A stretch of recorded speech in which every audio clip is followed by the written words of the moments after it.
Chapter 1. The Rural Festival. I have stepped out, my dear. The cheerful voice of the man echoed throughout the quaint wooden cabin, eventually reaching the ears of the woman within. Come back early tonight. The response was as delicate as a whisper, yet it brought an even broader smile to the man's face. Upon his back rested a hat woven by the woman's own hands. In the 2-acre field, the man raised his hoe high time and again, striking the earth with precision. His bare torso glistened under the sun, each contraction of his back muscles visible to the eye. While others were too weary from the scorching sun to even walk, he toiled away in the fields with a smile, sweat trickling down from his brow, evaporating before it could touch the ground. He exchanged no words with others, nor did he utter complaints about the relentless sun. He worked silently, as if cultivating the entire world. The wind. At noon, by the edge of the field, a woman clad in a kimono called out gently to the man. She was not tall, yet her complexion was remarkably fair, a rarity among farmers. She seldom smiled, but her soft crimson eyes always held a hint of tenderness. Glancing up, the man rubbed his hands on his trousers and cautiously stepped across the ridge, gazing tenderly at the woman before him. Let us go back to eat. He removed the hat from his back and placed it atop the woman's head, hoping to shield her from the sun's harsh rays. The woman said nothing more, but shook her head. Reaching into the lunchbox she carried to present him with several exquisite dishes, settling down beside him on the ridge.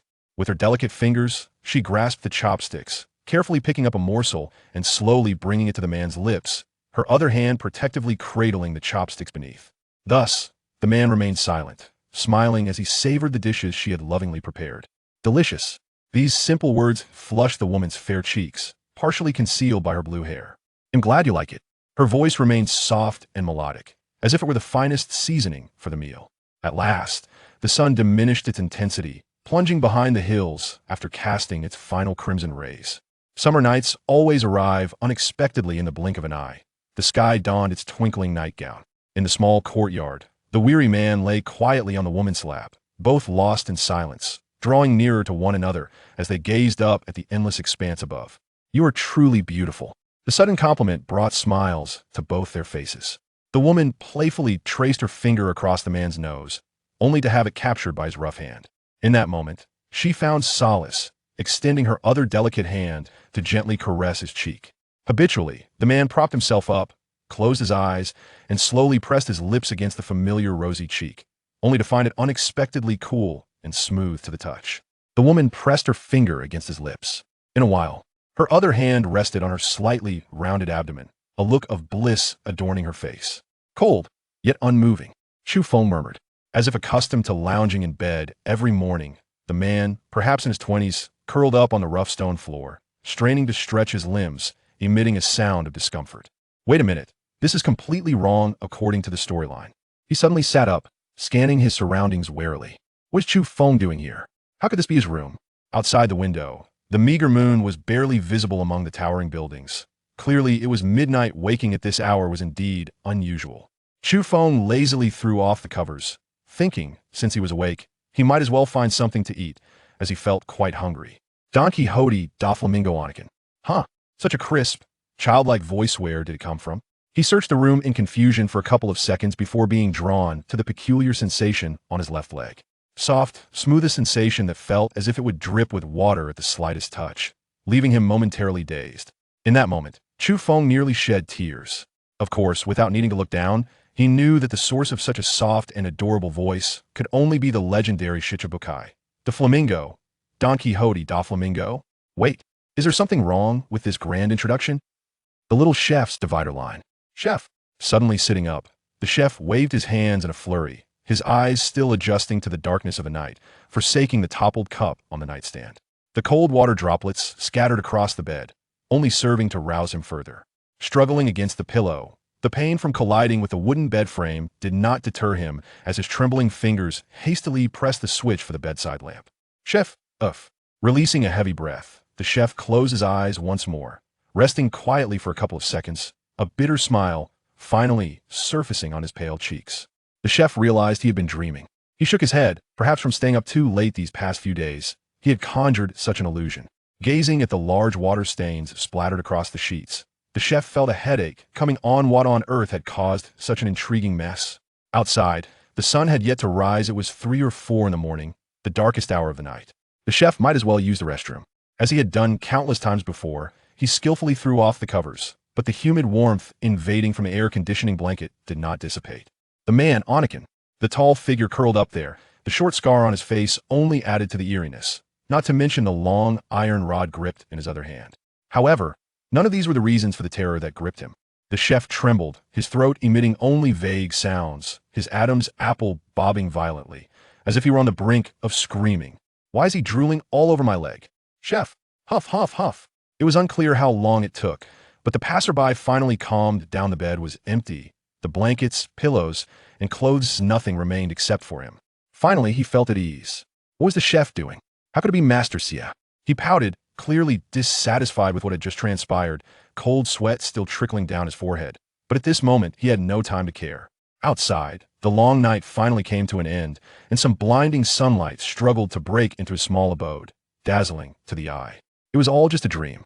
Thinking thus, he could only helplessly lament his nightmare in his heart before preparing to begin a new day. The chef should take a shower first. With a swift turn, he rolled out of bed. The window he had forgotten to close last night allowed a gust of cold wind to rush in, causing him to shiver involuntarily as he cursed under his breath while walking toward the door. Chef!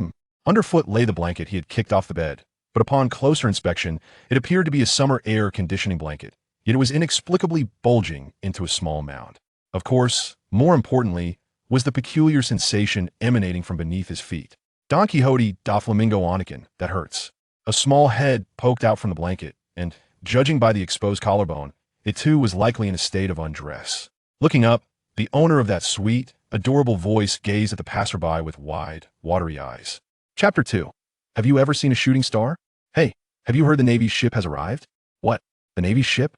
Indeed, it has been anchored by the seaside since dawn, yet there are no Navy soldiers to be seen anywhere on the island. It's like a ghost ship. Stop talking nonsense. Seated in the living room, Chu Feng calmly sipped the freshly brewed floral tea. Outside, the entire O'Hara seemed to sense something amiss. Even the sunlight had lost its usual brilliance. Whispers filled the air, suggesting that people were plotting something. Little Robin had gone to the seaside early. The giant Saron was a carefree and cheerful fellow. Though they had only known each other for 2 or 3 days, Robin had already enjoyed his company immensely. In the doctor's small cabin, only Chu Feng remained. He quietly locked the laboratory door, knowing that everything inside had been destroyed, leaving no trace behind. His existence must pose a significant threat to the world, after all. As usual, he donned a rather unrestricted suit, his broad smile illuminating the room as he pushed open the exquisite wooden door for the last time, glancing back at the place he had called home for a while. It was time for Chu Feng. He brushed off non-existent dust and strolled toward the seaside, seemingly oblivious to the silver-haired woman who passed him by. Is the man really not going to say goodbye? In a voice only the two of them could hear, Chu Feng suddenly spoke, causing the silver-haired figure, bound in a felt hat, to halt abruptly in her tracks, turn back. Yet, there was no trace of the young man to be seen. On the not-so-distant sea, a vessel adorned with the flag of the world government was already in sight. Chu Feng sighed. Truly bored such work had brought him to this remote West Sea. Man, we're almost there, Commander Spandam. Spandam. The man shifted his shoulders, sore from the long journey. But after this, I shall be promoted, right? The line of truth. Saron, Robin, who is your mother? The giant trembled, that towering figure seemingly gripped by fear. Robin Alvia. With a somewhat strange tilt of her head, Robin recalled that her mother's image had grown hazy in her memory, now reduced to but a faint outline. Yet, she distinctly remembered her mother as a gentle soul, unable to fathom why Saron would be so shocked by this name. Saron, this is bad. Gone was the uniquely exaggerated laughter. Saron became increasingly restless. Saron, the world government ship is approaching this island, likely with the intent to eliminate all scholars. Listen, Robin, you must never reveal that you are a scholar to anyone. Robin, huh? The sudden grim news caused the still young Robin to falter, and, at that moment, the maturity that belied her age completely unraveled. Robin, it can't be. Impossible. Saron, you must be joking. How could I deceive you, old man? The giant shouted with fervor. Saron, you must return to the village immediately and see if anything is amiss. Perhaps, just perhaps, your mother has returned. Robin, huh? The word mother felt both familiar and foreign to Robin. She had awakened countless times from dreams about her. Indeed, Chu Feng and a multitude of scholars had provided her with warmth. But how could that ever replace the role of a mother in a child's life? Mother, has she come back? For Robin, this was news more significant than anything else. Robin, he'll go check. leaving Cerrone in stunned silence. The young Robin sprinted desperately towards the village, for that was where her mother resided. Man, Robin, Cerrone need not worry. Cerrone's outstretched hand remained unwithdrawn, while at his feet, the man who had been treating him over the past few days finally revealed himself. Cerrone, it's you. Chufeng. The giant was flustered, unsure of how to articulate his thoughts. Cerrone, regardless of the circumstances, Chufeng, you must go protect Robin. She has gone back to the village alone. This is far too dangerous. Hurry, and take her away from this island. Chufeng, well. Chufeng shrugged helplessly, a wry smile on his face. Chufeng, I was actually about to say that to you. Cerrone, you wish to leave at such a moment? You scoundrel. Chufeng, hey, what are you thinking? Chufeng exaggeratedly waved his hand. Little Robin is a cherished family member. How could she possibly escape alone? Cerrone, then why? Chufeng, you understand, don't you? Seemingly having lost the desire to converse, Chufeng turned and walked toward the eastern coastal port, the very place where the world government would land. Chufeng, once it involves the historical text or similar trivial matters, the world government tends to lose all rationality. Shaking his head playfully, Chufeng continued. What a bunch of hormonally imbalanced old men. He adjusted his coat, his tone suddenly turning grave. But precisely because of that, to root out the problem, you know what the world government is capable of, right? Cerrone, are you saying? There was no time to ponder how Chufeng had acquired such insider information about the Navy, but Cerrone was acutely aware of the kind of military force the Navy would deploy. Chufeng, take Robin and flee. Chufeng moved his shoulders, an oddly expectant expression crossing his face. While I hold him off, the final line of division. Cerrone, activate the Demon Slayer order. The gleaming golden transponder snail radiated a chilling aura that could overshadow any greed for its material. Even the most foolish of thieves would not dare to covet such an object. This was a firepower arsenal held by a Marine admiral, requiring 5 vice admirals, 10 rear admirals, and numerous top-tier naval warships. A single button press could annihilate an entire island.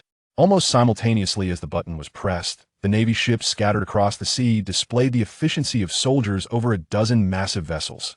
Without hesitation or delay, began firing upon O'Hara in unison. The earth was torn asunder, trees ignited, and that colossal, unfathomable tree of knowledge seemed to sway precariously amidst the bombardment. This was the power of the Demon Slayer order. Spandam, take that woman away. Having seemingly lost his patience, Spandam turned around, signaling his CP-9 subordinates to escort the wanted criminal Alvio away. Spandam, there is one piece of intelligence known only to her. It would be troublesome if she were to perish here. That silver-haired woman appeared gravely injured. Unable to resist, she was roughly taken away. Her staggering silhouette seemed to blur, suffocatingly so, yet with each step she took, little Robin's heart ached, as if in sync. Gradually, the sealed memories began to crack, and torrents of recollections flooded Robin's mind, drowning her in a heartbeat. Tears could no longer be contained, her body mechanically following the figure ahead. Finally, that strong girl spoke for the first time, her voice heartbreakingly tender. Robin, are you my mother? Robin, are you really my mother? The staggering figure paused for a moment. As if petrified by a witch's curse, the surrounding cannon fire seemed to lose its roar, and all eyes were fixated on this direction, on this ill-fated mother and daughter. Olvia, I'm sorry.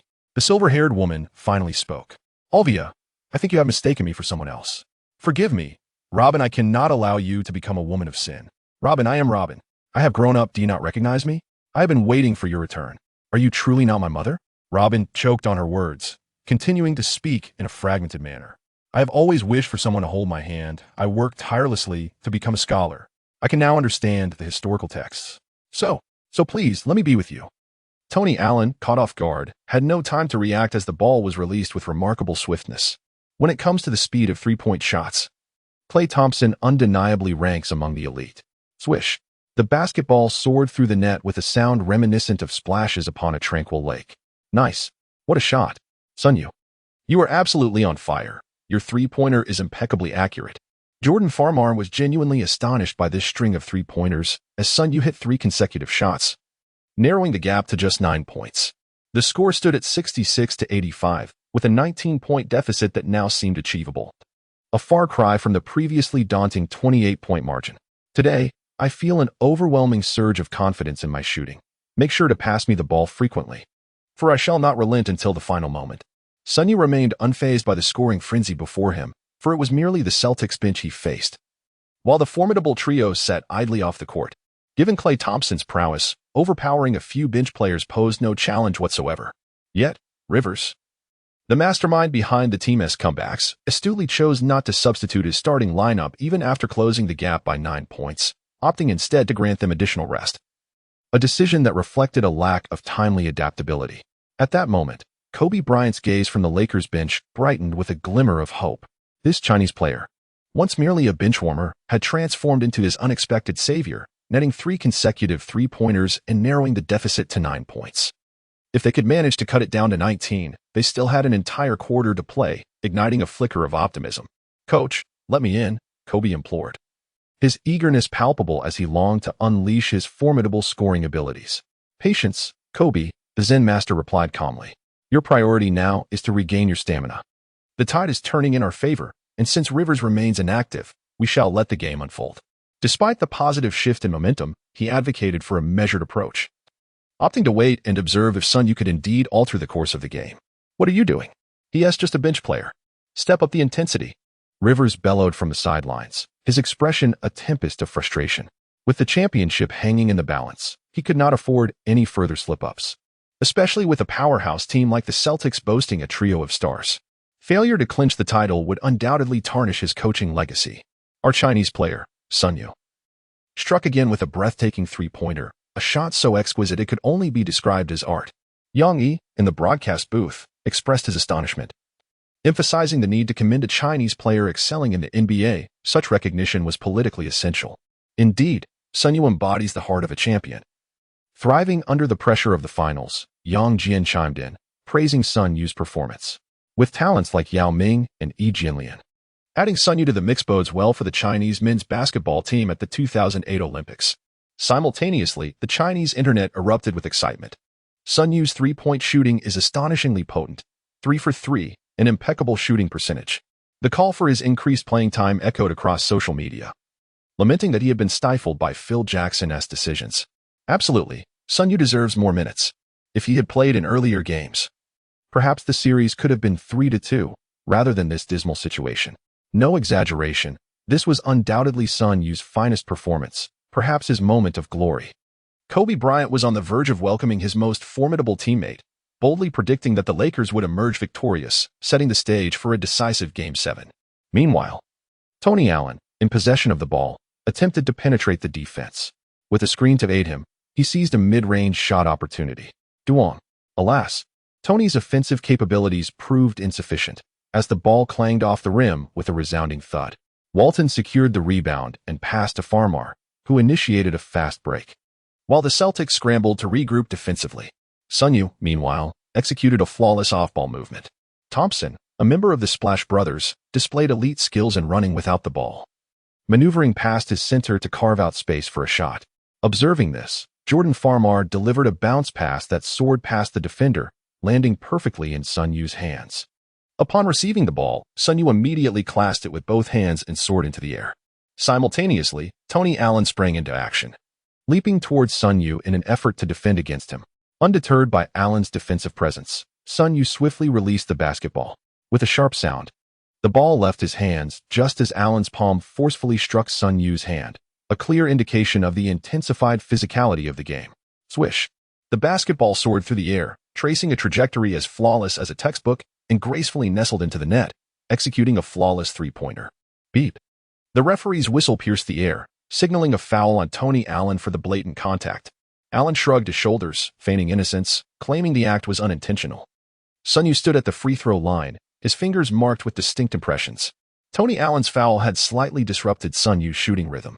The cacophony of Celtics fans echoed around him, for indeed, they are the most unpopular supporters in the league. Taking a deep breath, Sun Yue closed his eyes, centering himself. Moments later, he opened his eyes, exhaling slowly, and executed a flawless shooting motion. Swish! The basketball slipped through the net, completing a successful three-point play, thus demonstrating that fast breaks are the most effective means of narrowing the score. With this, the gap was reduced to 4 points, 70-85, a 15-point deficit. Chapter 4, Penny Hardaway? No, you are merely a pathetic imitation. What are you all playing at? When unable to defend, you resort to double teaming. Do you even understand what that means?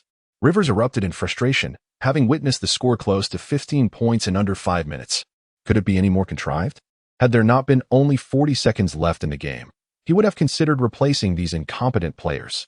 The Celtics players on the bench wore expressions of embarrassment, with Tony Allen displaying the most dismal countenance as he was directly matched up against Sun Yue. To be outperformed by a rookie in such a manner was a blow to his pride. If given the chance, he would certainly seek to retaliate against Sun Yue. The Celtics began to run down the clock, the ball circulating amongst the players until it reached Eddie House. This time, Eddie House showed no hesitation, decisively taking a shot, a textbook mid-range jumper that found its mark. Glancing at the scoreboard, only 20 seconds remained, marking the final possession. As the Celtics bled the clock, Sun Yue found himself with limited options, and as he moved to defend, the ball was passed away. Pharma, this shot must go in, otherwise a 17-point deficit in one quarter would be insurmountable. I will take the last shot. My shooting touch is on fire right now. All right, brother. I was already planning to do just that. Sun Yue advanced the ball slowly across half court, his gaze fixed on the dwindling seconds displayed on the timer.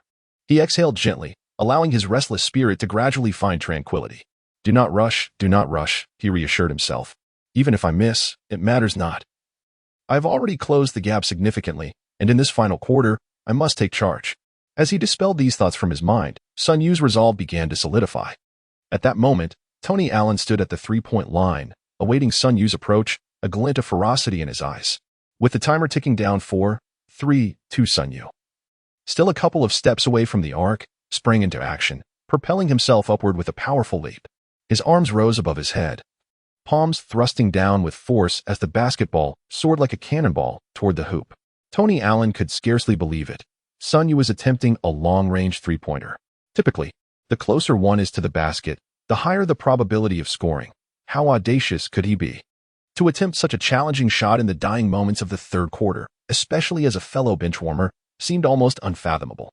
Swish. The ball effortlessly swished through the net.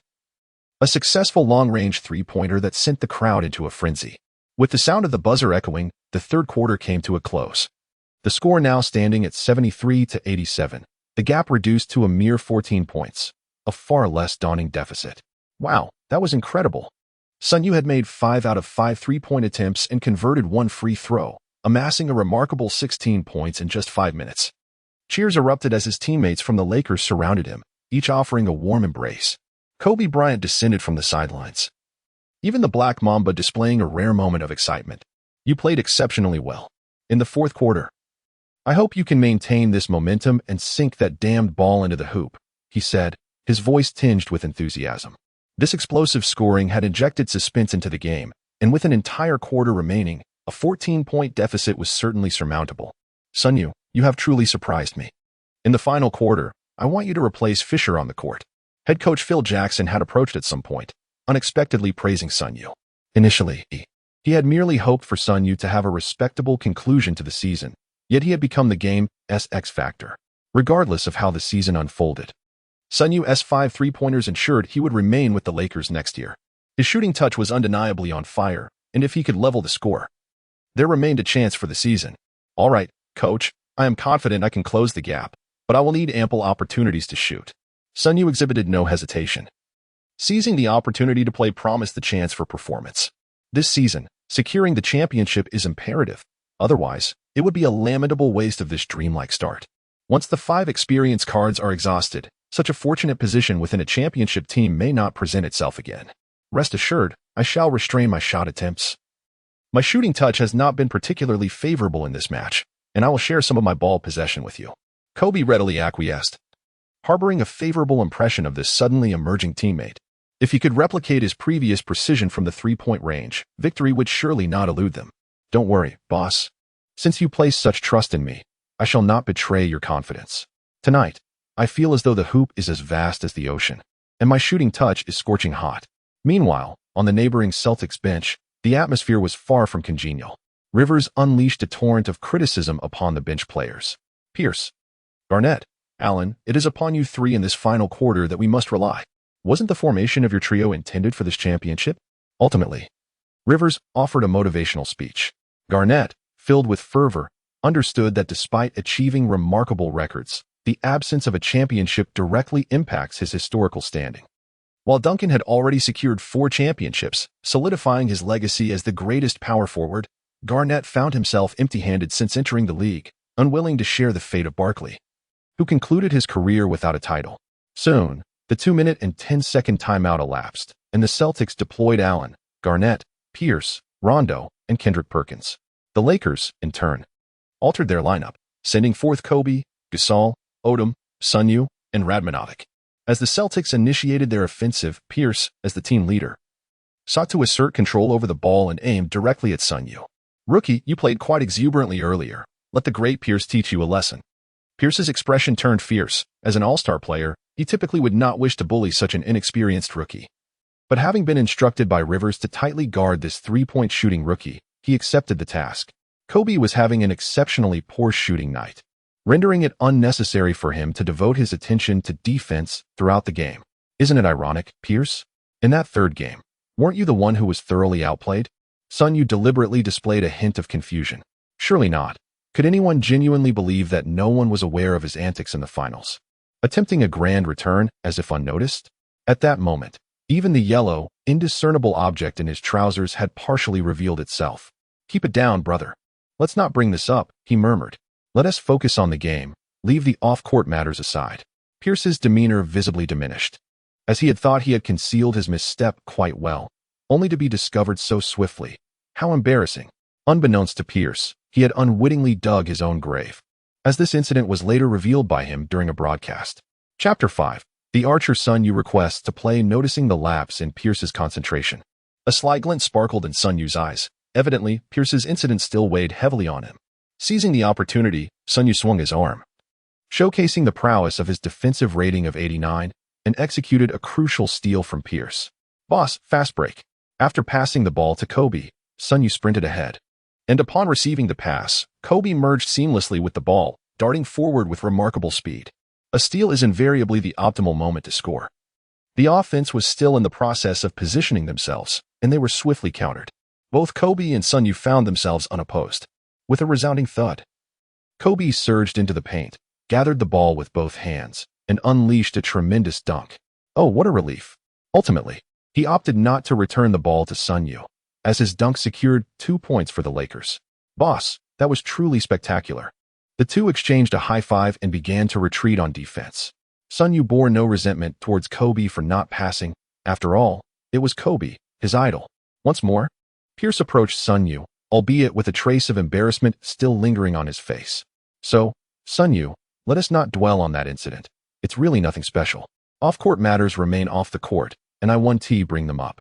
We'll settle our affairs on the court." As an adversary, Sun Yue held no ill feelings towards Pierce. After all, the Celtics were his favored team, and he had not orchestrated their formation. To be frank, among the trio, Garnett had been the most proactive, yet it had granted the Timberwolves a plethora of draft picks. The Celtics Big Three was a product of management strategy.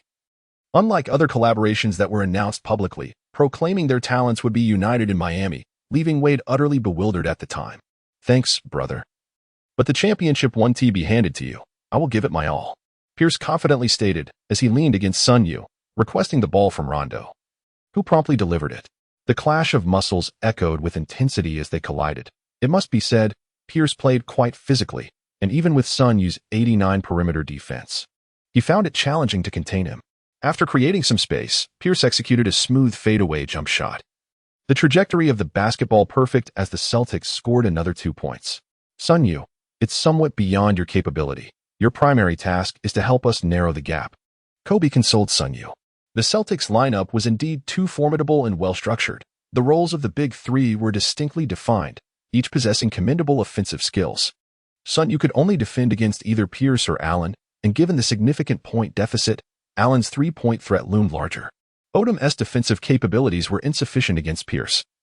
After all, Pierce was a top-tier star in the league, renowned as the offensive kaleidoscope. The Lakers lacked a suitable defender to contain him. "Boss, I'm not as fragile as you might think." Sun Yue wiped the sweat from his brow, his determination surging. "Could Gasol set a screen for me just beyond the three-point line? If given the space, I am confident I can sink the shot." "Absolutely." Pau Gasol patted his chest. Originally, the team's primary offensive strategy revolved around the triangle offense, but with Bynum sidelined, he had to step up as the center. However, battling against Garnett in the paint felt like facing his nemesis, as Garnett had thoroughly outmatched him. Now, Being able to avoid the interior would provide him with a much-needed breather. Sun Yue advanced the ball past half-court, and as expected, Pau Gasol set a commendable screen. Paul Pierce was effectively obstructed by Gasol's imposing physique, allowing Sun Yue to penetrate toward the right side of the three-point line. With no defender in sight, Sun Yue seized the moment and took a shot, releasing the ball in a mere 0.7 seconds. Swish. The basketball soared toward the Celtics net like a cannonball, inheriting the swift and precise characteristics of Klay Thompson's three-pointers. As the offense transitioned, Pierce once again faced Sun Yue in a one-on-one situation. Coach Rivers had devised a strategy centered around star players isolating, targeting the Lakers' weak side. In Rivers' view, the most vulnerable player on the court for the Lakers was undoubtedly Sun Yue, who could be easily exploited. However, Pierce found himself in a dilemma. While he could take on Sun Yue, the toll on his stamina was considerable, and Sun Yue's defensive pressure surpassed that of Lamar Odom. Yet, with the coach's orders in place, there was little choice. "Brother, dominate this rookie and show him the harsh realities of the NBA," Garnett bellowed from the paint. His fervor palpable. As the player most desperate for a championship, Garnett was incensed by Sun Yue's ability to dismantle the Celtics bench and narrow the scoreline. Recognized for his trash-talking prowess, Garnett often engaged in verbal sparring during games, though he rarely escalated to physical confrontations. Nevertheless, his competitive spirit was undeniable, especially during this finals round, where he had thoroughly outplayed Pau Gasol, leaving Kobe struggling offensively. Garnett had earned his place among the 75 greatest superstars. Whereas Gasol had only reached one All-Star game prior to joining the Lakers, his postseason achievements minimal. Encouraged by Garnett's intensity, Pierce steeled himself for another isolation attempt. After a series of dribbles, he executed a swift change of direction and charged towards Sun Yue. With a fortunate break, Pierce mishandled the ball, which bounced high, allowing Sun Yue to intercept it. "Quick, get back on defense." Pierce's heart sank at the sight of such a blunder. He quickly surged forward to rectify the situation. Observing the Celtics' defense returning, Sun Yue refrained from pushing the fast break, opting instead to pass to Kobe, whose relentless drive forward, despite several missed shots, exerted tremendous pressure on the Celtics. As one of the league's most formidable scorers, Kobe's shooting was lethal. As Kobe dribbled, Sun Yue continued to move without the ball. Navigating around Gasol's screen, he finally created a sliver of space, and Kobe's pass found its way into Sun Yue's hands. Chapter 6. Confronting the double team with a brief window to shoot, Sun Yue seized the opportunity, launching a rapid three-pointer from beyond the arc, the ball swishing cleanly through the net. Yes, this shot posed a significant challenge for Sun Yue, yet perhaps due to the significance of Game 6. His shooting touch was exceptional, even with a difficult attempt. Kobe, recognizing the mounting pressure of this series, felt the weight of the moment. After Gasol was effectively neutralized by Garnett, he frequently faced double teams on the perimeter, while the interior became increasingly susceptible to Garnett's help defense. However, with Sun Yue drawing attention, the offensive burden lightened considerably. Sun Yue's three-point shooting effectively countered Garnett's defensive prowess, even with Garnett's exceptional help defense. He could not extend his range to contest shots beyond the arc 78-89. An 11-point deficit was perilously close to single digits. Brothers, do not lose heart. Let us rally and reclaim the score. Starting with this game, Kobe clapped his hands, rallying the team. The atmosphere within the Lakers transformed from one of despair to renewed hope. Sun Yue emerged as a dagger aimed at the heart of the Celtics, his three-pointers not only quenching their thirst but also proving to be utterly lethal. "Pierce, why can't you just lock down this rookie? Is it really so difficult to contain him? If not, then double-team him." Rivers, visibly agitated, was bouncing on the sidelines, feeling particularly vexed by Sun Yue's unexpected prowess. This previously unremarkable benchwarmer had transformed into a decisive player capable of swinging the game's outcome. Pierce was at a loss. Sun Yue's defensive skills were commendable, and with his own secret tactics, even if one were to challenge him, the momentum would be significantly diminished. How to confront him? Okay. Pierce merely gestured an okay. But the thoughts swirling in his mind were his alone to bear. Rondo dribbled past half-court, with Ray Allen and Pierce stationed on either side, while Garnett had successfully positioned himself in the paint. The distribution of ball control among the Celtics' Big Three typically involved a sequential approach, and having already made his move, Pierce had passed to Ray Allen, who was stationed at the corner beyond the arc. Yet, his internal deliberations remained concealed from others. Upon receiving the pass, Ray Allen caught sight of Kobe, who was already applying tight defense. Frustration bubbled within him. Did Rondo deliberately set him up for such a challenging shot? Despite their differences, This was a crucial game in the finals. Confronted by the formidable Kobe, a perennial defensive stalwart, making a successful play was no simple task. With a fierce glare directed at the impassive Rondo, Ray Allen began to back down Kobe. Passing was out of the question. If he relinquished the ball, others might perceive him as cowardly. Even if he missed, he resolutely decided to take the shot. As Kobe's relentless defense tightened, Ray Allen felt the weight of immense pressure. There was a palpable gap between the superstars. Kobe was in his prime, excelling on both ends of the court as an MVP-caliber player, while Ray Allen, despite being among the top 75, was at a disadvantage. Duong. Ray Allen's forceful attempt went awry, striking the rim without finding the net. Bam! Garnett, a legendary power forward, dominated the paint, easily overpowering Gasol. After shoving Gasol aside with an iron elbow, Garnett leapt, securing the rebound with both hands. He then sprang back into the air with astonishing agility, slamming the basketball into the hoop. Roar! Garnett arched his neck and let out a defiant scream. His fists clenched and muscles bulging, this was his signature celebration, embodying the fierce spirit of the big ticket. With the change of possession, Kobe now assumed the role of point guard. While Sun Yue had yet to receive the ball, he was closely shadowed by Pierce and Rondo. As time ticked away, Sun Yue struggled to find a good shooting position amidst the double team, causing Kobe to feel a sense of urgency. The shooting touch of the team was faltering, and even his own scoring remained relatively low. Duong. With no other options, Kobe resorted to a fading jump shot. But alas, poor shooting persisted. Even with Ray Allen as his sole defender, the shot veered off course. That's how you play, double-team him relentlessly, Rivers shouted from the sidelines. Exhilarated by the effectiveness of their defense, the Celtics bench rallied, waving towels to invigorate the team. Indeed, containing this suddenly explosive player was imperative.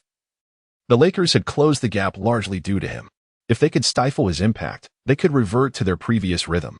Although Kobe was the league's premier scorer, his icy shooting performance rendered him less threatening than Sun Yue, who could still make significant contributions. Gasol was utterly dominated by Garnett in the paint, and Odom's shooting was woefully inadequate, hitting only 2 of 8 attempts, relying solely on free throws to barely surpass 10 points. Rivers couldn't help but commend himself. If they could neutralize Sun Yue's unpredictable influence, victory was still within reach. Double team? Yes, keep the pressure on him, Rivers called out, his expression finally easing. As the Celtics intensified their double team, Sun Yue found himself bereft of any shooting opportunities. No amount of off-ball movement could withstand such relentless pressure. The Lakers fell back into their previous struggles. Kobe's isolation plays were inefficient, Gasol was overpowered inside, and the triangle offense failed to yield results. Odom appeared to be in a stupor, while Radmanovic managed a mere 6 points throughout the game. The only player capable of aiding Kobe, Sun Yue, was now ensnared in a double team, unable to launch a shot. Curse it! Kobe pounded his thigh in frustration. Why couldn't he find his shooting rhythm? Despite multiple attempts, his teammates offered no assistance, while the Celtics' Big Three, even when attacking separately, proved more effective than his solo efforts. 97-115. With the final quarter now past the halfway mark, the deficit had ballooned to 18 points. Kobe glared at the glaring score on the scoreboard. A deep sense of unwillingness reflected in his eyes. Observing the lack of improvement from the sidelines, Phil Jackson called for a timeout. Chapter 7. The elevator door strategy to break the stalemate on the Lakers bench. A heavy silence fell. The previously ignited spirit seemed to wane. Coach, I have a strategy that could shatter this deadlock. It's up to you to decide if you dare to employ it. After a moment of contemplation, Sun Yue resolved to take action. Having reached this point, an 18-point deficit was not insurmountable, provided he had ample opportunities to shoot. Let us hear your strategy. I am curious to see its viability. The Zen master pondered for a brief interval before granting Sun Yue this chance. Given the current circumstances, he had not devised an exceptional plan himself. After all, what if Sun Yue's tactic proved effective? He had already surprised him on numerous occasions. This strategy, which I have dubbed the elevator door tactic, involves Pau Gasol and Lamar Odom, both of whom possess exceptional passing abilities as power forwards and centers, positioning themselves strategically. I would then navigate through the gap between them. Once I made the pass, Odom and Gasol would close the doors like an elevator, effectively obstructing the defenders and creating a shooting opportunity for me. Sun Yue meticulously illustrated the intricate tactics on the tactical board. As a seasoned NBA fan, he possesses an intimate understanding of the Warriors' elevator play. During the small ball era, the Warriors thrived utilizing this strategy, which eventually became so unanswerable that it was outright banned by the league. After all, The elevator play involves moving screens and can detract from the aesthetic appeal of the game, given that it would be prohibited in the future. It seems prudent to let it shine brilliantly now, at least during this round of the finals. Such controversy is quite acceptable, as he absorbed Sun Yue's explanation. The Zen Master's eyes sparkled with insight. As a distinguished coach in the NBA, the Zen Master's accomplishments are certainly not solely attributed to the star players he has coached. The elevator play, by its very nature, demands a high level of execution, requiring two capable passing big men and a shooting guard with exceptional three-point prowess, criteria that the Lakers undoubtedly meet. Sun Yue has already demonstrated his proficiency in three-point shooting during the third quarter, leaving no doubt about his capability in this regard throughout the match. This tactical approach is quite commendable. Since Sun Yue is the pivotal figure in this game, let us rally around him to finish strong. The Zen Master has finalized the strategy for the upcoming plays, unexpectedly revealing that a player from the water cooler not only possesses commendable playing skills but also exhibits considerable tactical acumen, capable of devising a strategy for a three-point shooter. Even if he were to retire from playing, he would undoubtedly make a competent member of a coaching staff. As the timeout concludes, the Lakers now hold possession of the ball. Following an inbound play, Kobe skillfully dribbles, his gaze surveying the court as Odom and Pau Gasol successfully establish their positions in the paint. Upon witnessing the unfolding scene, Sun Yue swiftly maneuvered towards the corner beyond the three-point line. However, mid-journey, he deftly reversed his course, darting past the left side of Pau Gasol. Simultaneously, Lamar Odom positioned himself alongside Pau Gasol, creating a formidable presence. As the elevator doors closed, the Celtics Pierce and Rondo found themselves thwarted from entering, thereby granting Sun Yue an open opportunity. Observing this, Kobe executed a perfectly arched pass, delivering the ball into Sun Yue's awaiting hands. Without a moment's hesitation, Sun Yue unleashed a rapid three-point shot, and the basketball swished through the net with a satisfying sound. Sun Yue suddenly felt a surge of joy.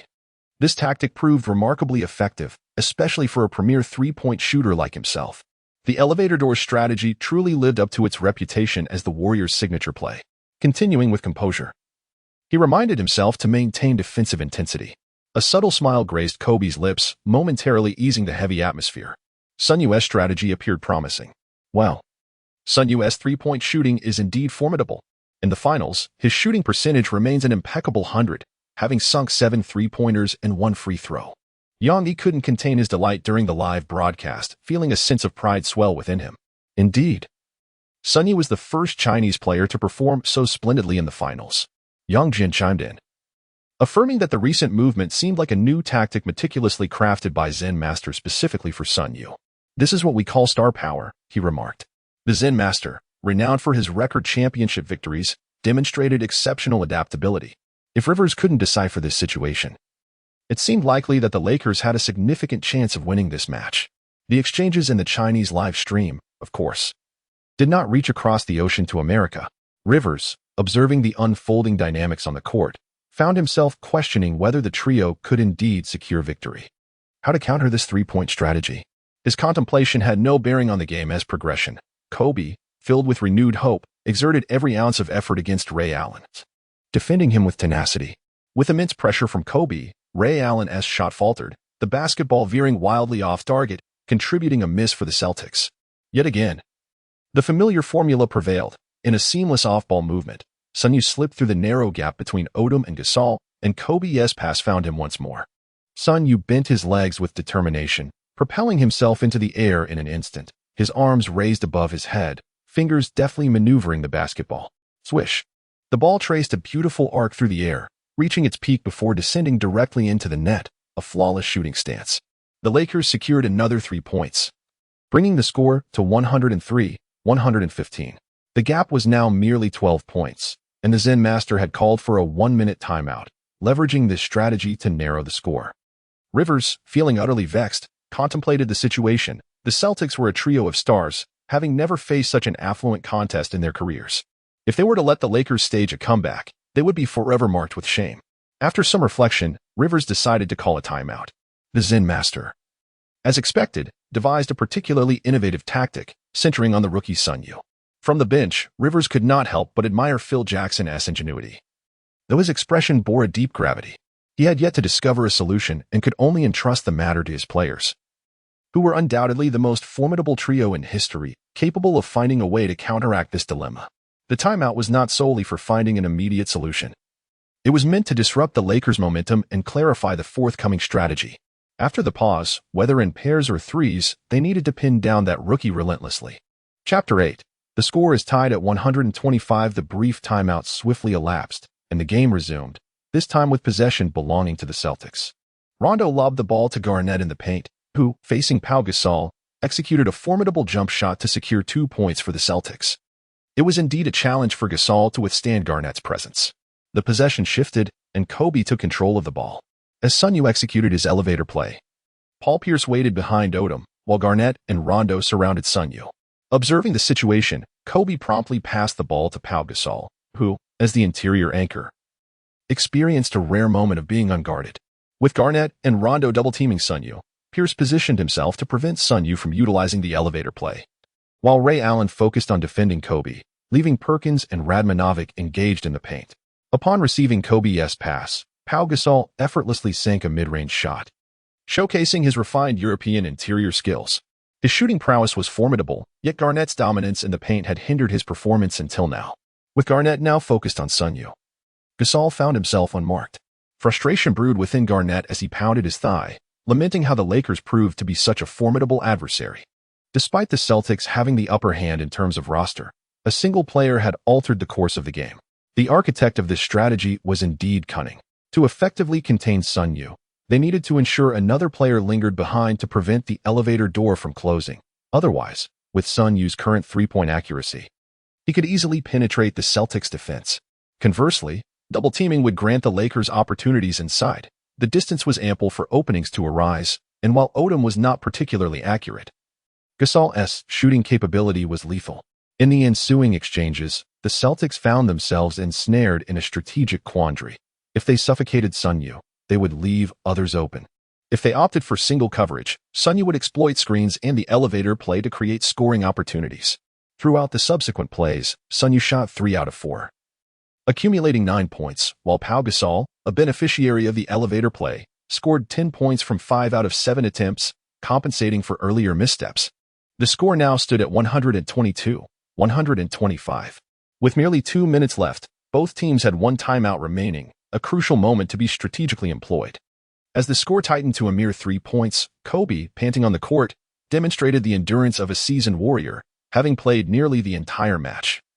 Aside from a brief 5-minute respite in the third quarter, although fatigue weighed heavily upon him, he concealed it behind fierce determination. This was a battle to the final moment. Kobe instinctively bit his jersey, the sweat transforming into a revitalizing essence, dispelling any distracting thoughts. At that moment, his singular aim was victory. Garnett and Rondo aimed to double-team Sun Yue, but their waning stamina hampered their effectiveness. The core trio and Rondo had logged nearly 40 minutes, unlike Kobe, whose conditioning was exceptional. Sun Yue, having played only 1 quarter, remained invigorated. Before Garnett and Rondo could converge, he deftly maneuvered through the gap between Odom and Gasol.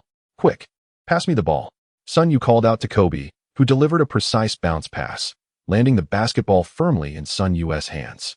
Swish. Seizing the fleeting opportunity, Sun Yue executed his shot in a mere 0.7 seconds, the trajectory impeccable as the ball swished through the net. 125-125. The score was tied for the first time, and Kobe let out a triumphant roar, with only 40 seconds remaining, theoretically allowing for one last offensive exchange. Beep. Rivers called for the final timeout. At this juncture, even he felt a twinge of anxiety, no longer exuding the same confidence as at the game's onset. For the last possession, they would play the clock, focusing on the interior with Garnett, aiming for 2 points. Rivers sketched the strategy on the board, ultimately deciding to exploit the paint.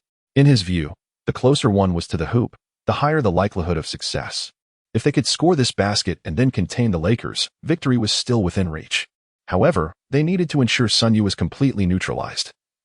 His three-point shooting had proven devastating, akin to a divine force gracing the Celtics court.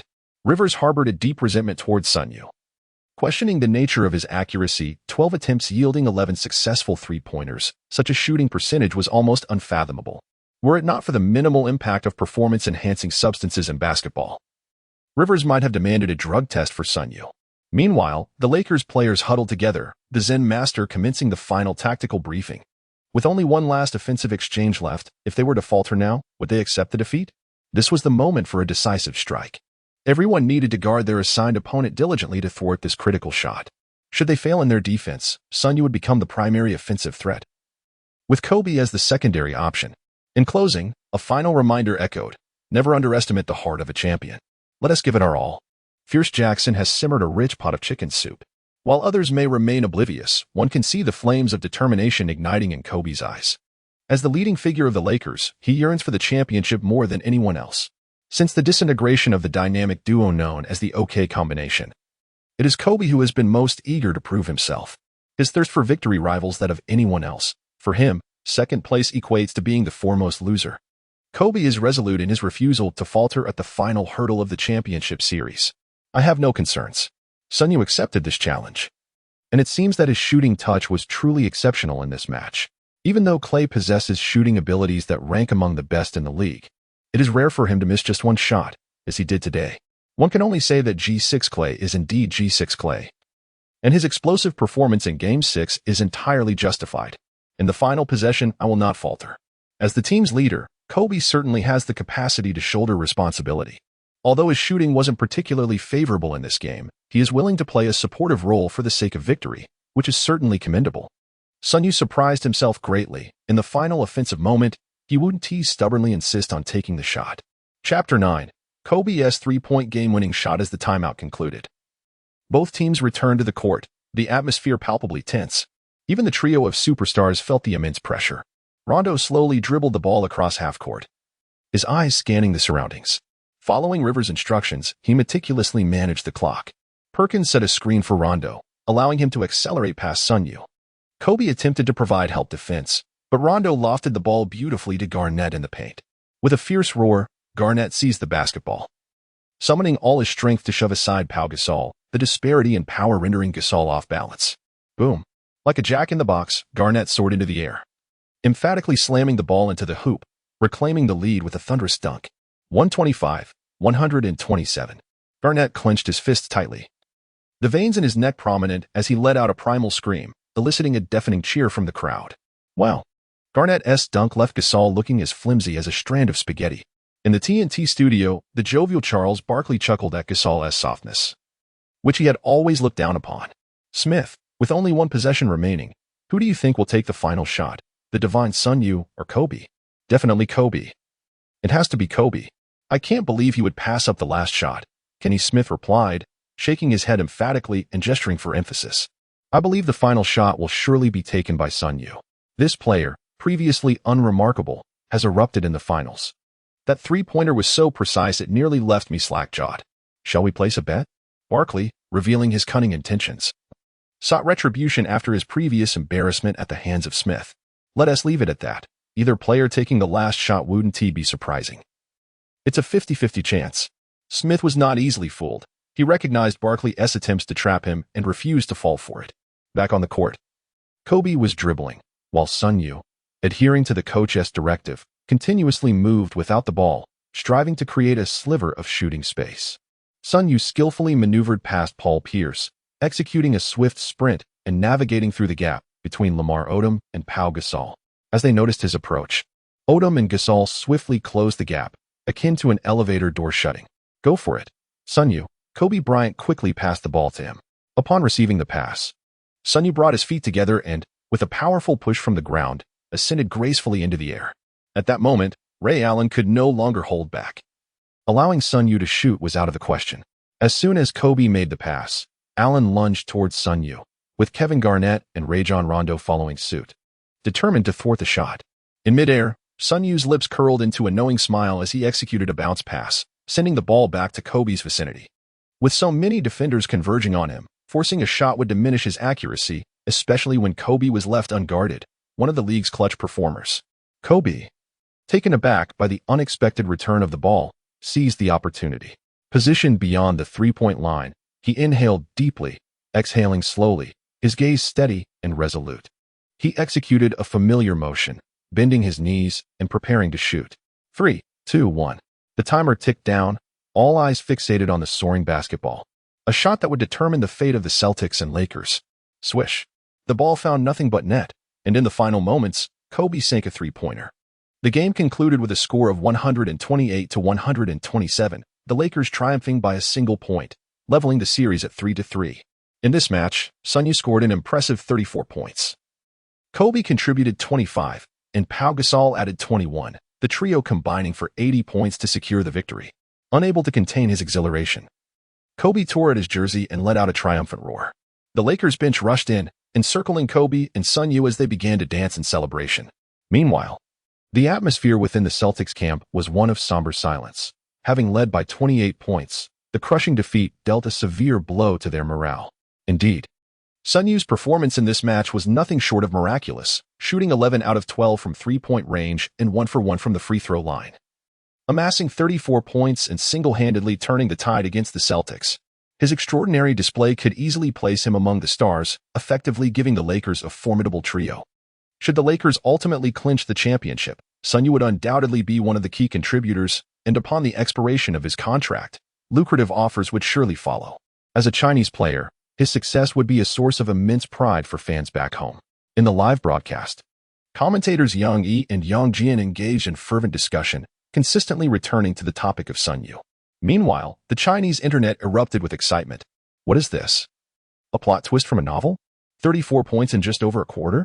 GM, I need to report that Sun Yue is hacking. It's a cheat code, an invincible one. Who's in for 50 a share? Sun Yue is the first Chinese player to shine on the final stage, and he is doing brilliantly. Chinese fans are in for a treat. I believe Sun Yue must start in the next game. Eliminating all other options, this is clearly the right choice. No doubt about it. If he doesn't start, I'll eat my words. Let me chant that line. Lakers for the championship. In the TNT broadcast booth, Charles Barkley expressed relief. Glad he hadn't placed a bet, or he would have been in for a humiliating moment.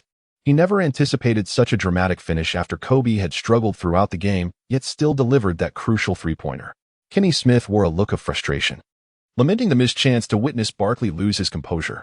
Suddenly, a mischievous grin appeared on his face. Hey Barkley, how about another bet? Will this Chinese player, Sun Yue, score over 25 points in the next game? I bet he won't, and the loser still kisses a donkey's rear. Barkley hesitated, considering whether to accept the wager. After deliberation, he decided not to let this opportunity slip away. All right, I'll bet that Sun Yue scores at least 25 points next game. After weighing his options, Barkley couldn't resist the chance, recalling how he had to kiss a donkey's rear after a previous bet involving Yao Ming. Given Sun Yue's explosive performance, as long as he maintained half that level, he could easily reach 25 points. Chapter 10, Media Interview in the Lakers locker room. Cheers erupted, and even Kobe wore a rare smile. Brother, your performance in this game was nothing short of extraordinary. It felt as if a deity donned jersey number 0. How did you achieve a shooting percentage like that? It seems surreal. The Lakers players showered Sun Yue with compliments, their faces beaming with joy, celebrating his remarkable display. Once a relatively unnoticed player on the bench, Sun Yue had transformed into a savior of the Lakers in this playoff series, based solely on his performance in Game 6.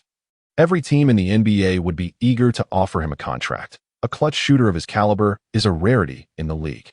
You were the star of this match, preserving our championship hopes. With one game left, I hope you can give it your all once more, Kobe said, firmly patting Sun Yue on the shoulder, his words filled with excitement. Enough with the congratulations for now. Both you and Kobe will attend the press conference shortly. Phil Jackson interjected, his expression unchanged. This is merely the first step in our comeback. The next game will be the true test of your status as the best in the league. The Zen Master reminded the Lakers that celebration could wait. Their focus must remain on the upcoming game. He gestured for Sun Yue and Kobe to follow him for media interviews. As the team's leader, Kobe was always in the spotlight during interviews, while Sun Yue, as the game's pivotal player, also drew significant media interest. The trio made their way through the player tunnel to the Lakers' interview room. With the flashing of cameras, the media eagerly captured every moment, film rolls rapidly depleting. Sun Yue, regarding your performance with the Lakers, how would you rate yourself? On a scale of 100, I'd give myself 99, considering I did miss one shot.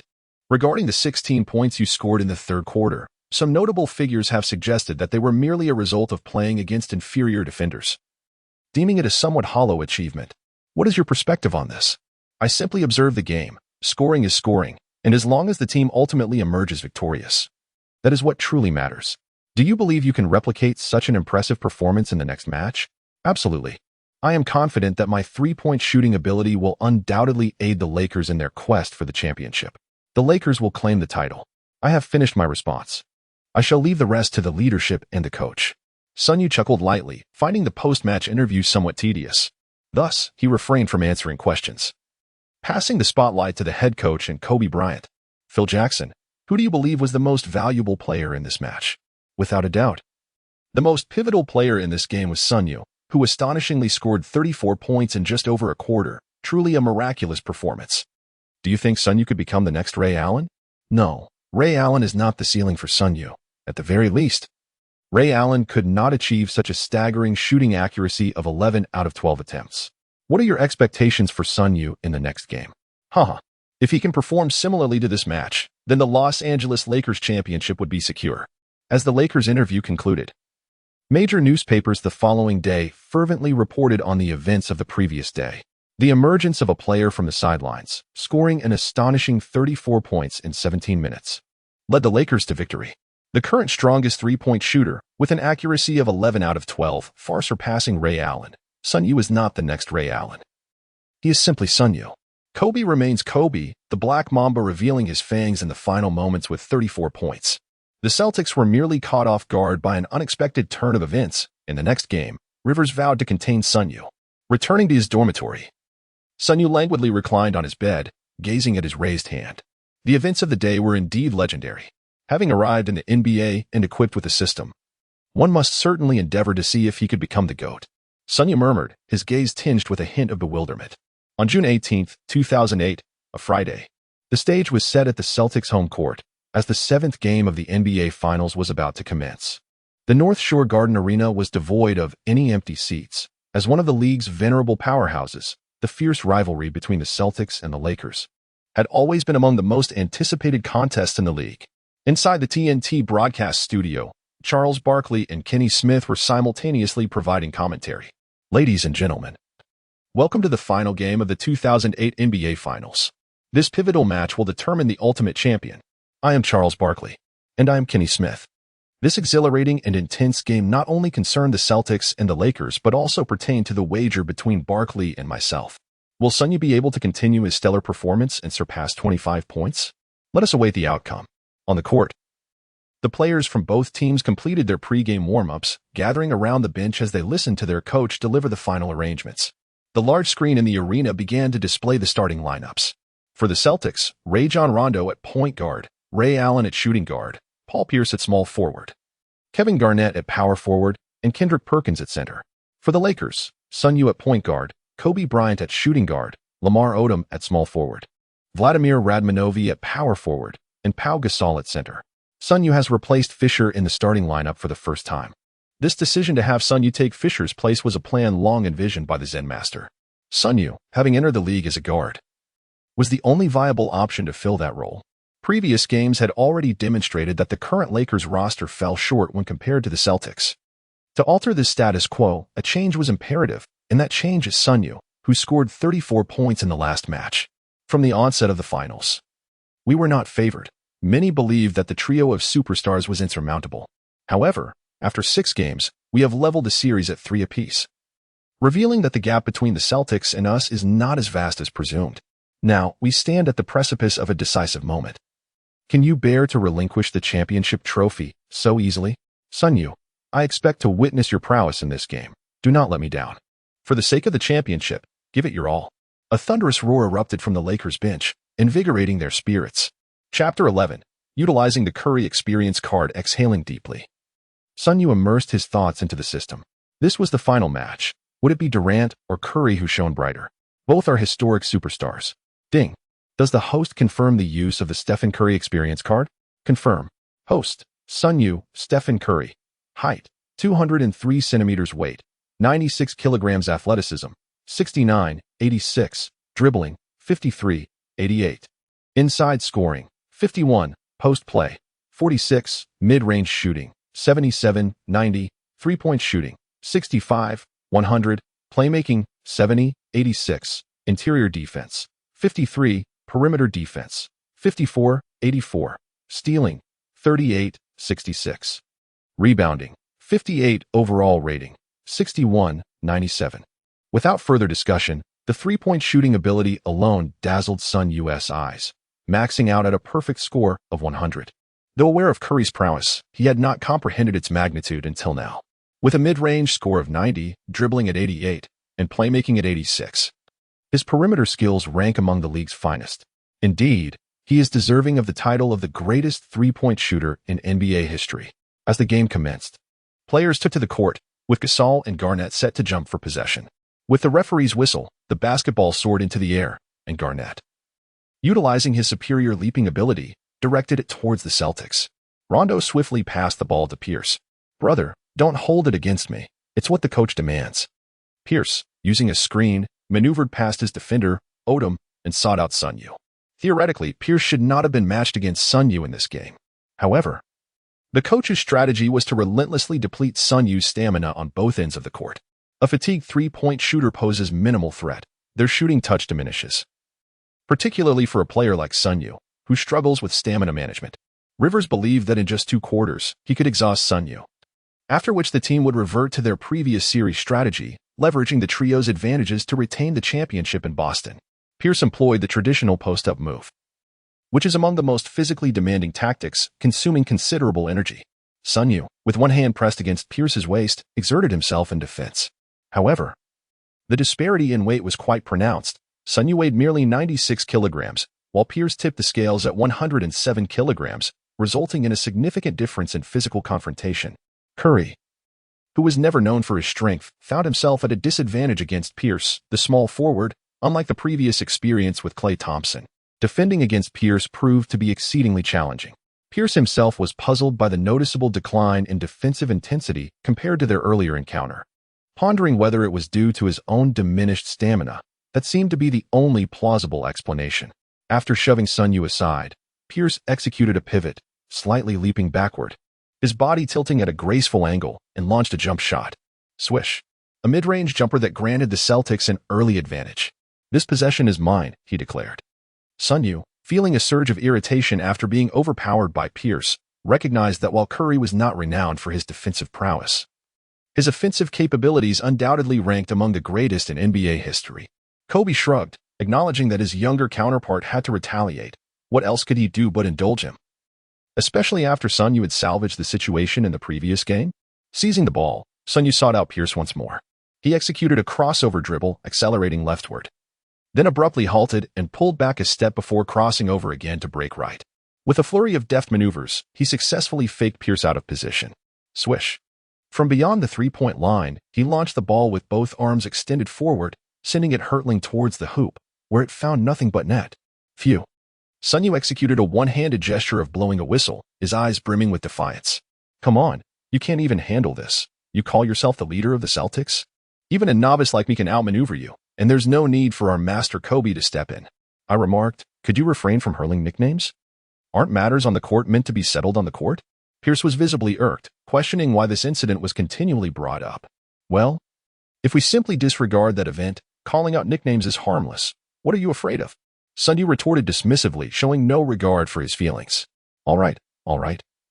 If you wish to play the fool, don't blame me for being ruthless." Pierce shot a fierce glare at Sun Yue, his expression dark and brooding. As the play intensified, both Pierce and Sun Yue ignited the court with their fervor. Pierce elbowed Sun Yue aside and sank a mid-range jumper, while Sun Yue elegantly sidestepped Pierce to launch a three-pointer. Pierce, undeterred, established his position and forcefully deposited the basketball into the hoop. Sun Yue, with remarkable agility, dribbled past Pierce, landing another mid-range shot.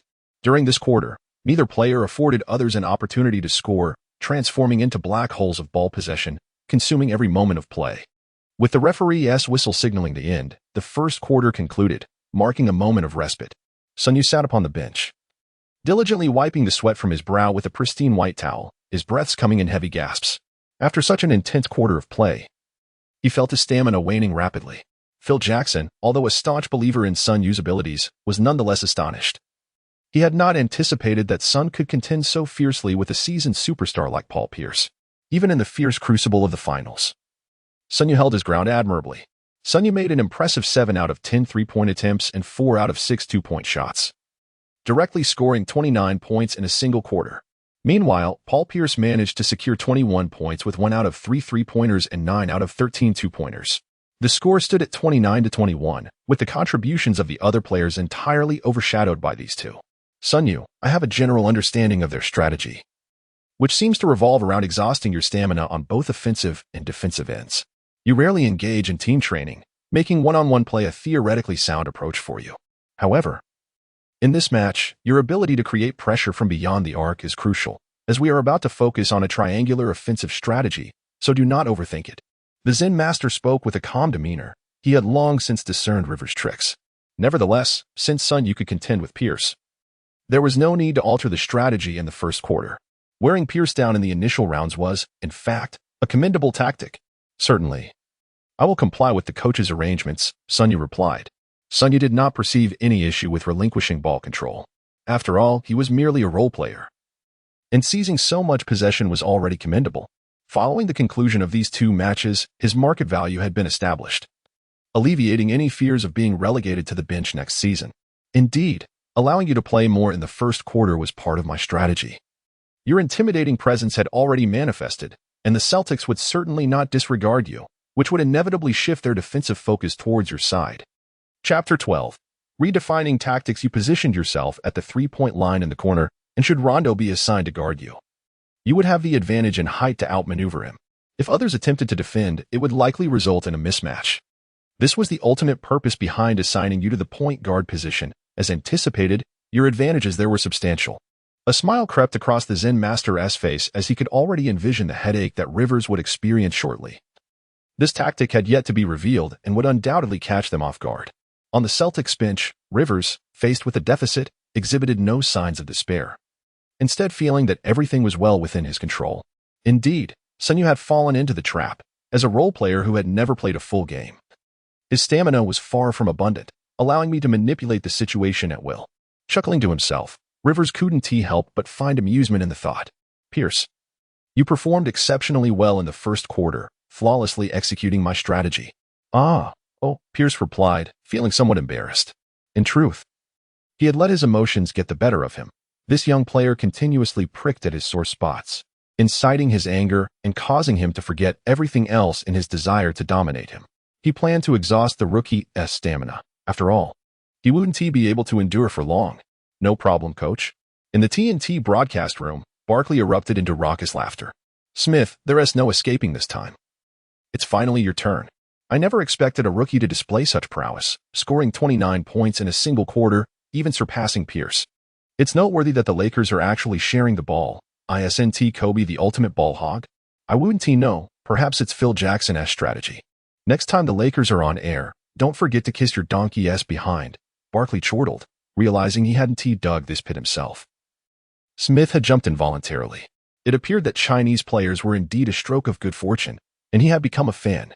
The second quarter commenced swiftly, the decisive Game 7 proving to be fiercely contested. After a full first quarter, both teams fielded their star players for the second. Following the coach's instructions, Sun Yue dribbled the ball past half-court and promptly passed it to Kobe, darting towards the corner three-point area. What is the matter? Are you too timid to attack? Are you scared?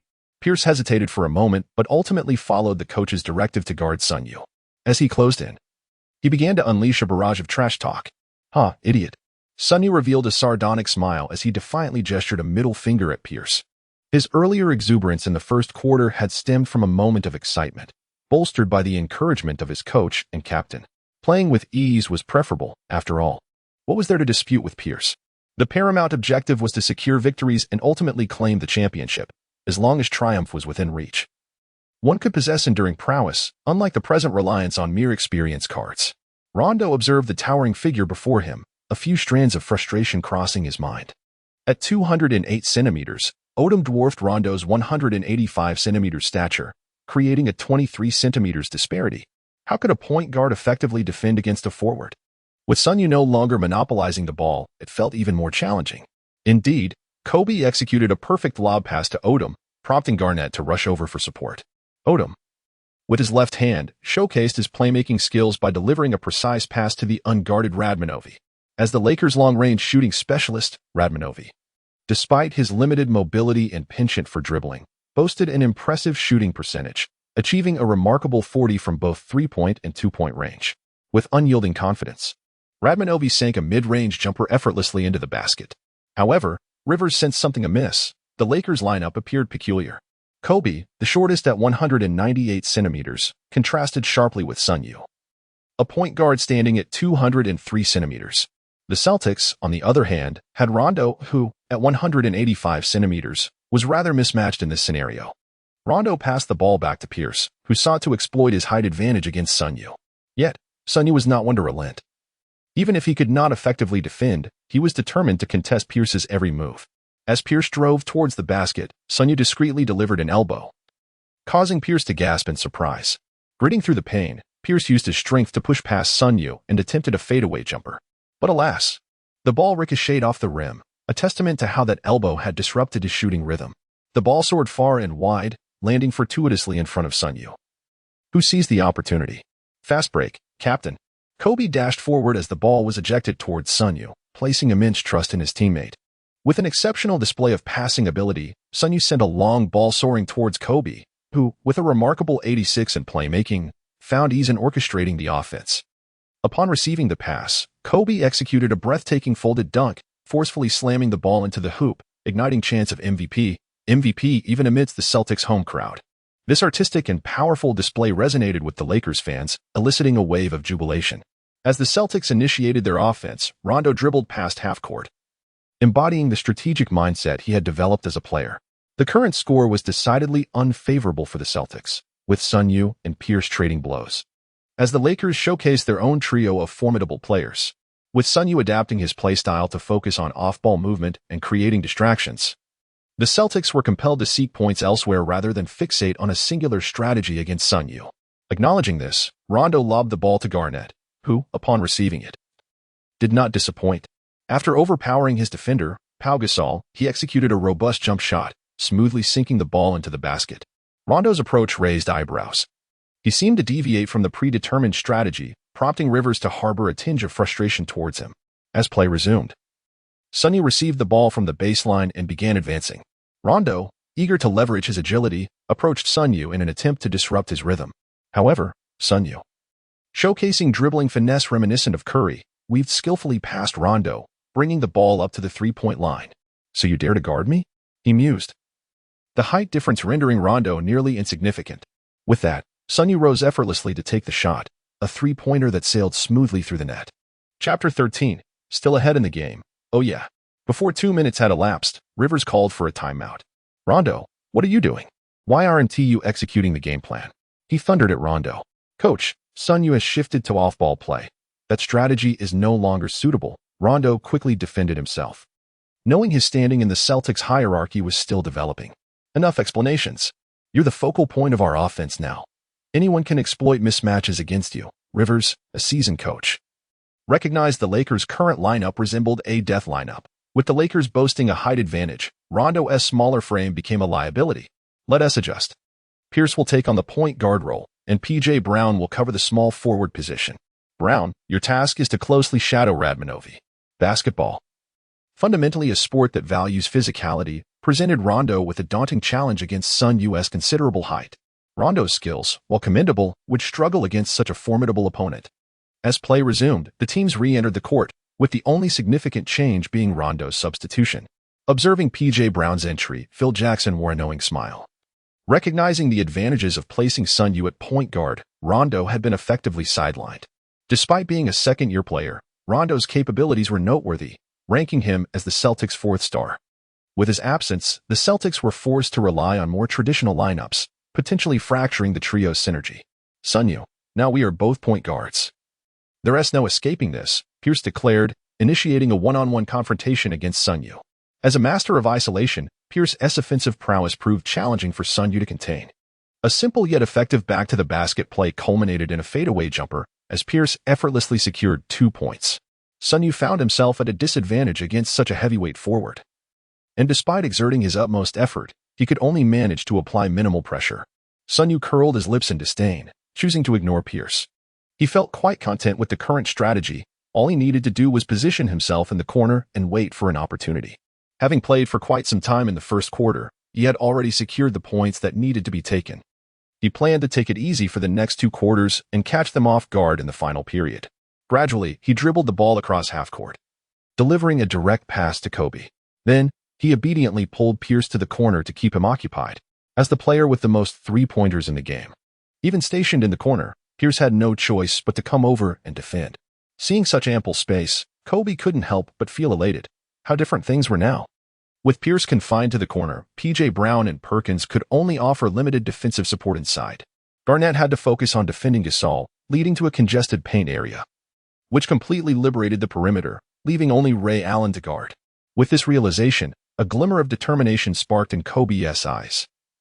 It was time to showcase the prowess of the league's premier isolation player. Previously, he had faced off against 2 defenders, but now it was a one-on-one situation. Employing his classical finesse, Kobe backed down Ray Allen, who was unable to withstand the force. Once he created enough space, Kobe executed a smooth fadeaway jumper. Swish. The ball sailed through the net, and as he watched the score rise on the scoreboard, a smile crept onto Kobe's lips. His shooting touch was on point this game. In the ensuing possession, there was no need for Sun Yue to shoot, by merely keeping Pierce in the corner. Kobe could unleash his magical mid-range shots to punish Ray Allen. The Celtics found themselves at a loss for an effective countermeasure. The Lakers were now focusing on both Sun Yue and Kobe as their perimeter threats, while the interior players were primarily tasked with defense. The only players who could match up against them from the outside were Ray Allen and Pierce, effectively playing to the Lakers' strengths while limiting the Celtics' options. The formidable Garnett was essentially neutralized in the paint, only able to find moments of relevance on offense. As the referee's whistle signaled the end of the half, the score stood at 59-51, with the Lakers leading by 8 points. The score had not expanded further, as the Lakers' offensive play was heavily centered around Kobe. While the Celtics had a more balanced scoring distribution, Pierce led with 12 points, Garnett had 10, and Ray Allen contributed 8. Sun Yue, as a three-point shooter, had only scored a three-pointer against Rondo at the start, primarily facilitating the offense by bringing the ball over half-court and drawing Pierce to the corner. Rivers felt a headache coming on as he gazed at the scoreboard, which showed his team trailing. The elevator door strategy had yet to be deciphered. And now another formidable tactic emerged, leaving him hesitant to deploy Rondo. Garnett, as the league's premier power forward, can we rely entirely on you in the paint? Rivers' tone conveyed a sense of resolve as his mind raced with strategies. Of course, coach. We are at the critical moment. I will give my all to keep the championship in this city. Garnett patted his chest, the player most eager for the championship. Now feeling the pressure as the team lagged behind, the title slipping further away. Since the Lakers have shifted their focus to the perimeter, we must lock them down outside. While entrusting the paint to Garnett, we'll field Rondo, Ray Allen, Pierce, and Leon Powell. We will double-team Kobe and Sun Yue after a quarter of idleness. I refuse to believe Sun Yue's shooting will remain so precise. Once his rhythm falters, we can comfortably lock down Kobe, just as we did before. Even if we struggle, we have sufficient personnel to handle both. With an MVP-caliber power forward in the paint, the Lakers' Gasol was just a temporary fill-in for Bynum's absence, posing little threat. Now, at the most critical juncture for the Celtics, the championship was within reach. Do not give up. Fight to win this game, Rivers urged, laying bare his thoughts. As a seasoned coach, he would not have considered eliminating the center position unless absolutely necessary. Chapter 14. Halfway through, the Lakers lead by 10 meanwhile.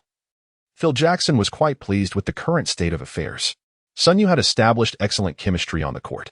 As a master of utilizing star players, Jackson focused on one key aspect of his strategy, creating opportunities for isolation plays. Sun Yue's positioning in the corner had opened up significant space for Kobe, yielding straightforward results. Kobe did not disappoint, scoring 27 points in the quarter. The dynamic duo of Kobe and Sun Yue shattered the Celtics' defense. With Kobe's exceptional stamina, he could handle the increased workload without issue. Shortly, Vujasic would replace Radmanovic, and Odom would step into the 4th spot, given their height advantage. The team needed to maintain that edge. The 5 players would need to be prepared to go the distance, as they had to seize this final game.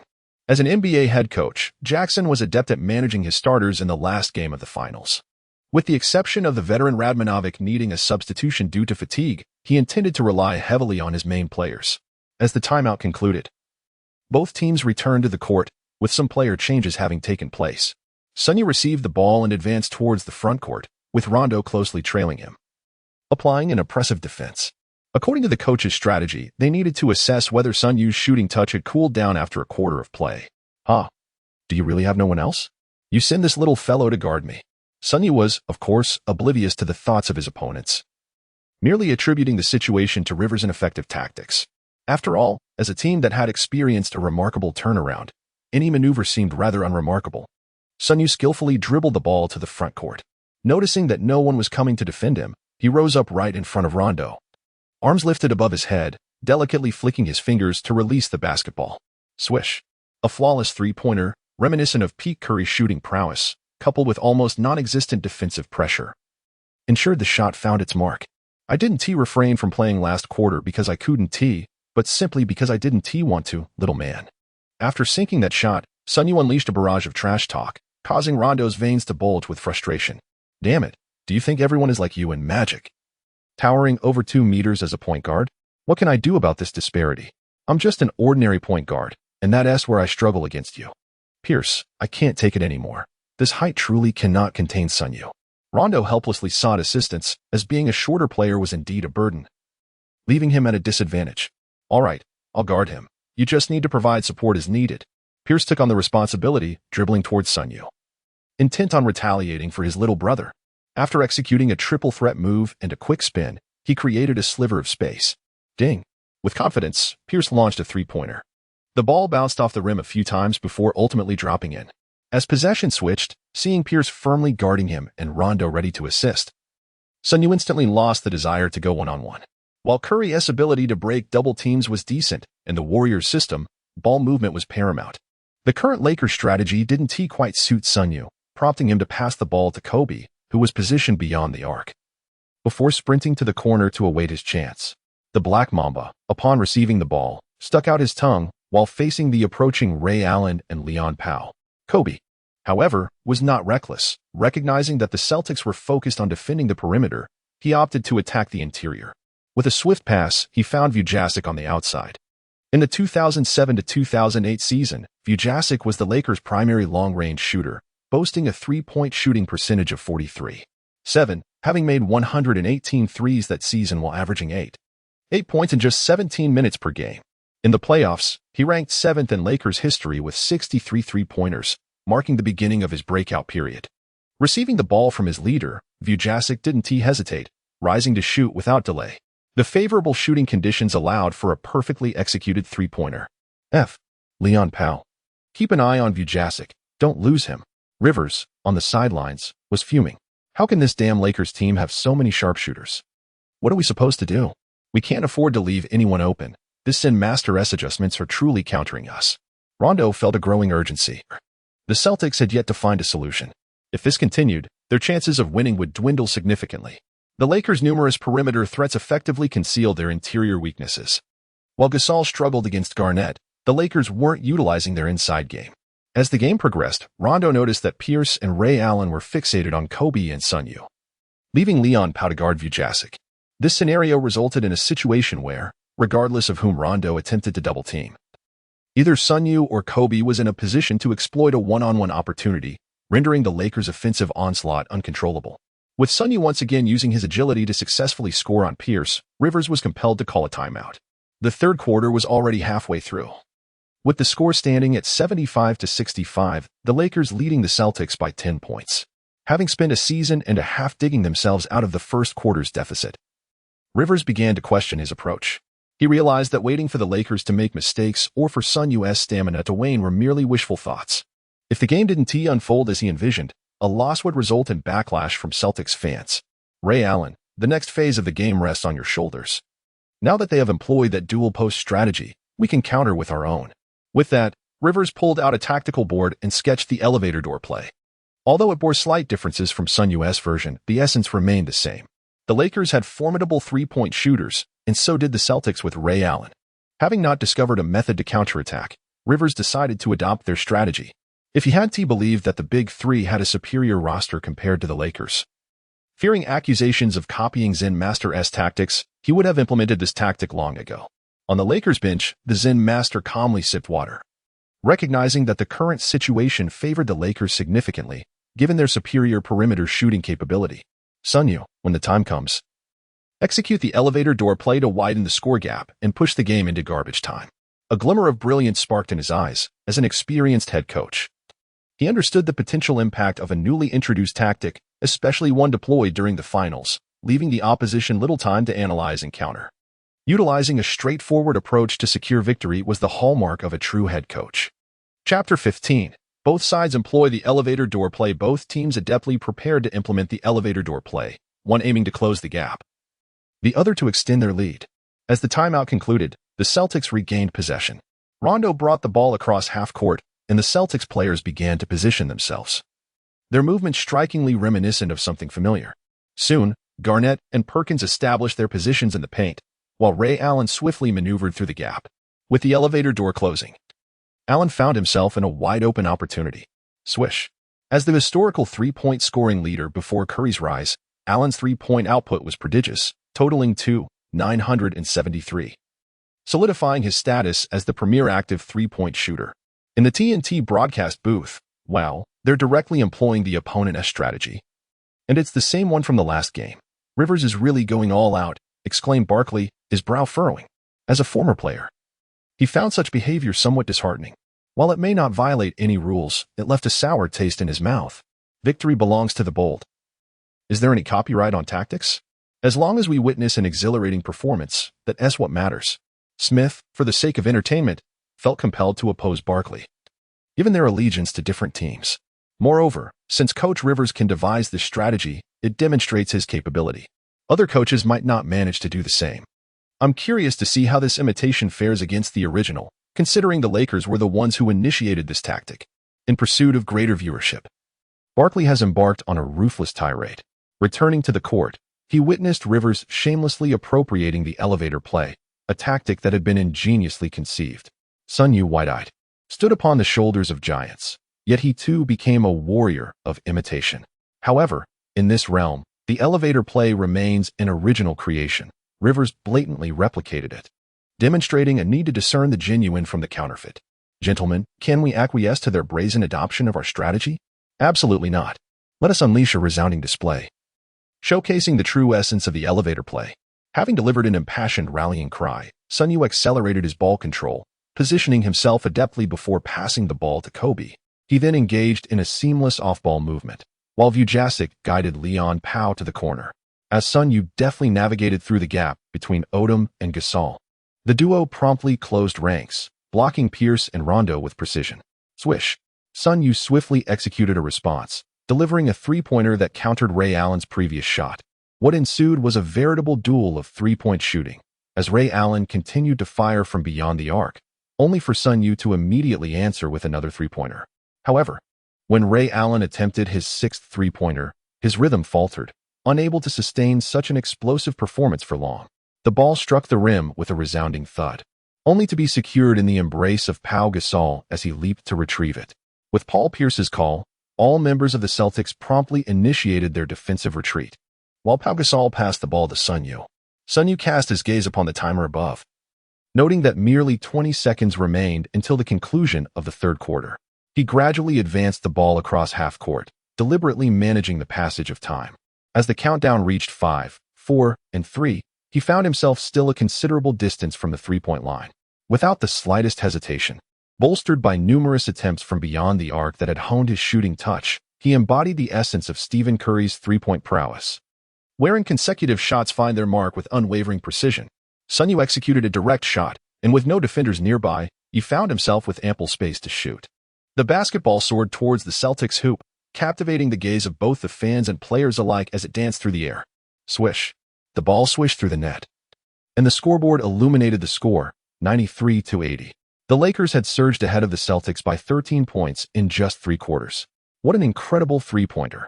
Sun Yue has truly ascended to the elite tier of the league, Barkley exclaimed in the broadcast booth.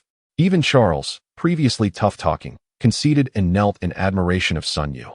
Such a remarkable display of three-point shooting was beyond reproach. With 53 points in 3 quarters, the Lakers rookie showcased an extraordinary level of talent, delivering a performance worthy of a superstar. With Bynum's anticipated return next season, the Lakers could confidently be labeled a quartet of giants. Barkley harbored a favorable opinion of Sun Yue, grateful for his role in securing a winning bet. The astonishment was palpable. Sun Yue held his own against Ray Allen, responding to every challenge with poise. On the Celtics bench, An air of silence enveloped the players. Rivers, with red-rimmed eyes, fixated on the scoreboard, lost in thought. Allen's countenance darkened. Failing to outshine Sun Yue in three-point shooting, his signature skill cast doubt on his prowess in the eyes of the league. Garnett, the most sacrificial of the three superstars, scowled.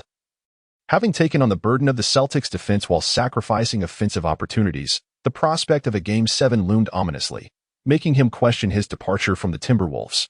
Pierce, the Celtics leader, faced humiliation as he found himself outmatched by the rookie Sun Yue in their early exchanges, leaving the team struggling to close the score gap. If held accountable after the game, he could face severe backlash. Since their previous game, where they squandered a 28-point lead, the atmosphere in the Celtics locker room had soured considerably. Now, trailing by 13 points in a decisive Game 7, the players' morale had plummeted to an all-time low. Witnessing the despondency among his players, Rivers felt a sense of futility. Even the elevator door strategy had not yielded results. What else could possibly salvage Boston? Enough. You all look like beaten dogs. You are a team of superstars. Imagine the fans' fury if you falter in the finals, Rivers implored, attempting to rally them with motivational words. As a trio of league giants, if you cannot devise a solution for this battle, no one can. Let the stars handle the game. There's only one quarter left in the finals. Fight until the very end. Even if it means breaking limbs, you must finish this game. Conversely, the Lakers found themselves in a position of optimism. Having previously endured a dismal outlook, they not only overturned Game 6 but also seized a leading position in Game 7, their spirits soaring with excitement and relief. Chapter 16, Lakers Championship. The flame of excitement in Kobe's eyes was nearly uncontainable. The championship felt tantalizingly close. Since parting ways with Shaquille O'Neal, Kobe had faced relentless scrutiny from the media and fans alike. Now was the moment to reclaim his standing, especially as he and Sun Yue had been the standout performers for the Lakers. However, Sun Yue's limited appearances meant his statistics fell short of meeting the finals MVP criteria. Kobe found solace in the fact that he need not worry about accolades being snatched away. The primary focus was on winning the final match and securing the championship for the Lakers. The Zen master observed the fiery determination in Kobe, a smile forming on his face. With a capable ally, Kobe had managed to conserve his energy, while Sun Yue, a rookie, had already played an entire 3 quarters. It remained uncertain if he could endure the final stretch. Sun Yue, the moment of truth is upon us. In this final quarter, you will hardly have time to rest. Can you hold on? No problem, coach. I can manage my stamina, he replied confidently. As Sun Yue sipped on Gatorade, he resolutely responded that aside from his exceptional 3-point shooting, Curry's stamina is of historic caliber. As the linchpin of the Warriors, Curry continuously runs the court. Despite this, he has managed to play entire games and even double overtime, exhibiting monstrous endurance. Meanwhile, during the second quarter, Sun Yue conserved energy, ensuring he was more than prepared for the fourth quarter. Enough said, as long as they secure the championship. The starting players will be astonished by the management's generosity when it comes to contract renewals. Especially you, Sun Yue, if you can win this game. You will undoubtedly be a key player for the Lakers next season. Phil Jackson directly promised to ignite the team's spirit. Let us unite, placing our hands together to chant.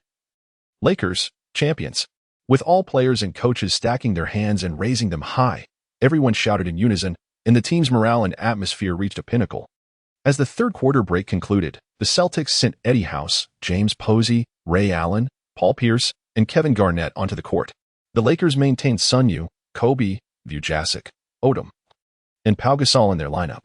Rivers, unwilling to concede, sought to adapt. Having reached the finals, he was determined to try everything.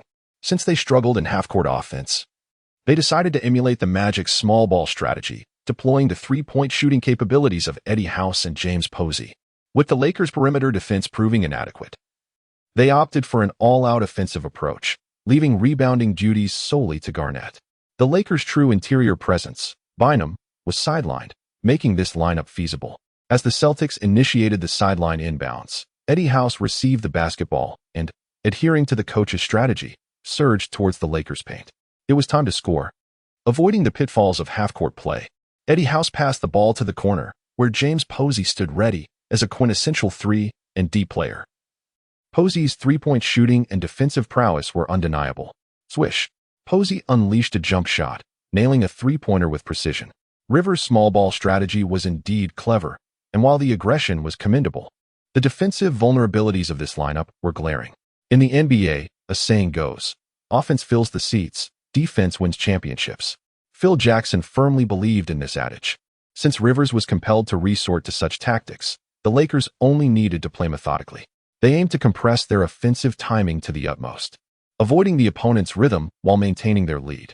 Jackson bellowed from the bench that there was no need to adjust tactics. Preserving the lead would ensure the championship victory. Sun Yue made an okay gesture, indicating the need to manage the clock. This is a skill anyone can master. He leisurely brought the ball across the court, taking over 7 seconds in a slow and deliberate manner. After dribbling for a while, he passed the ball to Kobe, who found that nearly half of the shot clock had already elapsed. Upon receiving the ball, Kobe did not rush into an offensive play. Instead, he meticulously assessed the current situation. As the Zen master advised, it was time to control the tempo, for they were now engaged in a battle of positions. As Sun Yue and Vujasic darted to the corners, Gasol and Odom secured the paint, stretching the surrounding space immensely. As a superstar of the league, Kobe's ability to navigate through defenses is formidable. Controlling the tempo at the top of the arc, he executed a series of deft dribbles, followed by a behind-the-back turn and a soaring jump shot. This particular fadeaway had a higher arc than usual, a feat only Kobe could achieve in the current league. After a few bounces, the basketball found its way into the net. The fast break continued, with Rivers shouting from the sidelines, and Eddie House did not disappoint, completing the offensive play in just 7 seconds with a three-pointer, responding to the previous score. The teams exchanged blows. One aimed for a fast break, while the other focused on half-court strategy.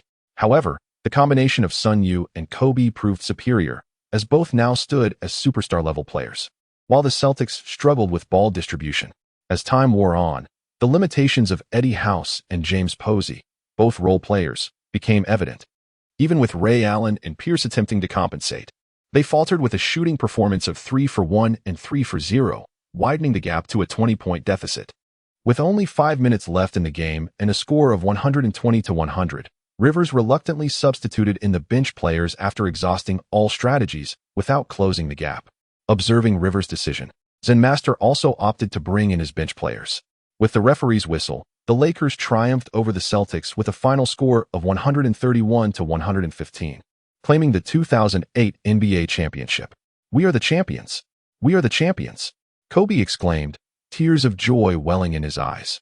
After 4 long years, he could finally celebrate, free from the taunts of that insufferable fat man. "Sun Yue, I truly thank you. You are the greatest contributor," Kobe said, his eyes misty. Without Sun Yue's extraordinary performance, the Lakers would have succumbed in Game 6. It was Sun Yue's stellar play that secured their victory in this championship. Chapter 17. Kobe, Finals MVP. The Celtics players were dejected, having reached the championship point only to lose 2 consecutive games, resulting in a disheartening defeat in the finals. After exchanging embraces with the Lakers, the Celtics left the arena, with Garnett's eyes burning with determination for the next season. In the TNT studio, Barkley erupted in jubilant cheers, proclaiming the Lakers as the 2008 NBA Finals champions, achieving a remarkable comeback from a 3-2 deficit, largely thanks to Sun Yue's explosive performance. To be frank, the standout player in the final 2 games was not Kobe, but the Chinese player Sun Yue, who delivered a performance worthy of a superstar, single-handedly uplifting the Lakers. Sun Yue dominated the game with his audacious three-pointers, establishing himself as the league's premier sharpshooter, surpassing even Ray Allen. Barkley sang Sun Yue's praises, while Smith quietly concurred, though he wouldn't openly admit it. Sun Yue's performance in the finals was indeed impressive, but claiming the title of the best shooter in the league seemed a stretch. However, considering his final game where he scored 60 points, including an astounding 13 of 21 from three-point range, it was hard to argue against him. Barkley highlighted Sun Yue's statistics, which were undeniably astonishing, marking a career-defining night for him. "Do you think the Finals MVP could be awarded to Sun Yue? Theoretically, it's unlikely. Although his performance in the last 2 games was exceptional and pivotal for the Lakers' comeback, averaging his statistics throughout the series diminishes his chances for the MVP title." True, both Kobe and Sun Yue performed splendidly for the Lakers, but Kobe's stats are also impressive, solidifying his claim to the MVP. Meanwhile, at the Celtics arena, the championship awards ceremony commenced, with the entire Lakers team and coaching staff gathered at center stage. Kobe stood out prominently, as per tradition. NBA Commissioner David Stern was to present the trophy. "Ladies and gentlemen, we have witnessed a remarkable contest. The spirit of competition displayed by both the Celtics and the Lakers coupled with their unprecedented performances throughout the series, is truly commendable. The 2008 NBA championship belongs to the Los Angeles Lakers. Let us congratulate them. Thunderous applause erupted. As the Lakers, a premier franchise, were met with a sea of fans even in an away game, Stern presented the championship trophy, which was fervently accepted by Lakers owner Jerry Buss. This marked the Lakers' 15th championship, bringing them closer to tying the Celtics record. Buss planted a kiss on the trophy before passing it along. Zen Master raised it high before handing it to Kobe. As the coach with the most championships in history, winning was simply routine for him. Kobe, filled with emotion, gently kissed the trophy, recognizing its significance as his first championship title as the unequivocal leader of the team. He caressed the trophy's surface, lingering momentarily before passing it to Sun Yue. Observing the residue left by the two players, Sun Yue hesitated, feeling disdain for the perceived lack of cleanliness, before quickly lifting the trophy and handing it to the next recipient. Next came a significant accolade. Following media voting, Lakers superstar Kobe Bryant received 9 votes, unanimously earning the title of 2008 NBA Finals MVP. Over the 7 games of the finals, he averaged an impressive 26.7 points, 4.7 rebounds, 5.0 assists, 2.7 steals, and 0.2 blocks, showcasing his brilliance on the grand stage. Congratulations, Kobe. This honor is well-deserved, Stern proclaimed. He maintained high expectations for Kobe, envisioning him as the future face of the league, with a narrative set for a clash between 23 and 24. The two titans of the NBA. Kobe's smile widened, and he stepped forward to accept his trophy from Stern, a symbol of his achievement as Finals MVP.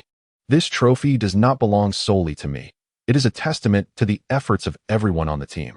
Thank you all, Kobe said, his voice filled with emotion as he raised the MVP trophy high, acknowledging it as his first after several previous titles claimed by others. Kobe, with this championship win, you have equaled Shaq's number of titles. How do you feel? The reporter, with a cunning edge, posed a question that had long been known to the public regarding the relationship between O'Neal and Kobe. To attract significant attention, such inquiries were essential. Oh, I never concern myself with championship titles. What truly matters to me is victory. O'Neal and I were excellent partners, and as for equaling championship counts, that holds little significance for me. My focus is on defending our title next season. Kobe secretly reveled in the acknowledgement of his status, having proven that he could secure a championship even without O'Neal, and he was now on the verge of equaling the championship count. Should he triumph once more, it would signify a glorious resurgence. I must extend my heartfelt gratitude to one individual, my little brother, Sun Yue. He saved me and revitalized the Lakers. Scoring 34 points in one finals game and 60 in another was nothing short of divine intervention. It was utterly astonishing, turning the tide of the match. Frankly, without Sun Yue, we would have been heading home to fish after Game 6. Therefore, this FMEP trophy belongs half to him. With Bynum's return next season, our roster will be even more formidable. We shall undoubtedly be the strongest team in the league. The Lakers will reclaim the championship. Kobe not only addressed the reporter's query, but also elevated Sun Yue's contributions. Sun Yue, in these final games, you rose to the occasion, single-handedly lifting the Lakers. Don't you think this finals MVP should rightly be awarded to you? One reporter, representing the Celtics, audaciously posed a critical question, as he was the least inclined to see the Lakers' strength grow. His aim was to sow discord, hoping to ignite tensions between Sun Yue and Kobe. Well, I believe I merely did what I was capable of. It is not as if I achieved anything extraordinary. Our leader rightfully earned the FMEP. Next season, I will also fulfill my role and be a vital force in our leader's quest to defend the championship. Sun Yue is far from foolish. He possesses a keen awareness of his own capabilities. Despite his commendable performances in 2 games, he has yet to challenge the established status of the Lakers' leader. Phil Jackson, may I inquire whether the strategies you devised for the Lakers during their period of adversity were premeditated? No, those tactics were ingeniously crafted by Sun Yue himself. The reporter's expression transformed into one of astonishment. It is indeed remarkable that a player could conceive their own strategies. This hints at a promising future where he might transition into coaching post-retirement, effectively adding another strategist to the court. Chapter 18. Drawing the permanent superstar card of Klay Thompson. Congratulations to the host for acquiring the 2008 championship. The basketball championship interceptor system is now activated. The system will draw a permanent superstar card from the selected 2017 Warriors. The higher the player's abilities, the more challenging they are to draw. Ding. Congratulations to the host for drawing the permanent superstar card of Klay Thompson. Klay Thompson, height, 198 centimeters, weight, 97. 5 kilograms, athleticism, 79, drive, 64, inside scoring, 49.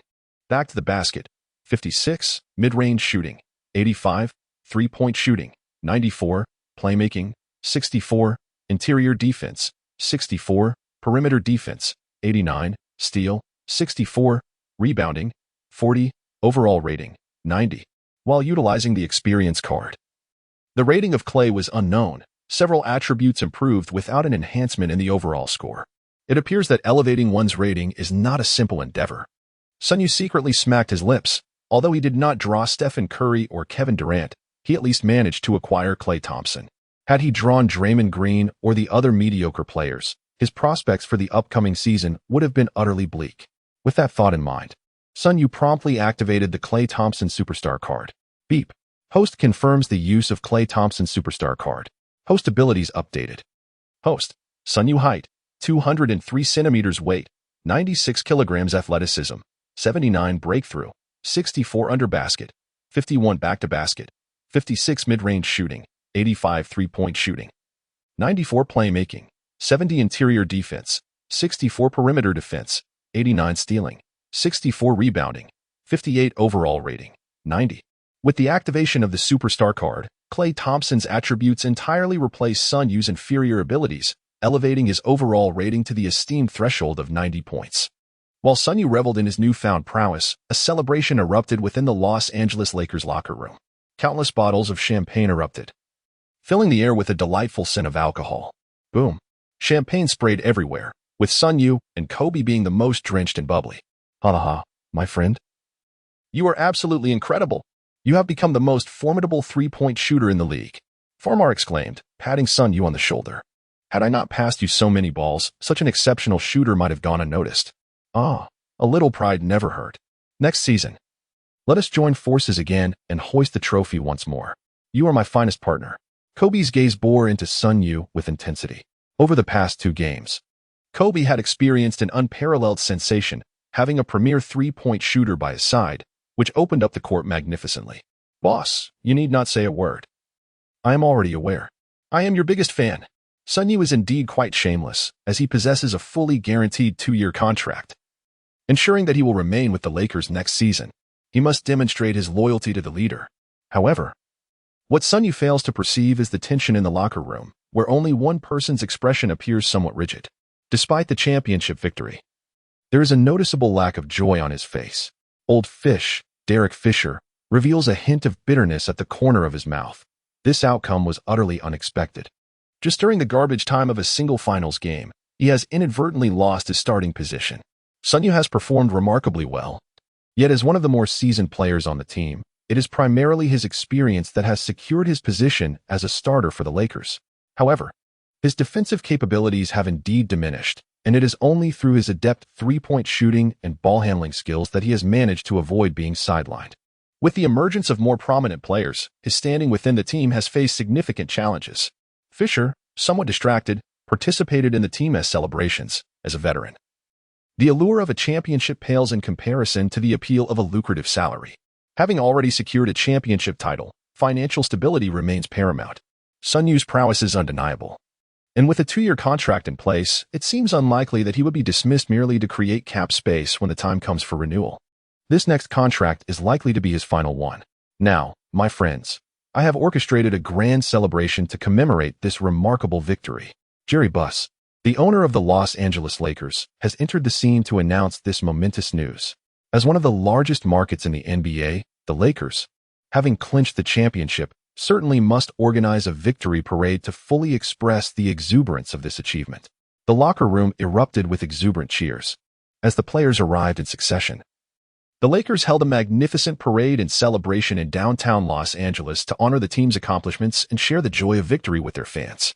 The procession traversed the main streets of Los Angeles, with players riding on floats and Kobe waving to the fans while holding the championship trophy. Tens of thousands of supporters flooded the streets, brandishing Lakers flags and chanting the team's slogans, demonstrating their unwavering support and congratulations. Sun Yue, along with his fellow Lakers exuberantly showered fans with champagne from their float, eliciting cheers and joy from the delighted crowd, filling Los Angeles with laughter and merriment. The parade route was packed with fervent supporters who eagerly interacted with the players, capturing moments with photographs and extending their congratulations. Kobe and several players even engaged with fans, conversing and signing autographs. Naturally, Kobe was the most beloved figure, closely followed by Sun Yue, who had showcased a remarkable comeback performance in the finals. This illustrates the adage that offense wins fans. Sun Yue's impressive display over just 2 games has garnered him a substantial fan base. In the Celtics press room, Doc Rivers faced relentless questioning from reporters. Rivers, some say the loss in this finals can be entirely attributed to you. Do you believe this is accurate? Such assertions are utterly absurd. The team's defeat is a collective issue. It cannot rest solely on my shoulders. However, many argue that when Sun Yue exhibited his brilliance, you had the opportunity to elevate him to a starting role. The match was lost by a mere point. Had you adapted sooner, the Celtics might have triumphed. Well, that argument lacks merit. Our starters had endured a grueling game and required time to regroup. Sun Yue entered with only 5 minutes left in the third quarter. No coach would make such a decision at that juncture. Do you consider altering the roster, given the failure of the trio in their inaugural season? No, the synergy of the Big Three is unparalleled, and we were on the brink of capturing the championship. It was an unexpected surge from our bench that caught us off guard. Next season, we shall return with renewed determination, aiming directly for the title. What are your thoughts on Sun Yue as a player? Sun Yue, without a doubt, has ascended to superstar status. His three-point shooting ability is second only to Ray Allen. If the Lakers remain injury-free next season, they will undoubtedly be the Celtics' fiercest competitors for the championship. Chapter 19. Returning home to purchase a house. Fulfilling a past obsession under Kobe's leadership, the Los Angeles Lakers have once again secured a championship trophy, bringing their total to 15. Just one shy of equaling the Celtics record, Sports Illustrated. Not only do we boast the superstar Kobe, but we also have all-star caliber Pau Gasol, the future premier center Andrew Bynum, and the league's top shooter, Sun Yue. Next season, the Lakers are poised to defend their championship title, the New York Times. For the upcoming season, Sun Yue remains under a rookie minimum contract of $500,000, allowing the Lakers to maintain a complete championship roster. However, in 2009, the Lakers will face contract renewal issues with Sun Yue, Odom, and Bynum, leaving the establishment of a dynasty still uncertain, ESPN News Dispatch. As another player from the Eastern Giant entering the NBA, Sun Yue has already garnered a superstar aura, winning a championship in his rookie season and making a stunning impact in the finals. Is this the inception of his legendary journey? Fox Media. As news of the Lakers' championship victory spread, netizens in both China and the United States erupted with excitement, particularly in China, where Sun Yue's popularity soared. Discussions surrounding Sun Yue have been relentless on Chinese social media. Goodness, Sun Yue truly had the night of his career, scoring 60 points in a single finals game. His scoring prowess rivals that of Yao Ming. At the 2008 Olympics, Sun Yue and Yao Ming formed a dynamic inside-outside duo, arguably the strongest lineup in the history of Chinese basketball. Regardless of strength, both are undoubtedly NBA caliber players. Do you think Sun Yue can effectively collaborate with Yao Ming? I see no issue. Yao simply needs a skilled point guard to pass to, and Sun Yue fits that role perfectly. The last Olympics saw the Chinese men's basketball team reach the quarterfinals. With Sun Yue, they should aim to surpass that achievement. I can hardly wait for the Olympics to commence. I'm all in for the Sun Yue and Yao Ming partnership. After the championship parade concluded, it was time for the management and coaching staff to get busy. However, this year, the Lakers' first-round draft pick was traded for Pau Gasol, leaving only a late second-round pick, which the management did not prioritize. The 2008 NBA draft proceeded as scheduled, with the Bulls selecting Derrick Rose as the first overall pick, heralding the rise of the youngest MVP. Unfortunately, injury marred his peak performance, leading to a fall from grace, ultimately leaving behind a notable legacy known as the Rose Rule. The Lakers made a minimal impact at the draft, using their final pick to select Joe Crawford, who scarcely left a mark in the NBA. After being drafted, Crawford was sent to the Development League, playing only a handful of games before joining the CBA in 2010, where he also had a brief tenure as a peripheral player. Following the draft, Sun Yue boarded a flight back to China. As a player emerging from the CBA, participating in the Olympics was imperative for him, especially with what is considered the strongest lineup in the history of the men's national team. After Yao Ming's eventual injury and retirement, such an opportunity may never arise again. Given his fortunate second chance as Sun Yue, He is determined to make his mark at this Olympics, viewing the quarterfinals not as an endpoint, but as a starting point. At Beijing Airport, a plane from Los Angeles landed, and Sun Yue inhaled deeply. BJ, I never expected to return in this manner. As a member of the Beijing migrant community, Sun Yue was profoundly educated by reality, reminiscent of Bai Jui's words about the high cost of rice in Chang'an, illustrating the challenges of urban life. In his previous life, Sun Yue had never resided in a single place within Beijing. As he gazed at the towering skyscrapers that had sprung up around him, a sense of nostalgia washed over him. In this life, he was determined to purchase an apartment in Beijing to rectify the regrets of his past. The year was 2008, a time when the real estate market was reeling from the onset of the financial crisis, and property prices had begun to decline. At that time, the general housing prices in Beijing were approximately as follows. Within the second ring road, prices hovered around 25,000 yuan per square meter. In Chaoyang and HD districts, the price was about 20,000 yuan per square meter. Contemplating this, Sun Yue felt a flicker of excitement. After a year of playing basketball in the United States, he had earned an impressive annual salary of $440,000. In 2008, the exchange rate was roughly 1,685, meaning his salary translated to about 301 million yuan. However, this was merely theoretical, for the tax rates in the United States were quite steep. Those earning over $518 for $100 faced a tax rate of 37. Additionally, the state tax in Los Angeles, where the Lakers were based, reached a staggering 13.3. After accounting for various taxes and personal expenses, Sun Yue found that his earnings in the U.S. amounted to approximately $200,000, or around 137 million yuan. With these thoughts in mind, Sun Yue hailed a taxi and headed straight to a real estate agency within the inner ring of Beijing. This was indeed the opportune moment to invest in property. Motivated by his unfulfilled desire for a home in his previous life, he resolved to accomplish this goal. Although he had the advantage of basketball prowess in this lifetime, ensuring financial stability, the yearning for property lingered in his heart. Without a moment's hesitation, Sun Yue purchased a spacious flat in the inner ring of Beijing, boasting a construction area of 200 square meters and an internal area of about 160 square meters, complete with a large balcony that promised comfort. Given the substantial price of larger properties, the total cost was significant, but the developer had made concessions, pricing it at 20,000 yuan per square meter and including a parking space.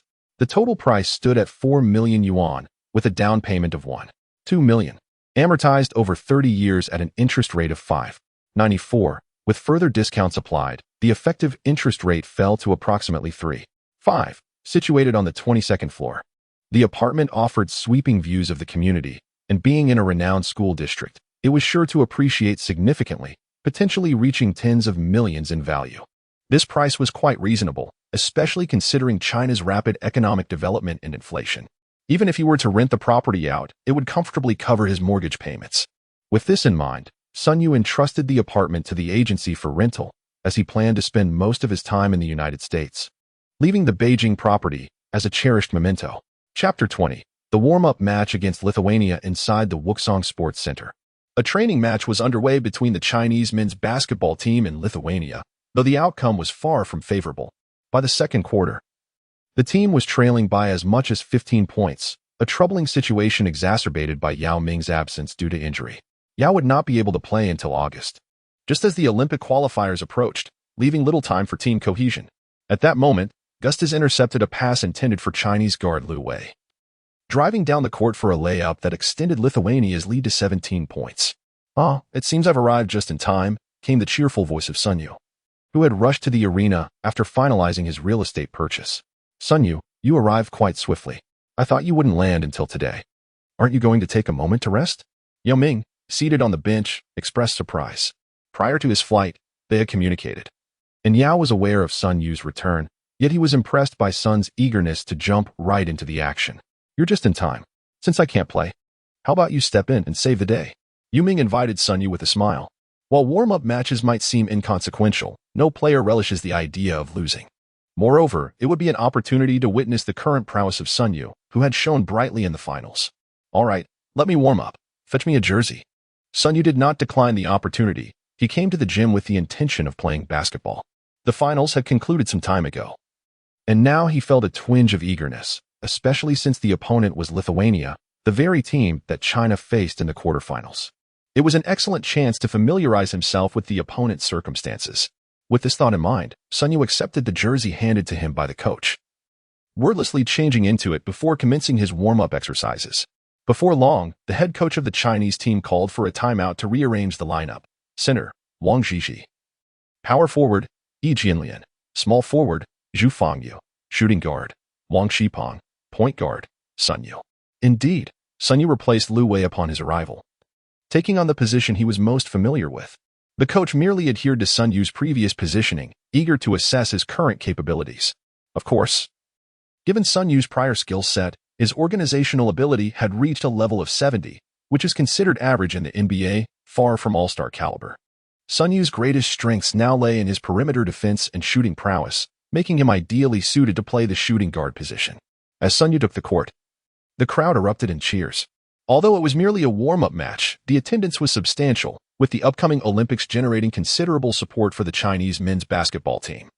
Reports had circulated that Sun Yue was still in America just the day before. His swift return was indeed surprising. With Sun Yue on the court, China's most formidable three-point shooter was ready to face Lithuania, fostering hope for victory, having previously closed a 28-point gap in the finals. This practice match seemed easily within reach. With the referee's whistle signaling the start, both teams entered the court, the possession belonging to China. As Wang Zhizhi threw the ball to Sun Yue from the sideline, the Chinese team launched their offensive. Sun Yue received the ball, casually bringing it across half court. The three-point line in Chinese basketball measures 6.75 meters, the same as international standards, while the NBA's three-point line is a full 7.25 meters from the basket. Consequently, the challenge of shooting three-pointers in China and international competitions is significantly reduced. Here, a three-pointer is akin to a long two-pointer in the NBA. With Klay Thompson's three-point shooting skills, this kind of match would almost feel like an unfair advantage. Ignoring the Lithuanian guard, Sun Yue, still some distance from the three-point line, rose up for a shot, executing a textbook shooting motion with both hands above his head. Swish. The basketball fell through the net with perfect precision, showcasing Sun Yue's remarkable three-point range in a single offensive play. His defender was not out of position but could do nothing against Sun Yue's height, offering no opportunity for a counterattack. What a shot. That is how Sun Yue plays. Coach Jonas pumped his fist in approval. Such resilience had been absent before Sun Yue's arrival. He played with an assertiveness that defied conventional tactics, something the Chinese team desperately needed. Those who have made a name for themselves in the NBA are not to be underestimated.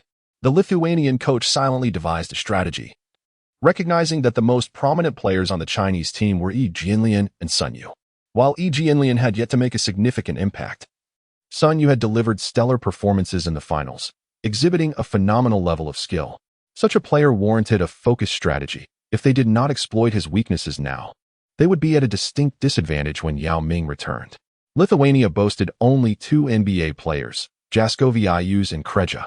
Jaskovičius had departed the NBA after the 06-07 season, while Kreja was merely an average player on his team.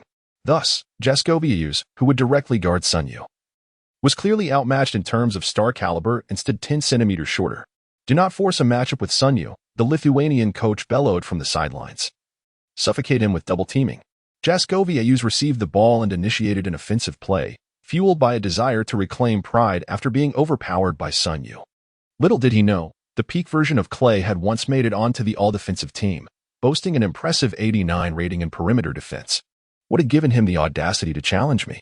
Sun Yue observed Jaskovičius as he made a dismissive gesture, approaching him with an air of unwarranted bravado. It was utterly perplexing. Did this mere amateur dare to provoke him? Enveloped in an aura of impending doom, Sun Yue unleashed his full strength, amplifying his defensive pressure to the utmost. Instantly, Jaskovičius was drenched in cold sweat. With a decisive move, Sun Yue exploited the momentary lapse in Jaskovičius's defense, swiftly snatching the basketball from his grasp. Seizing the opportunity, Sun Yue surged forward, racing towards the front court. Before the Lithuanian team could even comprehend the sudden turn of events, he executed a sudden halt just a meter away from the three-point line, launching a jump shot. Swish. The moniker of Klay as a lethal weapon on the international basketball stage was not unfounded. In this environment, his three-point shooting prowess was effortless. And Sun Yue scored yet again. Chapter 21. Sun Yue enters, closing the gap by 10 points upon his entry onto the court. he immediately instilled fear in Lithuania. Dominating the game with both offense and defense, Sun Yue was undeniably formidable, standing on a different level compared to others. He resembled Zhao Zilong, maneuvering through the court with ease, as if traversing an uninhabited realm. The crowd erupted in cheers, thoroughly impressed by Sun Yue's performance. With such a point guard and Yao Ming complementing each other, there was hope for the Olympics. The score stood at 36-45. The deficit rapidly narrowed to a mere 9 points. "Brothers, let us give it our all. Defense is paramount," shouted Klezia, another core player for Lithuania. Initially, he had approached this match with a sense of nonchalance, viewing the Chinese team as an insignificant threat. However, witnessing Sun Yue's relentless pursuit of 6 consecutive points, he recognized the caliber of Jasikovičius, a standout within the Lithuanian roster. Yet, on both ends of the court, facing Sun Yue felt akin to a father overpowering his son. The disparity in skill was evident. With this realization, Klezia grew increasingly intrigued by Sun Yue. He demanded the ball from his teammate, eager to take him on one-on-one. Disregarding positional roles in his quest to gauge Sun Yue's true mettle. As Klezia approached, Sun Yue felt exasperated. Why did everyone wish to challenge him? Did they not comprehend the exceptional caliber of his 3D superstar archetype? Once again, Sun Yue unleashed his full potential against Klezia, rendering him utterly lost amidst the suffocating pressure. The intensity of the defense was simply beyond what a player of Klezia's stature could withstand. Sun Yue executed yet another steal, deftly wresting the ball from Klezia's grasp. However, this time, the Lithuanian team displayed their acumen by closely monitoring the dynamics between Sun Yue and Klezia. As Sun Yue made his move, they promptly opted for a defensive retreat, leading both sides into a stalemate. Perhaps feeling embarrassed by the previous theft, Klezia took the initiative to guard Sun Yue closely. The ease he once exhibited against Jasikovičius was now absent. Klezia, a small forward, matched Sun Yue in physical prowess. With a playmaking ability rated at 70 and a dribbling skill of 64, Sun Yue found it challenging to outmaneuver Klezia, who was known for his off-ball shooting. While his ball handling remained a notable weakness, after several attempts to break past Klezia through directional changes, Sun Yue wisely refrained from forcing the issue and signaled for a pick. Wang Zhizhi swiftly approached to set a screen. Utilizing Wang's imposing frame, Sun Yue successfully shook off Klezia and seized the opportunity to execute a jump shot. Once again attempting a three-pointer beyond the arc swish, the basketball sailed through the hoop as Sun Yue netted another three-point shot. Shortly after Sun Yue's entrance, the Chinese team swiftly narrowed the gap by 9 points, and a palpable shift in morale was evident. Conversely, Lithuania appeared somewhat flustered, as their 2 star players found themselves unable to surpass Sun Yue's defense. With Lithuania's strategy primarily focused on outside shooting, their inability to establish a perimeter presence was concerning. Once Yao Ming returned, the combination of inside and outside play could lead to a significant advantage for China. As Jasikovičius advanced past half-court and observed Sun Yue approaching for defense, he swiftly passed the ball to Klezia, as if the ball had become too hot to handle. Upon receiving the ball, Klezia executed a series of deft dribbles, maneuvering beneath his legs, and after skillfully creating separation from Zhu Fangyu, he launched a jump shot, securing an additional 2 points for Lithuania. It appears that, in the absence of Sun Yue's defense, Lithuania still possesses the capacity to play effectively. Their perimeter strength is not easily extinguished, and the advantages of their dual-star system are now manifesting. The possession now lies with the Chinese team. As Sun Yue advanced past the halfway line, he was immediately confronted by a dual defense from the Lithuanian team. Observing the 2 defenders rushing towards him, a hint of derision curled at the corners of Sun Yue's mouth. Do you comprehend what it means to witness the most formidable lineup in men's basketball? This generation of players represents the final crescendo, unlike the subsequent teams whose performance has diminished to the point of eliciting exasperation. Zhou Qi, for instance, stands as the preeminent figure in the current men's basketball scene. Without a moment's hesitation, Sun Yue deftly passed the ball to the unmarked Zhu Fangyu, who, in turn, did not betray Sun's trust. Upon receiving the ball, Zhu executed a flawless shot, effortlessly sinking another 3 points. Sun Yue gave a thumbs up to Zhu Fangyu. As a renowned three-point shooter in the CBA, Zhu's proficiency in long-range shooting is formidable. Krejci's decision to leave Zhu unguarded in an attempt to double-team was a miscalculation that warranted a lesson in the realities of competition. With the sound of the halftime buzzer, the second quarter concluded swiftly, leaving the Lithuanian coach seated, contemplating strategies for the ensuing play. After Sun Yue entered the game, the dynamics of the Chinese team visibly transformed. With the ball predominantly in his control, Sun's offensive prowess proved to be a significant threat. Indeed, A player who could excel in the NBA is not to be underestimated.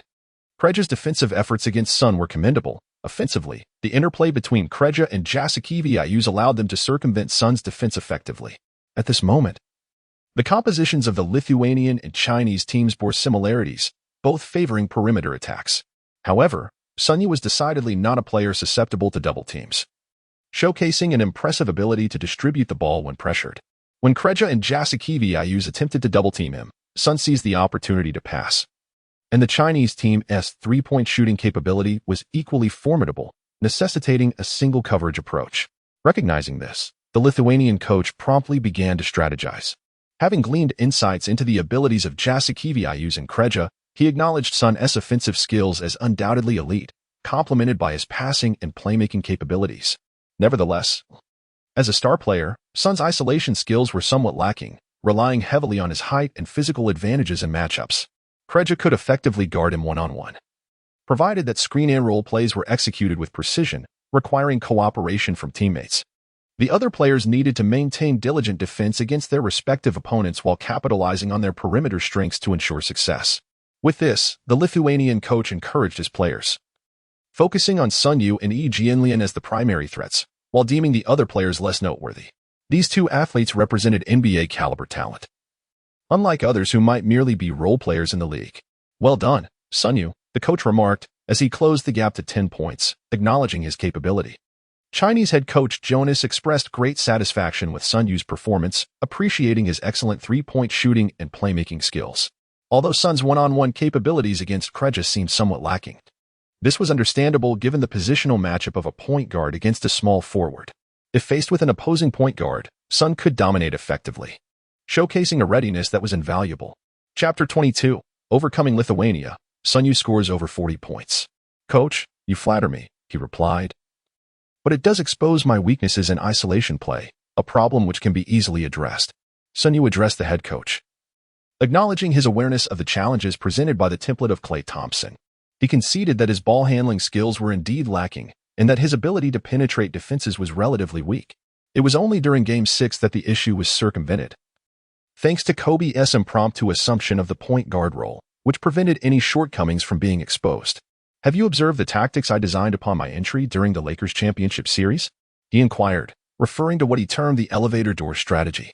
Following this, Sun Yue began to elucidate the essential elements of the elevator door tactic. Throughout his explanation, Jonas nodded in agreement, revealing his own curiosity as the head coach regarding this innovative strategy. As one of the premier basketball competitions in the world, the NBA undoubtedly showcases tactical systems that shine during the finals. However, due to the brevity of the time available, Jonas had yet to delve deeply into its intricacies. Now, with the first-hand account from Sun Yue himself, the opportunity for insight was invaluable. The crux of the elevator door strategy had been articulated. Though Sun Yue noted that to execute it effectively, he would ideally position himself as a shooting guard, necessitating a shift to an off-ball role.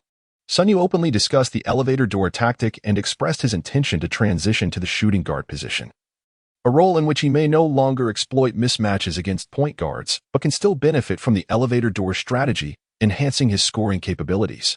"Very well. Since you have stated this, Sun Yue, let us replace Wang Shipeng with Qin Jianghua to assume the point guard duties."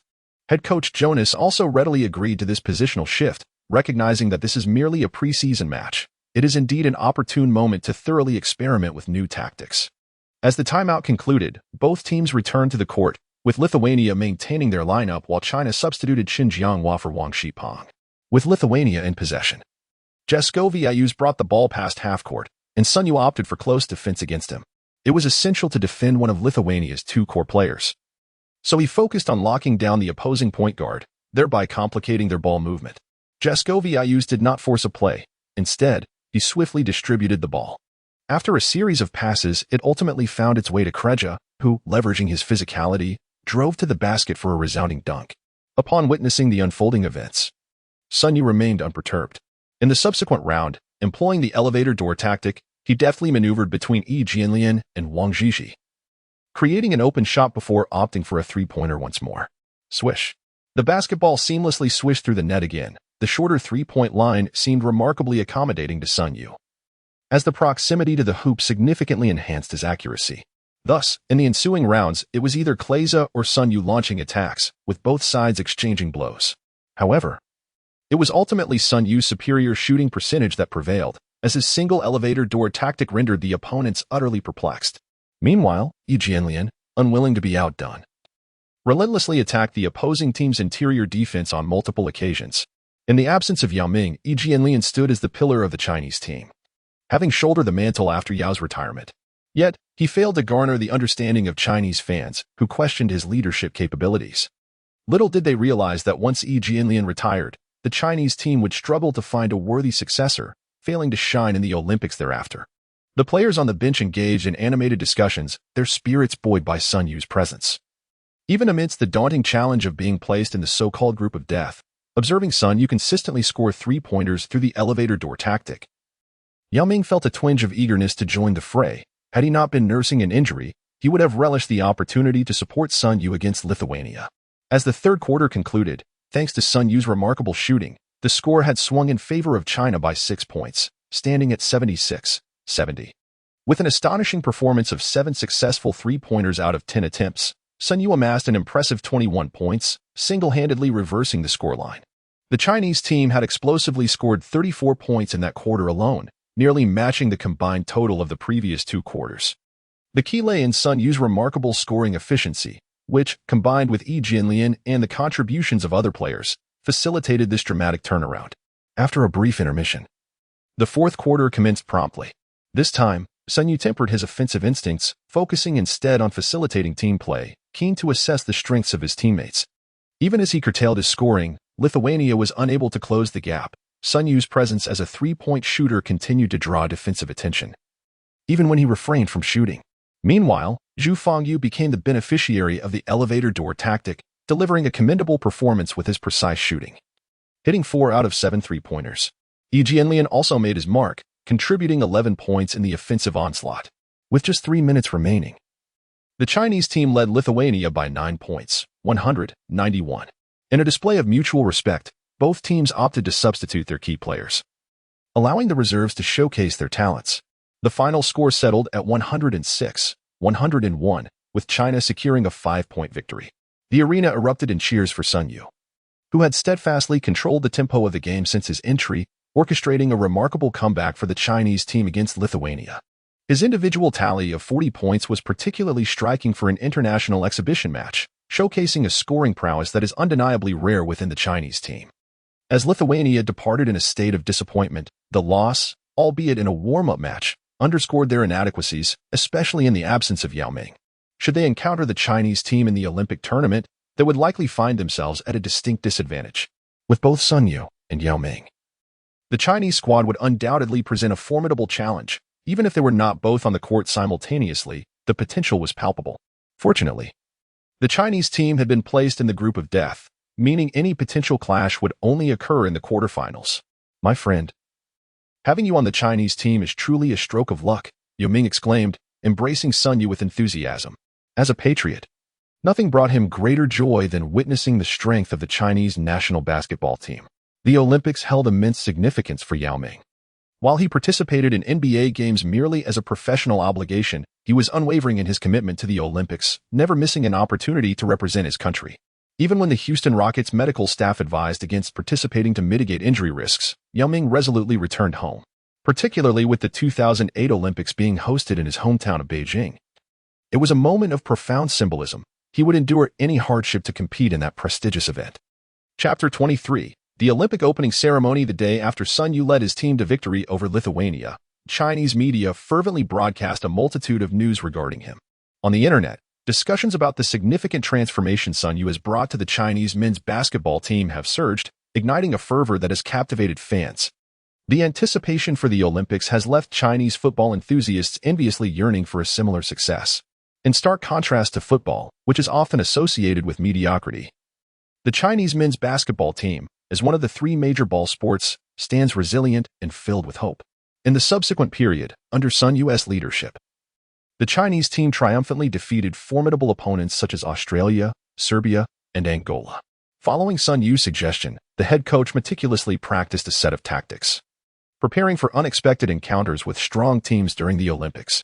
After completing all warm-up matches, Yiming, upon examination by the team physician, also commenced training with the squad in preparation for the Olympic Games. Finally, on the much-anticipated day of August 8, 2008, the opening ceremony of the Olympics arrived. A moment eagerly awaited by 1.3 billion Chinese citizens. The grand opening ceremony of the 2008 Beijing Olympics took place at the National Stadium, known as the Bird's Nest. As night fell and lights illuminated the venue, the stadium transformed into a dazzling ocean of brilliance. With stirring music resonating, thousands of performers donned vibrant costumes, showcasing China's rich history and cultural heritage through exquisite dance and gymnastic performances. A massive scroll gradually unfurled, revealing the ancient philosophical thoughts and artistic achievements of China.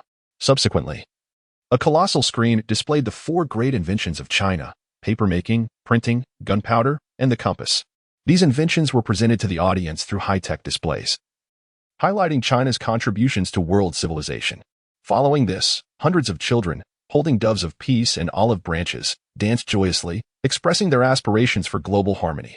Their innocence and vitality resonated with everyone present, elevating the atmosphere to a climax. In the final stages of the ceremony, the Olympic flame was passed within the bird's nest. The renowned Chinese athlete Li Ning took on the role of the final torchbearer, triumphantly raising the torch as he sprinted towards the main cauldron.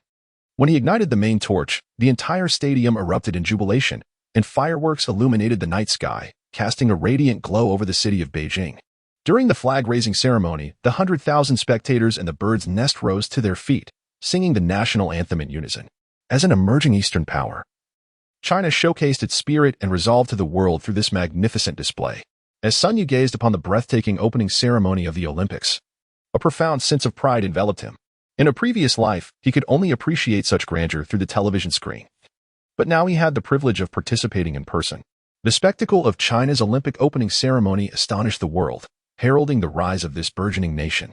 After several days of anticipation, the momentous date of August 10, 2008, arrived, marking the commencement of men's basketball. The inaugural match featured the underdog Chinese team facing off against the renowned Dream Team of the United States, though few held high hopes for China's chances. The Wuxong Arena was filled to capacity with fervent supporters. This iteration of the American team was dubbed the Redeem Team, touted as the strongest Olympic squad in a decade. The previous failures at the 2002 Indianapolis World Championships, where the illustrious Dream Team faltered due to complacency, had instigated a renewed commitment from star players to reclaim their dominance on the international stage. Despite their historical prowess, the team suffered a humiliating sixth-place finish, marking their first absence from the podium since 1992. The 2002 debacle prompted many prominent players to return, leading to a triumphant victory at the 2003 FIBA Americas Championship, thereby securing their Olympic berth. However, the 2004 Athens Games were marred by the specter of terrorism, resulting in a severely diminished roster. The original Dream Team was reduced to just Allen Iverson and Tim Duncan, with the hastily assembled Dream Team 6 nearly succumbing to Germany in an exhibition match. Only Iverson's miraculous long-range shots spared them from disgrace. Their Olympic campaign was fraught with setbacks, as they lost 2 group stage games and barely advanced to the quarterfinals, where they were ultimately ousted by an Argentine team led by Manu Ginóbili.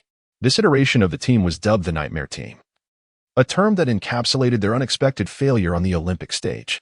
The 2006 World Championships in Japan saw a resurgence of the 2003 generation, featuring stars like Dwayne Wade, who had already secured a Finals MVP, alongside LeBron James, Carmelo Anthony, Dwight Howard, Chris Bosh, and Chris Paul. Yet, they fell short once more, defeated in the semifinals by the Greek team led by Spanoulis. By the time of the 2008 Olympics, the Dream Team had experienced 3 consecutive failures, and the quest for redemption was paramount. The mission for Dream Team 8 was unequivocal. Anything less than gold would be deemed a failure. The 2008 American squad was exceptionally formidable, boasting a roster filled with all-stars, including Wade, James, Kobe Bryant, Anthony, Howard, Bosh, Paul, Darren Williams, Tayshaun Prince, Carlos Boozer, Michael Redd, and Jason Kidd. The sheer star power of this team overshadowed all others, making it exceedingly difficult for opponents to contend. Media rankings positioned the United States as the clear frontrunner, a sentiment echoed in the betting odds, which favored the star-studded American team at 1.35, while China's odds stood at 51, placing them 8th. The reigning champions, Argentina, were given odds of 8.5, and the 2006 champions, Spain, were at 4.5. In the lead-up to the games, media speculation suggested that only Spain had the potential to disrupt America's dominance. Spain's lineup was also impressive, featuring players like Pau Gasol, Rudy Fernandez, Juan Carlos Navarro, and Marc Gasol, among others, indicating a narrower gap compared to other teams. However, their aspirations for gold remained ambitious, especially given their prior silver medal finish. As for the Chinese team, the combination of Sun Yue and Yao Ming did not evoke overwhelming confidence among the media. As reflected in the odds, during the pre-match interviews, the spotlight was firmly on Yao, with countless cameras and microphones directed at him. Yao, could you please update us on your injury situation? Will it affect your performance in the game? Most reporters were Chinese, primarily concerned about Yao's foot injury, understanding that any limitation on his part could extinguish China's hopes. Yao Ming had long been the cornerstone of the Chinese team, elevating them to a global level, and now, as he reached the pinnacle of his career on home soil, he was determined to achieve remarkable results. I wouldn't say I'm completely recovered, but I can assure you that I can perform at over 80% capacity, and my training has been going well. I won't let it affect my Olympic performance, he stated with grave seriousness and unwavering conviction. This Olympics is of utmost importance. I am prepared to sacrifice my career to fulfill my mission. Sun Yue harbored immense admiration for the illustrious Yao Ming, who undeniably left his pinnacle of achievement at the Olympics. After each NBA season, he dutifully answered the nation's call to participate in the World Championships, the Asian Cup, and the Olympics. The prolonged training and relentless competition significantly burdened Yao, and the combination of his considerable weight and frequent matches ultimately led to the severe injuries he faced during the 2008 to 2009 season, prompting his premature retirement at the height of his career. As for the Chinese team being placed in a formidable group, one might ponder the extent of their progress. Admittedly, I cannot offer a definitive answer, but I can assert that in every match of this Olympic journey, we shall exert ourselves to the utmost in pursuit of commendable results. Facing the formidable USA Dream Team in the opening match undoubtedly imposes pressure on me as the team leader. The disparity between us and the Dream Team is glaring, however. Even in the face of adversity, we shall strive to present our finest selves and secure every possible point. Yao's demeanor was exceedingly serious as the host nation. The first match was an opportunity to showcase our prowess and bolster our morale. Yet, confronted with the USA, our options were limited. During the group stage, it was decided to refrain from employing excessive tactics, reserving our strategies for subsequent matches to catch them off guard. Thus, within our internal discussions, this match was largely regarded as one we had resigned ourselves to losing. Yet, to preserve the spirits of Chinese fans, Yao refrained from voicing this sentiment. Sun Yue, as an indispensable member of an NBA championship team, do you possess confidence in achieving favorable results? Indeed. This iteration of the Chinese men's basketball team is arguably the strongest we have ever assembled, while I do not wish to overstate our capabilities. A place among the top 8 seems a reasonable expectation. As soon as Sun Yue spoke, he boldly declared that reaching the quarterfinals would be the minimum achievement for the Chinese men's basketball team, an accomplishment that stands as the pinnacle of their Olympic history. After uttering such a statement, reporters converged on him like sharks sensing blood in the water, eager to pose their questions. Wow, a guaranteed quarterfinals. Sun Yue, your confidence is remarkable. What do you believe the Chinese team can achieve in the group stage? One journalist directly asked the question on every fan's mind, albeit with a hint of subtlety typical of Chinese reporters. Well, securing first place in the group is certainly out of the question. Let us set a modest goal, second place. He replied, for this Olympics on home soil, it would be disingenuous to say we don't aspire to win gold. Our ultimate aim remains to claim the championship. But we must let our performance speak for itself. The reporters were momentarily taken aback. The likelihood of winning gold in this Olympics seemed lamentably slim by the consensus. This was not like previous Olympics. This dream team was arguably among the strongest ever assembled. Even Yao Ming, known for his humility, was taken aback by Sun Yue's boldness, who, after a stellar performance in the finals, was now proclaiming aspirations for Olympic gold. The journalists exchanged glances, perplexed, while deep down, Yao felt a flicker of hope. The thrill of winning gold on home turf was exhilarating. Yet, could this team truly compete with the dream team? Even with strategic advantages, the prospects seemed dim. In the American team's interview room, the atmosphere was more relaxed, with reporters posing formulaic questions. LeBron, what do you think of the Chinese team's strength? Can they pose a challenge to the dream team? LeBron replied with a smile, acknowledging the formidable talent of the Chinese squad. They boast an all-star center in Yao Ming, along with the impressive Sun Yue, and even Wang Zhizhi and Yi Jianlian have NBA experience. With so many NBA players, they are indeed a strong competitor in the Olympics. Kobe Bryant, when asked if he would show leniency towards his little brother Sun Yue, replied with utmost seriousness, "Leniency is not in my vocabulary. My professional integrity dictates that basketball requires a full commitment to victory." The Mamba mentality permeated his essence. No matter the opponent, he would strike hard. When asked who he considered his rivals in this Olympics and whether the Dream Team could secure the championship, Kobe asserted with pride, with such a powerful lineup, failing to win the championship would be a failure for the team. As for rivals, this Dream Team has none. As the pre-match interviews concluded, players from both teams began to take the court. When the Chinese team emerged, the arena erupted with fervent cheers, the atmosphere electrifying as the home crowd rallied behind their team. The morale of the Chinese players surged amidst such support. As both teams commenced their warm-up routines, the Chinese squad practiced their shooting methodically, assessing their touch for the game, while the American Dream Team showcased their athletic prowess with impressive dunks. However, this display did little to dampen the spirits of the Chinese team. With warm-ups complete, the players took their positions. The Chinese starting lineup consisted of center, Yao Ming; power forward, Yi Jianlian; small forward, Zhu Fangyu; shooting guard, Sun Yue; point guard, Liu Wei. The American lineup featured center, Dwight Howard; power forward, Carmelo Anthony; small forward, LeBron James; shooting guard, Kobe Bryant; point guard, Jason Kidd. Yao Ming and Howard stood at center court for the jump ball, where Yao, leveraging his height, tapped the ball directly to his side, gaining the advantage for the first possession. Liu Wei brought the ball across half-court and swiftly passed it to Sun Yue, who, facing the formidable Kobe, opted not to challenge directly but instead distributed the ball back to Yao. At this point in his career, Yao's shooting ability was formidable. Receiving the ball from Sun Yue at the arc, he leaped with a slight backward tilt and sank a three-pointer, igniting a frenzy among the fans at Wuxang Arena. The American team responded immediately. Kidd expertly maneuvered past Liu Wei, opting not to challenge Yao inside but instead executed a bounce pass to Kobe on the right. Kobe, facing Sun Yue's defense, initiated a post-up, executing a fadeaway jumper that arched gracefully as he released the ball. Even with Sun Yue's 89 defensive rating, he could not thwart Kobe's shot, allowing him to score 2 points.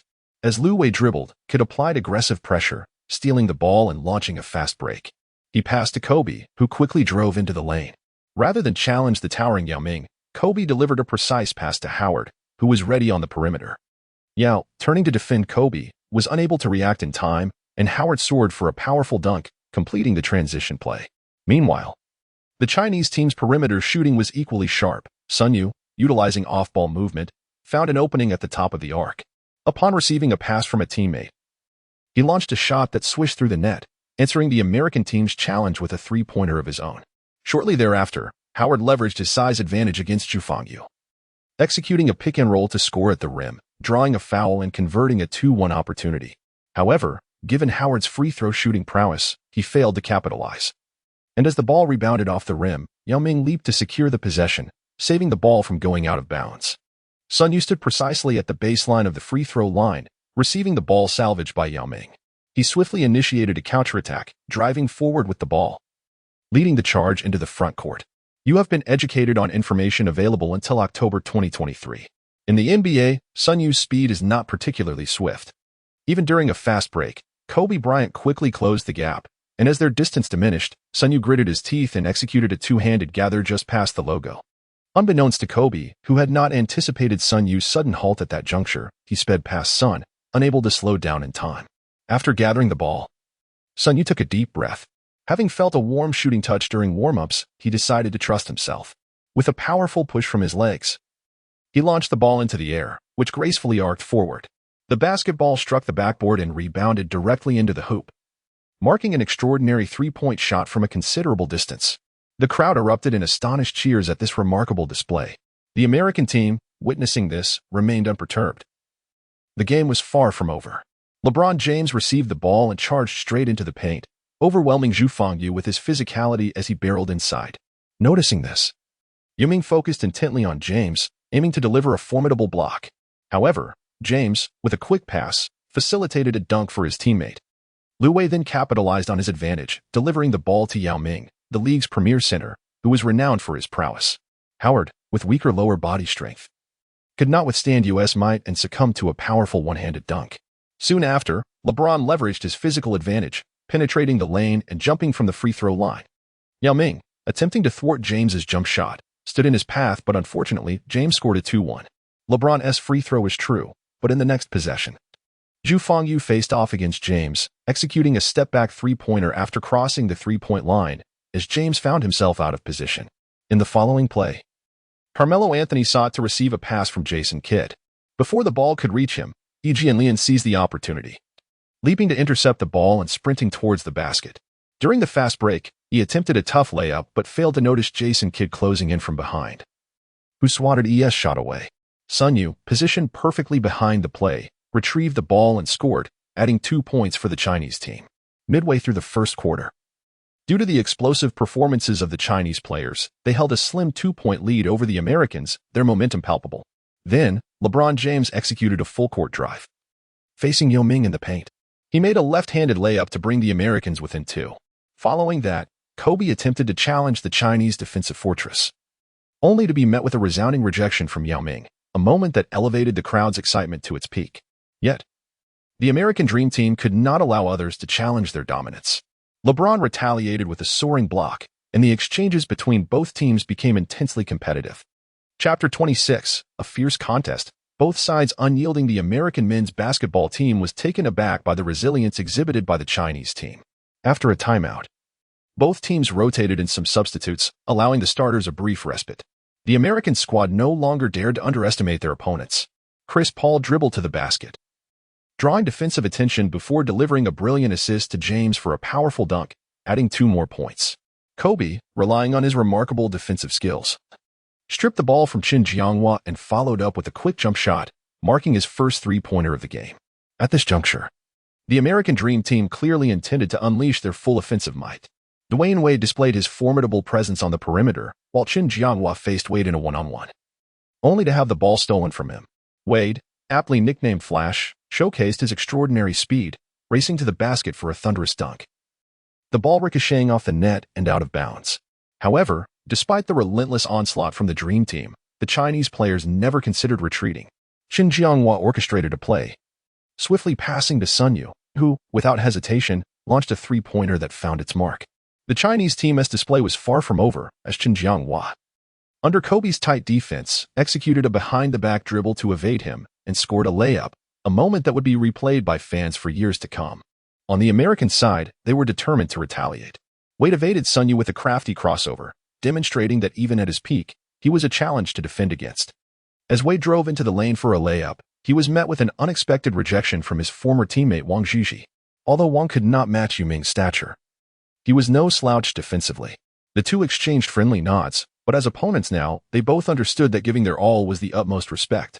Wade stepped to the free throw line and made both shots. Meanwhile, the American Dream Team began to reveal their true ferocity. Howard dominated the paint, and in Yao Ming's absence, he utilized his physicality to overpower Jianlian. With the sound of the buzzer signaling the end of the first quarter, the score stood tied at 20-20. The Chinese bench was jubilant, astonished that they were holding their own against the formidable American team. Conversely, the American side was not pleased. Faced with such a score against what they perceived to be a weaker opponent, the head coach expressed his frustration. The prospect of losing to the Chinese team was unacceptable, and the players vowed to exert their utmost effort to stifle the Chinese offensive. Upon returning from the timeout, the American team ramped up their full-court pressure against the Chinese men's basketball team. Sun Yue, finding a sliver of space, took a quick shot and successfully made a three-pointer. In the next play, Wade exploded, effortlessly bypassing Sun Yue and executing a two-handed dunk. Subsequently, LeBron made an unselfish pass to Howard, who capitalized on the opportunity for another score in the paint. The pressure from Wade's relentless defense was palpable, yet Qin Jianghua, with remarkable finesse, again maneuvered past Wade. Driving into the lane, drawing in defenders, he passed to Yao Ming at the top of the arc. Yao, unfazed, attempted a slightly arched fadeaway three-pointer, but it fell short. Wang Zhizhi secured the rebound and immediately scored. Following that, Kidd delivered a long pass to Kobe, who attempted a jump shot that missed. Yao Ming grabbed the rebound, initiating a fast break, but Lu Wei's layup attempt was thwarted by LeBron's timely block. LeBron, witnessing Wade's rapid advance, executed a quarterback-style long pass, allowing Wade to score with ease.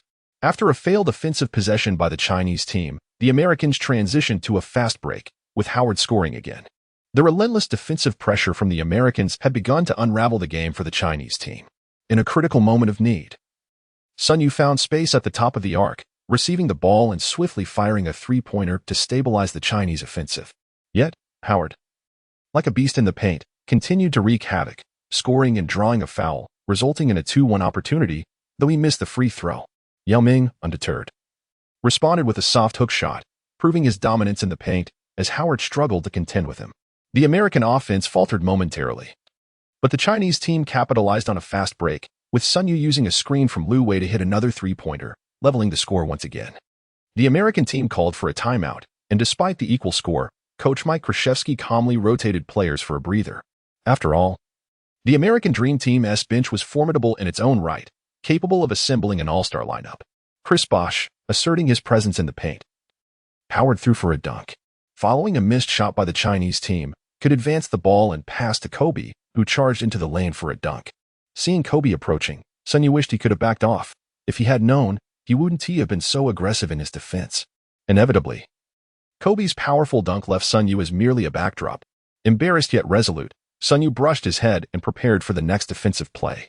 However, observing his weary teammates, he realized that if they did not reveal their hidden strengths soon, this game might come to an abrupt end. The intensity of the game had drained their energy, and the Chinese team was struggling. Only Sun Yue retained the stamina, while Yao Ming, naturally a center, faced his own challenges in terms of endurance. Chapter 27. The first half concludes with a mere 6-point deficit indeed. Under the relentless defensive pressure, the Chinese team had exhausted significant energy, leading to Yi Jianlian losing the ball amidst a double team from Kobe and LeBron. Seizing the moment, both players transitioned down the court, with Kobe receiving a pass from LeBron for an easy dunk. At this point, the fatigued Chinese team could no longer muster their earlier fluidity and relied on Sun Yue and Zhu Fengyu's three-point shooting to close the gap. With control of the tempo, the American team executed their plays with increasing confidence. LeBron powered through for a 2-1.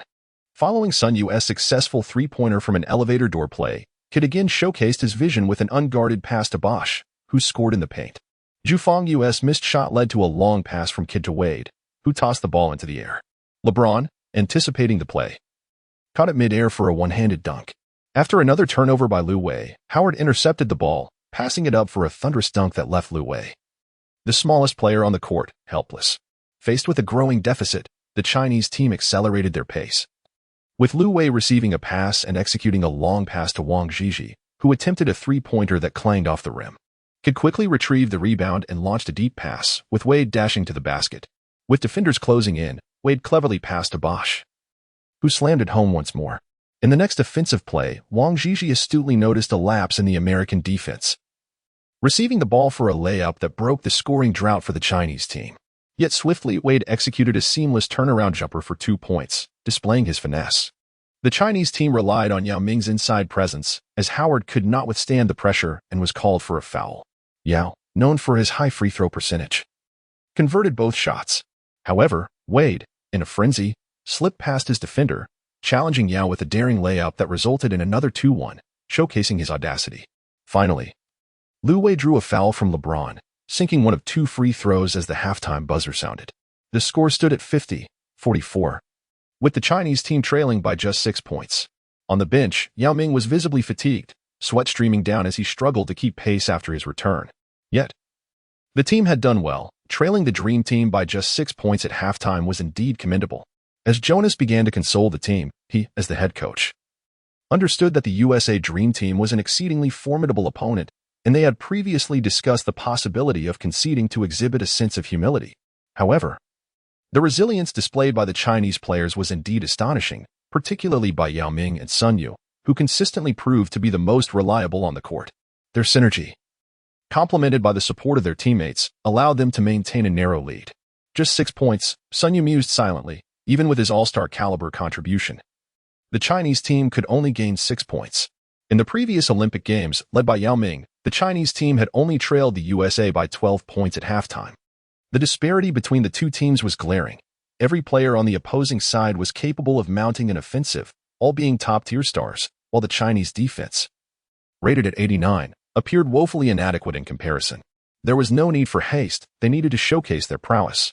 Their objective was to advance further and demonstrate the indomitable spirit of China to the world. Jonas continued to motivate the players, offering them encouragement like a warm bowl of soup. Even in defeat, as the host nation for their first match, they must leave a positive impression. Yes, coach. Yao Ming was the first to respond, embodying the responsibility and unwavering love for his country.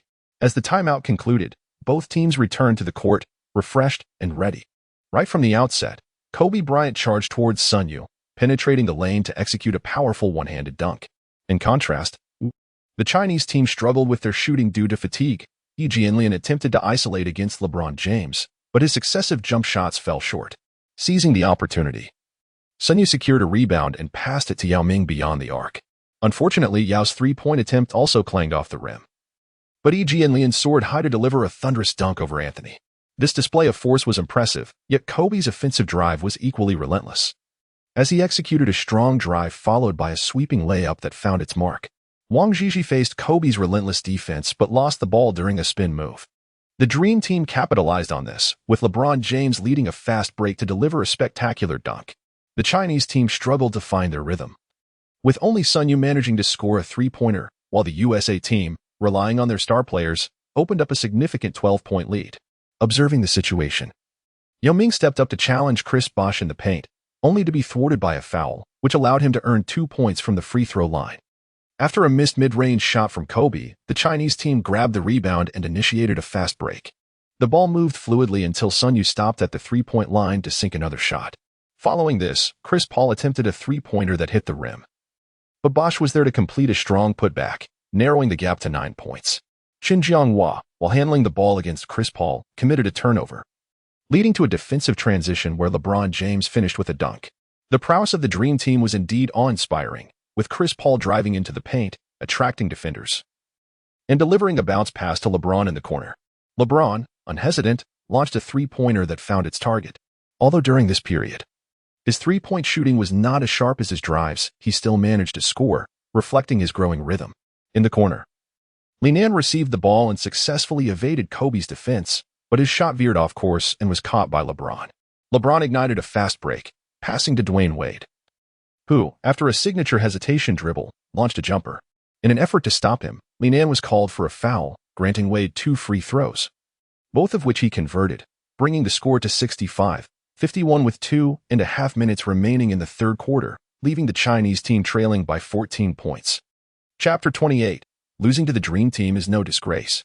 In this tense moment, Sun Yue found an opening at the 45-degree angle, utilizing a screen to receive Linan's pass before launching a shot that gracefully arched through the air and swished through the net, preserving the suspense of the match.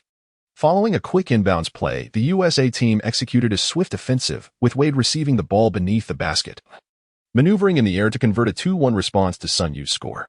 After a failed offensive effort from the Chinese team, Paul connected with Wade, who then passed to Bosh for a layup, only to be met with a powerful block from Yao Ming, sending the ball crashing to the ground. Sun Yue, capitalizing on the screen set by Yao Ming and Yi Jianlian, received a pass from Linan and smoothly sank another three-pointer, inching the score closer.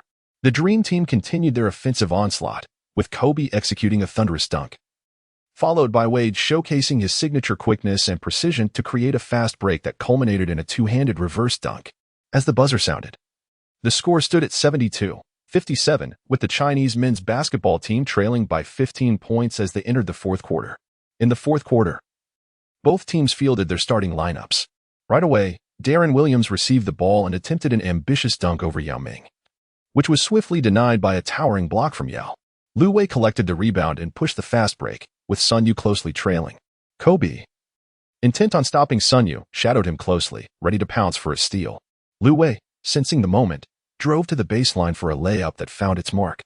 Shortly thereafter, Deron, stationed in the corner, drained a three-pointer for the USA team. Following a failed offensive attempt from Sun Yue, Deron seized the rebound and, in a moment of arrogance, drove towards the basket, only to be met with another emphatic rejection from Yao Ming, reminding him that the paint was not easily trespassed. With Yao Ming's dominance in the paint evident, he received a pass and executed a deft hook shot, further asserting his presence. Deron accelerated to the front court, performing a dazzling change-of-hand layup that was indeed a sight to behold. Sun Yue swiftly connected with Yao Ming, who executed a powerful dunk in the paint. The Dream Team's offensive onslaught continued, as Kobe Bryant landed another three-pointer from beyond the arc. The intensity of the match rapidly drained the stamina of the Chinese national basketball team. And even the formidable Yao Ming found himself grappling with fatigue as the fourth quarter unfolded. After missing a layup, Yao struggled to convert several rebounds before finally drawing a foul, making both free throws and narrowing the gap to 2 points.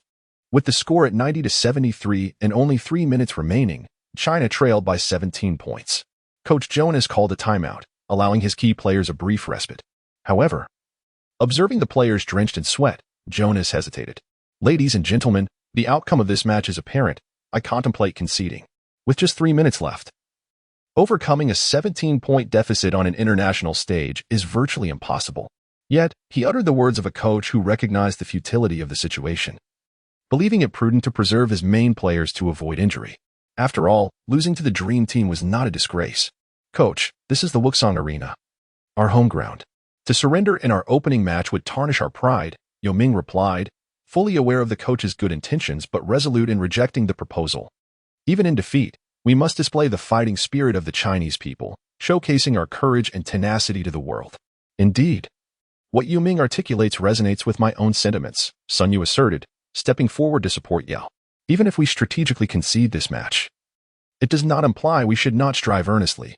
We can glean insight into the capabilities of the American team without revealing all our cards." The remaining players joined their hands atop Yao's, a collective gesture of solidarity. "Oh, very well. I shall defer to your wishes," Jonas conceded with a resigned smile. Although this Chinese team may not possess the same level of strength as their American counterparts, their indomitable spirit and unity undoubtedly surpass that of the Dream Team. On the American bench, Coach K finally wore a smile, recognizing the expected outcome. While the Chinese team had managed to keep pace in the first half, they ultimately could not contend with the depth of the Dream Team's roster. With only 3 minutes remaining and such a significant deficit, no elaborate strategy was necessary. Allowing the players to express themselves freely would suffice for victory. As the timeout concluded, the Americans regained possession. Kobe, relying on his individual prowess, executed a fadeaway jumper with unyielding confidence. The Chinese players, fueled by determination, saw Yi Jianlian leap into the air for a thunderous two-handed dunk. Subsequently, Jason Kidd assisted LeBron James for a successful layup, while Sun Yue capitalized on an open three-point opportunity, scoring once more. In the final quarter, LeBron, dubbed the King, relentlessly sought the ball, overpowering the defense with his physicality. As the match intensified, Yao Ming's stamina waned, rendering him less effective in aiding Sun Yue on offense, and his inability to jump hindered his defensive efforts against James' incursions. The other Chinese players recognized the inevitable loss. Thus, they resolved to support Sun Yue, as both he and Yao had performed admirably. With Yao's energy waning, Sun Yue found himself increasingly favored, benefiting from pick-and-roll plays that allowed him greater opportunities to shoot from beyond the arc. With the referee's whistle signaling the end of the match, the game between China and the United States concluded with a score of 105-87, marking an 18-point defeat for China amidst the applause of the audience in Wuxang Arena. Yao Ming's statistics stood at 18 points, 10 rebounds, and 3 blocks, while Sun Yue recorded 30 points, 4 assists, and 2 steals, accounting for half of the team's total output, as no other players reached double digits. "Brother, do not be disheartened. You faced a star-studded lineup and still managed to deliver such impressive numbers. That is commendable," Kobe consoled Sun Yue, reminding him of their upcoming battles together in the next season. "On the court, it's competition. Off the court, we must nurture our relationships. Boss, we may have lost this time, but next time, it won't be so easy," Sun Yue replied, although he could not shake the discomfort of defeat. Despite the strategic decision, a sense of unease lingered. Winning the Olympic gold would still yield opportunities for star cards, and if the plans unfolded favorably, the Chinese team's chances of victory would not be negligible. Chapter 29, China versus Spain, unsettled grievances from the past. Well played. You may have lost, but you were still honorable. Sun Yue, Yao Ming, you both excelled. The audience erupted in applause. Despite the loss, the match showcased the spirit of the Chinese team, particularly in the first 2 quarters, where they matched the Americans shot for shot. The Great Wall of China, Yao Ming, and the three-point king, Sun Yue, excelled in their respective roles, igniting the imagination of many. On that day, in Group B, Angola faced Germany, losing 66-95, while the strong Spanish team triumphed over Greece with a score of 81-66. The following day, news of the China versus USA match results flooded the internet. highlighting that China had only trailed by 6 points at halftime, embodying the team's fighting spirit.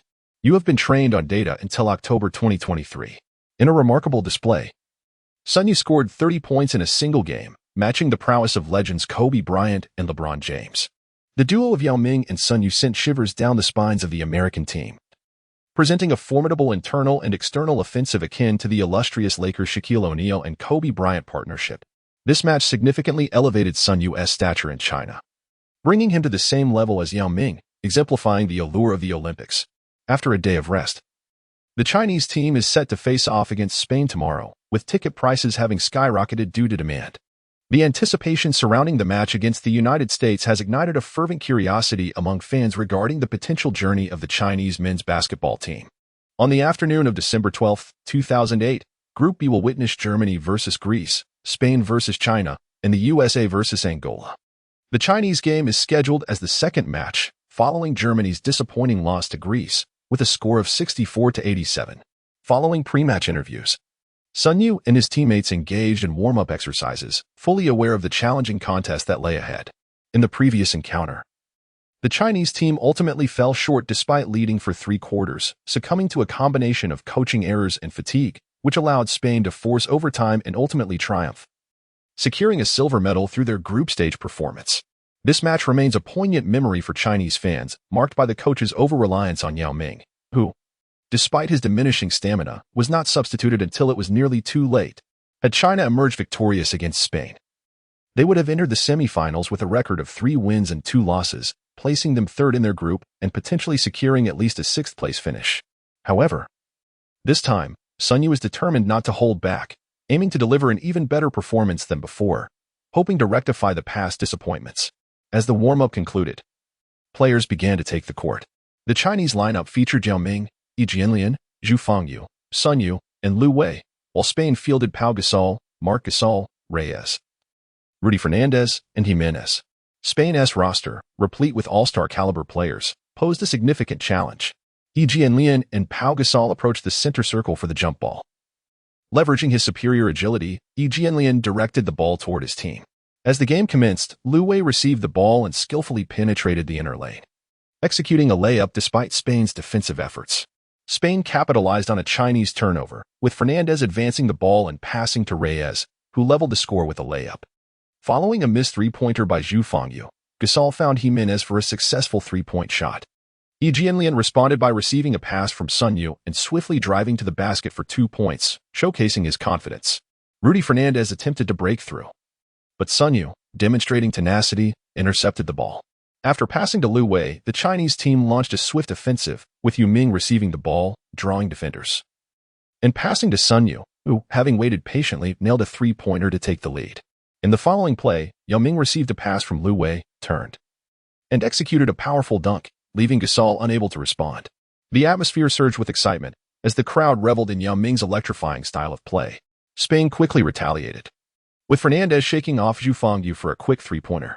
Sun Yue then showcased his skills in a one-on-one against Jimenez, creatively maneuvering to create space for a mid-range jumper that found its mark.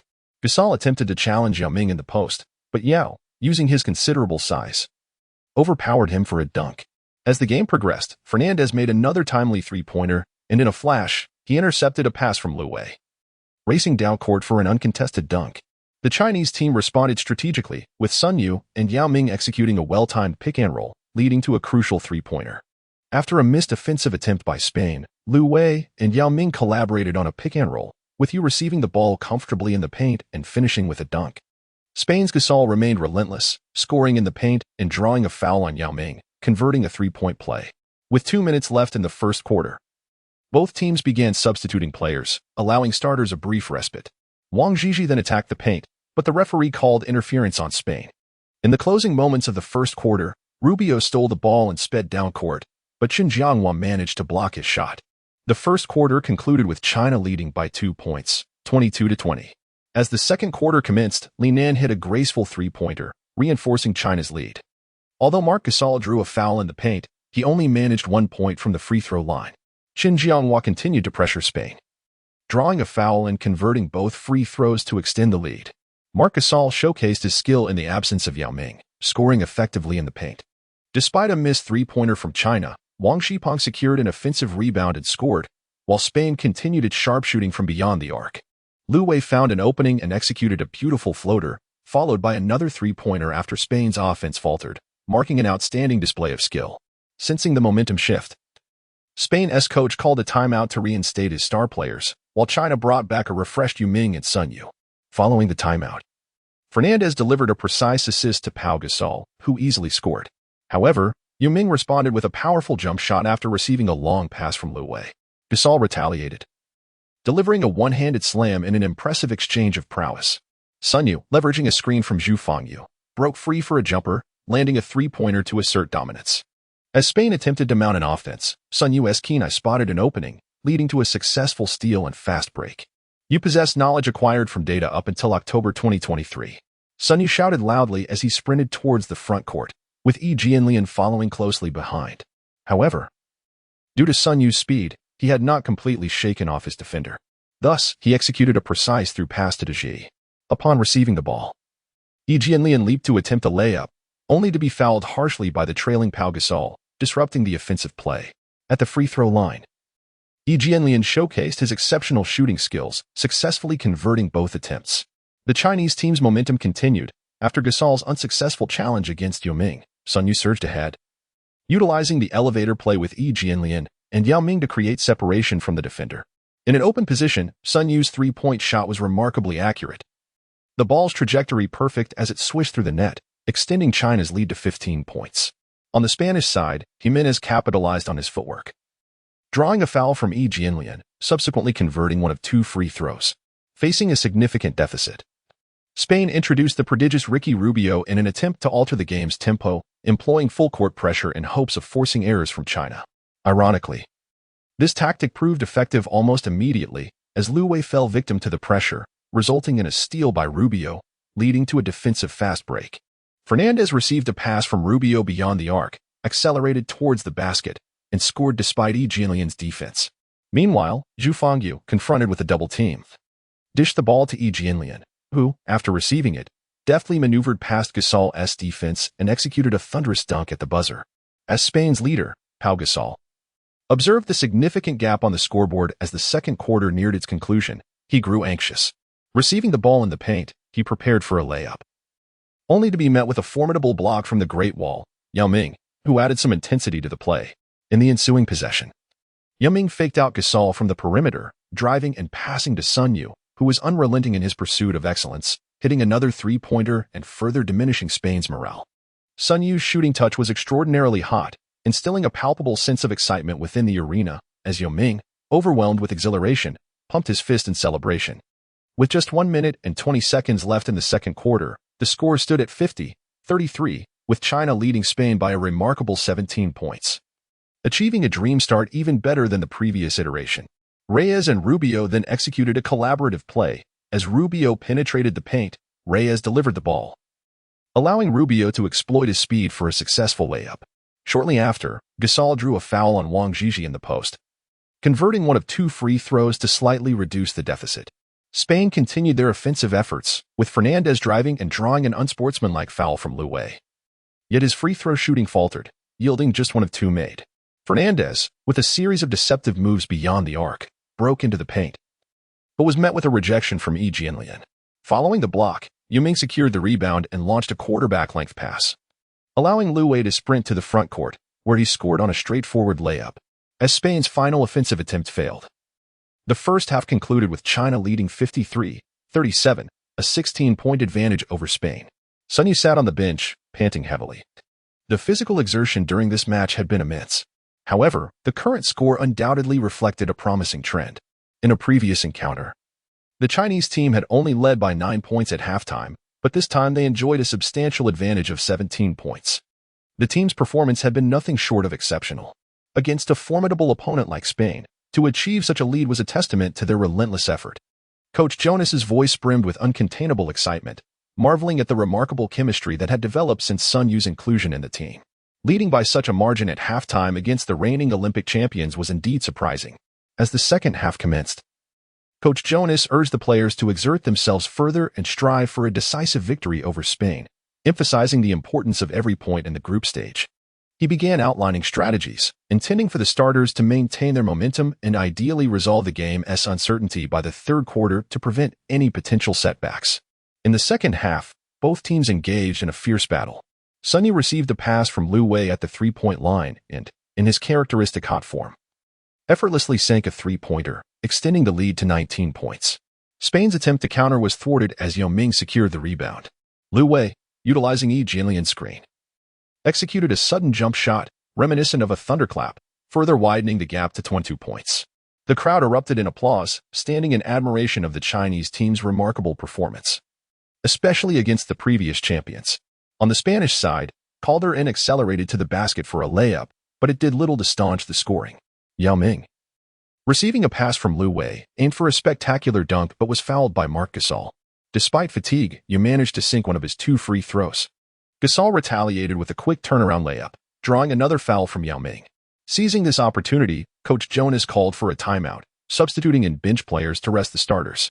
With such a significant lead, it was crucial to preserve the key players for any unforeseen circumstances, as it was challenging to overcome such a deficit in international play. Ricky Rubio, using Gasol's formidable presence for a pick, broke through Liu Wei's defense and attempted a jump shot, resulting in a foul. Yet, his free throw accuracy faltered, converting only one of 2 attempts. Following this, Pau Gasol received a pass from Rodriguez and executed a decisive hook shot, indicating the responsibility that a team leader must shoulder in times of struggle. Unfazed, Wang Zhizhi received a pass from Sun Yue and, after creating space with his footwork, delivered a mid-range jumper. Spain's Navarro attempted a difficult layup but missed. However, Pau Gasol snatched the offensive rebound and scored, keeping Spain within reach. Wang Zhizhi, undeterred, faced Gasol directly, executing a series of feints before scoring again, showcasing his impressive form. Gasol, feeling the effects of fatigue, struggled at the free throw line, converting just one of 2 attempts. Yet, Fernandez managed to grab an offensive rebound, orchestrating play from beyond the arc before feeding Gasol inside. Despite Jianlian's solid defense, Gasol's skill allowed him to score again with a difficult fadeaway shot, reinforcing his status as an all-star caliber player. Spain intensified their full-court press in an attempt to force errors from the Chinese team, but Liu Wei, undeterred, managed to pass the ball out. However, the referee's whistle blew, penalizing Spain with a technical foul for their complaints regarding a 5-second violation on the throw-in, a clear lesson in sportsmanship. Liu Wei capitalized on the situation, converting one of 2 free throws, adding another point to China's tally. The Chinese team continued to press forward, with Wang Zhizhi receiving a pass from Liu Wei. He attempted to drive to the basket but missed the layup. Nevertheless, he secured the rebound and scored on a second attempt, earning a 3-point play that ignited the atmosphere in the arena. As the third quarter drew to a close, Rubio attempted a long shot but failed to score, and the quarter ended with a score of 67-47, leaving China 20 points ahead. The Chinese team exited the court, animated and cheerful, confident in their substantial lead. Meanwhile, the Spanish team wore somber expressions, aware of the daunting task ahead in overcoming a 20-point deficit against a seemingly weaker opponent. Gasol, draped in a towel, sat despondently on the bench, reflecting on past successes in the NBA and the current situation, feeling the weight of his team's struggles. The Spanish coach consoled his players, acknowledging the challenges they faced, despite some home-court advantages for China. He recognized that underestimating the opposing team had led to their predicament. As the final quarter approached, he urged his players to give their all, assuring them that even in defeat, the responsibility lay with the coaching staff for not adequately preparing against this dark horse of a team. "Yao, your dominion in the paint is beyond impressive," he mused. "Even my teammate Pau can't withstand your prowess. It seems we must rely on our best players now." Sun Yue patted Yao Ming's thigh with a hint of a smile, acknowledging that this match was far less exhausting than the previous encounter against the American team. Not only was Yao Ming performing at his peak, but Liu Wei and Wang Zhizhi also erupted in brilliance, their shooting remarkably accurate. "Come on, don't flatter me too much. You're quite impressive yourself. You are the best 3-point shooter I've ever collaborated with, even surpassing McGrady," Yao Ming boasted, his spirits lifted. Despite the loss to the American team in the previous game, the experience had instilled confidence among the teammates, and their collective prowess was now evident, overwhelming the Spanish team. "All right, everyone, the game isn't over yet. Until the final buzzer, we must remain vigilant. Winning decisively is our priority," urged Jonas, attempting to temper the team's soaring pride, though the smile at the corner of his mouth betrayed his true feelings. Chapter 32, Victory over Spain. group points when the fourth quarter commenced. With Spain in possession of the ball, Gasol received a pass from his teammate on the perimeter, accelerating toward the paint before soaring for a thunderous dunk. Catching the Chinese team off guard, Yao Ming sought to respond, receiving a pass in the paint and attempting a hook shot, but unfortunately it did not find the mark, allowing Gasol to secure the rebound. In an instant, Spain launched a fast break, with number 14, Mikulu, shaking off Lu Wei for a mid-range jumper that found its target. Recognizing the escalating intensity from the Spanish team, Sun Yue prepared to exert his influence. Receiving a pass from Lu Wei on the perimeter, he executed a quick stop and pop jumper, sinking another three-pointer and stifling Spain's momentum. On the other side, Reyes received a pass in the post and decisively pulled up for a mid-range shot, which also went in. Sun Yue was undeterred, fully aware that Spain was mounting a comeback in the fourth quarter. He recalled how they had once pushed the game into overtime in the previous encounter. This time, he was determined to crush their hopes early. He had previously discussed with Yao Ming and the other teammates about conserving energy in the earlier quarters, planning to take on the role of primary offensive leader in the final quarter when fatigue set in. Now was the moment to put that plan into action.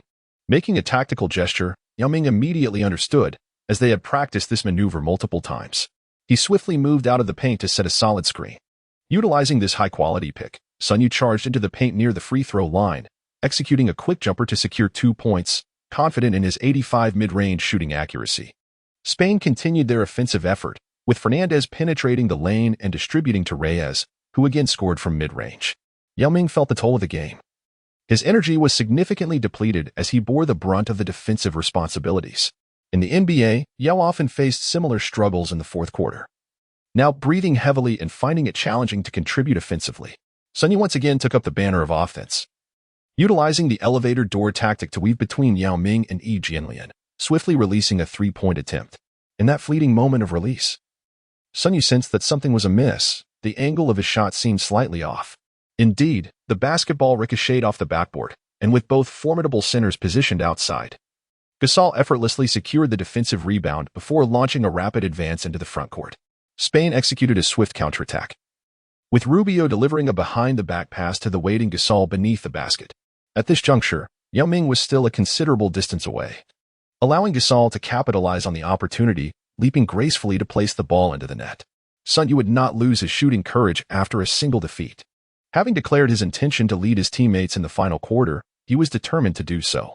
The Chinese team's endurance issues have long been evident, and in terms of physical fitness, they indeed lag behind the powerhouse teams internationally. After receiving a pass from Lu Wei, Sun Yue boldly faced off against Rubio, executing a decisive jump shot from beyond the arc, effortlessly sinking the ball despite the lack of defense, thus maintaining the scoreline. Unfortunately for Rubio, he found himself tasked with guarding Sun Yue, and at a height of merely 188 centimeters, he was unable to provide substantial defensive support. Spain launched an aggressive offense, with Gasol and his teammates executing an aerial connection as he powerfully dunked the ball into the basket. Meanwhile, Lu Wei penetrated the lane to draw a foul, earning free throws but only converting one of 2 attempts. Seizing the opportunity, Spain continued their offensive, with Rubio evading Lu Wei for a layup that secured another 2 points. Subsequently, Yao Ming received the ball in the paint, and upon seeing the congested defense, he passed it out to Lu Wei stationed at the three-point corner. Lu Wei, demonstrating exceptional shooting form, promptly sank another three-pointer. Spain swiftly advanced to the front court, where Fernandez drove to the basket, scoring while drawing another foul from Yao Ming, who now faced the prospect of a 4th foul and had no choice but to exit the game. Critical moments were ahead, and his presence would be paramount. Fernandez missed his free throw, but Reyes capitalized on the rebound to score, narrowing the gap by 2 points and temporarily sidelining Yao Ming. Spain then executed a fast break after Sun Yue's missed shot, rebounding the ball and launching a quick offensive. Despite Yi Jianlian successfully defending against the initial attack, Fernandez eventually dunked to score again. On the Chinese side, Wang Zhizhi took over the center position in place of Yao Ming. Noticing Fernandez closely guarding him, Sun Yue made a bounce pass to the perimeter where Deji received it. After a series of dribbles, Deji decisively shot from mid-range, scoring a crucial basket that showcased his shooting prowess. Spain responded with a sideline play, collaborating with Navarro, who netted a three-pointer effortlessly. Wang Zhizhi exhibited abundant stamina, and Lu Wei, recognizing Deji's opportunity, passed him the ball again. With a wide-open shot, Deji capitalized on the opportunity, executing a mid-range jumper that found the bottom of the net once more. As time dwindled and the score proved elusive, Spain's coach called a timeout to substitute out his starters, effectively conceding the match.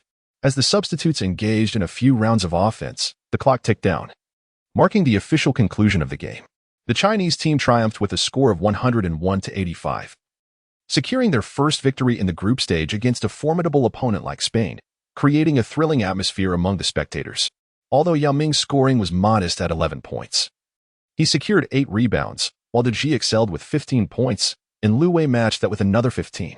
The highest scorer of the game was Sun Yue, who, after initially conserving his energy, delivered a stellar performance in the final quarter, amassing 34 points, 4 assists, 2 rebounds, and 2 steals.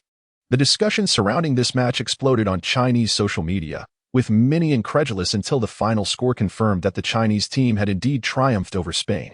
They had won against one of the most prestigious teams aside from the Dream Team. The combination of Sun Yue and Yao Ming proved to be a beacon of hope for Chinese basketball, instilling a sense of assurance among the fans. In the final moments, Sun Yue scored an impressive 10 points in a single quarter, showcasing his explosive scoring ability. In the past, Yao Ming struggled due to the absence of a reliable supporting cast. However, this victory with Yue scoring only 11 points clearly illustrated the necessity for a cohesive inside-outside strategy. Sun Yue emerged as Yao Ming's most reliable ally, and one could only dream of their partnership in the NBA if circumstances allowed it. Alas, it seemed unlikely that the Lakers would part with him. If only T-Mac could be traded for Sun Yue, given T-Mac's persistent injuries. A healthy and youthful Sun Yue would be a far better choice, ensuring that Yao Ming's prime years wouldn't go unfulfilled. Chapter 33, The Life and Death Battle Against Germany in Competitive Sports. Victory is paramount. Thus, the jubilant Chinese team celebrated while the defeated Spanish team exited the player tunnel in despair. After a brief encounter with the media, Sun Yue turned his attention to the match between the United States and Angola. As expected, the game unfolded without any suspense, with the lackluster Angolan team failing to mount any semblance of resistance against the Americans, who ultimately triumphed with a score of 97-76. Following a day of rest on August 14, 2008, the schedule featured Spain versus Germany, Angola versus China, and Greece versus the United States. In the wake of China's previous defeat, the Spanish team unleashed their full offensive capabilities, with Gasol and Nowitzki engaging in a fierce showdown. Unfortunately for Germany, aside from Chris Coman, who was able to support Dirk, the rest of the players hindered Dirk's efforts. They managed to stay competitive in the first half thanks to Dirk's contributions, but the second half revealed the disparity in strength, leading to a final score of 59-75 in favor of Spain, who had now won 2 out of 3 games, placing them temporarily in second place. However, should the Chinese team prevail against Angola today, due to tournament regulations, their earlier victory over Spain would elevate them to second place in the group standings. At 2:30 p.m., the match between China and Angola commenced, with Sun Yue, Yao Ming, and their teammates entering the arena in high spirits. After numerous high-stakes games, Sun Yue's reputation had undeniably risen. Yao Ming made a grand entrance, with Sun Yue following closely behind, while Angola's roster lacked any NBA players, marking them as the weakest team in the group. Historically, Angola had not secured a single victory, and even Yao Ming felt little pressure facing such a team. As anticipated, the game began with a relentless assault from the duo of Yao Ming and Sun Yue, overwhelming Angola both inside and out. By the end of the match, Angola had failed to mount a significant counterattack, confirming their position as the group's most vulnerable opponent. Ultimately, China secured a resounding victory with a score of 90-67, establishing a 23-point margin that underscored the vast disparity in skill. Sun Yue played for 28 minutes, achieving an impressive shooting record of 6 three-pointers out of 10 attempts, 5 mid-range shots out of 6, and successfully converting both free throws, culminating in a stat line of 30 points, 2 rebounds, and 1 assist.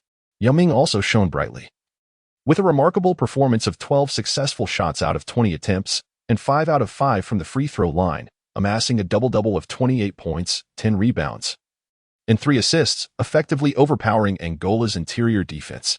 Together, the dual cores of the Chinese team contributed a total of 58 points, rendering a victory almost inevitable. In the last match, Greece faced off against the United States, with the Dream Team living up to expectations, winning decisively with a score of 92-69, marking a 23-point margin over Greece. Following this day of competition, the Chinese team secured second place in their group with 2 points, effectively locking in their advancement to the next round. On August 16, 2008, the Chinese team was set to face Germany, again placed in the second match. While the first match saw Angola face Greece, where Angola suffered a disheartening loss of 61-102, a staggering 41-point gap that signified a collapse in their morale. Having lost 5 consecutive matches which sealed their fate of elimination from the group stage. Among the German squad, the notable figure was the formidable Dirk Nowitzki, alongside NBA player Chris Common, who still resonates in memories, having made an All-Star appearance in 2010. However, apart from these two players, the German team lacked any other NBA-caliber athletes, resulting in predictions of their chances of reaching the quarterfinals being comparable to those of the Chinese team. Indeed, in previous encounters, Germany and China were separated by merely one win, with China ultimately prevailing by the narrowest of margins, thus advancing to the quarterfinals. Currently, Germany finds itself in a more precarious situation, having already lost 2 matches, with only 1 victory against Angola. Should they lose this match, it would mean an abrupt farewell to the Olympics, especially considering their final opponent is the United States. Even if Germany manages to win, they must hope for China's defeat by Greece to secure a 4th-place finish in the group and advance. This match placed immense pressure on the German team. A true do-or-die situation, as a defeat would result in immediate elimination. The clash between the German powerhouse and the Eastern giant promised an electrifying showdown. As the home team, the Chinese fans' cheers resonated loudly, and following the warm-up, Yi Jianlian and Chris Common stood at center court to commence the jump ball. Yi Jianlian won the tip-off, directing the ball to his side. China initiated the offense, with Lu Wei passing to the awaiting Sun Yue, who remained composed, allowing Yao Ming to take the first shot. A precise pass found Yao Ming in the post, who executed a turnaround jump shot, successfully scoring from mid-range, thus setting the tone for the match against Common. On the other side, Nowitzki passed to Common, who attempted to back down Yi Jianlian. Common's left-handed layup was thwarted by Yi's defense, resulting in a solid defensive rebound for Yi. The Chinese team continued to feed Yao Ming in the post, after previous matches that favored outside shooting. It was time to exploit their familiar territory. Yao Ming, with Common behind him, easily leaped for a layup, showcasing the significant disparity in their star levels. As Common struggled to contain Yao's imposing presence, Nowitzki received the ball and, facing Yi Jianlian, executed his signature mid-range jumper, breaking Germany's scoring drought. However, Yi Jianlian responded in kind, hitting a mid-range shot of his own, beginning to reveal his commanding presence on the court. Common attempted to score with a mid-range jumper but missed, leading to a scramble for the rebound where Yao Ming, in a bid to save the ball, flung his massive frame out of bounds. The possession returned to Germany, where Nowitzki, facing tight defense from Yi, made a 3-pointer, showcasing his elite shooting ability among power forwards. With Yao Ming's 3-pointer failing to find the net, Germany seized another opportunity, but their guard was blocked by Sun Yue during an attempted drive. Lu Wei, after receiving the ball and pushing forward, unfortunately missed his own shot. Following a rebound, Germany resumed their offensive but failed to score again. In Chapter 34, Lu Wei was subjected to a malicious foul. The focus turned back to Yao Ming, who, receiving the ball in the paint, executed a dreamlike footwork maneuver to single out Common, scoring with finesse while drawing a foul, sending Common to the bench. Yao Ming calmly converted the ensuing free throw. With Common sidelined, Germany's offense relied solely on Nowitzki, who, receiving the ball on the perimeter, drove left and drew a foul from Yi Jianlian, converting both free throws with precision. Thus, the match became a showcase of the peaks of Yao Ming and Nowitzki, 2 basketball titans. Motivated by Yao Ming's vigorous attacks, Sun Yue entered his offensive mode, utilizing a screen from Yi Jianlian to carve out a shooting opportunity, executing a smooth pull-up jumper from mid-range. Observing Sasha Zverev dribbling and attempting to pass to Nowitzki, Sun Yue dashed into the passing lane, intercepting the ball. On a fast break, Sun Yue propelled the ball forward, signaling to Yi Jianlian, who promptly understood the cue. Sun Yue lofted the ball toward the basket, and Yi Jianlian leapt to catch it mid-air, executing a powerful dunk. A splendid alley-oop. As the score began to widen, Nowitzki grew anxious, signaling for the ball, and upon receiving it, aimed to exploit a mismatch against Zhu Fengyu. However, Zhu Fengyu surprised him, stealing the ball from behind and igniting a transition opportunity for China, which resulted in Lu Wei soaring for a layup. In a dramatic moment, Sasha Zverev fouled Lu Wei mid-air, sending him crashing to the floor. Sun Yue was on the verge of unleashing his fury. The confrontation no longer merely a clash of the ball but rather an assault on the opponent. Calm down, Sun Yue, remain composed. It's the Olympics, Yao Ming interjected, preventing the situation from escalating. After years in the league, Yao had witnessed much, But the significance of the Olympics demanded restraint even in moments of anger. Liu Wei gradually rose, accepting the basketball as he approached the free throw line. Despite his physical discomfort, his shooting precision faltered. Yet he managed to convert 1 out of 2 attempts. Beep. Coach Jonas called for a timeout. Liu Wei, are you all right? He inquired with concern. I'm fine. But I need a moment to recover, Liu Wei replied, taking a deep breath to ease his aching body. Let us bring Qin Jianghua onto the court, Jonas sighed. Observing Liu Wei's fouled state, Qin was a formidable force with impressive speed, though he tended to be overly ball-centric. Liu Wei, however, was adept at delivering the ball effectively to Yao Ming. Upon resuming the game, with Qin Jianghua now on the court, the German team initiated their offense. Klaus Freitag received the ball and attempted a fadeaway jumper, but it failed to find its mark. Underneath, Yao Ming secured the rebound. Give me the ball. Sun Yue's fury was ignited by the German team's foul. If there were an anger meter, it would have surely maxed out at that moment. With a deft crossover, Sun Yue effortlessly bypassed the European guard Sasha Zeman and, just beyond the three-point line, executed a sudden stop to launch a three-pointer. Swish. The ball sailed through the net. And Sun Yue, without glancing at his successful shot, made a throat-cutting gesture towards Zeman. Zeman's frustration boiled over. Humiliated by such provocation, he felt compelled to retaliate. Without a second thought, he received the ball on the baseline and charged towards Sun Yue. However, in a moment of fury, Sun Yue executed a tight defense, stealing the ball with ease, rendering the NBA-caliber Zeman defenseless. Qin Jianghua, fast break. Sun Yue called out, swiftly passing the ball to Qin, the quickest player on the team. Qin took off like a bullet, racing down the court and finishing with an effortless layup in a 1-on-0 situation. Your offense is as soft as noodles, Sun Yue taunted. Relishing in his competitive spirit, recognizing the need for caution, Dirk Nowitzki advised Zeman, don't engage with Sun Yue. His performance in the NBA Finals speaks to his defensive prowess and shooting ability. You're outmatched. Zeman, feeling the pressure, acknowledged the gap in skill. Realizing that he lacked the confidence to breach such a formidable defense, Nowitzki took charge of the offense, facing Yi Jianlian's defense and executing a jump shot that found the bottom of the net. As Sun Yue received the ball again, he targeted Zeman once more. Utilizing his exceptional dribbling skills, he maneuvered past Zeman with a swift between-the-legs move, then pulled up for another jumper, which went through cleanly. Casting a glance at Zeman, Sun Yue offered no words, simply turning to transition back on defense. Such disregard only fueled Zeman's anger, feeling belittled by Sun Yue's actions. As Klaus Freitag received the basketball, he launched a three-pointer from beyond the arc, but it ricocheted off the rim, allowing the Chinese team to collect the rebound.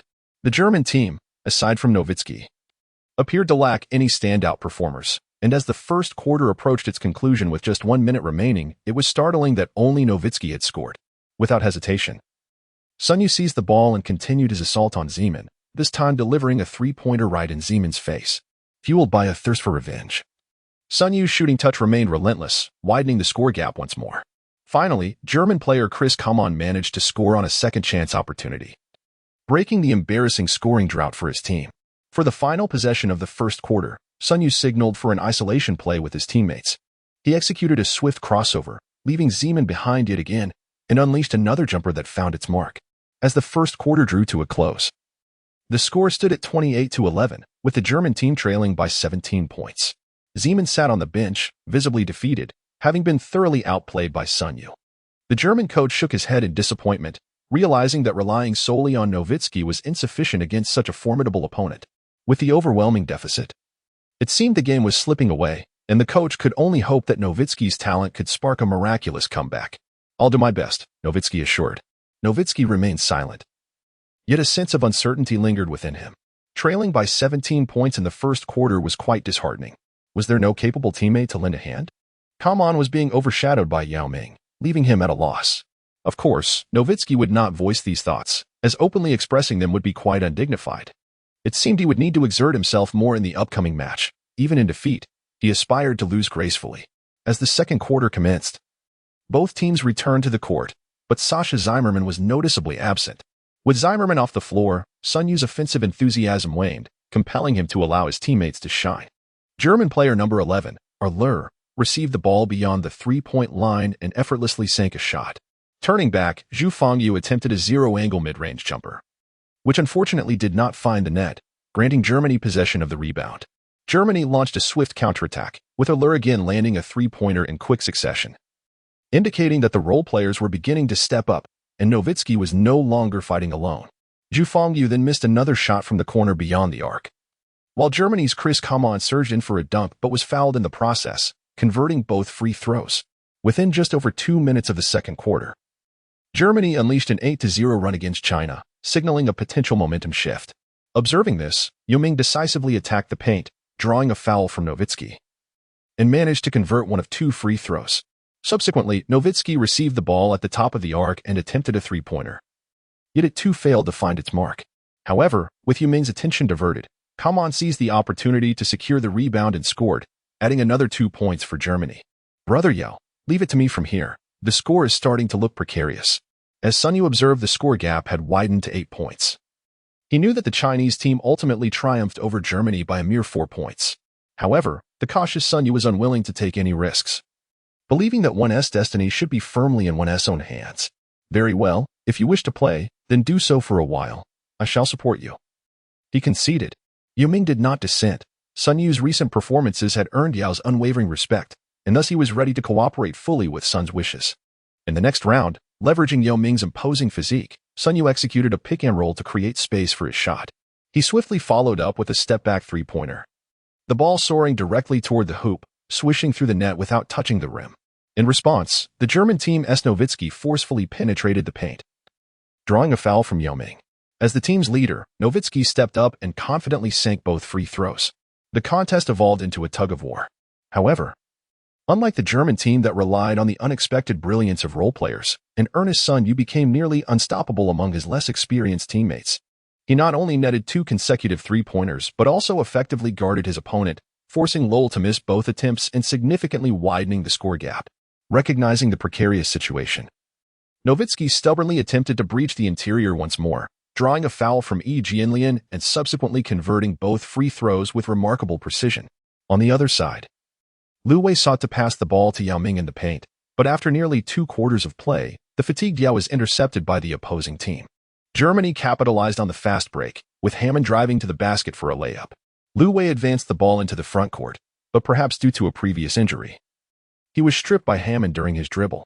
Hammond seized the opportunity for a quick layup. Observing this, Yao Ming demanded the ball for a one-on-one play. Faced with Chris Coman, Yao attempted a mid-range jumper, but his aim faltered and the shot did not find its mark. As the German team pushed forward, Hammond, positioned at the corner for a three-point attempt, was closely monitored by Sun Yue. Having anticipated this, Sun executed 2 defensive counteractions with commendable speed. Just as Hammond prepared to shoot, Sun abandoned his assignment, charging towards him. With arms raised high upon jumping, his actions directly disrupted Hammond's shot, which failed to find the basket. Yao Ming secured the rebound but chose not to pass to Liu Wei, who had been stripped twice, instead opting to pass to Sun Yue, whose current form appeared to be more reliable. Upon receiving the ball, Sun Yue glanced at the timer on the court. Realizing that if he were to slow down the pace, this offensive play would mark the final attack of the second quarter, he felt a sense of calm. The Chinese team was still in a leading position, rendering it unnecessary to grant the opposing team any opportunities. Thus, he decided to manage the time, allowing the final moments to slip away. Sun Yue gradually advanced the ball into the front court, gesturing to his teammates as he did so. He then passed the ball to Liu Wei, who, unfazed, took his time before sending it to Yao Ming on the perimeter. After Yao's deft maneuvering, the ball found its way back to Sun Yue. As the clock ticked down, Sun received the ball, executed a swift hesitation dribble, and stepped back for a jumper. Swish. In a crucial moment, Sun Yue displayed unwavering composure, sinking another three-pointer just as the second quarter was nearing its end. The score stood at 41-29, with the Chinese team leading Germany by 12 points at halftime. With plenty of time remaining, this margin was certainly surmountable, contrasting sharply with the despair of the first quarter. Yao, having played 2 quarters, I've noticed that Germany's perimeter defense is considerably weaker. In the second half, if we play with a bit more ease, we should focus on exploiting the outside game. After 2 quarters of exploration, Sun Yue discerned that the German team primarily relied on the duo of Chris Coman and Dirk Nowitzki, while the others merely played supporting roles, easily manageable. Brother Yao, you and Yi will primarily guard the paint, while Zhu Fangyu and I will rain down threes from the perimeter. Yao Ming contemplated this strategy and ultimately concurred. After all, who would he prefer a more relaxed approach? Dirk and Coman indeed constituted their key strengths, and as long as the interior defense contained these two, victory for the Chinese team would become significantly more attainable. Alright, I find this idea quite promising. Let us test it in the second half. And if it doesn't work, we can adjust our tactics. Chapter 36. Advancing to the quarterfinals as the third quarter commenced, Sun Yue exhibited an astonishing offensive zeal. Since the plan was to attack, he seized the ball directly. With Liu Wei struggling, Sun Yue transitioned to the point guard position, sidelining the sharpshooter Zhang Qingping. Possessing a 70 in playmaking ability, he was more than capable of competing against Germany's small Karam, effortlessly executing a crossover dribble to cleanly drive past his defender. As another defender approached, Sun Yue swiftly released a shot before the opponent could close in, the ball soaring toward the basket. Swish. The first offensive play established a strong statement against Germany. Meanwhile, Nowitzki, having played nearly 2 quarters, conserved energy by avoiding drives. Upon receiving the ball beyond the arc, he attempted a jump shot, but fatigue had diminished his shooting accuracy. When the shot failed to find the net, Yao Ming maneuvered to clear Come On from the paint, leaping to secure the defensive rebound. Subsequently, Sun Yue utilized Yao's screen to penetrate the lane. Observing a flurry of defenders converging, he executed a backward bounce pass to Yao Ming. After receiving the ball, Yue pivoted and relayed it to Zhu Fengyu in the corner. Uncontested, Yue seized the opportunity to shoot, successfully sinking another three-pointer. Nowitzki found himself engulfed in self-doubt. Come On struggled to score in the paint, and with Yi Jianlian defending the perimeter, his shooting percentage plummeted. The team's offensive contributions were lackluster, and defensively, they were unable to counter the barrage from the Chinese perimeter shooters. With both Yeo and Yi possessing three-point capabilities and Sun Yue, Zhu Fengyu, and Zhang Qingping excelling from beyond the arc, even under intense defensive pressure, Sun Yue's ball handling skills allowed him to navigate effectively. The Chinese team unleashed a 15-2 run, effectively rendering the game into garbage time. The German head coach attempted to implement double-teaming strategies. However, the Chinese team's shooting prowess rendered such tactics futile. Despite substitutions, Germany's situation did not improve. It was a case of a skilled chef unable to cook without ingredients. With only 2 star players, the disparity with the supporting cast was evident. By the end of the third quarter, the point differential had ballooned to 25. Ultimately, in the fourth quarter, the German coach conceded, substituting in bench players to run down the clock. The final score stood at 100-71, marking a 29-point victory for the Chinese team, who secured an impressive 3 consecutive wins following their loss to the United States. According to the rules of the International League, the group stage operated on a round-robin format, requiring each team to compete against every other team. After the conclusion of the matches, preliminary rankings were established based on win-loss records. Teams with more victories ranked higher. If tied, net point differentials were compared. Should those also align, the direct head-to-head results would determine rankings. The Chinese team had already achieved 3 victories, and even if they were to lose their final match against Greece, they could still secure a second-place ranking based on net point differential. Conversely, even if Greece triumphed over China, unless by a substantial margin, they would still likely finish 4th in the group, rendering the final match less significant. After a day of rest, the Chinese team prepared to face Greece on August 18 at 2:30 p.m., aware that even a victory would not alter their ranking, as finishing 4th meant facing the second-place team from Group A, potentially an easier path to advancement. Greece's fighting spirit appeared diminished. In the group stage, Greece's prowess was marginally superior to that of Germany and Angola, showcasing a balanced team in terms of cohesion and overall strength, yet lacking any NBA stars. Notable players like Spanoulis and Greer had departed the NBA after the 2006-2007 season. From the outset of the match, the Chinese team pressed aggressively against Greece, and under the dual assault of Yao Ming and Sun Yue, the Greek squad quickly found themselves disoriented. Sun Yue and Yao Ming effortlessly clocked out after 3 quarters, with Sun scoring over 30 points and Yao achieving a double-double of 20 points and 12 rebounds. The 2 giants performed admirably, leading the Chinese team to a resounding victory over Greece with a score of 101-78. Following this, Spain triumphed over Angola with absolute dominance, and the U.S. Dream Team also comfortably defeated Germany, finalizing the results of the group stage. The matchups were set: China versus Croatia, Lithuania versus Greece, the United States versus Australia, and Argentina versus Spain. This outcome was particularly favorable for the Chinese team, as it not only spared them from facing the American team in the semifinals and finals, but also ensured that all the formidable teams were placed on the opposite side. Even if the U.S. triumphed over Australia, they would still have to contend with either Argentina or Spain, significantly depleting their strength. In contrast, Croatia presented as a standard underdog, while Lithuania and Greece lacked the competitive edge of other teams. The following day, the news of the Chinese team advancing to the quarterfinals as the second in their group spread like wildfire across the internet, filling countless Chinese fans with pride. This achievement equaled the best historical record of the Chinese men's basketball team, prompting an increasing number of media discussions regarding their potential success in the Olympics. The disparity in strength between Croatia and the Chinese team was considerable, leading fans to believe that China was guaranteed a place among the top four. Moreover, upon Sun Yue's return, the team had previously triumphed in a warm-up match against Lithuania, and Greece had also fallen to China in the group stage. Hence, many speculated that the Chinese men's basketball team might create history by securing their first Olympic medal in men's basketball. The remarkable performances of Yao and Sun were undeniable. With a second-place finish in the so-called group of death, the expectations were high, aiming for a top-2 finish. Croatia, if not placed in Group A, would have struggled against the depth of the Chinese roster, with the advantages of being in a challenging group now evident. The prospect of facing strong opponents before the finals was entirely avoided. Greece and Lithuania were also seen as potential victims, enhancing the likelihood of China advancing to the finals. Some even pondered the possibility of China shocking the world by defeating the U.S. and claiming the first-ever Olympic gold medal in men's basketball. However, the strength of the U.S. Dream Team seemed formidable. They were the epitome of an all-star ensemble, having previously overwhelmed China without allowing any counterplay. Yet, dreams must exist. For the Olympic stage is not like the NBA, where outcomes are solely determined by one match. Anything is possible. In summary, long live the Chinese team. Chapter 37, Quarterfinals. China versus Croatia on August 20, 2008, at 2:30 p.m. Beijing time. The much-anticipated match between China and Croatia commenced. This game garnered significant attention as it marked the first opportunity for the Chinese team to match their historical record against a standard underdog. The Wuxang Arena buzzed with fervent Chinese fans, alongside numerous celebrities who came to lend their support, amplifying the home court advantage. The Croatian team featured only two NBA-caliber players, Planinik, who left the NBA in the 2005-2006 season, and Jukic, who entered the NBA in the 2008-2009 season.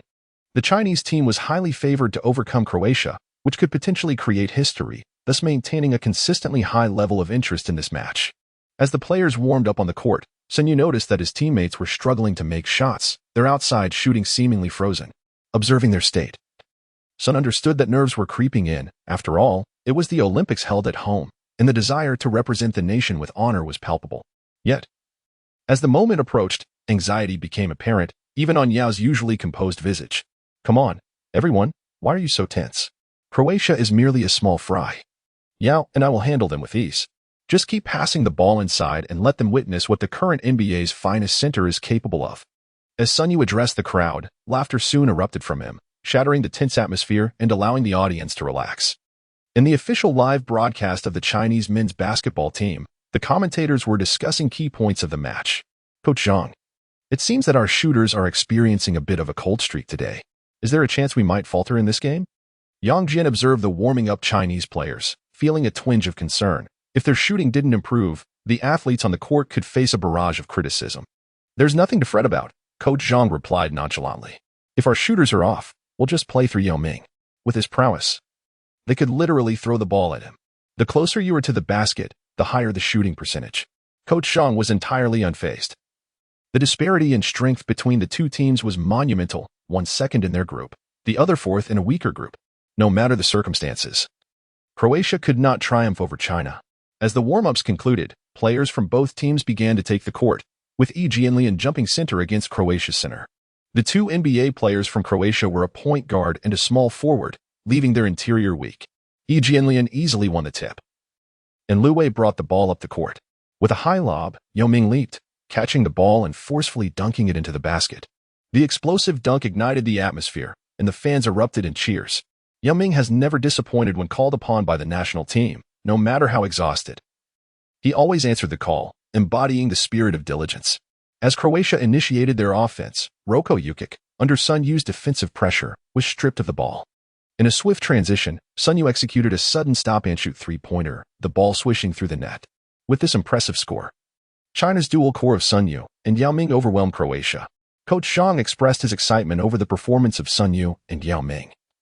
noting the aggressive start that left the smaller Croatian team at a loss. Next, Zoran Planinik attempted to penetrate the paint but was met with a resounding block from Yao Ming, who sent the ball soaring away with a powerful rejection. Lu Wei seized the ball and rushed down the court, with Sun Yue trailing closely behind. In a fast break, Lu Wei delivered a behind-the-back bounce pass to Sun Yue. Without hesitation, Sun Yue caught the ball and released it like a cannonball, the basketball soaring straight into the net for another three-pointer. The early score surged to an 8-0 run, prompting Sun Yue to give Lu Wei a thumbs up, acknowledging the excellent pass. As Croatia attempted to respond, Roko Jukic directed his teammates, managing to find a sliver of space for a mid-range jumper, finally breaking their scoring drought. Lu Wei countered with another aggressive drive into the paint, drawing defenders before passing to the waiting Yao Ming, who executed another majestic one-handed dunk. While Lu Wei may not possess the creativity of Qin Jianghua in terms of breakthroughs, his ability to deliver passes to Yao Ming is unparalleled, almost instinctual.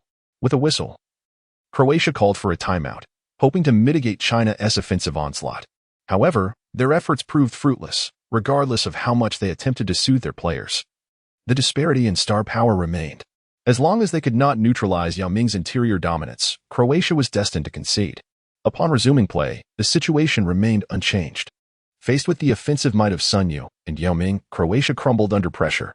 Sun Yue utilized screens to create shots, while Yao Ming demonstrated the inadequacy of Croatia's interior defense, transforming into a formidable force in the paint. The first quarter concluded with China leading 33-15, boasting an 18-point advantage. After the timeout, the second quarter commenced with a complete substitution of 5 players for China. Nonetheless, the bench players excelled, with Qin Jianghua and Wang Shipeng also catching the infectious energy of the crowd, matching Croatia blow for blow. Observing that the score remained stable, Coach Yunus hesitated to switch players, allowing the substitutes to gain valuable experience while giving the starters a breather. By halftime, the score stood at 53-37, with a 16-point gap. Following the intermission, Coach Yunus reintroduced the starting lineup. Yao Ming and Sun Yue unleashed a relentless offensive barrage, executing a 12-2 run that widened the gap to 26 points. As the game progressed, the lead ballooned to 30 points, entering garbage time, at which point Coach Yunus substituted his starters, granting Croatia a semblance of dignity. In a rather effortless match, Sun Yue and Yao Ming clocked out before the third quarter ended, indicating the somewhat lackluster nature of Group A's competition. The Croatian coach, well-versed in the nuances of the sport, allowed his players the liberty to express themselves on the court, recognizing the considerable disparity between the two teams. Perhaps the Croatian players were demoralized. Even without their main players, the Chinese team maintained a commanding lead, ultimately finishing the game with a 25-point advantage. Chapter 38. Successful advancement of the Chinese team with a score of 91-66. The Chinese team secured their place in the Olympic semifinals with a remarkable margin. As the final whistle blew, the audience erupted in jubilant cheers, with some fans even removing their jerseys and waving them in celebration. Victory belonged to the Chinese men's basketball team, who made history by reaching the semifinals for the first time. Coach Zhang's voice trembled with emotion, as he had envisioned this scenario but could not conceal his joy upon its realization. The current basketball players have shown exceptional prowess, and each individual's contribution to this remarkable achievement is indelible. Yang Jian echoed this sentiment, filled with nostalgia. Notably, Yao and Sun Yue were the standout performers. Yao shot 10 out of 15, making all 5 of his free throws, amassing a double-double with 25 points and 12 rebounds. Sun Yue, on the other hand, achieved an impressive 36 points, hitting 10 of 13 from three-point range and 3 of 5 from mid-range. As the pillars of the team's offense and defense, they led China to victory in this match. In the next round, China will face either Lithuania or Greece, both of whom are not considered particularly formidable opponents in this Olympic tournament. There is a hopeful prospect for the Chinese team to advance to the finals and earn a medal for Chinese basketball. Let us eagerly anticipate their performance. On the court, the Chinese players embraced one another, reveling in the audience's ecstatic cheers. Breaking historical records on home soil is a career-defining moment. In the second match of the quarterfinals, Lithuania faced Greece. Both teams are European powerhouses with similar playing styles, yet Lithuania, as the second seed in Group A, held a slight edge over Greece. The scores remained tightly contested until Lithuania ultimately triumphed with a narrow 84-80 victory, earning their place in the semifinals. The match between the United States and Australia was devoid of suspense from the outset, as Bogut's capabilities were no match for Howard's prowess. The American stars outclassed their Australian counterparts, who struggled to mount a coherent counterattack throughout the game. The final score was a staggering 120-80, with Australia suffering a 40-point defeat, an astonishing margin. In the final match, Spain faced Argentina. Although Spain was the third seed in Group B and Argentina the first in Group A, the teams were closely matched in terms of strength. Spain boasted talents like the Gasol brothers, Fernandez, Navarro, Calderon, and Garbajosa, while Argentina featured Ginóbili, Scola, Delfino, Nocioni, and Oberto, the latter having won the championship in 2004. The match was fiercely competitive, with Ginóbili performing admirably on the international stage, countering the efforts of Pau Gasol. However, as the game progressed, fatigue became Ginobili's Achilles heel. Ultimately, Spain pulled away, winning 89-80 and advancing to the semifinals. The matchups for the semifinals were announced: China versus Lithuania and the United States versus Spain. On August 22, 2008, the highly anticipated semifinals commenced with the clash between the United States and Spain, an encounter that captivated global audiences. The United States, known as the Dream Team, faced Spain, touted as their only formidable adversary. It was evident that Spain's strength was only marginally inferior to that of the United States. The previous victory of China over Spain underscored the remarkable performance of the Chinese players.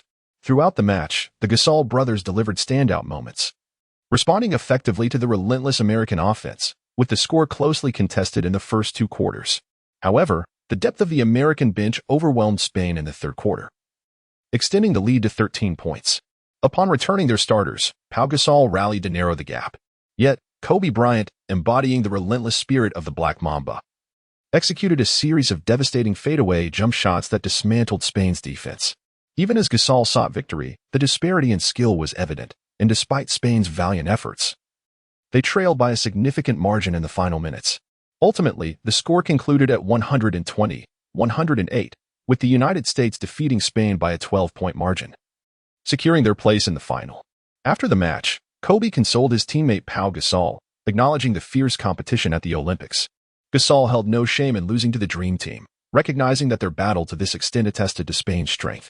As both teams exited the court, they settled into the audience seats, awaiting the match between China and Lithuania. The outcome of this game would determine their respective opponents in the next round. Gasol expressed his hope for a Chinese victory, as losing to the eventual silver medalist would be a respectable defeat. "Which team do you favor?"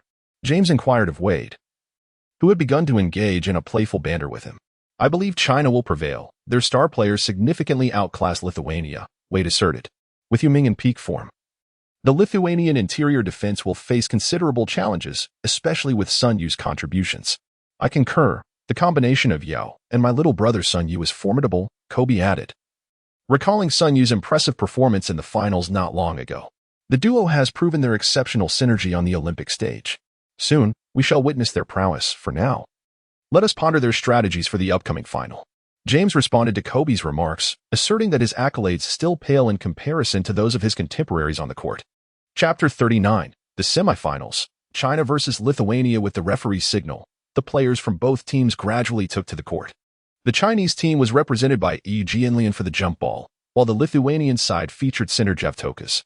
Unfortunately, during the jump, Yi Jianlian inadvertently tipped the ball out of bounds, granting Lithuania the opportunity for a sideline inbounds play. Lithuania passed the ball to the arc's apex, where Kleiza awaited. Kleiza then relayed it to Jankunas, positioned at a 45-degree angle on the right. Without hesitation, Jankunas received the pass and launched a mid-range jumper. Alas, the shot veered slightly off target, allowing Yuming to soar into the air and effortlessly secure the defensive rebound. He subsequently passed the ball to Liu Wei, who signaled for a play. Yuming set a direct screen, while Liu Wei faked a drive before deftly passing to Sun Yue, who had found himself unmarked on the left flank. Taking a deep breath, Sun Yue swiftly released the ball. Swish! The three-pointer sailed through the net, marking a promising start to the game. Lithuania commenced their offensive, with Jankunas handling the ball. Sun Yue couldn't help but smile, thinking, "Little brother, the coach has tasked me with keeping you in check." However, before Sun Yue could mount a defensive strategy, the opposing center executed a screen, allowing Jankunas to slip past him. Zhu Fengyu attempted to catch up for the defense, but Jankunas seamlessly passed to Kleiza, who, undeterred, rose to take a shot at the basket. Lithuania, too, found success from beyond the arc. It seemed that Lithuania had a few tricks up their sleeve. Such tactics had not been evident during the warm-up matches, indicating that this game could be quite unpredictable. Sun Yue mumbled to himself. Yet internally he heightened his awareness of Lithuania's menacing strategy. Lithuania's tactical approach revolves around the high pick-and-roll, utilizing their center to set screens at the top of the key, thus allowing the ball handler to navigate effortlessly towards the basket. Meanwhile, the remaining players are strategically positioned beyond the arc, each possessing the capability to shoot three-pointers. For years ago, during the Athens Olympics, Lithuania triumphed over the United States employing this very strategy. It has become a well-honed system, with players well acquainted with its nuances. As both teams transitioned into offensive plays, Liu Wei sought to pass the ball to Yao Ming, only to find Yao immediately besieged by defenders. Pautautas. Observing the defensive focus on Yao Ming, wore a knowing smile. After all, Yao Ming is the linchpin of the Chinese team and arguably the strongest center currently in the NBA. If not him, then whom should they target? Even though Sun Yue's performance may be outstanding, there are moments when his shooting touch falters. When his stamina is diminished, it is only natural for his shooting to decline.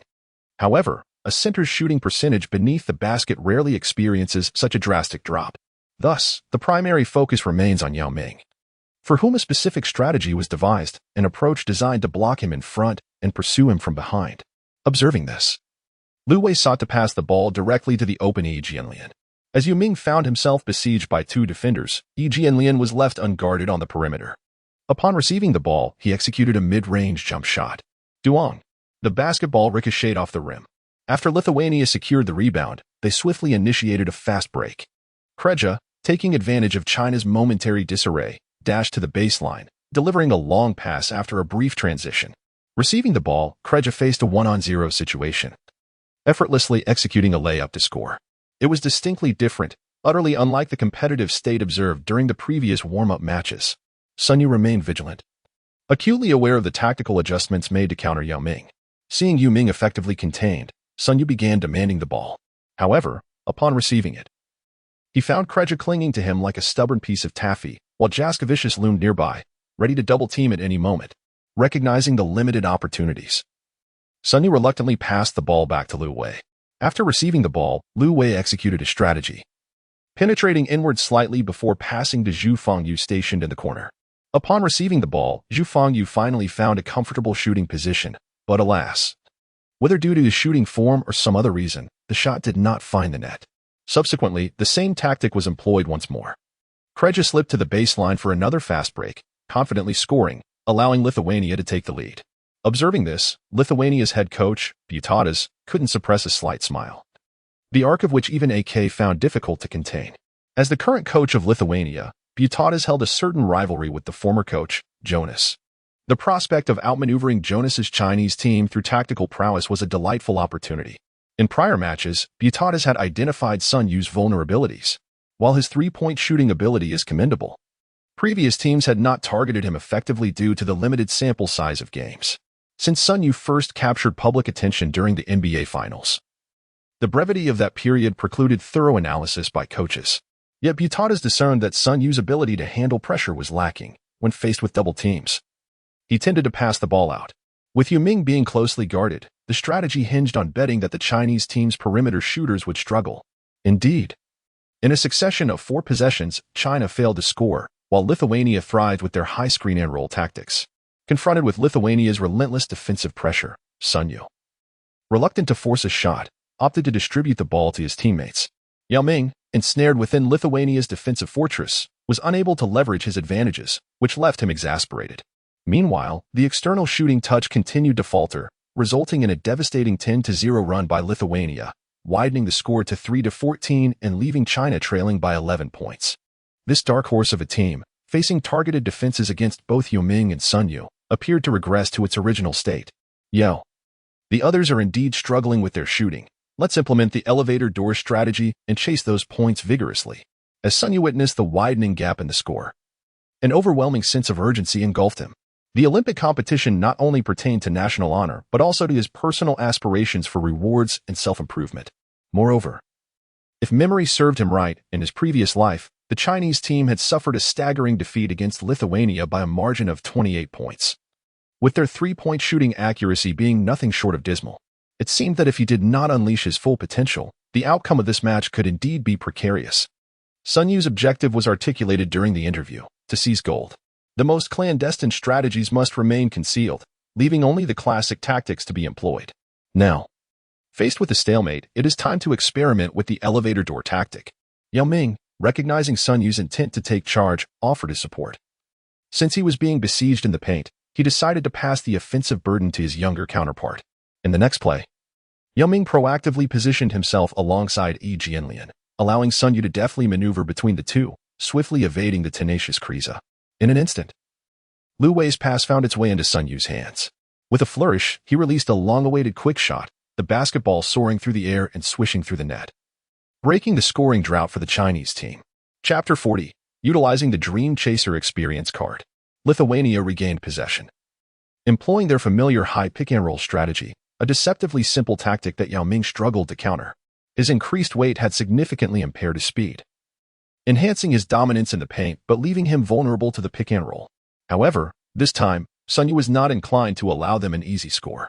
Having grown accustomed to the high pick-and-roll, he chose to forego defending Jaskevicius, leaving that task to Lu Wei.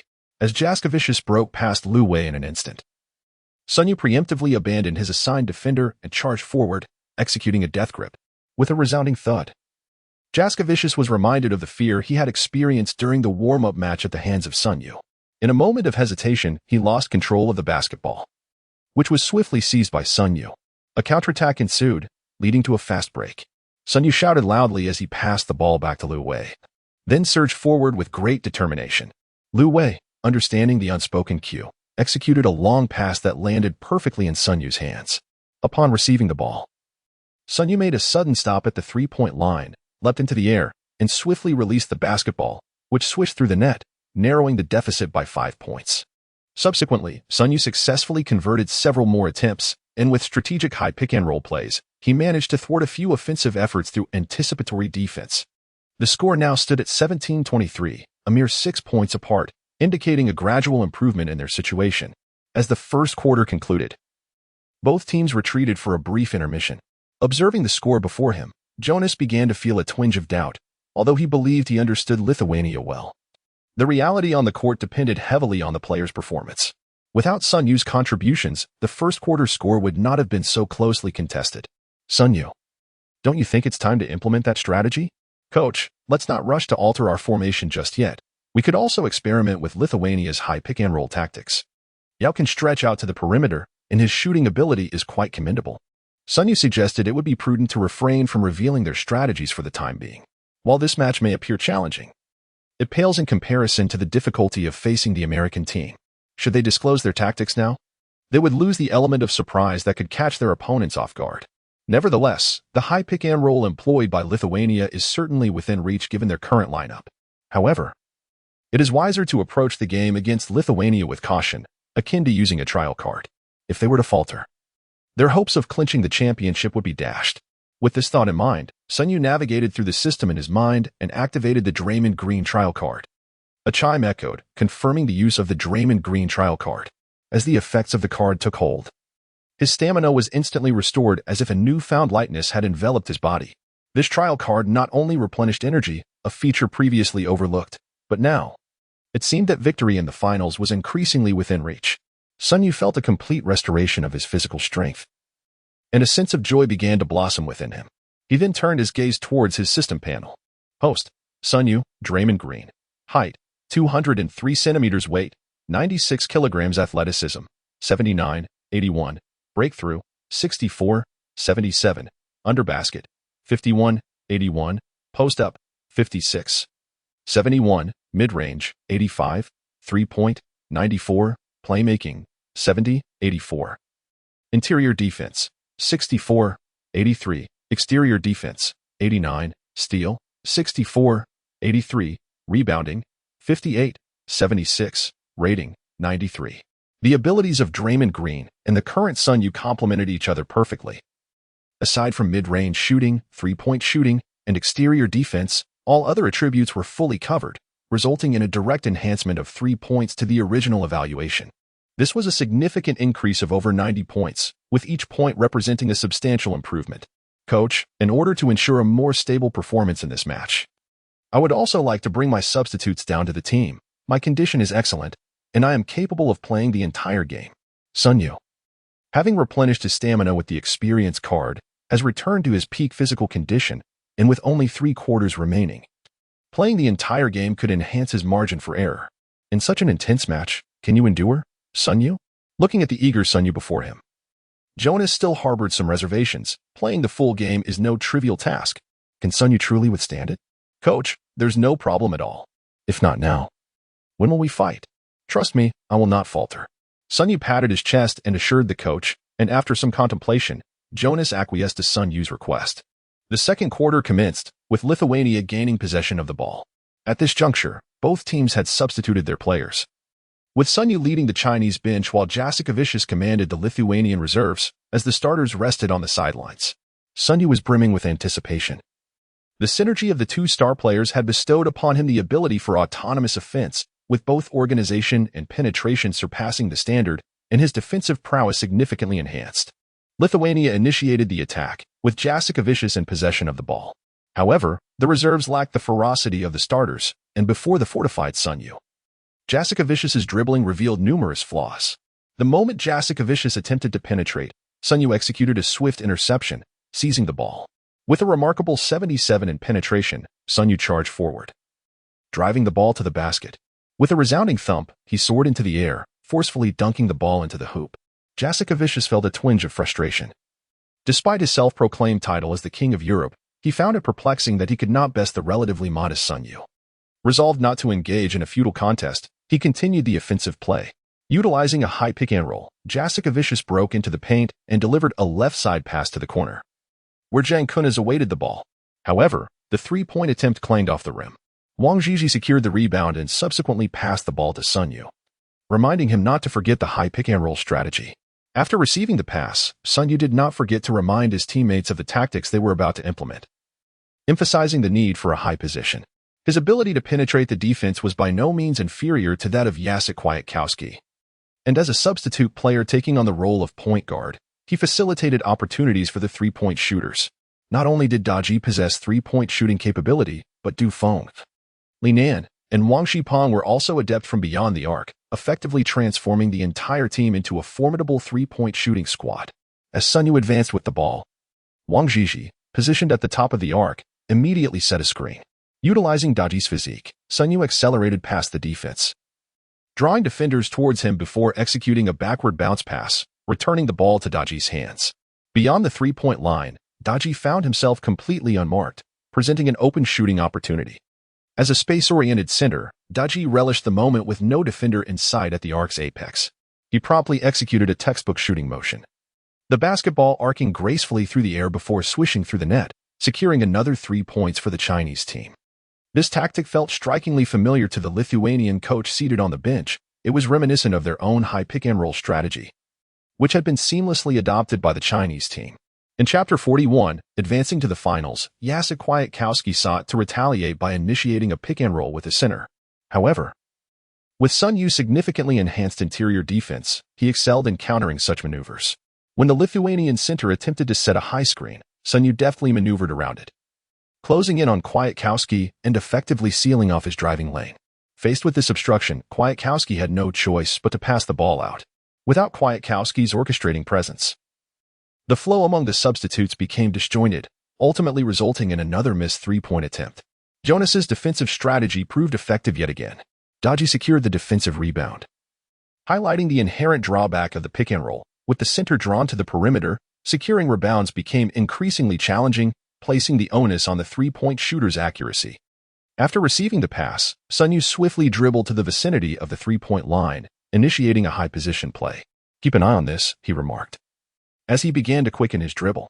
With a deft change of direction followed by a behind-the-back dribble, he effortlessly shook off the defense of Jasikevicius, who anticipated a drive and dish from Sun Yue.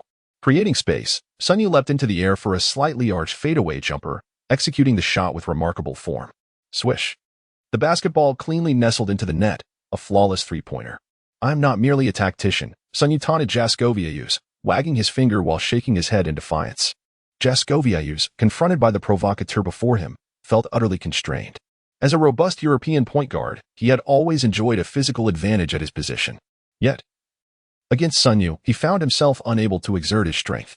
Even in high pick-and-roll situations, Sun Yue adeptly navigated around the screens, showcasing exceptional defensive prowess against his own penetrative drives.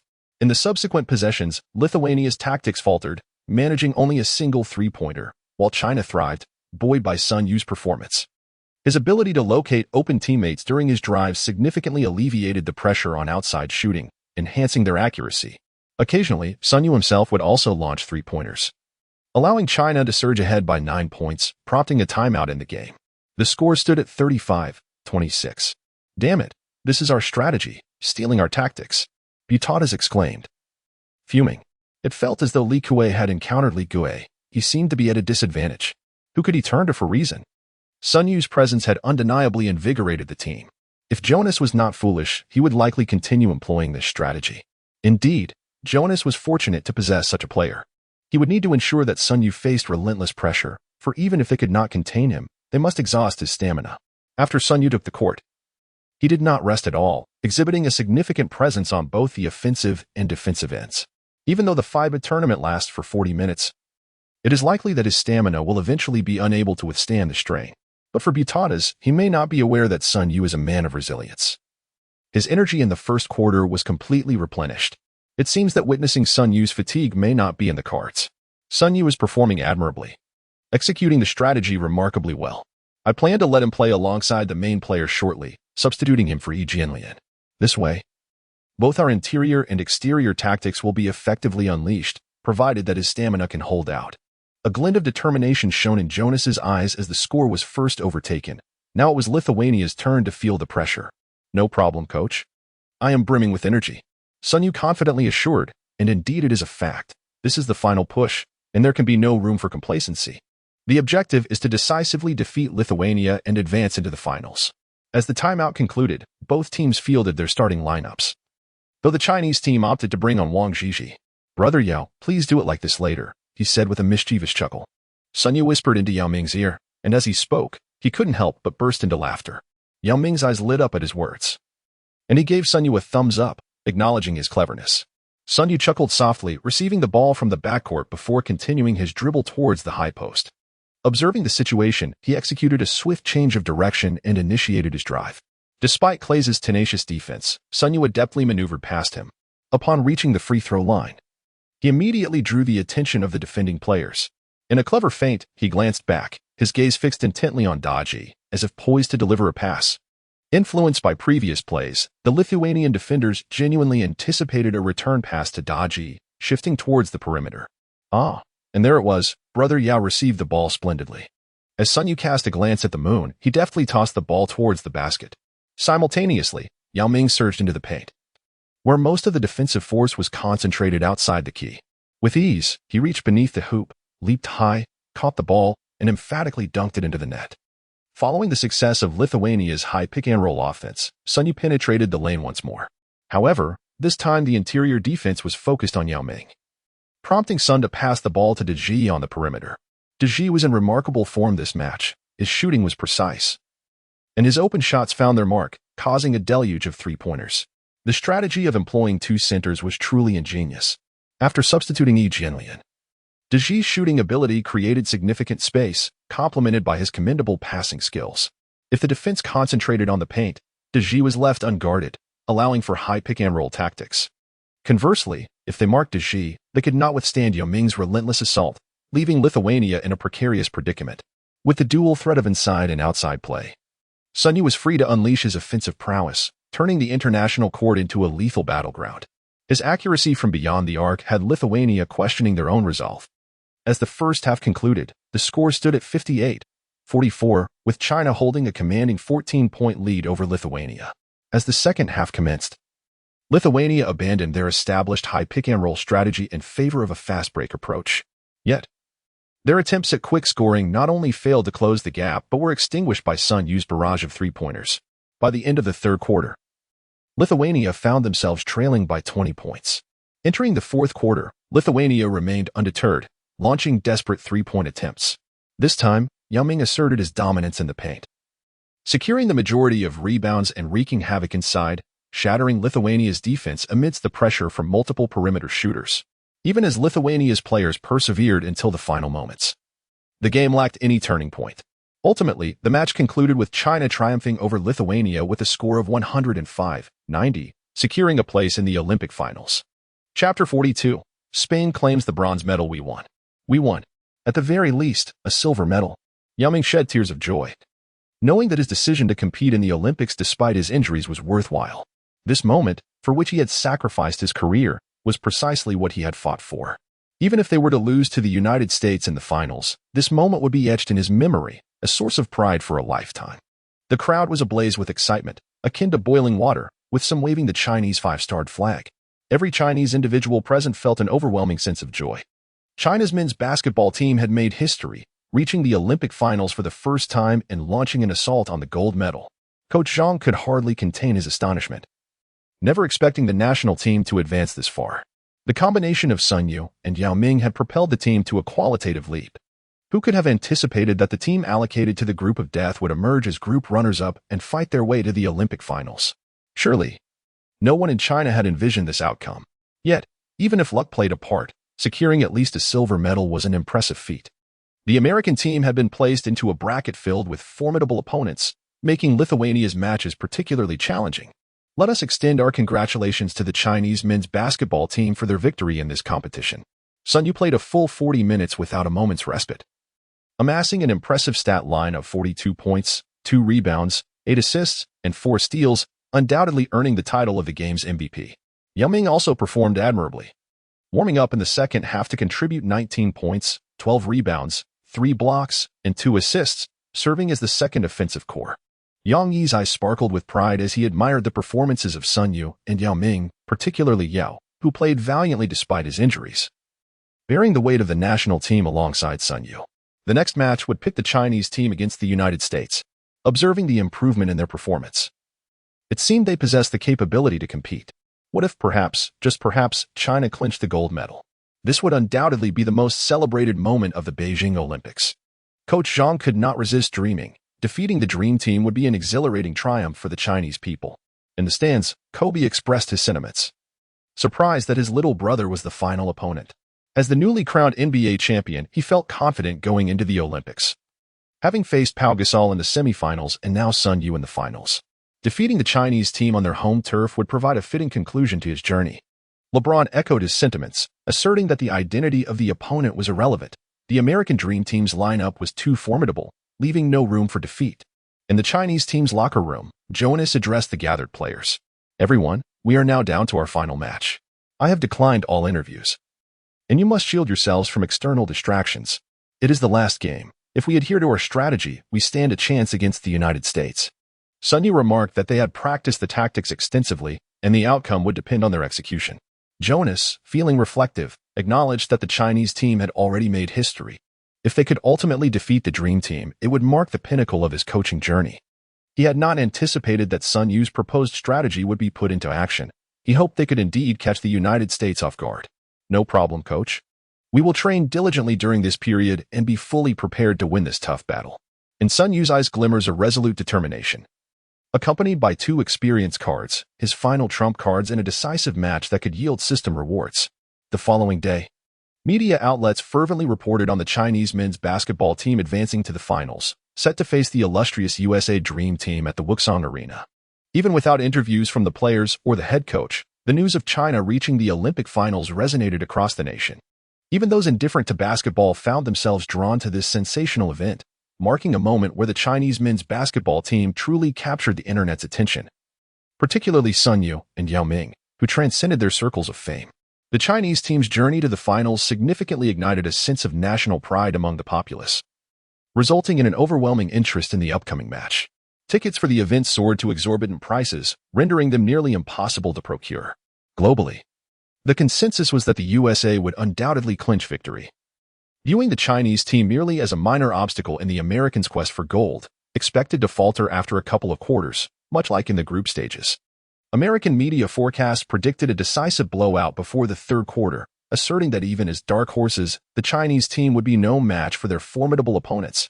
As the finals approached, the Wuxang Arena brimming with spectators draped in red, the fervent Chinese supporters rallied to cheer for their team, celebrating their historic achievement in reaching the finals. Even if the odds seemed stacked against them, the devoted fans remained unwavering in their support.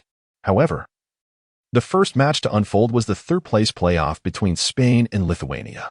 Spain, fueled by frustration after their unexpected defeat to China, sought redemption. Had they secured second place in their group, it would have been them in the finals instead of battling for bronze against Lithuania. Lithuania, equally determined, would not relinquish their chance at a medal. The match commenced with both teams fiercely contesting for the bronze. Lithuania initially held the upper hand due to their exceptional perimeter shooting, but their weaknesses in the final quarter became glaringly apparent. In a pivotal clash against Pau Gasol, their main center, Javtokas, fouled out with 5 personal fouls, leaving the remaining players in foul trouble and helpless against the Spanish onslaught inside. Ultimately, Lithuania succumbed to a painful reversal, losing 86-91. Jasikovičius and Jasidis each contributed 19 points, while Javtokas added 15. Spain, by a narrow margin of 5 points, triumphed over Lithuania, securing the bronze medal at the 2008 Olympic men's basketball tournament, a consolation of sorts. As the finals commenced, the atmosphere within the players' tunnel was one of solemnity, as the Chinese team prepared to confront the formidable USA Dream Team. It would be unrealistic to claim there was no tension. However, pressure often breeds motivation. Competing on home soil for the coveted gold medal, the Chinese, a nation deeply invested in the symbolism of gold, felt that silver would somehow fall short. Yao Ming's eyes sparkled with fervor, for if they could indeed seize the gold, it would be a life fulfilled. I believe everyone shared in the collective excitement, having defied the odds to reach this final stage. They were resolved to give their all against the Americans. Even in defeat, they aimed to leave their mark. Yao Ming passionately conveyed his sentiments, lifting the spirits of his teammates, embodying the role of a true leader. With determination, they were ready to fight, rallying together in a spirited call to action. Sun Yue promptly echoed an agreement, inadvertently revealing the subsequent words of the internet celebrity, which went unnoticed by others, who merely assumed it to be a quirk of Sun Yue's speech. After a resounding shout of the slogan, Yao Ming made his entrance, closely followed by Sun Yue. As all players from both teams took to the court, the cheers reached a crescendo.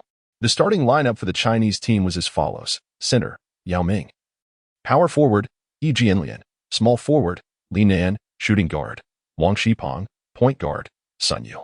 The American team's starting lineup included center, Dwight Howard; power forward, Carmelo Anthony; small forward, LeBron James; shooting guard, Kobe Bryant; point guard, Jason Kidd. Sun Yue had discussed with head coach Jonas the impending pressure defense from the American team in the finals. Liu Wei and Shin Jianghua's ball handling skills were somewhat lacking, making them prone to errors under such circumstances. It was deemed more prudent for him to orchestrate the play himself, in the face of elite defenders. Employing the Kevin Durant experience card was undoubtedly the most suitable choice. Ding. Host confirms the use of the Kevin Durant experience card. Confirmed. As Sun Yue communicated mentally with the system, his own abilities began to transform. Host: Sun Yue, Kevin Durant. Height: 203 centimeters. Weight: 96 kilograms. Athleticism: 79, 92. Dribbling: 64, 91. Finishing: 51, 80. Post play: 56, 86. Mid-range shooting: 85, 93. Three-point shooting: 94. Playmaking: 70, 87. Interior defense: 64, 89. Perimeter defense: 89, 91. Stealing: 64, 78. Rebounding: 58, 73. Overall rating: 97. Indeed, he was a superstar of historical caliber, with 4 attributes surpassing the 90 mark, aside from rebounding and steals. All other abilities exceeded 80, rendering the overall rating of 97 entirely justifiable, achieving comprehensive capability coverage. As both teams' players entered the arena, the referee signaled for the jump ball. Yao Ming and Dwight Howard positioned themselves at the center line. This time, Howard was not complacent. Leveraging his superior leap, he tipped the ball to his side. Upon receiving the pass, Kidd immediately dribbled past half-court.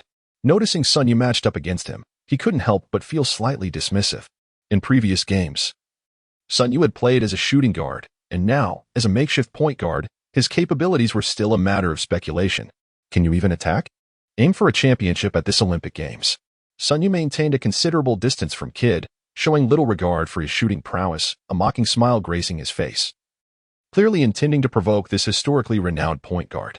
As a seasoned NBA aficionado, one is well aware of the infamous quartet. Kidd doesn't attack, Nash doesn't defend, Rondo doesn't shoot, and Paul doesn't pass. Kidd is not devoid of offensive capability. Rather, his offensive prowess is markedly subdued. With his typical approach relying on penetrating the defense and facilitating plays, he epitomizes the quintessential point guard, possessing an innate system and unparalleled organizational skills. Yet his offense drags him down. Faced with Sun Yue's blatant provocation, even an all-star point guard would feel a twinge of indignation. However, the thought of attempting a three-pointer was daunting for him, as he is a more traditional point guard with a less-than-stellar shooting touch from beyond the arc. In a flash, Kid accelerated, seeking to penetrate Sun Yue's defense, but alas, in terms of height and weight, Sun was slightly more formidable. Realizing a direct drive was futile, Kid resorted to a contested mid-range shot. Thud. True to his reputation, Kid's attempt clanged off the rim, and upon its rebound, Yao Ming effortlessly secured the board. While the less robust Dwight Howard was pushed aside. "Ah, Kid, just wait and observe how I execute my offense. Take notes." Sun Yue smacked his lips twice. This was merely a component of their strategy. The American team had an abundance of offensive options.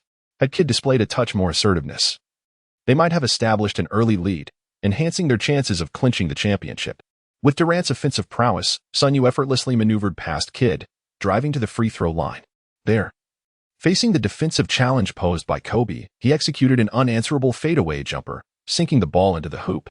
The offensive prowess of the Reaper Durant is indeed unparalleled, exhibiting a level of brute force rarely seen in NBA history.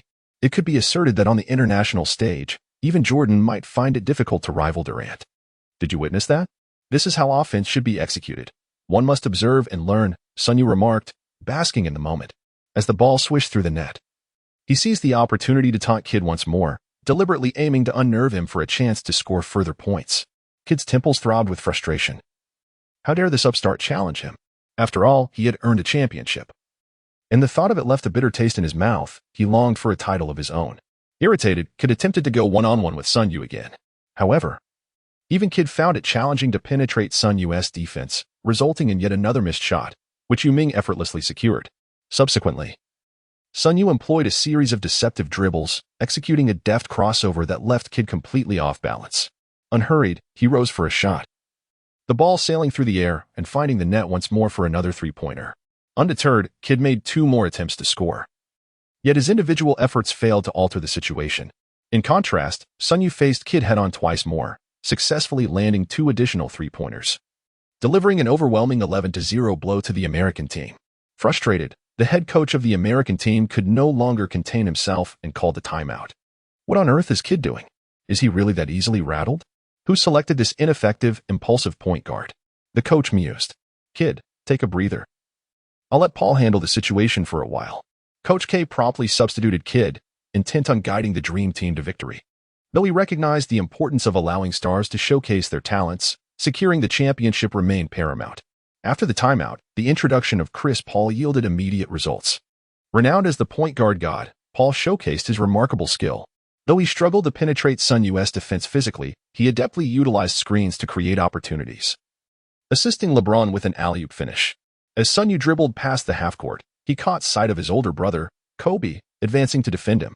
Without hesitation, Sun Yue shouted in English to Yao Ming, "Put away your damn pick and roll. I want to take on Kobe one-on-one." Sun Yue's eyes began to glimmer with determination. He had intended to increase his individual plays in the early stages of the game, knowing that only through numerous one-on-one encounters could the disparity between star players be minimized. Regardless of the number of stars on the court, a one-on-one duel ultimately equates to merely one superstar, and such a threat would not be overly potent. It was Kobe Bryant whom Sun Yue believed he could exploit. This was not to say that Kobe lacked strength. Rather, he was a player prone to moments of overconfidence. If Sun Yue could endure until the third quarter, he could deploy his final experience card and, after regaining his stamina, unleash a formidable effort. "Boss, this is our first matchup, and I shall not hold back. If I emerge victorious in this duel, I expect you to step down gracefully from your position with the Lakers," Sun Yue declared boldly, setting a high-stakes challenge that was sure to provoke Kobe, a player fiercely protective of his status as the team's leader, especially following a championship victory.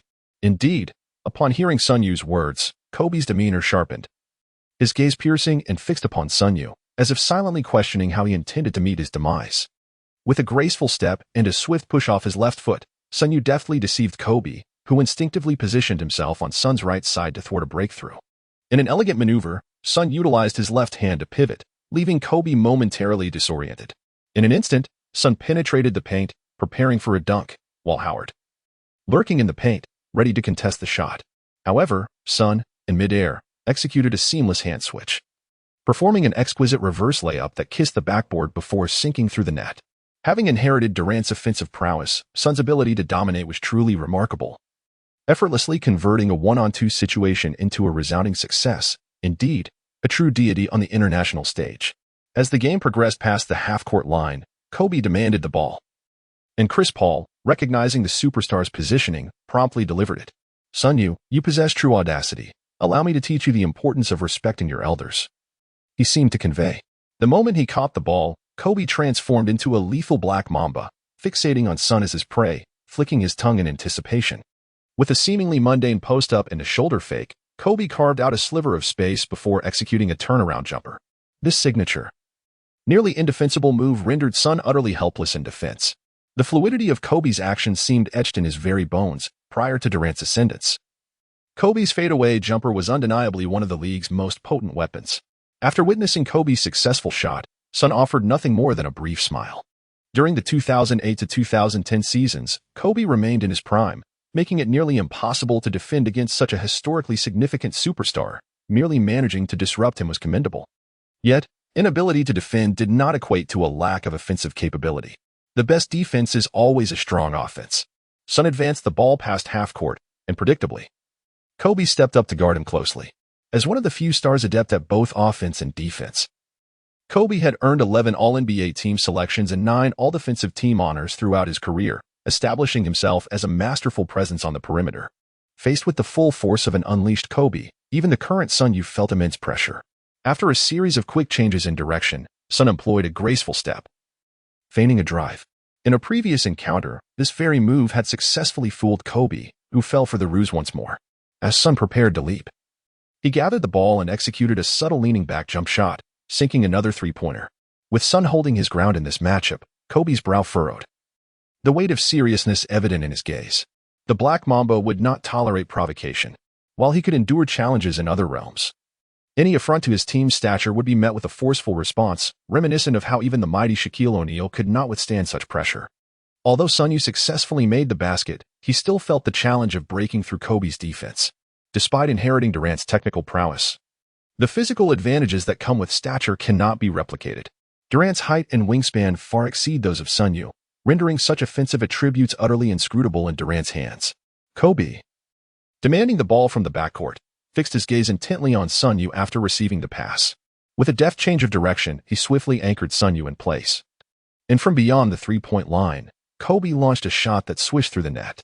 The fiery spirit of Kobe ignited, his accuracy astounding as he directly responded to Sun Yue's earlier success with a three-pointer. However, Coach Old K furrowed his brow, harboring a flicker of concern. The dynamics on the court felt amiss. Even after substituting Kidd, they were still engaged in a one-on-one battle, though the score remained close. The clash between the two was impacting the team's offensive rhythm severely. Kobe, a prominent figure in the league, could not be managed as easily as Kidd, who had less leeway to act on whims. On the next possession, Sun Yue, undeterred, executed a double crossover, leaving Kobe trailing behind. After creating space, he nailed another mid-range shot. Kobe, undeterred and oblivious to LeBron's call for the ball, took a threatening step forward, slowly advancing as he feigned in the opposite direction. This move caused Sun Yue to lose his positioning, allowing Kobe to break past him with a crossover and penetrate into the paint. Faced with Yue Ming's defense, Kobe showed no signs of retreat. As he approached the looming hand ready to block, Kobe executed a high-arcing layup with remarkable finesse, converting an exceptionally challenging shot. Even as an opponent, Sun Yue found himself filled with respect for Kobe at this moment. Such a difficult basket was beyond the reach of ordinary stars. The ensuing minutes became a showcase of offensive brilliance from both Kobe and Sun Yue. If rated within a system, Kobe's performance would undoubtedly soar above 97, rivaling Sun Yue's prowess at that moment. Their offensive display ignited the crowd, cheers echoing throughout the arena, a testament to the adoration Kobe commanded in China, where many fans were ardent supporters of both Yue and Kobe.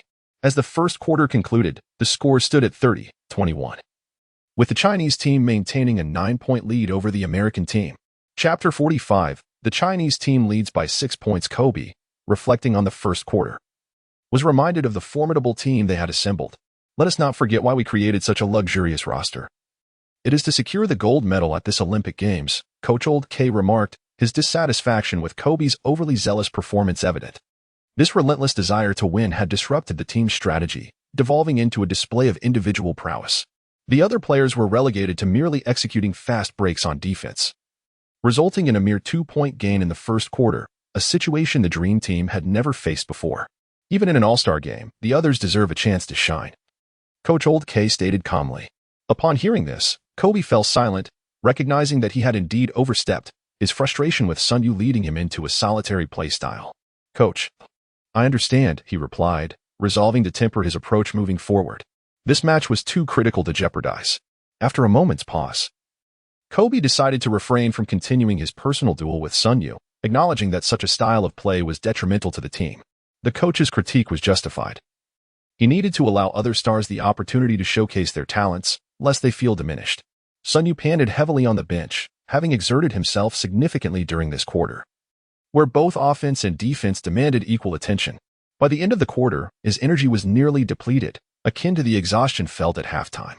Had he not known that the experience card could restore his stamina, he would not have dared to push himself so hard.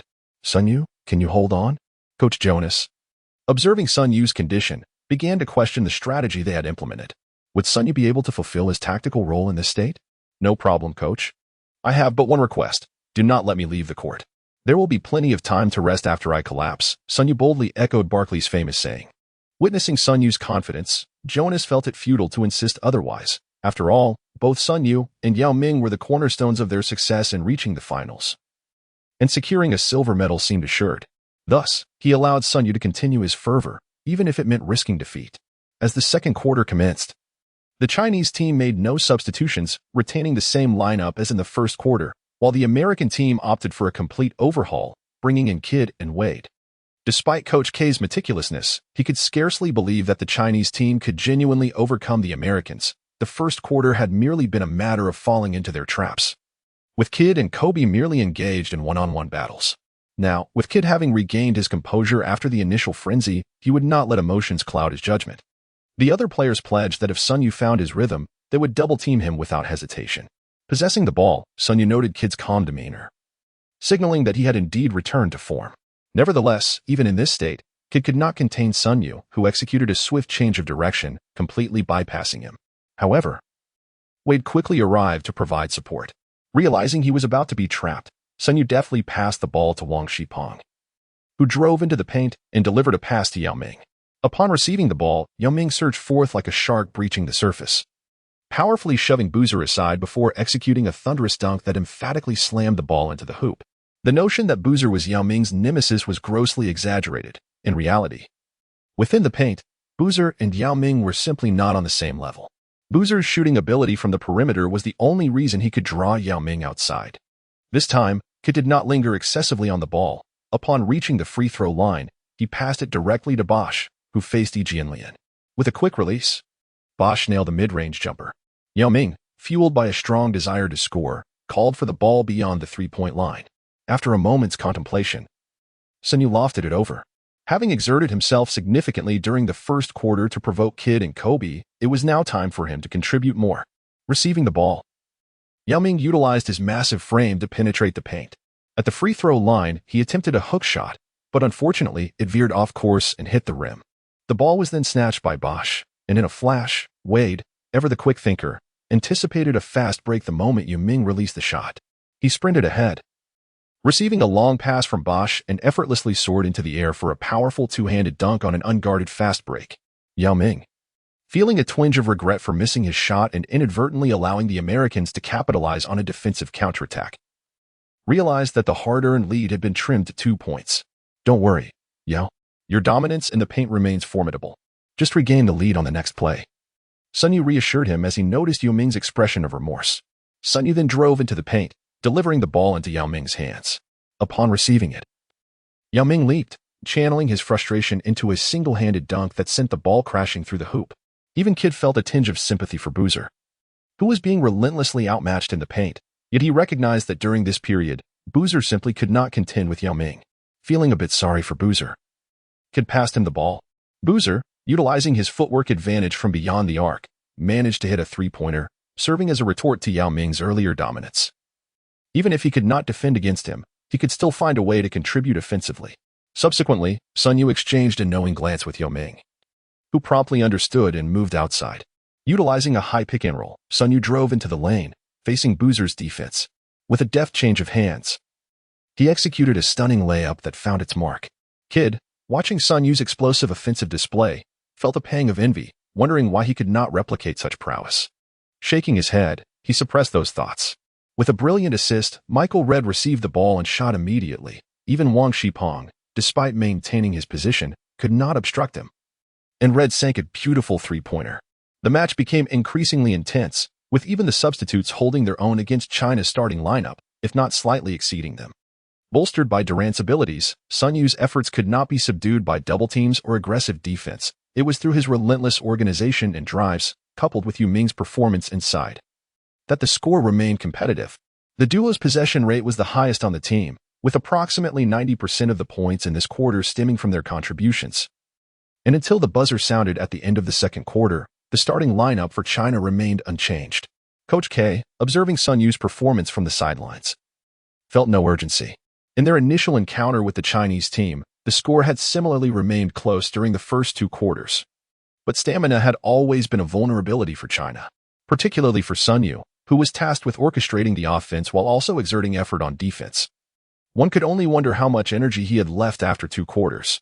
He felt no anxiety, confident that a substitution of the main players in the third quarter would decisively shift the momentum. With the score at 56-50, the gap had narrowed to 6 points, and China held a slight lead. Chapter 46, the infinite pick-and-roll of small ball strategy. At long last, they had endured. These two quarters felt as exhausting as playing an entire game. Sun Yue twisted his jersey, drenched in sweat. However, a smile crept onto his lips as he reflected on the previous two quarters, where he had merely played at a standard level. He was eager to witness whether they could withstand the classic tactics of the small ball era, characterized by endless pick-and-rolls. Beep. Host confirms the use of the experience card for Zaza Pachulia. Confirmed. Beep. Host experience card grants a modest ability enhancement, yielding 10 temporary ability points. To his surprise, what he initially intended as an opportunity for stamina recovery had yielded unexpected rewards, attribute points to allocate. Without hesitation, he decided to invest all points into his three-point shooting. After all, it was Stephen Curry's mastery of the three-point shot that had earned him an impressive overall rating of 97. Curious about the potential of maxing out his driving ability, he engaged in a mental dialogue with the system, and the attributes on his panel began to shift. Host: Sun Yue, Kevin Durant. Zaza Pachulia. Height: 203 centimeters. Weight: 96 kilograms. Athleticism: 79, 92. Driving: 64, 91. Inside scoring: 51, 80. Back to the basket: 56, 86. Mid-range shooting: 85, 93. Three-point shooting: 94, 104. Playmaking: 70, 87. Interior defense: 64, 89. Exterior defense: 89, 91. Stealing: 64, 78. Rebounding: 58, 73.7. Rating: 100. As his three-point ability eclipsed the 100-point threshold, Sun Yue sensed a transformation within his body. His mind was flooded with techniques for long-range shooting, and his rating surged by 3 points, reaching the system's pinnacle of 100. This newfound confidence bolstered Sun Yue's spirits for the upcoming match. As the third quarter commenced, Coach Jonas nodded at Sun Yue, signaling a lineup change in accordance with their prior strategy. The new lineup featured center: Wang Zhizhi; power forward: Du Feng; small forward: Zhu Fengyu; shooting guard: Zheng Qiping; and point guard: Sun Yue. The Chinese team was beginning to reveal its fangs, adopting a future-oriented small ball strategy characterized by relentless pick-and-rolls. Each player in this lineup possessed the ability to shoot from beyond the arc, creating expansive spacing on the court. Notably, Wang Zhizhi was among the rare centers capable of shooting three-pointers, boasting commendable shooting ability and ball-handling skills. Making him an ideal fit for the small ball era, one could only lament that he was somewhat ahead of his time. Meanwhile, Coach K, adhering to his usual practice, deployed all starting players, although due to Jason Kidd's extensive play in the second quarter, Chris Paul took the floor instead. Observing the Chinese team's adjustments, Coach K found himself perplexed. Among the starters, only Sun Yue remained, with the others being substitutes. Was this a strategy to have substitutes play as starters? Even if stamina was a concern, such an approach seemed quite unconventional. As Sun Yue dribbled past the half-court line, the sensation of an extraordinary three-point shot surged through him, igniting a desire to showcase his skills. With his feet firmly planted on the logo, he propelled the ball forward with both hands, sending it soaring towards the hoop. Countless fans, captivated by this audacious moment, could hardly tear their eyes away from the trajectory of the ball. This was an astonishingly long-range shot at the very start of the game, not a desperate last-second attempt. Was it truly wise to take such a risk right off the bat? To everyone's astonishment, the basketball swished through the net, eliciting a thunderous cheer from the crowd. It was utterly unbelievable. Even the American team was left in awe. Could a shot of such magnitude truly be achieved by a mere mortal? Come on. Don't let Sun Yue's remarkable shot bring us down. We are the dream team, the team of redemption, if we fail to secure the championship. Just imagine the backlash from the American public, one player cautioned. Kobe Bryant clapped his hands, rousing the team from their state of shock. The stronger the opponent, the more exhilarated Kobe became. Defeating formidable adversaries made victory all the more memorable. Chris Paul soon regained his composure and initiated an offensive play. With a dazzling drive, aided by a screen from Dwight Howard, he swiftly penetrated the paint and executed a bounce pass to Carmelo Anthony. Anthony, in a triple threat position, turned and launched a jump shot with decisive intent, sinking the mid-range jumper. Subsequently, Sun Yue once again took control of the ball. The previous long-range three-pointer had merely been a test of his touch, this time with Wang Zhizhi setting a high screen on the right side. Sun Yue passed the ball to Zhu Fengyu and swiftly maneuvered to the left corner. Upon receiving the ball, Zhu Fengyu effortlessly broke through his defender and passed it to Du Feng, who then relayed it back to Sun Yue. Taking a deep breath, Sun Yue deliberately released the ball. Swish. Another three-pointer found its mark. The concept of infinite pick-and-rolls epitomizes the essence of the small ball era. Leveraging consecutive screens from the 4 and 5 positions on the wings, along with continuous cuts from the 1, 2, and 3 positions to create offensive advantages. This strategy particularly suits the Chinese team, which boasts many ball handlers with three-point shooting capabilities, including Du Feng, who is equally proficient from beyond the arc. This approach sacrifices defensive rebounds in favor of relying on the sharpshooter's rhythm. When they are in the zone, they can be lethal. Before Kevin Durant joined the Warriors, Stephen Curry achieved a championship using this very strategy. Old Coach K observed the players' movements on the court, contemplating the nuances of this tactic. After passing the ball, Sun Yue positioned himself in the weak side corner, opening up space for strong side offensive opportunities. This formation posed a considerable threat, particularly for three-point shooters like Sun Yue, who thrived in such a system. However, the question lingered. How would they address the issue of interior rebounding without Yao Ming? Coach K smiled knowingly. As a traditional coach, he believed that he who controls the boards controls the game. He remained skeptical that their three-point prowess could truly secure a championship, recalling that no team had ever clinched a title solely through three-point shooting. In the meantime, Kobe, with the ball in hand, executed a series of deceptive moves followed by a misleading turnaround fadeaway jump shot, successfully sinking the mid-range attempt. Sun Yue remained unperturbed, although this defensive lineup was indeed lacking. It was the most suitable configuration for the current moment. In this era of small ball, offense serves as the finest defense, as 3 points always surpass 2 by a margin of 1. Provided the shooting percentage is sufficiently high, the score can be maintained. The primary issue facing the Chinese team is one of stamina. This substitute lineup allows the starters ample opportunity to rest, enabling them to exert themselves in the final moments. Among all the players' movements, Sun Yue effectively utilized a pick-and-roll to create space, alleviating the defensive pressure on the strong side. After setting the screen, Zhu Fengyu faced an unguarded defense and validated his prowess with a three-pointer. Chapter 47 still found them in a stalemate, yet hope lingered. With every player being a sharpshooter, the offensive space became formidable, bolstered by the strategy of unlimited pick-and-rolls. The disparity between the star players was entirely neutralized, even without Yao Ming. Facing the starting members of the Dream Team posed no disadvantage. Within this tactical framework, Sun Yue could not be double-teamed, and with an extraordinary three-point shooting capability of 104. His shots in this match flowed like the vast ocean. Sun Yue once again skillfully maneuvered past Kobe with the aid of a screen. The other American players, momentarily bewildered, failed to provide support. From the mid-range position, Sun Yue leaped and released the ball with precision. This marked his 10th attempt in this quarter, having successfully made 8 of them, amassing an astonishing 23 points within a single period, boasting an alarming shooting percentage. His extraordinary performance, characterized by an unparalleled three-point shooting in an endless string of pick-and-roll tactics, left spectators in awe. As the third quarter concluded, the score stood at 92-82, with the gap widening to 10 points. In international competitions, scores tend to be relatively low, not only due to the encouragement of physical play but also because of the shorter duration of the matches.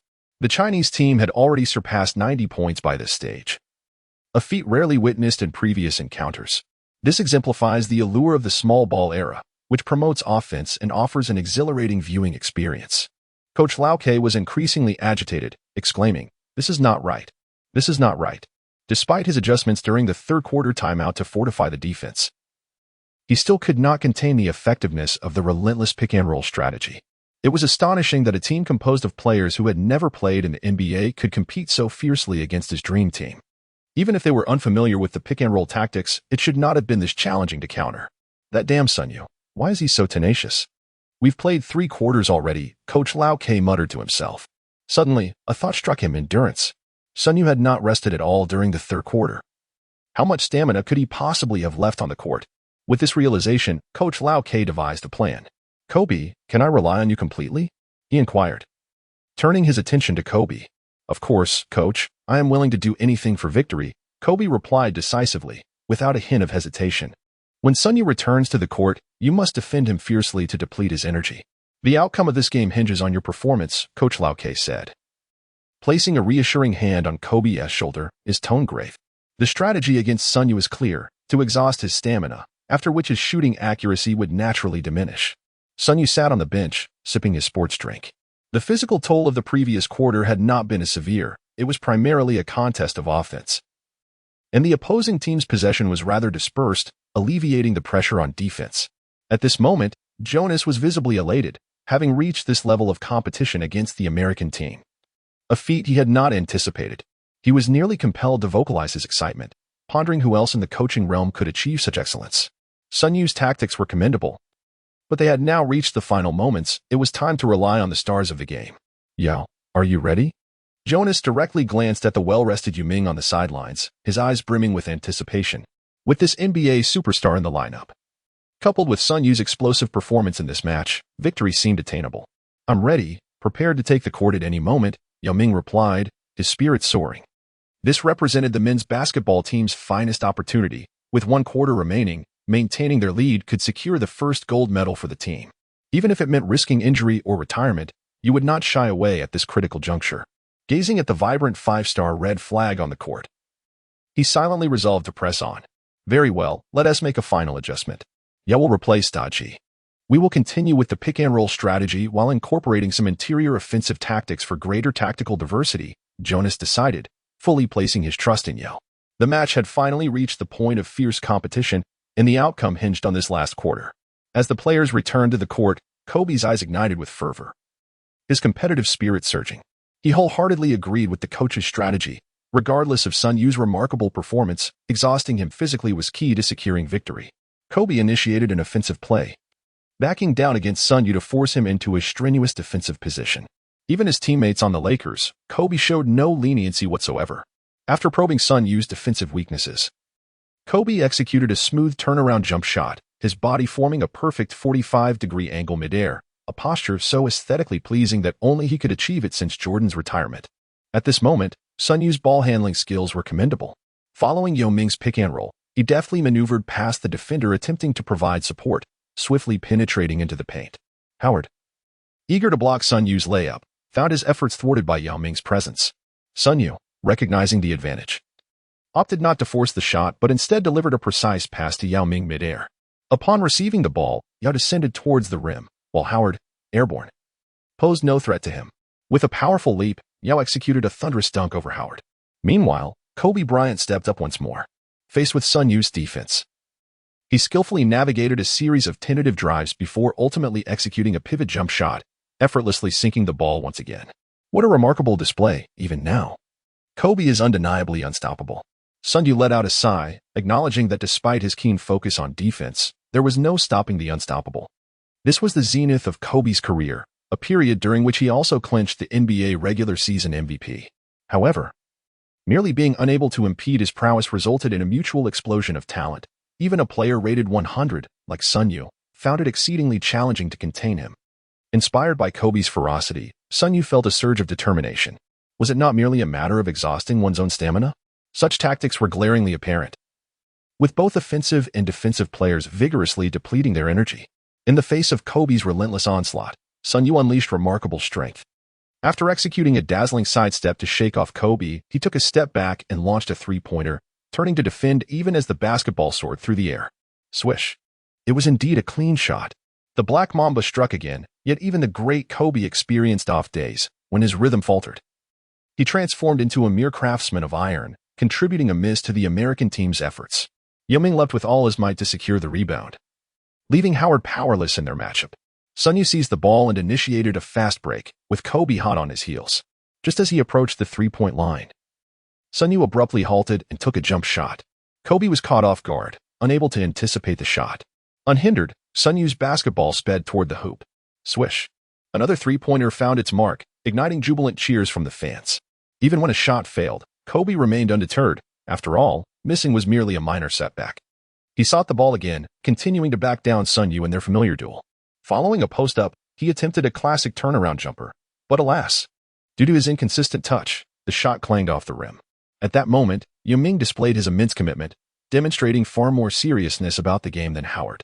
After securing the rebound, Sun Yue took his time bringing the ball past half-court. Facing Kobe's tight defense, he passed to Zhang Qingping and began to move without the ball.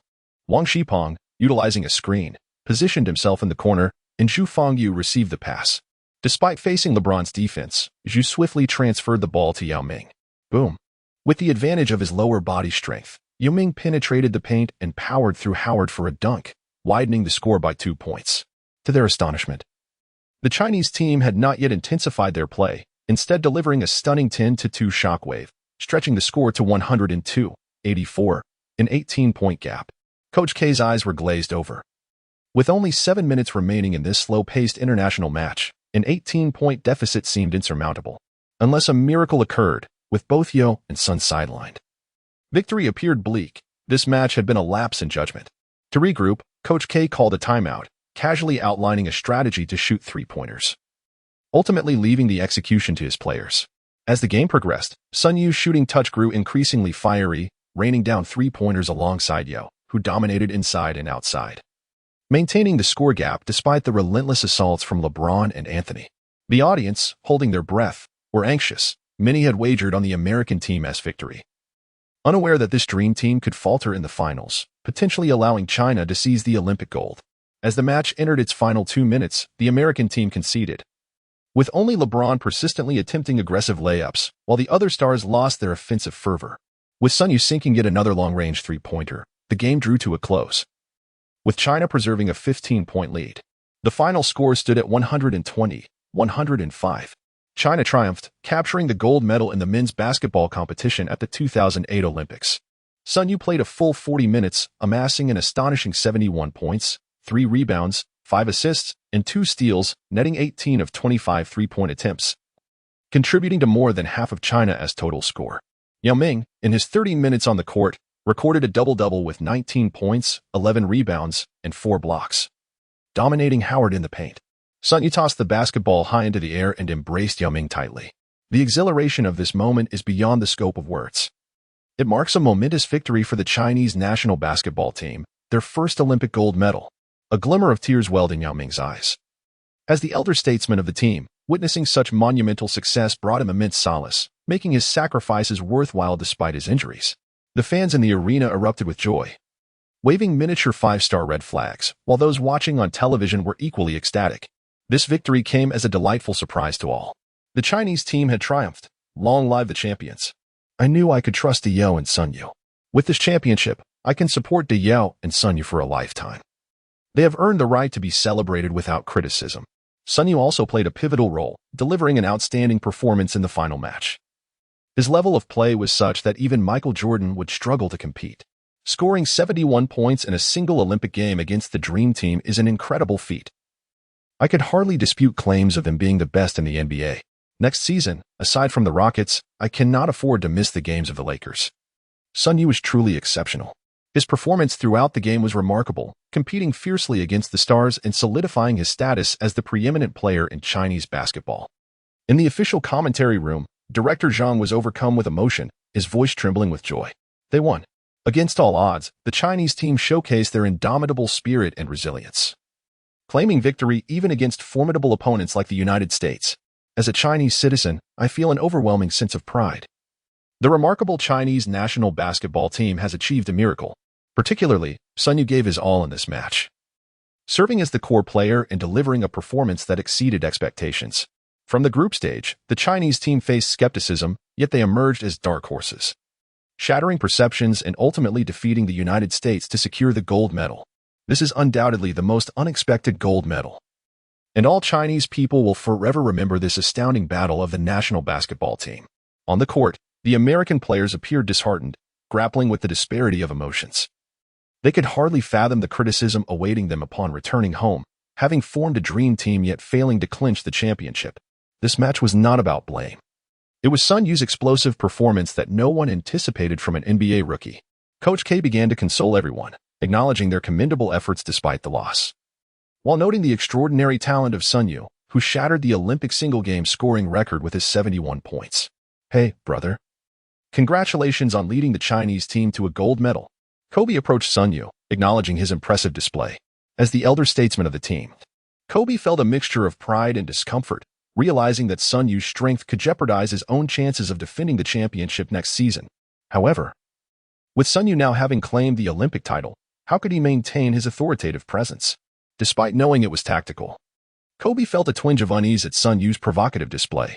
Sorry, big brother, I had to go one-on-one as per tactical requirements. Let us aim for the NBA championship together next season. Seeing Kobe approach, Sun Yue quickly responded. After all, Kobe held grudges. The adrenaline still coursed through him from their on-court rivalry. Well done, kid. You performed admirably. Keep training hard, Kobe said, playfully thumping Sun Yue's chest. Pleased to see his younger brother still held him in high regard, Kobe smiled, asserting, in Los Angeles, the chaos still revolves around me. Chapter 49, drafted by Draymond Green. Overall ratings rise. LeBron also approached. Brother, you've only signed a 2-year contract with the Lakers. Would you be interested in teaming up with me? We would be a perfect complement to each other. LeBron looked at Sun Yue with keen interest to him. Sun Yue's prowess as a sharpshooter could significantly enhance their offensive capabilities. If he could recruit Sun Yue, a championship would certainly be within reach. Excuse me? Directly recruiting him? What is this? Is LeBron looking to form another super team? Kobe's gaze turned sharp, feeling affronted by LeBron's audacity to poach his teammate. Come on, old man. The contract isn't even up yet. There's no need to rush. Sun Yue did not rush to refuse. Basketball is not merely a brutal contest, but also a realm governed by human relationships. After exchanging pleasantries, the awards ceremony commenced at the Wuxang Arena. The Spanish team ascended the podium first, and as the host introduced them, they began to receive their accolades in accordance with their standings. The Spanish team, as the third-place winners, occupied the left position, while the American team, as the runners-up, stood on the right. The Chinese team proudly occupied the central position. Each player held a bouquet of flowers as representatives from the Olympic Committee presented the awards. When the heavy medals were draped around the necks of all the Chinese players, tears welled in their eyes, Sun Yue included. Following this emotional moment, the national flag was raised and the national anthem was played. At the Beijing Olympics, the strains of the Chinese anthem filled the air, and the 5-starred red flag fluttered in the breeze, evoking a profound sense of pride among those present, who could not help but join in a chorus of singing. As the award ceremony concluded, the system in Sun Yue's mind finally began to resonate. Ding! Congratulations, host, on winning the men's basketball championship at the 2008 Beijing Olympics. The basketball champion interception system has been activated. A permanent star card will now be drawn from the 17 warriors selected by the host. Ding! Congratulations, host, for drawing the permanent star card for Draymond Green. Draymond Green. Height, 198 centimeters. Weight, 104 kilograms. Athleticism, 81. Breakthrough, 77. Inside scoring, 81. Post play, 71. Mid-range shooting, 73. Three-point shooting, 80. Playmaking, 84. Interior defense, 83. Perimeter defense, 73. Stealing, 83. Rebounding, 76. Overall rating, 84. Ding! Host confirms the use of the Draymond Green star card. Host's abilities have been updated. Host, Sun Yue. Height, 203 centimeters. Weight, 96 kilograms. Athleticism, 81. Breakthrough, 77. Inside scoring, 81. Post play, 71. mid-range shooting 85, three-point shooting 94, playmaking 84, interior defense 83, perimeter defense 89, stealing 83, rebounding 76, overall rating 93. Drawing the card of Draymond Green was indeed a fortunate outcome, as it significantly enhanced his abilities. At this moment, Sun Yue could be considered a well-rounded player. While not reaching the level of a superstar, he certainly stood among the elite, comparable to Paul Pierce. The following day, the news of the Chinese men's basketball team's gold medal victory exploded across the internet. On Baidu's trending topics, 7 out of the top 10 articles were related to the Chinese men's basketball team, with headlines about Sun Yue's astounding 71-point game topping the list. In an instant, Sun Yue surpassed Yao Ming, becoming the most sought-after figure in Chinese basketball. Subsequently, Sun Yue participated in the remaining events of the Olympics. With the closing ceremonies performances concluded, the Beijing Olympics came to a successful end. China secured 52 gold medals, 21 silver medals, and 28 bronze medals, totaling 101 medals and ranking first on the medal table. This edition of the Olympics was undoubtedly a remarkable success, significantly enhancing China's international influence and sparking an increasing curiosity among foreigners to learn about China. As the Olympics drew to a close, the Chinese men's basketball team returned to their respective homes. Yao Ming flew to the United States for rehabilitation and to prepare for the upcoming NBA season. The other players, all of whom were CBA athletes, returned to their teams. Yet Sun Yue, having recently traversed time, wished to explore the contemporary Beijing.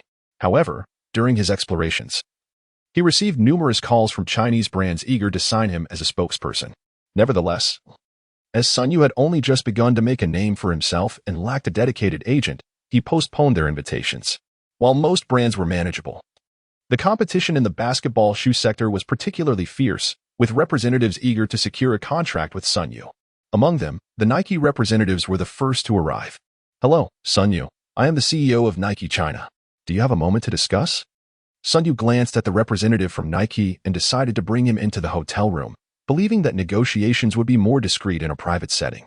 The offer on the table was a staggering $90 million over 7 years, along with the opportunity to launch his own independent sneaker line. A contract second only to that of LeBron James. Upon entering, the Nike executive promptly presented their terms. The representative exuded an air of arrogance.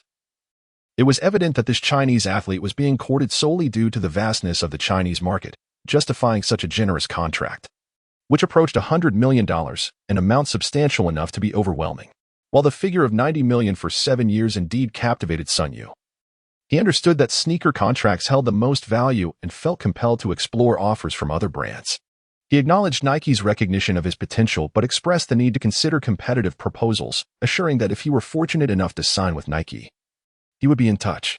Sun Yue has yet to reach a decision, and afterward, he engaged in a casual conversation with a representative from Nike. The CEO of Nike remained unhurried. After all, the brand's strength is undeniable, as most NBA superstars are signed to Nike. Being the foremost sneaker brand, it is evident that no other brand can rival Nike's dominance. With the departure of the Nike CEO, a smile broke across Sun Yue's face. 7 years for $90 million in US dollars is indeed a substantial fortune, surpassing the contracts of the majority of NBA players. When converted to Chinese yuan, it approximates $630 million, a sum that truly allows Sun Yue to appreciate the benefits of playing in the NBA. Such a considerable amount of money would be unattainable over a lifetime otherwise. In the following days, numerous sports companies approached him, including Reebok and Adidas, with offers. Reebok proposed a 6-year contract worth $100 million, while Adidas even quoted 6 years for $110 million, albeit combining it with endorsements within China. Eventually, even Chinese brands entered the fray for Sun Yue's signature, though they lacked the financial power of their American counterparts. Li Ning even resorted to patriotic sentiments to pressure Sun Yue morally. This was bearable, but patriotism should not manifest in such a manner. Signing with a Chinese brand for a lesser sum is a decision only a misguided individual would make. To suggest that not signing with a Chinese brand equates to a lack of patriotism is absurd. If that were the case, one might as well abandon the NBA altogether and play in the CBA. True patriotism is reflected in winning Olympic gold medals. These capitalists aim to acquire the highest profit at the lowest cost. Chapter 50. The NBA regular season begins ultimately. Sun Yue accepted Adidas's offer, negotiating with Nike to secure a 6-year contract worth $100 million. His decision to sign with Nike stemmed not from monetary concerns. but rather from the brand's influence within the NBA and the media. A slightly lower paycheck was inconsequential. The primary motivation was to compete for honors. After all, LeBron James enjoys significant advantages and awards due to his partnership with Nike. In contrast, Stephen Curry lost the Finals MVP award to Andre Iguodala, and frankly, had he been signed with Nike, such an unfortunate outcome might have been avoided. Nike, a powerhouse, proved to be a robust ally. Once the signing bonus was received, Sun Yue promptly returned to the United States and established an investment company, focusing on acquiring Apple stocks below $13 without restrictions. Companies like Apple possess considerable potential for future growth. I recall learning that Apple hit a low of approximately $9.7 in early 2009, before embarking on an 11-year bull run, ultimately surpassing a $3 trillion market valuation, a true blue-chip stock. Investing now guarantees profit. When the iPhone 4 launched and prices soared, purchasing shares became a challenging endeavor. Of course, he retained several $million for personal use. Bored, Sun Yue visited the Lakers arena for shooting practice. During this time, he came across comments from American netizens that left him utterly astonished, suggesting that Kobe, as his teammate, had intentionally gone easy on him. In summary, various opinions flooded in, subjecting the members of the American Dream Team to harsh criticism, with Coach K ultimately bearing the brunt, serving as the scapegoat for the USA Basketball Association. Sun Yue was thoroughly entertained by the news, but as the new NBA season gradually approached, the league began to promote a new wave of predictions. In the power rankings, the reigning champions, the Los Angeles Lakers, secured the top position, followed closely by the Boston Celtics, both teams being placed in the same tier, while the standings of the others remained uncertain. The fierce rivalry between the Lakers and Celtics continues to be the most iconic and captivating narrative in the league, prompting them to schedule a Christmas showdown, a televised event that promises to draw significant viewership. During the preseason of the 2008 to 2009 season, Sun Yue had a commendable performance alongside Kobe Bryant, averaging 25 minutes on the court, with Kobe scoring an average of 22 points, Sun 20, and Pau Gasol 18, showcasing a harmonious blend among the trio. With Kobe supported by his teammates, the offense flowed seamlessly, and the Lakers concluded the preseason with an impressive record of 5 wins and 1 loss, eliciting ecstatic reactions from Lakers fans, who exuberantly chanted for their team to reclaim the championship. As the date of October 29th arrived, the NBA's opening night officially commenced, featuring 3 matches: the Celtics against the Cavaliers, the Bucks facing the Bulls, and the Lakers going head-to-head with the Trail Blazers. The opening match between the Cavaliers and Celtics promised to be particularly thrilling, especially since these two Eastern Conference powerhouses had previously battled it out in a nail-biting Game 7 during the last season's playoffs. The Cavaliers had bolstered their lineup with the addition of Mo Williams, an offensive-minded point guard who averaged 17, 2 points and 3 assists during the 2007-2008 season. The question lingered whether the strengthened Cavaliers could contend with the Celtics. Both teams appeared eager to prove themselves, resulting in a fiercely contested match. Ultimately, the Celtics triumphed, leveraging the performance of their star trio, with a final score of 90-85, just a 5-point lead.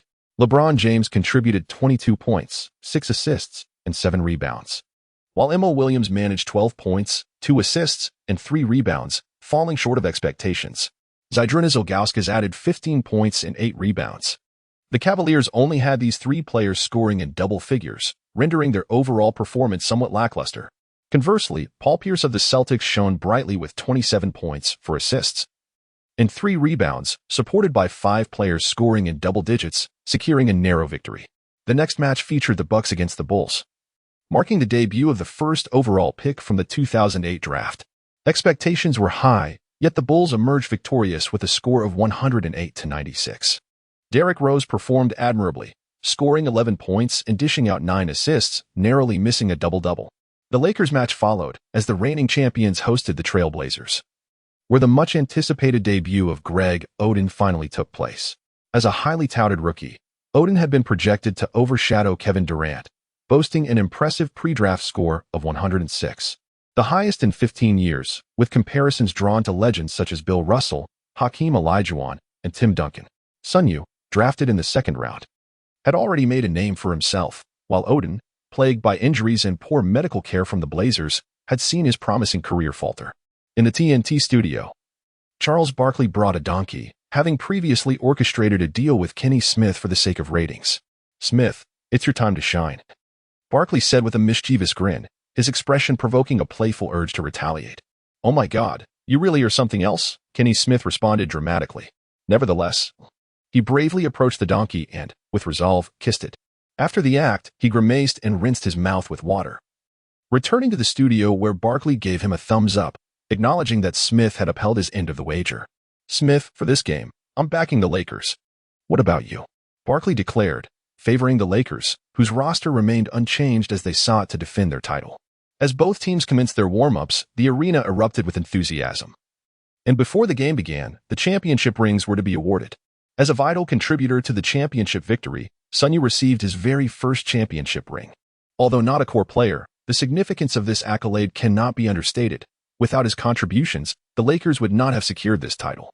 Thus, there is no question regarding Sun Yue's deserving of this ring. Following the award ceremony, the players commenced their warm-up exercises. On the court, Sun Yue began to shoot three-pointers, testing his shooting touch for the match, achieving an impressive 9 out of 10. His form appeared quite commendable, while Kobe also executed several dunks, delighting the fans in attendance. Chapter 51. The opening game unfolds with the Trailblazers, Odin injured again. After completing their warm-ups, both teams were ready to commence the game. The Lakers' starting lineup featured center, Bynum, power forward, Pau Gasol, small forward, Radmanovi, shooting guard, Kobe, and point guard, Sun Yue. The Trailblazers' starting lineup included center, Greg Oden, power forward, Aldridge, small forward, Travis Outlaw, shooting guard, Roy, and point guard, Steve Blake, with the preseason providing a seamless integration between Sun Yue and Kobe. Veteran Fisher found himself relegated to the bench. Sun Yue, having already proven himself on the international stage, was now basking in the limelight of stardom. To be candid, the Trailblazers roster was not devoid of talent, yet it was marred by a plethora of tragic heroes, illustrating the plight of their medical staff. Even the great Odin succumbed to injury, as did the once promising Roy. Brandon Roy was selected 6th overall by the Timberwolves in 2006, later playing 5 years with the Trailblazers before retiring due to injuries. He was a 3-time NBA All-Star between 2008 and 2010 and earned a place on the NBA's All-Star second team in 2009. Leading a rookie-laden team to the playoffs during the 2008 to 2009 season showcased his remarkable leadership skills. Had Odin and Roy remained injury-free, the Trailblazers and Thunder could have been strikingly similar, both possessing comparable talent to the iconic trio of the Thunder. Yet, fate proved unkind, leaving only Lillard unscathed by the Trailblazers' misfortunes. As Odin and Bynum approached the center circle for the jump ball to determine possession, Bynum radiated enthusiasm, deftly tipping the ball in his direction. Entering the league straight from high school, he mused that had he played in the NCAA, he might have been a top draft pick himself. What is Odin to me? Just a minor obstacle in my path, he thought, filled with determination. As Sun Yue assumed the role of point guard, he recognized the importance of facilitating the first shot for Kobe. Failing to do so would surely provoke the notoriously sensitive Black Mamba. After all, during the preseason, a similar oversight had led to a series of one-on-one challenges post-game. At this juncture, Sun Yue lacked the prowess he displayed during the Olympics, both offensively and defensively overshadowed by the veteran Kobe, who effortlessly dominated the court. Thus, Sun Yue passed the ball directly to Kobe and strategically positioned himself in the corner to create space for Kobe's offensive maneuver. Acknowledging Sun Yue's awareness, Kobe nodded in approval. Even the team's rebellious spirit, Sun Yue, was subdued, for the authority of the team leader remained unchallenged. To be fair, Sun Yue's complementary skill set was notable. He was no slouch in either offense or defense and could effectively open up vast avenues for attack. However, the Yellow Mamba, Roy, paled in comparison to the true Black Mamba. A deft post-up move left Roy struggling, followed by a graceful step-back jumper that found its mark. In response to Kobe's successful shot, Roy retaliated with a series of decisive crossovers that caught Kobe off guard, culminating in a smooth step-back jumper of his own, an impressive answer to Kobe's artistry. The Yellow Mamba's imitation of Kobe was evident in his own step-back jumper, but employing such tactics against the original was bound to invite repercussions. True to form, Kobe's competitive spirit ignited, and he called for the ball just past half-court. Sun Yue found himself exasperated. In terms of tenacity, no one could rival Kobe. Ultimately, he relented and passed the ball to his leader. When the Yellow Mamba faced off against the Black Mamba, the imitation could not outshine the original. In the realm of one-on-one play, only a handful could claim victory over Kobe. With a signature, picturesque step-back jumper, Kobe tore through Roy's defense. Subsequently, the Trailblazers' Blake delivered the ball to Aldridge, who executed a swift turnaround jumper, successfully scoring. Aldridge had entered a breakout phase last season, establishing himself as the team's second offensive option. Moreover, as one of the few stars untouched by the Blazers' infamous curse, Aldridge had maintained a relatively lengthy NBA career. After Kobe relished his moment, it was Sun Yue's turn to initiate an attack. The advantage of being a point guard lay in the possession of the ball. Acquiring stats was generally an uncomplicated endeavor. A simple hesitation dribble followed by a step-back three-pointer ensued, and despite Steve Blake's steadfast defense, his height and weight could not significantly hinder Sun Yue's shot. Swish. The basketball sailed cleanly through the net. Playing alongside Kobe was a luxury. Double teams were rare, as defensive priorities invariably centered on Kobe. Following this, Roy found himself besieged by the dual assault of Kobe and Sun Yue. The Lakers' backcourt duo relentlessly targeted Roy, who struggled to mount any effective defense. Instead, he became ensnared in the defensive prowess of Kobe, a perennial member of the all-defensive team, whose skill set echoed that of Klay Thompson and Draymond Green, both of whom had also made all-defensive teams. Overcoming such a defense was no trivial task, and Roy found himself beleaguered, shooting a dismal 3 for 10. Meanwhile, the much-anticipated rookie, Greg Oden, had an abysmal performance, failing to score with a shooting line of 0 for 3 and missing both free throws, finishing the first quarter with a scoreless outing. However, he managed to secure 4 rebounds, which was a modest consolation. As the first quarter concluded, the score stood at 14-30, revealing a stark disparity in team capabilities. The second quarter commenced with both teams' benches taking the court. However, the Lakers' reserves, comprising players like Odom, Fisher, and Ariza, were far superior to the Blazers' substitutes. The Lakers' bench unleashed a barrage of scoring, swiftly escalating the lead to 23 points with a 9-2 run. Faced with such a deficit, the Blazers had no choice but to reinstate their starting lineup. Meanwhile, Phil Jackson remained unflustered. His focus was on securing a championship, rendering regular season records insignificant. He prioritized managing player workloads, confident that as long as injuries were avoided, the Lakers had a substantial chance of repeating their championship success. With such a commanding lead, allowing the starters additional rest was of little concern. Upon the return of the Blazers starters, they indeed began to regain their footing, as Roy and Aldridge united in their efforts, overpowering the Lakers' reserves. Oden grew increasingly anxious on the court. As a highly touted center, the embarrassment of a scoreless performance weighed heavily upon him.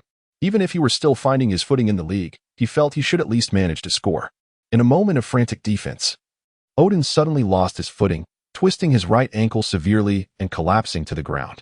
The hearts of both players and coaches within the Blazers camp sank. After missing an entire season, to sustain yet another injury in his debut was a disheartening prospect. Chapter 52. Oden injured again with Oden's departure. His statistics were frozen at 0 points, 5 rebounds, and 0 assists, having played just 12 minutes before succumbing to injury, casting a shadow over his inaugural performance. As Oden exited, Roy and Aldridge lost their motivation. The hope of forming a formidable trio alongside Oden had been dashed before it even began.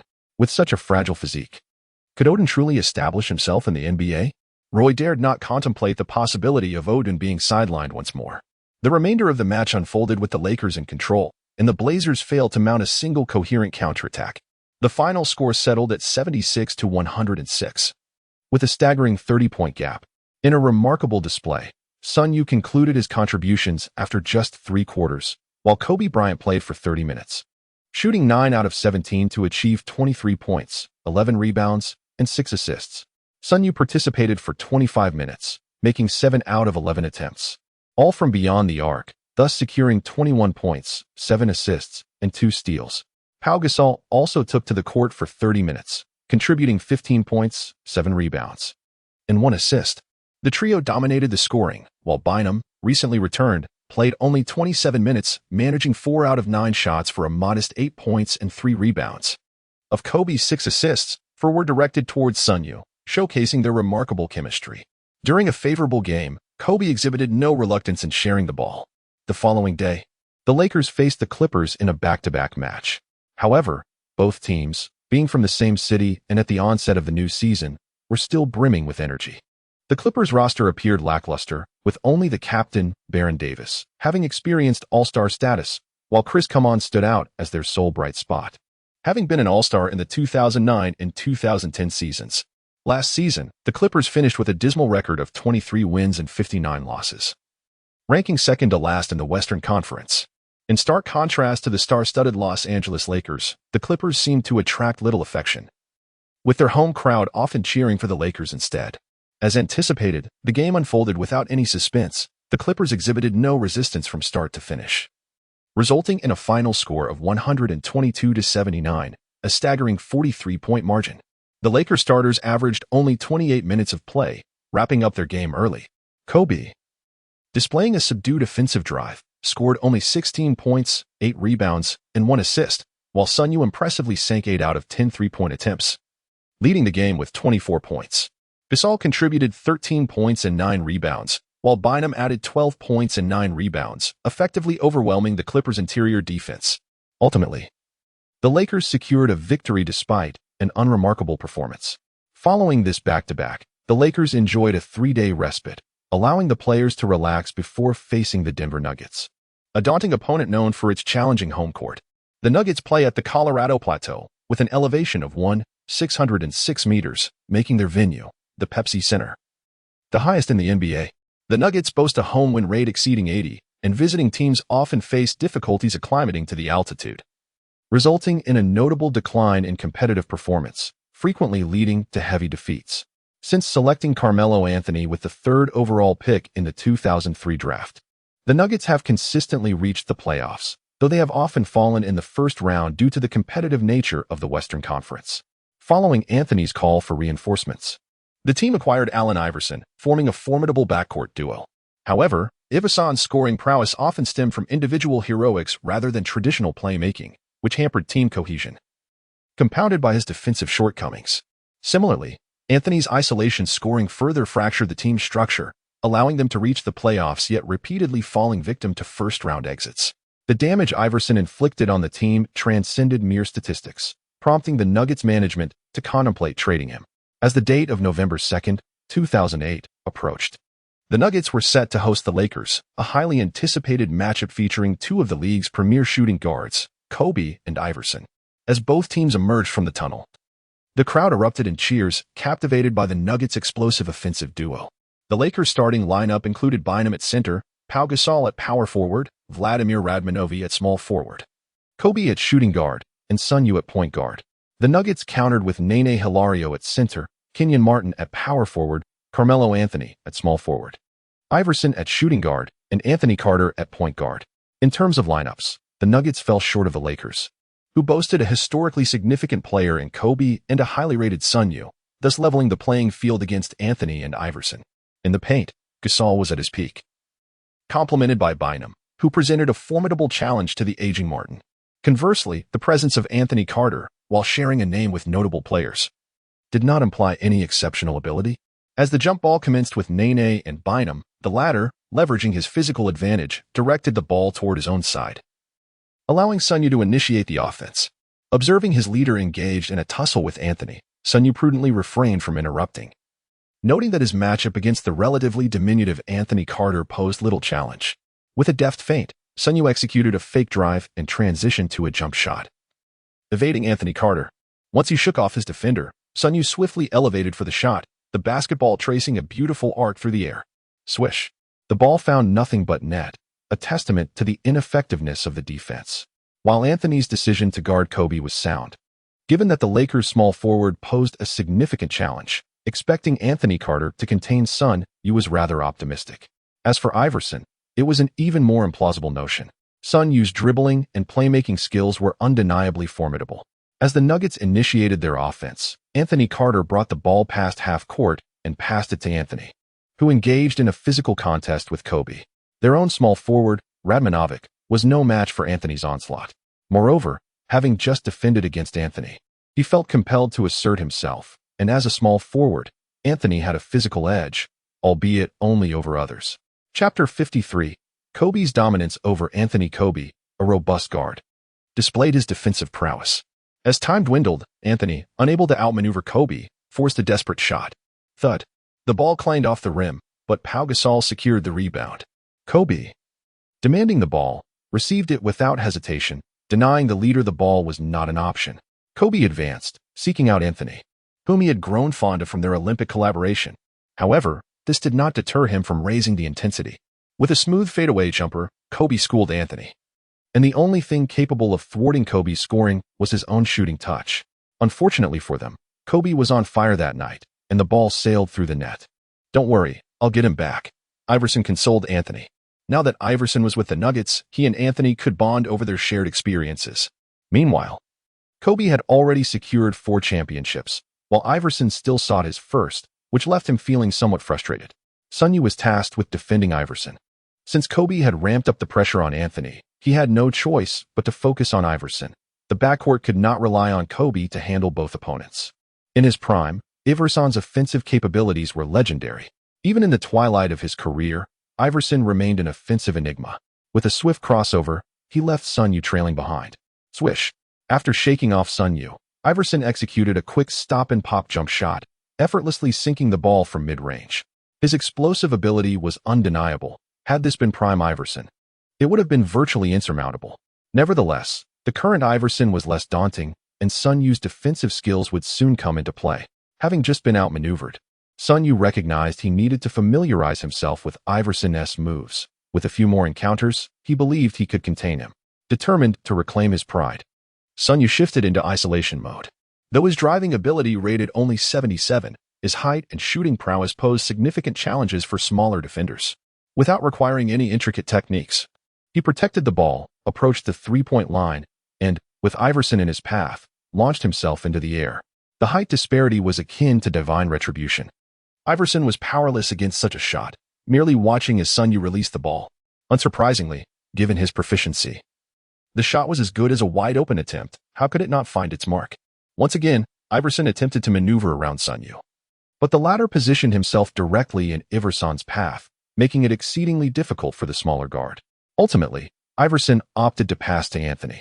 Faced with Kobe, Anthony employed his signature three-threats pose, successfully deceiving Kobe's defense. With a feint shot, he drove past Kobe and released the ball. Bang! The basketball ricocheted off the backboard, and Gasol claimed the rebound.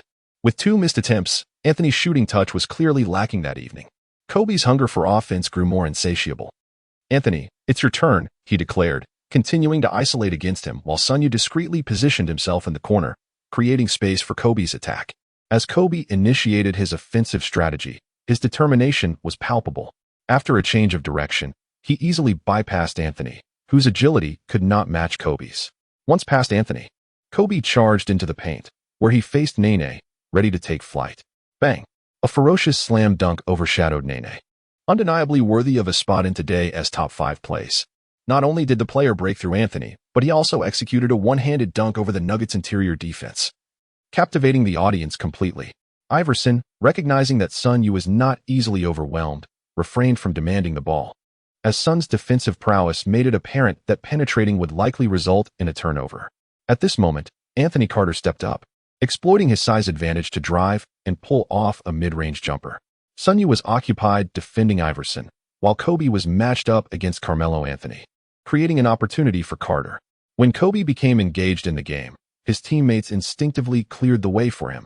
So even though Sun Yue understood he could perform better, he chose not to take the shot, fearing conflict with Kobe.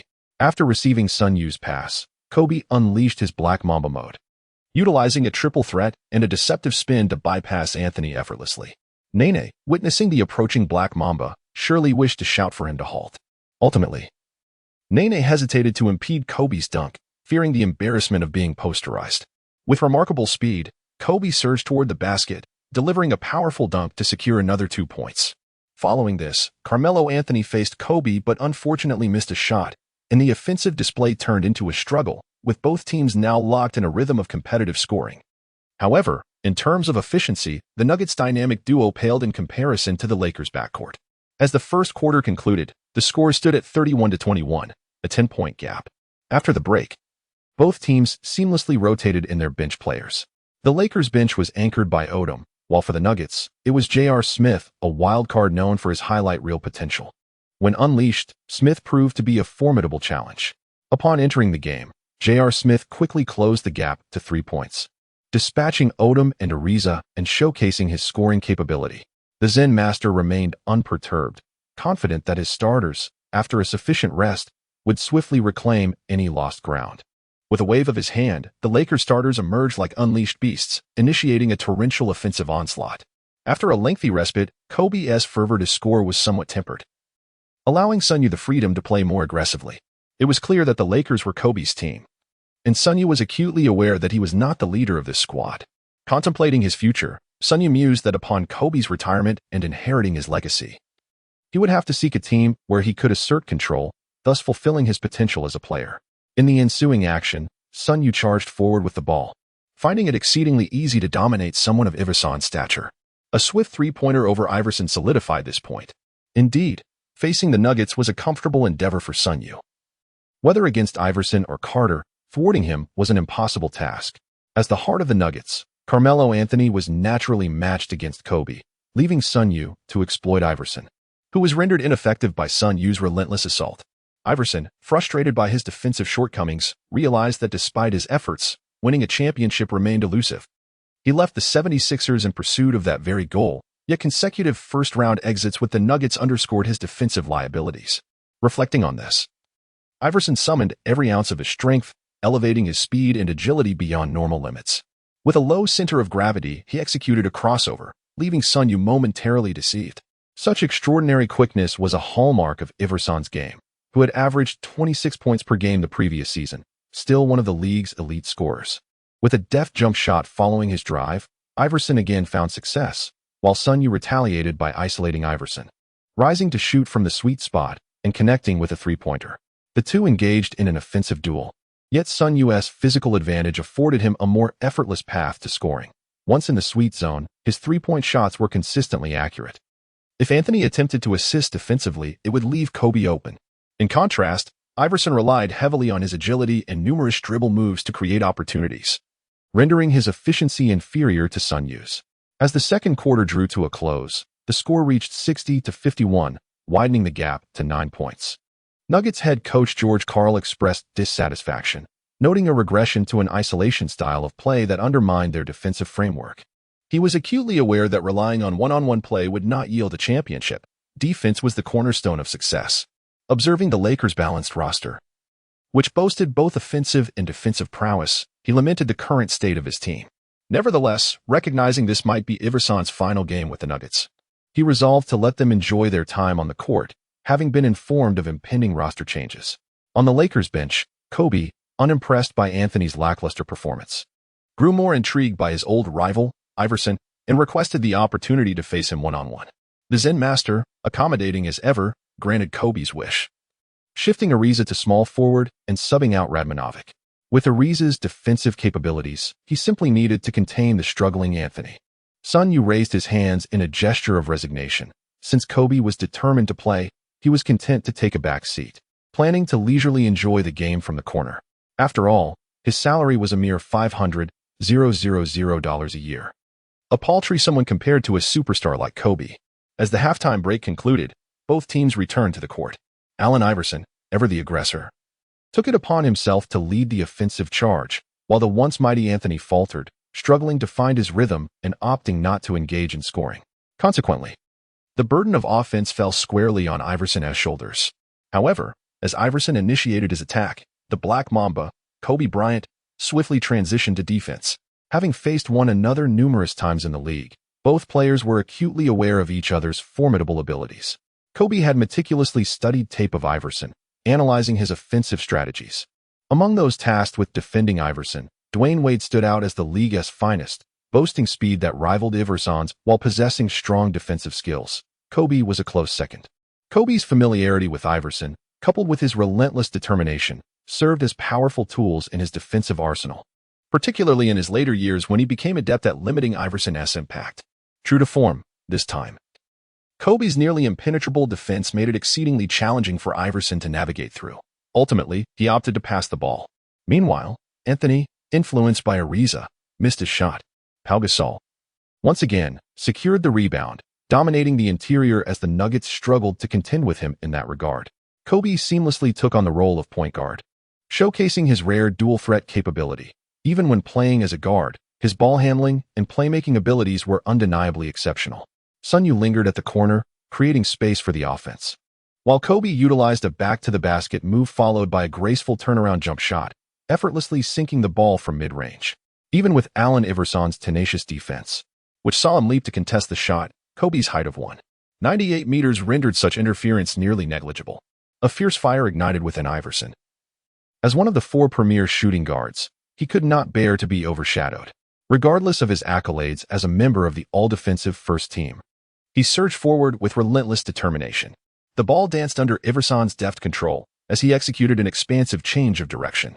Even the formidable Kobe found it challenging to contain him, often relying on the odds to succeed. Just as Iverson sought to shoot, a swift intervention from Sun Yue saw him snatch the ball away. Anthony Carter, known for his lackluster defensive prowess, posed little threat. Thus, Sun Yue abandoned his assignment to double-team Iverson. "Boss, it's your turn," he said as Kobe received Sun Yue's long pass and charged ahead in a fast break, with only Iverson capable of trailing the already launched Kobe. However, it was too late. Kobe gathered the ball and executed a spectacular folded dunk. Upon completing this offensive display, he let out a fierce roar. "Well done, brother. Keep it up." His excitement was palpable as he celebrated with a high five from Sun Yue. With Sun Yue's support in the double team, the diminutive Iverson was easily contained, a thought of arrogance flickering in Kobe's mind. Indeed, in their next offensive sequence, Kobe and Sun Yue once again showcased their commendable synergy. Kobe freed Sun Yue, allowing him to drive past Iverson, leading to a repeat of the previous scenario, where Sun Yue deftly poked the ball away from Iverson. Securing the ball, Kobe initiated another fast break, ruthlessly attacking the rim. Chapter 55, an astonishing trade. Iverson departing the Nuggets under the relentless dual pressure from Sun Yue and Kobe, Iverson quickly found himself at a loss. The duo's tactics were undeniably unsporting. 2 against 1 made it exceedingly difficult for him to break through. Consequently, with both Iverson and Anthony's offensive efforts faltering, the Nuggets' attack disintegrated, leaving the home crowd's support significantly diminished. With their key players being so thoroughly dominated, many fans chose to exit early, disheartened by the spectacle. As the third quarter drew to a close, the deficit had ballooned to 26 points, signaling the onset of garbage time. In the fourth quarter, Coach Phil Jackson opted to field his bench players, deeming it unnecessary to pursue a ruthless victory. The Nuggets coach, demonstrating prudence, similarly substituted in reserves, leaving only Anthony on the court to salvage his statistics. Thus, the game concluded with a score of 110-97, as the Lakers achieved a triumphant 3-game winning streak to commence the season, securing a 13-point advantage. In a remarkable performance, Sun Yue played for 26 minutes, amassing 25 points, 4 assists, and 4 steals. Kobe Bryant, on the other hand, achieved 33 points, 4 rebounds, and 3 assists with a shooting accuracy of 46, hitting 11 of 24 attempts, including 1 out of 2 from beyond the arc and making 10 of 12 free throws. Pau Gasol dominated the paint against the Nuggets, securing 16 points, 16 rebounds, and 3 assists. Meanwhile, Bynum contributed only 4 points and 8 rebounds in 20 minutes, converting 4 of 6 free throws. The Lakers' core players displayed consistent performances, with the exception of Bynum, often considered the so-called fourth star. Allen Iverson scored 21 points, while Carmelo Anthony added 24. Had Anthony not inflated his score in the final quarter, he would have fallen short of 20 points. "Bro, you and Sun Yue really targeted me in this game," Iverson remarked with a hint of a wry smile, yet he embraced Kobe, as their off-court relationship was amicable, both sharing a competitive spirit and similar temperaments. "Haha. The court is like a battlefield. My respect for you translates into giving my all to outplay you." Following the victory, Kobe was elated, reveling in the sweet taste of triumph. With Sun Yue's presence, he found the game considerably easier, as Sun showcased both offensive and defensive prowess. Boasting a reliable shooting touch, he adeptly created space as a non-ball dominant corner shooter while also bearing the offensive load when his own rhythm faltered, demonstrating exceptional adaptability. Iverson's demeanor turned serious. The sting of defeat was palpable.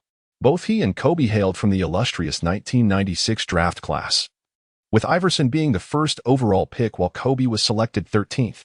Yet their fates diverged dramatically. Kobe had clinched 3 consecutive championships early in his career alongside Shaquille O'Neal, and last season, he led his team to a championship victory over the Celtics, maintaining a solid roster for the current season.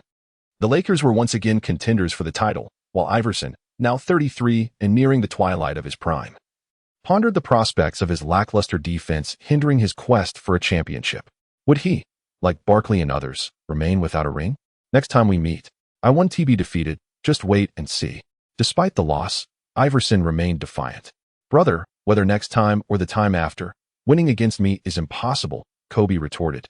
Equally confident, the Lakers, fresh off a championship run, were well-structured and brimming with morale, making it hard to envision a loss to the Nuggets. After their exchange, the players from both the Lakers and the Nuggets exited the tunnel, with fans still cheering for the Nuggets athletes. Their loyalty was unwavering, yet little did they know this would be the last time they would cheer for Iverson in a Nuggets uniform. The day following the game, the league announced a trade. The Nuggets exchanged Iverson for the all-star caliber point guard Chauncey Billups, power forward Antonio McDyess, and center Chike Sam from the Pistons. The Pistons aimed to clear contracts in preparation for a rebuild, and Iverson's expiring contract would undoubtedly free up significant salary cap space. Sun Yue is acutely aware that the contract was immensely profitable for the Denver Nuggets, and Chauncey Billups was undoubtedly underestimated. As a traditional point guard, his prowess in orchestrating plays is exceptional, complemented by formidable defensive skills. His achievement of being named Finals MVP in the 2004 season speaks volumes about his capabilities.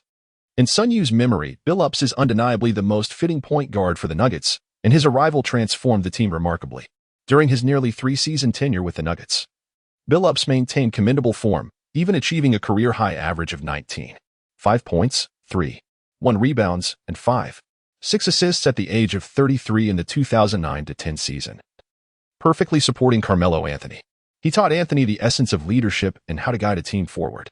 In his first season with the Nuggets, he helped them secure 54 victories, finishing second in the Western Conference and propelling them to the Western Conference Finals. Had the Lakers not been so formidable at that time, the Nuggets might have reached the finals and realized the dream of lifting the championship trophy.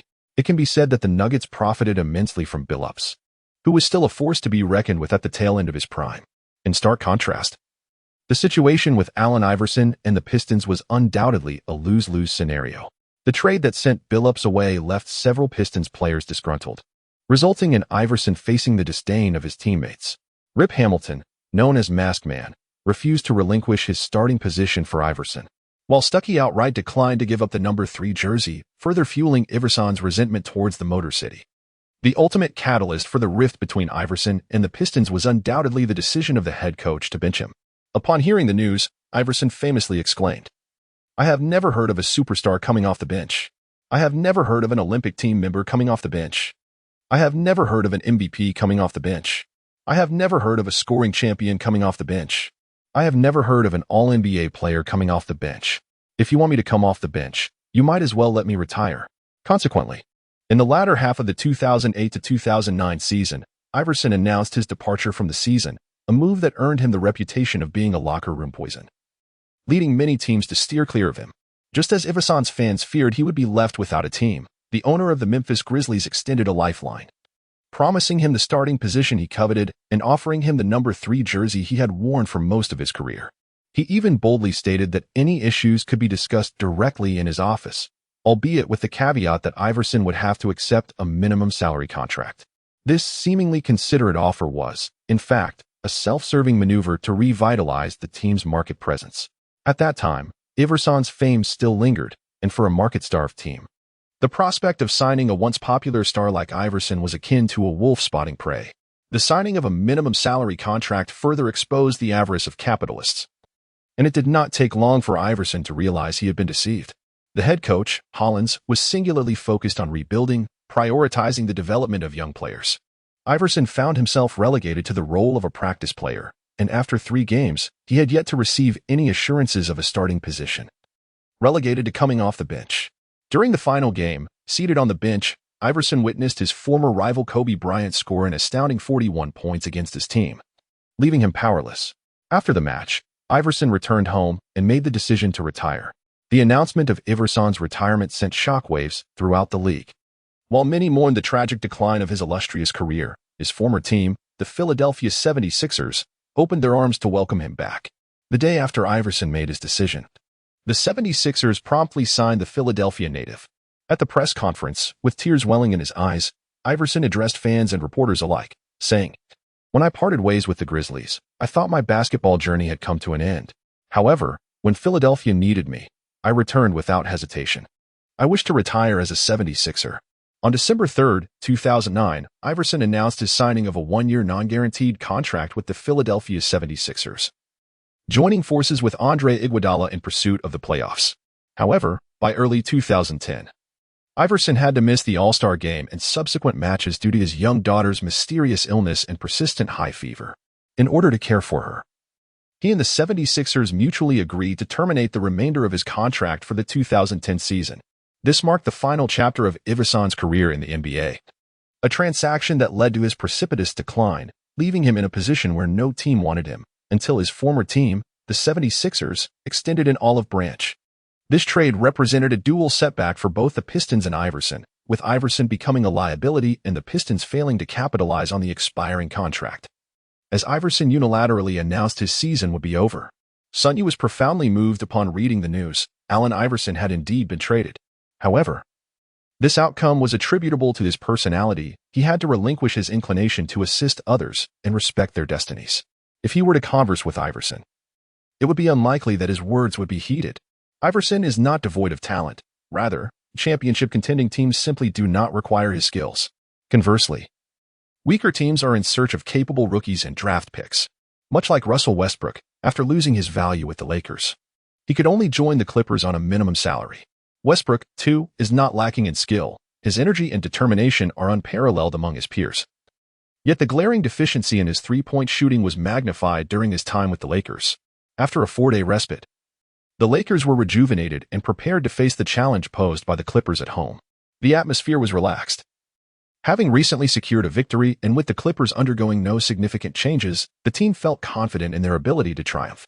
Indeed, the match unfolded without a hint of suspense, concluding with a score of 110-88, a resounding 22-point victory for the Lakers. Kobe Bryant amassed 27 points, 2 rebounds, and 3 assists, while Sun Yue contributed 20 points, 4 assists, and 1 steal. Pau Gasol recorded 9 points and 11 rebounds. And Bynum's performance showed signs of improvement with 9 points and 17 rebounds, demonstrating dominance on the defensive end against the Clippers. Following another 4-day break, the Lakers were set to confront the Rockets, featuring the league's premier center, Yao Ming, in a much-anticipated matchup dubbed the Chinese Derby. In the new season, the Rockets had traded Bobby Jackson, a first-round pick from 2009, and Dante Green to acquire Ron Artest from the Kings, alongside 2 second-round picks from 2008, namely small forward Yao Ming and Singletary. This transaction allowed the Rockets to assemble a formidable trio of Yao Ming, Tracy McGrady, and Ron Artest, with Artest having averaged 5 points, 8 rebounds, and 3 steals last season. With such a lineup, the Rockets now ranked among the top 5 contenders for the championship, posing a significant threat to the Lakers. Hence, this game was approached with utmost seriousness both on and off the court. As night fell, the Lakers arena was filled to capacity. Being one of the league's most illustrious franchises, ticket sales were never a concern. Notably, tickets for pivotal games often saw inflated prices due to resellers. The upcoming game against the Rockets was no exception, highlighting the fans' high expectations, as this marked the Lakers' first encounter with a formidable opponent this season. Prior to the game, Sun Yue exchanged pleasantries with Yao Ming. As former Olympic teammates, they shared a cordial rapport. Sun Yue took the opportunity to advise Yao on maintaining his health, suggesting that weight loss could be the best course of action. With Shaquille O'Neal nearing the end of his career, the league was gradually shifting towards smaller lineups, indicating that heavier centers would eventually be phased out. Yao, however, did not outright dismiss the suggestion, indicating he would consider it. Nonetheless, Yao had accumulated numerous injuries over the years, and despite the potential benefits of weight loss, any extension of his career would likely be minimal. Sun Yue's recommendation was merely a gesture of goodwill. The Lakers' starting lineup consisted of Bynum at center, Pau Gasol at power forward, Radmanovic at small forward, Kobe at shooting guard, and Sun Yue as the point guard. The Rockets' starting 5 featured Yao Ming at center, Scola at power forward, Artest at small forward, McGrady at shooting guard, and Alston as point guard. As the game commenced, Yao and Bynum faced off in the jump ball. The younger Bynum proved no match for Yao, who deftly directed the ball towards his own side. Street ball king Alston awaited Yao's positioning. With a center of Yao's stature, mobility was limited, and upon Yao's successful establishment in the post, Alston passed the ball to him. Yao then initiated a one-on-one against Bynum in the paint. Despite his considerable weight, Yao's interior skills were exceptional, complemented by a reliable mid-range shot, leaving Bynum bewildered by Yao's footwork. After maneuvering around Bynum, Yao executed a soft jump shot, sending the ball through the hoop. As the Lakers transitioned to offense, Sun Yue took possession, with McGrady stepping up to defend him. McGrady, eager to match up with Kobe, was nonetheless hindered by significant pain in his foot, feeling as though he was on the brink of injury. With a deft change of direction, Sun Yue left McGrady trailing behind, effortlessly breaching the defense. It appeared that McGrady's defense was rather rigid. Noticing the knee brace on McGrady's leg, Sun Yue recalled that McGrady underwent surgery at the beginning of 2009, which resulted in him being sidelined for the season. Subsequently, he was traded by the Rockets the following season and fell into the role of a supporting player, averaging barely 10 points per game. This indicated that McGrady was indeed playing through injury, which explained why Sun Yue could so easily outmaneuver him. As he left McGrady in his wake, Sun Yue immediately halted and executed a jump shot. The basketball traced a perfect parabola in the air. Swish. The ball found nothing but net. Chapter 57. Exploiting McGrady next. McGrady received a pass from Alston, but Sun Yue felt no pity for him. The game of basketball is ruthlessly unforgiving. If one cannot perform, then one simply cannot perform.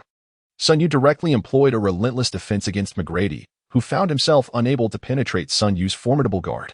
Yet, driven by his fierce competitive spirit, McGrady attempted a shot despite the pressure. Duong. The shot veered off course, while Bynum effectively held his ground against Yao Ming.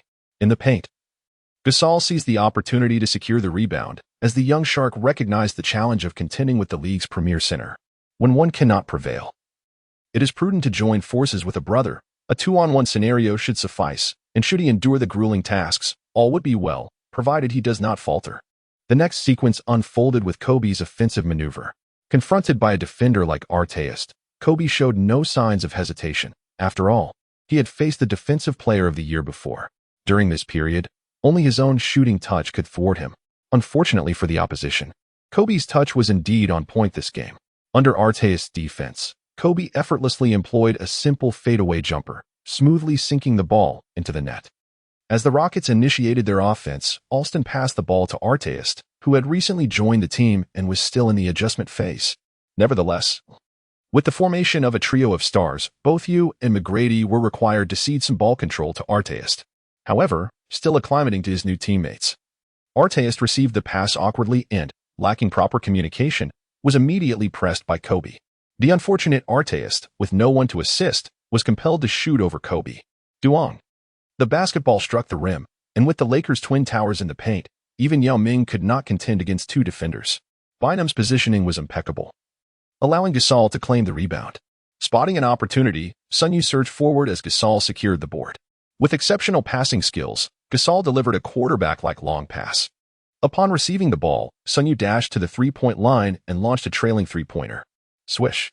The ball sailed through the net, as McGrady, hindered by injury, could not match Sun Yue's speed, leaving the shot uncontested. Boss, this game marks the first time you and I have graced the court together. Let me showcase my abilities. With a cheerful demeanor, Sun Yue addressed Kobe, remarking that during this Chinese derby, it was undoubtedly expected that there would be commentary from the Chinese side. Given Sun Yue's disposition, he was eager to showcase his skills in front of his compatriots. All right, you take the lead in this match, he suggested. Kobe, gazing intently at Sun Yue, eventually nodded slowly. After all, Sun Yue was his trusted ally, and he deserved some respect, especially since the season's title defense heavily relied on his contributions. In this instance, it was Tracy McGrady who aimed to take charge from the perimeter. Sun Yue immediately employed a strategy of relentless pressure. Despite McGrady's injury, the game must proceed, and one must exploit the weaknesses of their opponents. With a swift motion, Sun Yue executed a steal from McGrady, darkening the latter's expression. How could Sun Yue be so ruthless, taking advantage of an injured player? Aren't we from the same nation as Yao Ming? Where's the camaraderie? After securing the basketball, Sun Yue dashed towards the front court. His speed was commendable, particularly as McGrady struggled to keep pace due to his injury. Only Alston could barely keep up. Observing Alston still preoccupied with defense, Sun Yue charged into the paint for a thunderous dunk. Standing at 2.03 meters, his leaping ability was exceptional, and executing a dunk posed no challenge for him. It was merely his three-point shooting that was even more impressive. As the Rockets initiated their offense, Alston dribbled the ball past half-court but opted to pass it back to McGrady. The latter's expression was grim, he felt wronged by Sun Yue's tactics, as if he were a soft target, constantly undermining his mental state. However, despite his intentions to retaliate, McGrady's body could not respond. And under the pressure of Sun Yue's defense, he ultimately missed a shot, hitting nothing but air. Conversely, Sun Yue executed a double crossover that left McGrady momentarily frozen, before following up with a smooth jump shot that found its mark. Sun Yue's shooting touch was exceptionally hot during this match. As time progressed, encouraged by their leader's instructions, the Lakers' other players consistently fed Sun Yue the ball, even when faced with double teams. Gasol and Bynum provided screens to facilitate Sun Yue's play. Sun Yue resembled a wild stallion, seemingly entering a mode of unrestrained aggression with the ball in hand. He launched into action, displaying offensive prowess that surpassed even the legendary trio of the Rockets. This remarkable performance was undoubtedly influenced by McGrady's injury and the insufficient synergy with his teammates, which severely compromised their shooting abilities. McGrady managed only one successful shot out of 6 attempts, scoring a solitary three-pointer, while Artest recorded a mere 1 out of 5 from the field and converted 1 of 2 free throws, accumulating a total of 4 points. In the first quarter, Sun Yue demonstrated remarkable prowess, shooting 8 out of 12 attempts and sinking 6 out of 10 three-pointers, amassing a total of 22 points. As the quarter concluded, the score stood at 16-30 with a 14-point deficit. In the live broadcast by Chinese sports media, Coach Zhang provided commentary on the game. He remarked on Sun Yue's sensible shooting, asserting that such plays were inevitable given that opponents struggled to defend against him. Coach Zhang, clearly impressed by Sun Yue's Olympic performance, noted that with Sun's popularity in China, any criticism directed at him would be met with fervent backlash. Remarkably, T-Mac was effectively neutralized by Sun Yue, unable to contribute offensively. Wasn't he dragging the team down? Sukun also echoed his sentiments, criticizing T-Mac's lackluster performance, which starkly contrasted with his reputation as a scoring champion. Coach Zhang bluntly suggested that T-Mac's recurring injuries rendered him fragile, proposing that it would be wise to trade him while he still held value, lest it hinder Yao Ming's potential. He expressed that only Yao Ming's amiable nature kept T-Mac on the team, as otherwise, he would have been dismissed long ago. As the conversation shifted, Coach Zhang speculated whether T-Mac and Artest could propel the Rockets further this season, especially with formidable teams like the Lakers in the Wild Western Conference. As a devoted Kobe admirer, Coach Zhang envisioned a powerful trio of Kobe, Sun Yue, and Pau Gasol, a harmonious blend of inside and outside scoring capabilities. He believed that the only conceivable threat in the league was the Celtics' Big Three. However, unbeknownst to them, this season would see both the Rockets and Celtics falter. T-Mac's season-ending injury forced Yue and Artest to shoulder the team's burdens, while Garnett's own significant injury left the Celtics without a shot at the finals, marking it as the Lakers' destined season. In the second quarter, both teams fielded their bench players, and the Rockets' substitutes shone brightly, with Brooks and Landry making significant contributions. However, the Lakers' bench was equally formidable, featuring players like Jordan Farmar, Vujasic, Odom, and Ariza, who maintained the score gap. After nearly 5 minutes, both teams reintroduced their starters. But T-Mac's inability to perform, coupled with Artest's poor shooting, left Yao overwhelmed. Sun Yue and Kobe joined forces to dominate, and the Rockets trio failed to showcase their full potential, concluding the quarter with a staggering score of 36-60, a 24-point deficit. In the third quarter, after Sun Yue and the starters played for half the period, the gap widened to 30 points, prompting Sun to request to leave the game. Observing this, the Zen master withdrew all his starters as well. By the end of the match, the score was 82-111, with the Rockets trio disappointing in their performance.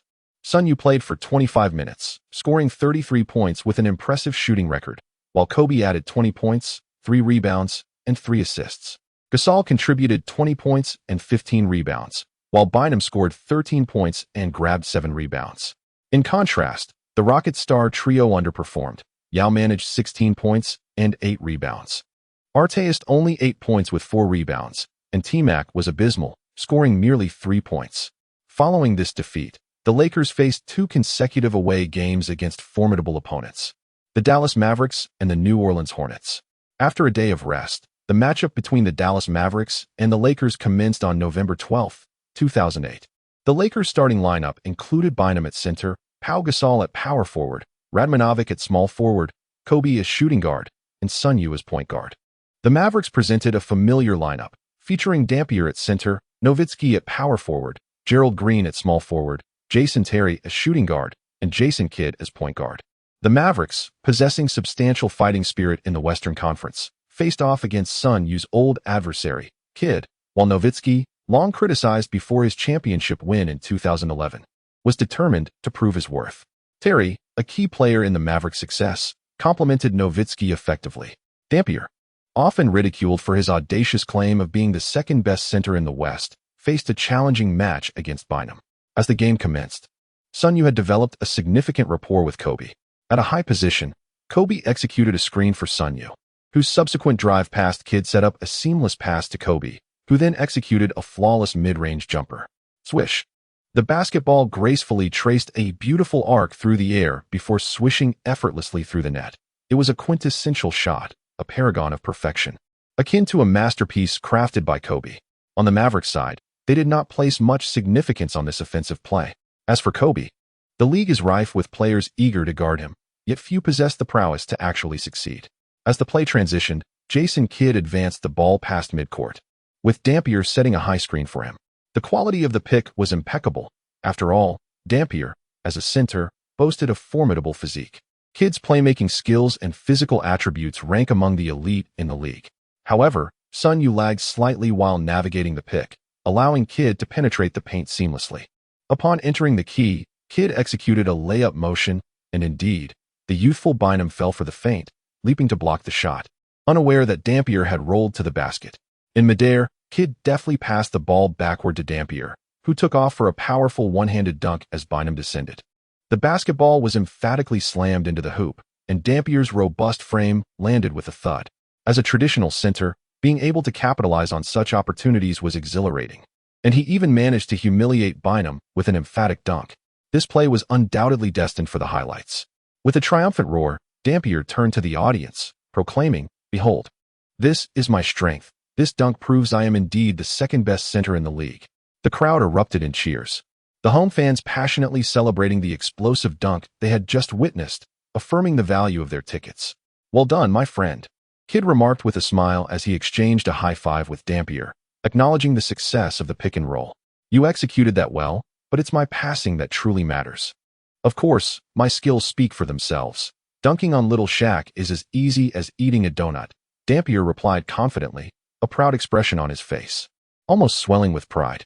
Bynum, overhearing this, felt a surge of anger. Not only had he been dunked on, but Dampier had the audacity to taunt him.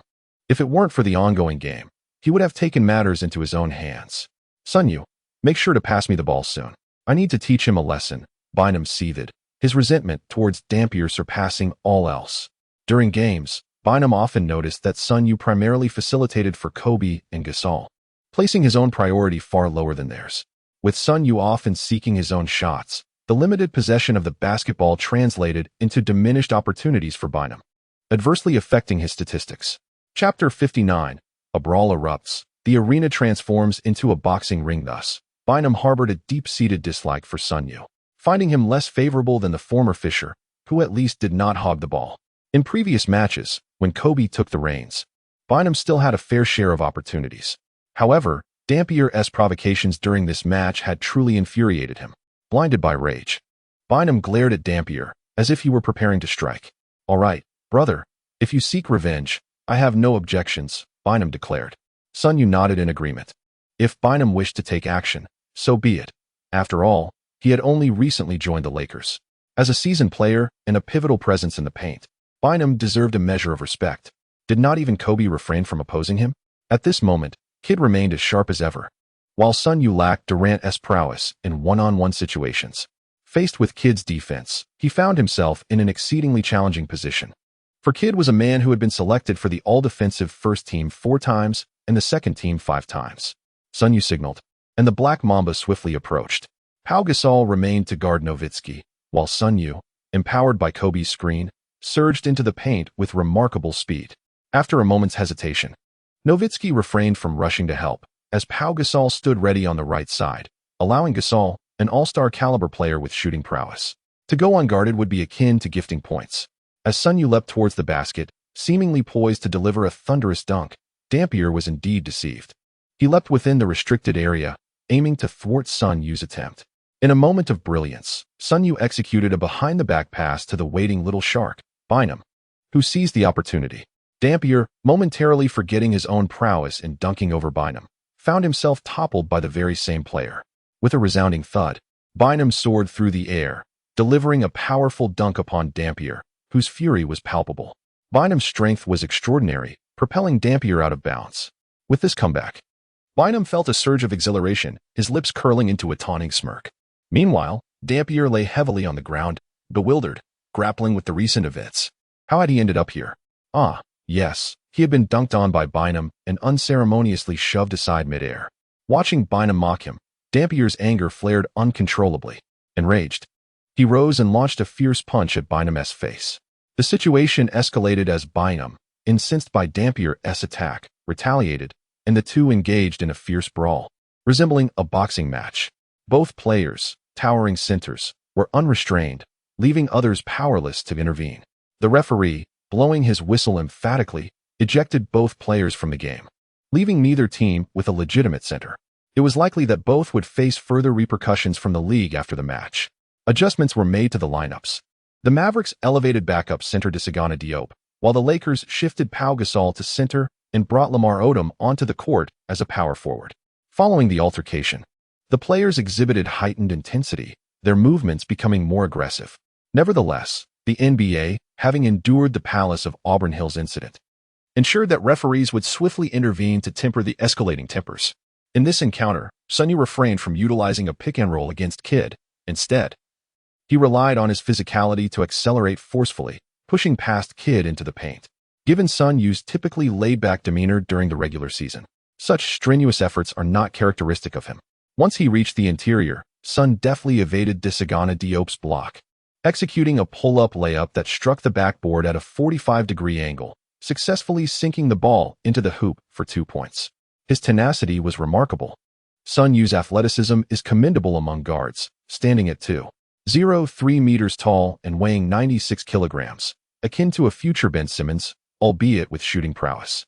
Kidd sought to respond with a series of crossovers and dribbles that rendered even the legendary Chris Paul a mere bench warmer. In the realm of point guards, Kidd undoubtedly ranks among the elite in the league. Even Sun Yue found it challenging to contain him. After Kidd's drive, he delivered a bounce pass to the wide-open Dirk Nowitzki. Lamar Odom possesses a well-rounded skill set, excelling in scoring, passing, and rebounding. Yet he is not without significant flaws. His lack of focus often results in lapses, occasionally casting him as a liability on the court. In a moment of distraction, Odom failed to guard Nowitzki effectively, allowing the latter to seize the opportunity and execute a classic one-leg jumper, scoring with a mid-range shot. The Lakers' offense continued unabated, with Sun Yue employing a similar strategy, utilizing his physicality to charge through Kidd's defense. This time, however, Terry joined the fray to double-team Sun Yue. Yet, this suited Sun Yue perfectly, as it left Kobe in a state of absolute openness. Who among his teammates would dare leave the Black Mamba unguarded? Without a second thought, Sun Yue delivered the ball to Kobe. The Black Mamba bared his fangs, unleashing his venom upon the Mavericks as he executed a flawless shot, bending his knees, leaping, and following through seamlessly. The ball soared through the air, swishing through the net without a hint of resistance. The first quarter concluded with a score of 35-26, the Lakers leading by 9 points. After a brief intermission, the second quarter commenced, featuring both teams' substitutes. The indomitable Kobe took charge of the second unit, while the Mavericks were led by the explosive Terry. Despite Terry's defensive shortcomings, his scoring prowess made him the second-best player on the Mavericks, right after Nowitzki. Last season, Terry averaged 18 points per game and was a strong contender for the 6th Man of the Year award. As a lethal shooter from the bench, he excelled in three-point shooting. Rather than attempting to force his way through Kobe's defense, a player renowned for his defensive accolades, Terry opted to utilize a teammate screen. He erupted offensively, sinking 3 consecutive three-pointers. Even Kobe could find the basket, but 3 points are undeniably more valuable than 2. Swish. Terry landed another three-pointer, taunting Sun Yue with a gesture.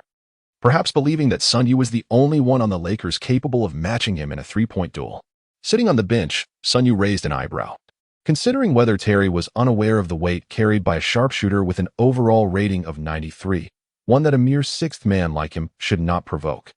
The Mavericks certainly had a diverse roster, including the second-best center in the West, Dampier, and now misguided Terry, who seemed to believe that Sun Yue was incapable of rising to the challenge. He glanced at coach Phil Jackson, who happened to be looking back at him. The two exchanged knowing glances, and the Zen master discerned Sun Yue's intentions instantly. Chapter 60. Terry, you dare to provoke? Then let us engage.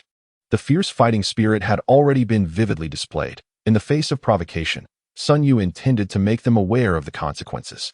Witnessing this side of Sun Yue, the Zen master was reminded of a young Kobe, equally defiant, equally spirited, and equally unwilling to back down from a challenge. Sun Yue was steadily carving his path towards superstardom, with his willingness to confront the challenge. The Zen master accommodated him by sending him onto the court during a dead ball situation. Hey, rookie, I've heard whispers that you are among the league's finest shooters, nearly rivaling Ray Allen. Let me witness your prowess, Terry remarked with a smile, though his expression carried an air of provocation. He considered himself a respectable three-point shooter in the league, viewing Sun Yue as merely a rookie who had garnered attention due to a breakout performance in the finals. Nevertheless, even Terry had to concede that Sun Yue's current skill level was formidable, yet he felt no trepidation regarding a three-point shootout. If he could best this rookie in a one-on-one three-point challenge, his reputation would surely soar. As this thought crossed his mind, Terry felt a surge of excitement. Haha, you'll find out soon enough if I am indeed the league's premier shooter. Sun Yue refrained from offering any justifications. Possessing a systematic approach, he held a sense of pride, confident that facts would ultimately speak for themselves. The Lakers resumed their offensive, and Sun Yue confidently seized control of the ball. The gaps in the bench players' defense were glaringly apparent. If evaluated by game metrics, they would likely score around 70, with only Terry perhaps faring slightly better. In Sun Yue's eyes, the Mavericks bench players exhibited numerous defensive flaws. With a deft maneuver, he executed a feint before making a swift breakthrough, leaving the defensive player momentarily frozen. Without a hint of hesitation, Sun Yue quickly retreated and launched a jump shot, the basketball tracing a graceful arc through the air before swishing through the net. 3 points confirmed. He raised a finger, signaling that they now led by 1 point. Brother, your defense is abysmal. You need to put in more effort, Terry grumbled, directing his complaints at the player who had just failed to guard Sun Yue. The situation was embarrassing, if not for his own defensive shortcomings. He would have wished to guard Sun Yue himself. Barrios shrugged, acknowledging that his own limitations had relegated him to the bench. Had he been capable of effectively defending against Sun Yue, he would not be a substitute. With a change of possession, Barrios passed the ball to Terry, who was immediately confronted by Sun Yue. Scoring easily was not an option. He was determined to defend against him. Despite being relatively short for a guard and lacking in athleticism, Terry relied on his quick stop-and-pop jump shots and three-pointers to earn his place in the league. However, against the rookie Sun Yue, Terry opted not to call for a screen. Under Sun Yue's relentless defense, Terry found himself with no space to shoot, highlighting the awkward position of shorter guards. Duong. Sun Yue had long since familiarized himself with Terry's playing style. As soon as Terry received the ball, Sun Yue immediately applied tight defense, causing Terry's shot to veer off course.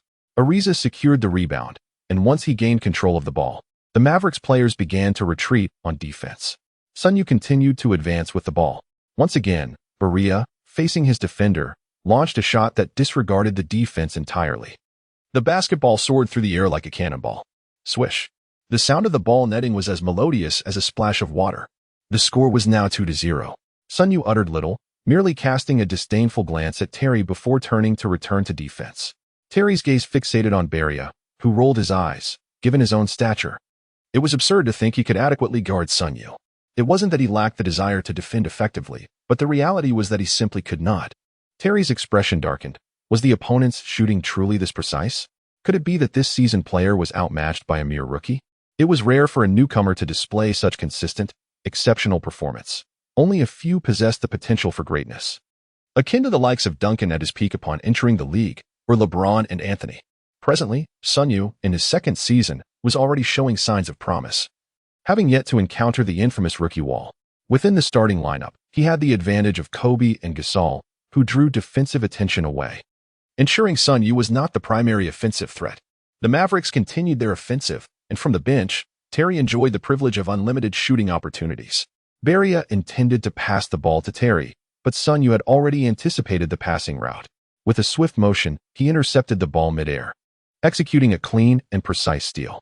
Seizing possession, Sun Yue launched a fast break, his speed nearly breathtaking. Just a step beyond the three-point line, he abruptly halted to take a jump shot, sinking another three-pointer. Even while the ball soared through the air, Sun Yue sensed its trajectory was true. He turned, arms outstretched, mimicking Terry's signature celebratory gesture. The act of turning immediately after shooting was strikingly ostentatious, especially when emulating Terry's celebration. It carried an almost ruthless undertone. Swish. The ball went in. Sun Yue had entered the game, blocking 2 shots and hitting 3 three-pointers for a total of 9 points. This explosive scoring ability, before the dawn of the small ball era, undoubtedly placed him among the elite of the league. This time, Terry had learned his lesson. He refrained from attempting to overpower Sun Yue, who indeed had rendered Terry somewhat breathless with his defense. Utilizing a screen from a teammate, Terry released his shot swiftly, his release timing nearly matching that of Sun Yue's. Unfortunately, in his haste, the attempt failed to find its mark, the ball ricocheting off the rim. Ariza, recovering the ball, promptly passed it back to Sun Yue. As Sun Yue approached the three-point line, both Terry and Antoine Wright swiftly converged upon him, intent on executing a double team. However, Terry underestimated Sun Yue, dismissing him as merely a bench warmer. With an athleticism rating of 81 and a driving ability of 77, Sun Yue elegantly evaded them with a deft change of direction followed by a spin. Almost immediately, he surged forward, resembling a galloping stallion, and charged towards the basket, launching a hook shot over to Sagana Diop. The basketball grazed the backboard before bouncing off the rim, ricocheting a few times before finally settling into the net. This remarkable play saw Sun Yue triumph over 3 defenders, akin to a superstar making a statement. When Sun Yue sank his first three-pointer, Mavericks coach Carlisle remained composed. However, upon the successful second shot, a serious expression crossed his face. By the time Sun Yue netted his third three-pointer, Carlisle was visibly agitated. It was only when Sun Yue penetrated the Mavericks' defense with ease, making it seem like a mere sieve, that Carlisle finally called for a timeout.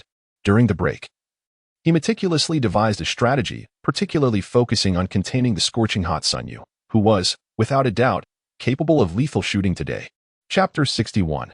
Overcoming the Dallas Mavericks. As the timeout concluded, both team starters returned to the court. On the Mavericks side, Nowitzki took the reins of the offense, asserting himself with a commanding presence. Faced with Odom's defense, he executed a classic one-leg jump shot. Odom, visibly shaken, pondered how one might defend such a move. Playing professionally shouldn't necessitate risking one's well-being. Nonetheless, Nowitzki effortlessly delivered a mid-range shot, showcasing his remarkable shooting prowess, which faced minimal interference and easily found its mark. After Sun Yue dribbled past half-court, he intended to pass the ball to Kobe, but Kobe declined. At that moment, Sun Yue was in excellent form, and as the leader of the team, he was eager to showcase his skills. Instead, he directed Gasol to set a screen for him. Utilizing this well-executed pick, Sun Yue created ample space for a shot and unleashed a slightly electrifying fadeaway jumper, sending the ball soaring through the air. Swish! The shot found its mark, marking Sun Yue's 4th three-pointer of the second quarter, extending the lead to nearly 20 points, which left Terry feeling somewhat anxious. "Kid, pass to me more often from now on. Let us see if we can close the gap," Terry instructed Kid. He understood that to quickly narrow the deficit, three-pointers were the most effective means, but this required maintaining defensive pressure on the opposing team. The thought weighed heavily on Terry's mind. Not only was the rookie Sun Yue on fire, but the Black Mamba, Kobe, was not to be underestimated either. He just had not yet taken the reins of the offense. Coupled with an all-star like Gasol, it was a formidable lineup that bordered on unfair. Gasol's trade had indeed been a heist. Kid nodded in agreement with Terry's proactive approach. Recognizing that three-pointers were indeed the best option for catching up, he promptly passed the ball to Terry as he made his drive. Terry received the pass and leaped quickly. But Sun Yue had already marked him closely. He would not let anyone who dared to challenge him escape unscathed. As Terry jumped, Sun Yue followed suit, his arms stretched wide like a colossal net. To take the shot, Terry had to arc the ball higher. Otherwise, Sun Yue would certainly block it.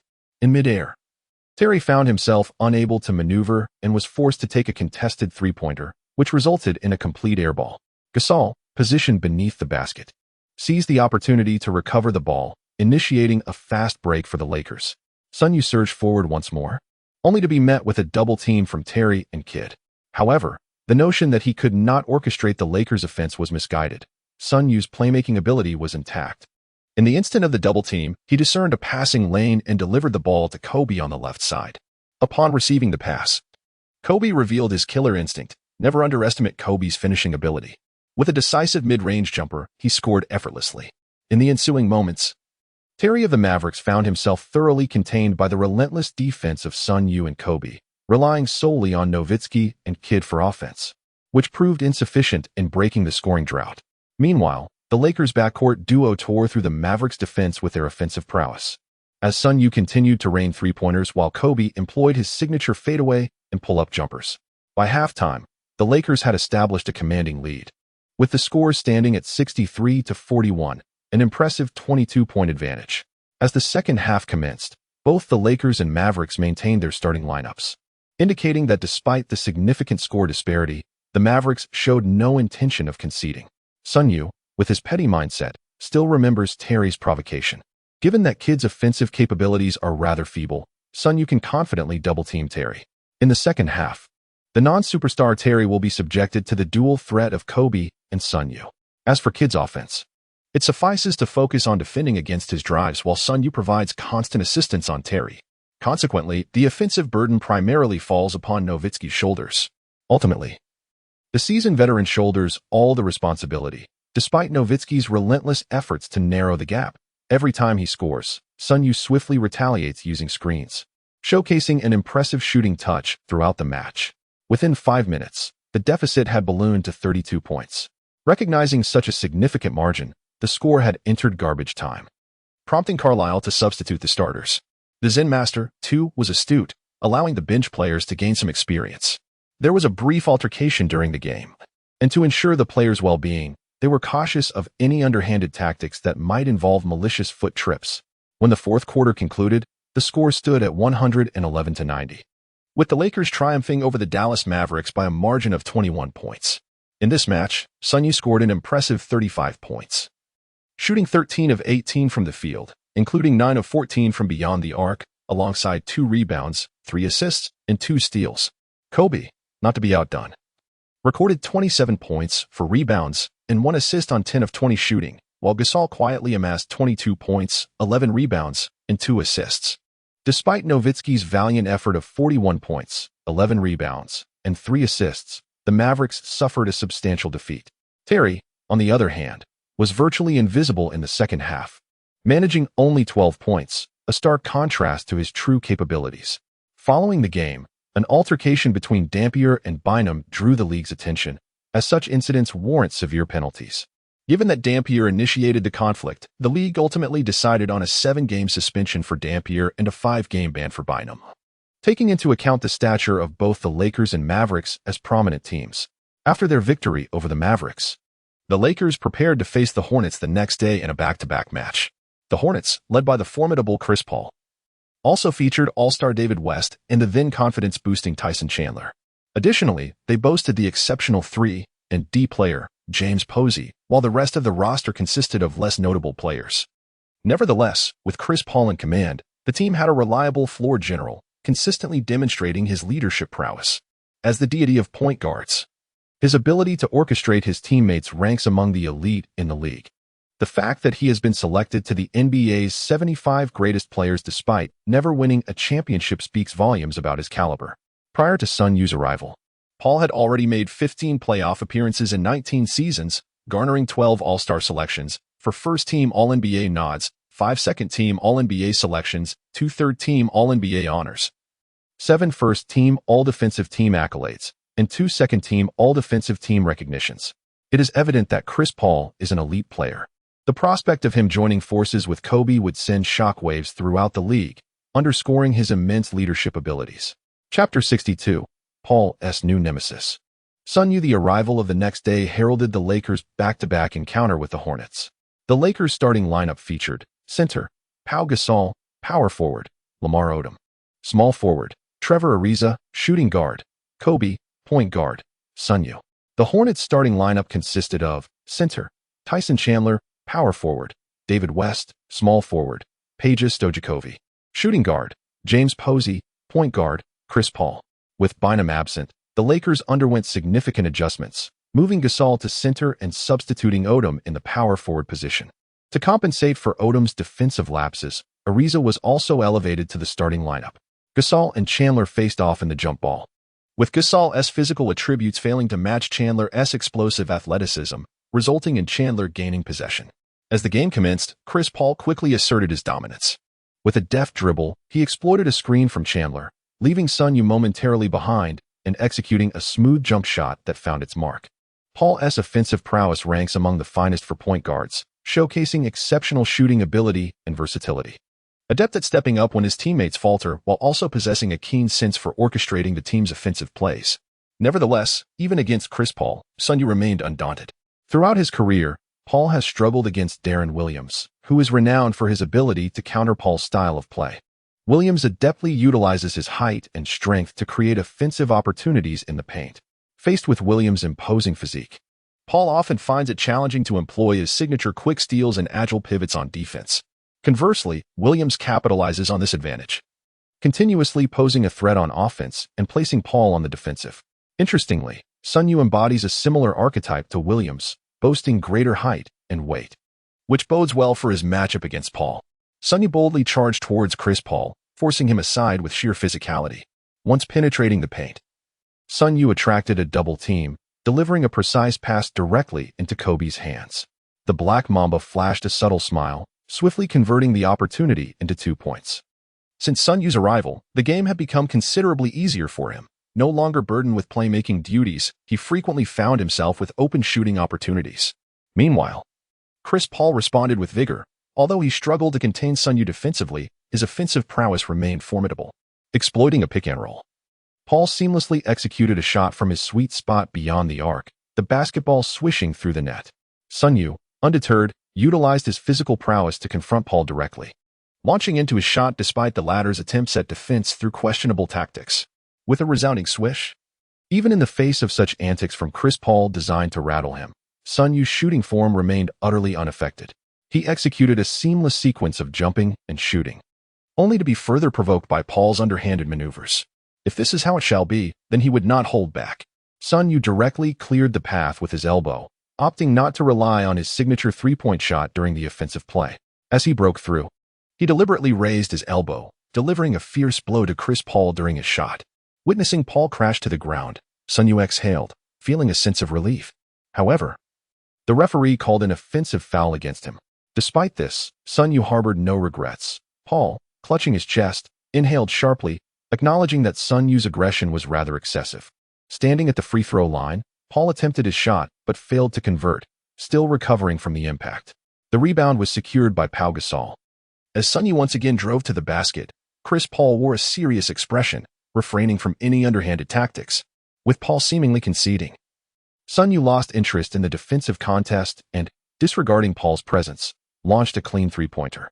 Swish! The shot from beyond the arc found its mark. On the Lakers' side, the backcourt duo continued to dominate, leaving the Hornets' perimeter defense utterly ineffective, as neither Paul nor James Posey could match their caliber defensively. Meanwhile, the Hornets relied on Paul's orchestrating skills to craft a semblance of an offense, yet his abilities in orchestrating the team far surpassed those of Sun Yue, who was a scoring-oriented point guard. They were not on the same trajectory. As the first quarter concluded, the score stood at 28-17, with the Lakers leading by 11 points. When the second quarter commenced and both teams deployed their bench players, the disparity became evident. The Hornets' reserves languished at the bottom of the league, often leading to a significant drop in performance when they took the floor, necessitating Chris Paul's return to rectify the situation. The previous season's defeat to the Dallas Mavericks was attributed to the lack of a reliable bench. The Lakers' bench, however, was undeniably superior to that of the Hornets. With the Hornets' reserves succumbing to a barrage of points, the Lakers surged ahead by 18 points, prompting the Hornets coach to reluctantly reinstate the starters. However, even with Paul back on the court, the advantage remained with the Lakers, who boasted an impressive backcourt duo. With offensive strategies relying on players like James Posey and David West, and Tyson Chandler merely waiting for opportunities, the dynamic shifted. David West found it challenging to shake off Pau Gasol's tight defense, leading to an exchange of points, but not particularly high efficiency. In contrast, when matched against Chris Paul, Sun Yue's isolation plays proved remarkably effective. Even when faced with double teams, he adeptly passed the ball, with the ever-reliable Black Mamba ready to share the scoring burden. Thus, even with Paul's South presence on the court, the score gap continued to widen. By the end of the second quarter, the score had ballooned to 55-30, a staggering 25-point lead for the Lakers. The Hornets coach found himself at a loss, grappling with the vast deficit accrued in just one quarter. Feeling as though the game was slipping away. Unable to devise a strategy to counter the Lakers, he realized the limitations of his roster. Acknowledging that while Chris Paul had a high floor, his ceiling was not particularly elevated. The Hornets struggled through the third quarter, ultimately conceding defeat. Chris Paul sat on the bench, a towel draped over his head, visibly dejected, as Sun Yue dominated the match. Frustration bubbled within him. He felt as though he had encountered his nemesis, reminiscent of his battles with Darren Williams. Muttering under his breath, he contemplated leaving the Hornets. Recognizing the absence of support from his teammates and yearning for a partnership with a superstar like Sun Yue. As the game concluded, the Lakers triumphed over the Hornets with a score of 103-86. In this contest, Kobe scored 20 points, Sun Yue tallied 21, and Pau Gasol contributed 14. The trio had merely scratched the surface of their collective potential and still secured victory. Chapter 63, Undercurrents within the Lakers this season. It seemed the defense of the title was well within reach. The chemistry between Sun Yue and Kobe flourished, with Sun Yue consistently surpassing 20 points in the past 7 games, establishing himself as a formidable third option. Lakers owner Jerry Buss reveled in delight, finishing his glass of red wine, as Sun Yue emerged as their greatest surprise, a second-round draft pick showcasing such stellar performance. Indeed, as long as the current lineup remained intact, the Lakers' dynasty was within sight. General Manager Mitch Kupchak poured another glass of wine for Buss, acknowledging the formidable prowess of the Lakers trio, which consistently dominated the early quarters, displaying offensive capabilities unrivaled in the league. Who could have predicted that a player who barely held a spot on the bench last season would rise to stardom? Sun Yue's value was immeasurable, and when Kobe continued to play for another 4 or 5 seasons, Sun Yue would be at the pinnacle of his career, seamlessly transitioning into a new partnership with Bynum, potentially forming a new OK duo. The Lakers' fortunes were indeed favorable, with a steady stream of core players emerging. Leave the player matters to you. Make sure to handle the contract renewals for the next season, Buss instructed, savoring another sip of wine in sheer enjoyment. Meanwhile, as Buss and Kupchak discussed the future, Fisher, Bynum, and Odom reveled in a nightclub. Bynum, have you noticed your touches dwindling? Sun Yue seems to favor passing to Kobe and Gasol, Fisher remarked, subtly targeting Sun Yue, who had usurped his starting position. He pondered whether he would have a future with the Lakers if Sun Yue remained. Thus, Fisher devised a plan, intending to leverage Bynum and Odom in his quest for a solution. Exactly. Sun Yue seems oblivious to the fact that I am the future of the Lakers. Why does he constantly pass to Gasol? Bynum mused, albeit with limited insight. Although Kobe was the team's leader, Gasol had joined the Lakers mid-journey. Why should he monopolize so much ball control? And Sun Yue, lacking any foresight, failed to realize that the little shark aspired to become the big shark. The legacy of the Lakers' frontcourt could not falter. They needed a superstar big man. Indeed, since Sun Yue's rise, our paths have become increasingly arduous, Fisher lamented, a bitter expression crossing his face as he sipped his drink. And you, Odom, like Bynum, will face contract negotiations at the season's end. With Kobe and Gasol both on max contracts, there won't be room for your salaries alongside Sun Yue, Fisher warned. Upon hearing this, Odom's eyes widened in realization. He had always played the role of the best sixth man, meaning if Sun Yue were to secure a lucrative contract, he would likely be the one traded. After all, Bynum appeared to possess more potential, and the prospect of leaving the vibrant city of Los Angeles was untenable.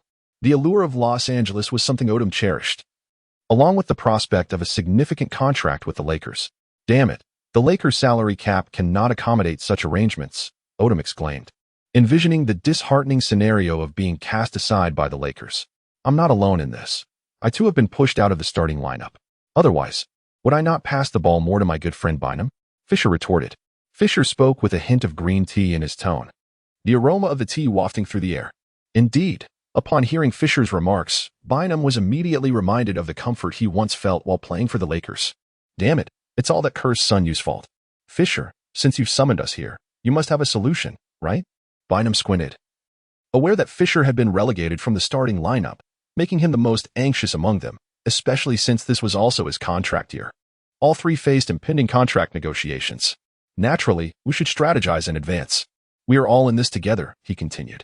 I've been benched, Bynum, your playing time has diminished. And Odom will also face contract challenges.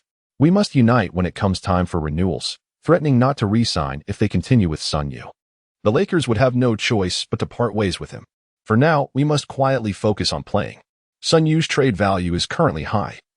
If we act out now, we might end up with a star player, and we would find ourselves back at square one.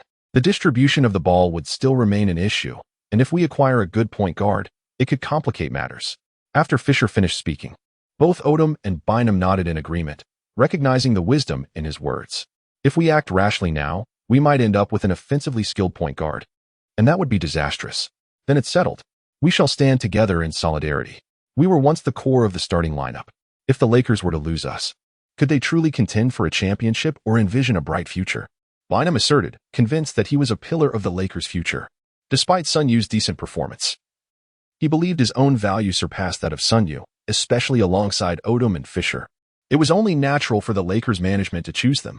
Brother, I knew you would agree. Come, let us drink and celebrate together. Fisher sighed in relief, pleased that he had secured their alliance. It seemed that if they could endure the season, he would reclaim his starting position next season. He raised his glass and drank heartily.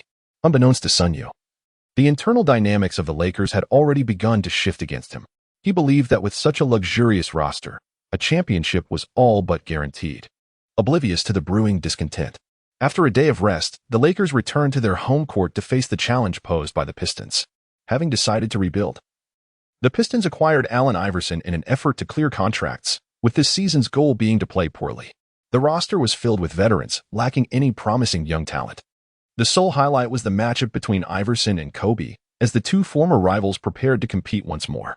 Unfortunately, Iverson struggled to integrate into the Pistons system, finding himself adrift. Despite playing for 40 minutes and scoring an impressive 25 points, his efforts proved futile, resulting in disjointed play. The other players did not respect him, and he was filled with frustration that he could not express.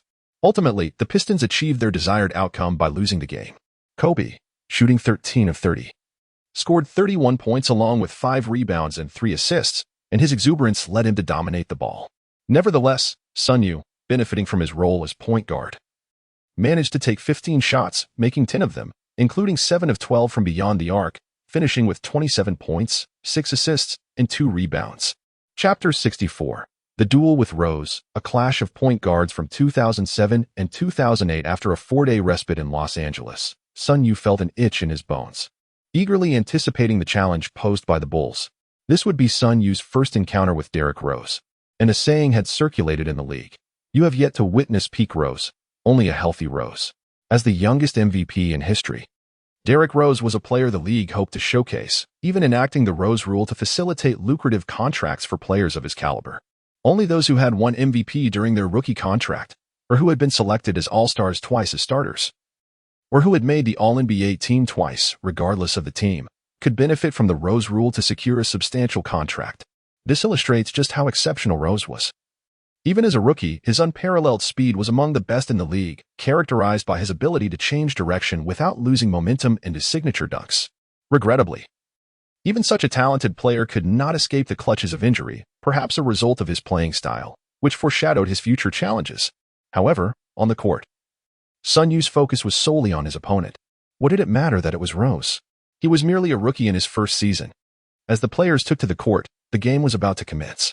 The Lakers' starting lineup featured center, Pau Gasol, power forward, Odom, small forward, Ariza, shooting guard, Kobe, point guard, Sun Yue. The Bulls' starting lineup included center, Joakim Noah, power forward, Drew Gooden, small forward, Luol Deng, shooting guard, Ben Gordon, point guard, Derrick Rose. The Bulls' roster was not weak, but it was filled with youth, still in the process of realizing their potential. Joakim Noah would earn All-Star selections in 2013 and 2014, and was named to the All-Defensive Second Team in 2011 and the First Team in 2014, showcasing his abundant talent. Luol Deng also made the All-Star Team in 2012 and 2013, and was included in the All-Defensive Second Team in 2012.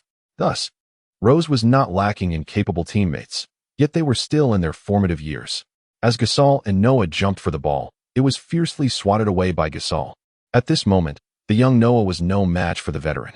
Sun Yue initiated an offensive play, while Derrick Rose faced him with unwavering composure, launching into an intense press. The sheer athleticism of Rose was vividly showcased at that moment. Even Sun Yue found it somewhat challenging to withstand such relentless pressure. Although he possessed the ability to drive, His strength in breaking through was not particularly robust. Perhaps Rose was miscalculating his stamina distribution. Well, if that is how he intends to play, the young man is eager to showcase his prowess, striving to assert his presence as a rising star in the league. Thus, it was wise for him to begin without the ball. After passing the ball to Kobe, Sun Yue commenced a series of off-ball movements. Even without the ball, his presence was formidable. Should anyone dare to leave him unguarded, they would risk witnessing the net being pierced. Kobe, observing the space created by Sun Yue's relentless movement, allowed a smile to grace his lips. This young man had potential. Consequently, when faced with Ben Gordon, he executed a deft spin dribble followed by a fadeaway jump shot. Ben Gordon was unable to contain the Black Mamba. The basketball arced gracefully through the air before finding its mark, a flawless two-pointer. The crowd erupted into cheers. Although it was the Bulls' home court, the legacy of Michael Jordan lingered, and Kobe, often hailed as the player most reminiscent of Jordan, remained the preeminent figure in the league, garnering the admiration of Bulls fans without a doubt. As the Bulls commenced their offensive, Rose crossed half-court and immediately accelerated. In a seamless change of direction, he left Sun Yue trailing behind. Upon penetrating the paint and confronting Pau Gasol's defense, Rose leaped into the air, executing a challenging acrobatic maneuver before finishing with a scoop layup. The audience erupted in ecstatic applause, the arena pulsating with excitement as they chanted Rose's name. Such a dazzling and extraordinary display of athleticism sent adrenaline surging through the veins of all present. Sun Yue was utterly astonished by such an offensive display. Even though he anticipated Rose's relentless change of pace, he still found himself outmaneuvered by his movements. This particular technique was simply overwhelming. With it alone, Rose could dominate any opponent. As the Lakers initiated their attack, Sun Yue brought the ball past half-court. Kobe gestured, creating space and entrusting the offense to Sun Yue. Having just been outplayed by Rose, it was only fitting that his teammate retaliate. Allowing them to face off, Kobe had complete confidence in Sun Yue's abilities. What of the number one pick? He was still merely a rookie, thus, the stage was set for them. Before him stood Rose, igniting Sun Yue's competitive spirit. So, you are the youngest MVP, are you? I shall take you on. Sun Yue made a gesture of prayer, as if preparing to shoot. His hands seemed poised to launch the ball, and indeed, the youthful Rose fell for the bait, allowing Sun Yue to elevate. Seizing the moment while Rose was airborne, Sun Yue executed a swift change of direction, leaving Rose behind. With Rose dispatched, Sun Yue quickly released the ball, his fingers delicately guiding it as it traced an arc through the air. Swish. The ball went in, and Sun Yue responded with a mid-range jumper. Well done, Sun Yue. What of the number one pick? In my eyes, you were the true first pick of the 2007 draft, Kobe remarked, patting Sun Yue's shoulder in a gesture of encouragement. Having navigated the league for over a decade, Kobe had witnessed countless scenarios. The rivalry between Sun Yue and Rose mirrored his own battles against the league's premier guards. This is the essence of legacy. Let this game showcase the talents of both Sun Yue and Rose. With that thought, Kobe couldn't help but smile with pride. The Bulls launched another offensive. And before Sun Yue, Rose showed no regard for his knees, executing yet another relentless change of pace. After breaking into the paint, he passed the ball to Tyson Chandler, who delivered a thunderous dunk. The crowd erupted in cheers for Rose's spectacular performance, while Sun Yue furrowed his brow, realizing that this young man was now his rival. Sun Yue would certainly not indulge him. Aiming to penetrate, he conversed with his teammates Odom and Pau Gasol, urging them to tighten the interior defense and contain Rose's drives. However, Sun Yue failed to notice the slight reluctance that flickered across Odom's face. Yet, with Kobe nodding in agreement nearby, both Odom and Gasol acquiesced to this strategy. Subsequently, Sun Yue employed the Buddha's prayer move once more. This time, however, Rose seemed wary of Sun Yue's feint, hesitating momentarily. In that brief instant, Sun Yue seized the opportunity, executing a shot that swished through the net with a crisp sound, reverberating like a hammer striking against Rose's heart. Chapter 65, A Vicious Assault on Ben Gordon. Avenged for Rose as the ensuing offense unfolded, Sun Yue continued to successfully challenge Rose in one-on-one situations. With his ability to break through and shoot three-pointers, Sun Yue's offensive prowess now eclipsed that of the current Rose. Faced with the tightened interior defense, even if Rose managed to evade Sun Yue, he found it exceedingly difficult to score inside, resorting instead to passing the ball to perimeter shooters. Rose, you ought to distribute the ball more. I am the true leader of this team, Ben Gordon proclaimed audaciously. Although Rose was the Bulls' first overall pick, Gordon considered himself the team's alpha, perhaps harboring sentiments akin to those of Ricky Davis, believing that Rose was merely there to support him. Last season, Gordon had averaged an impressive 18 6 points per game, and had been the undisputed offensive leader prior to Rose's arrival. This rookie had garnered immense attention during his debut season. With Bulls fans placing high expectations upon him, Gordon felt it necessary to assert his dominance lest he lose his position as the team's leader.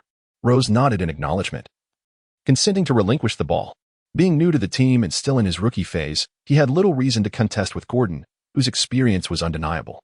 What was rightfully his would eventually come with time. Once he matured, claiming the leader's position would be effortless. Upon crossing half-court, Rose obediently passed the ball to Gordon, who, despite his bravado, felt the pressure of facing the Lakers' cornerstone, the Black Mamba, Kobe Bryant. Though both were shooting guards, engaging in a one-on-one with Kobe was a lofty ambition. Considering his formidable defensive capabilities. Bang! Under Kobe's relentless defense, Gordon's shot veered off course, striking the rim, while Gasol adeptly secured the rebound. Recalling Kobe's prior teachings, he seamlessly passed the ball to Sun Yue, who, observing the eager defense from Gordon, felt a twinge of annoyance. What was this Gordon about? He had scarcely made a name for himself in the league. Conversely, Gordon believed that if he could successfully guard Sun Yue, who had proven difficult for Rose, his position would be firmly established. Why should someone of such little renown seek to challenge him? He thought to himself, why not let Rose take the lead? You simply cannot. Sun Yue shook his head, outright rejecting Ben Gordon. He harbored little regard for players whose names he could scarcely recall. Defeating such insignificant figures offered him no sense of accomplishment. Sensing Sun Yue's disdain, veins throbbed on Ben Gordon's forehead. You're merely a rookie, he fumed, feeling the sting of being underestimated by a veteran of the league. You must prove your worth against me first. I am the true leader of this team. Ben Gordon erupted in anger, his fury escalating rapidly. Sun Yue said nothing. Facing off against B. Gordon, he swiftly gathered the ball, raising both hands above his head, and with remarkable speed released a shot within a mere 0.7 seconds. B. Gordon, witnessing Sun Yue's prompt execution, immediately rushed towards him, thinking that such a shot was a blatant disregard for his presence. However, B. Gordon entirely underestimated Sun Yue's shooting velocity. He leapt high, intending to deliver a block, but in mid-air, he realized the basketball had already soared past him towards the hoop. Such speed felt like a mockery of his age. After years of solitude, B. Gordon turned to watch as the basketball, akin to a guided missile, accurately found its way into the net. Just look at yourself, unable to mount an offense and incapable of defense. What right do you have to claim the position of a leader? Sun Yue retorted directly, and after delivering his response, he swiftly turned to defend, leaving Ben Gordon utterly taken aback. Sun Yue had previously heard the words of Ben Gordon. Although they were not on the same team, Sun Yue held a deep admiration for the Windy City Rose, having witnessed Rose's prowess on the court in a past life. Now, it seemed that this clown, Gordon, would need to face some self-imposed justice. Rose's demeanor was simply too benevolent. In the NBA, it is understood that those with true strength wield influence. Sun Yue had not been overlooked by his team due to a lack of ability, rather. He had been confined to the bench. However, with the assistance of the system, Sun Yue now firmly established himself among the top 3 players on the Lakers. The goodwill he currently received was merely a reflection of his skills. Rose was indeed capable, but his humility and low-profile nature had allowed Gordon to overshadow him. Frustrated, Gordon attempted to take matters into his own hands once more, but this time, he faced Sun Yue. Without hesitation, Sun Yue unleashed his full potential, enveloping Gordon with his defensive prowess. Confronted by Sun Yue's defense, Gordon resorted to a fading jump shot, but such a high-risk attempt yielded a low success rate, resulting in another missed shot as Pau Gasol assertively secured the rebound. Sun Yue continued to face off against Ben Gordon, revealing a mocking smile as he uttered chilling words. Perhaps it's time for you to step aside gracefully. Your offensive efforts falter, and your defense is lacking. What face do you have to remain here? In my 3rd season, I averaged over 20 points, and last season, I still maintained an average of 18.6. If anyone lacks qualifications, it's certainly isn't me. Ben Gordon responded assertively. Yet, to be fair, achieving such statistics in his rookie season with the Bulls certainly demonstrated his considerable talent. Sun Yue fell silent, responding only with a step-back three-pointer that struck the net once more, rendering Ben Gordon's intended words unspoken. During the Bulls' offensive possession, Sun Yue directly exchanged his defensive assignment with Kobe, now guarding Ben Gordon while Kobe took on Derrick Rose, leaving Gordon to fend for himself. As Gordon initiated his attack, the sight of Sun Yue before him elicited a subtle smile. Indeed, the Black Mamba was a renowned defensive maestro, and Gordon found himself at a loss. Yet, this mere rookie, he mused, surely had vulnerabilities that could be exploited with enough attempts. "Come on, kid, let's see what you can do," Gordon taunted. His words laced with provocation as he attempted to break past Sun Yue with a change of direction. He dribbled swiftly between his legs, but Sun Yue remained resolute, refusing to be deceived. Eventually, Gordon could no longer contain himself and charged towards Sun Yue's right. Sun Yue, however, remained steadfast, keenly observing Gordon's path. Spotting an opening, a spark ignited in Sun Yue's eyes. He swiftly reached out during Gordon's drive, dislodging the ball with precision. Without hesitation, he seized the opportunity and propelled forward, leaving the Bulls momentarily stunned. With no defenders in sight, Sun Yue surged towards the front court, crossing the free throw line. He clasped the ball with both hands before leaping into the air, gliding towards the hoop. The basketball thundered into the net as he hung momentarily from the rim, swaying in the air. Chapter 66. The emergence of the conflict between Rose and Gordon. Sun Yue's abilities extend far beyond merely shooting three-pointers. His physical prowess is commendable, at least by the standards of the league. His gliding dunks are quite effortless, and when compared to the likes of Zach LaVine from Golden State, he certainly holds an advantage. As Rose observed Sun Yue's remarkable performance, a glimmer of envy appeared in his eyes. After all, Sun Yue entered the league merely a season earlier than he did, yet he is now showcasing such explosive talent. What is even more delightful is Sun Yue's standing within the team. Despite his fervent shooting, he enjoys the unwavering support of Kobe, the team leader.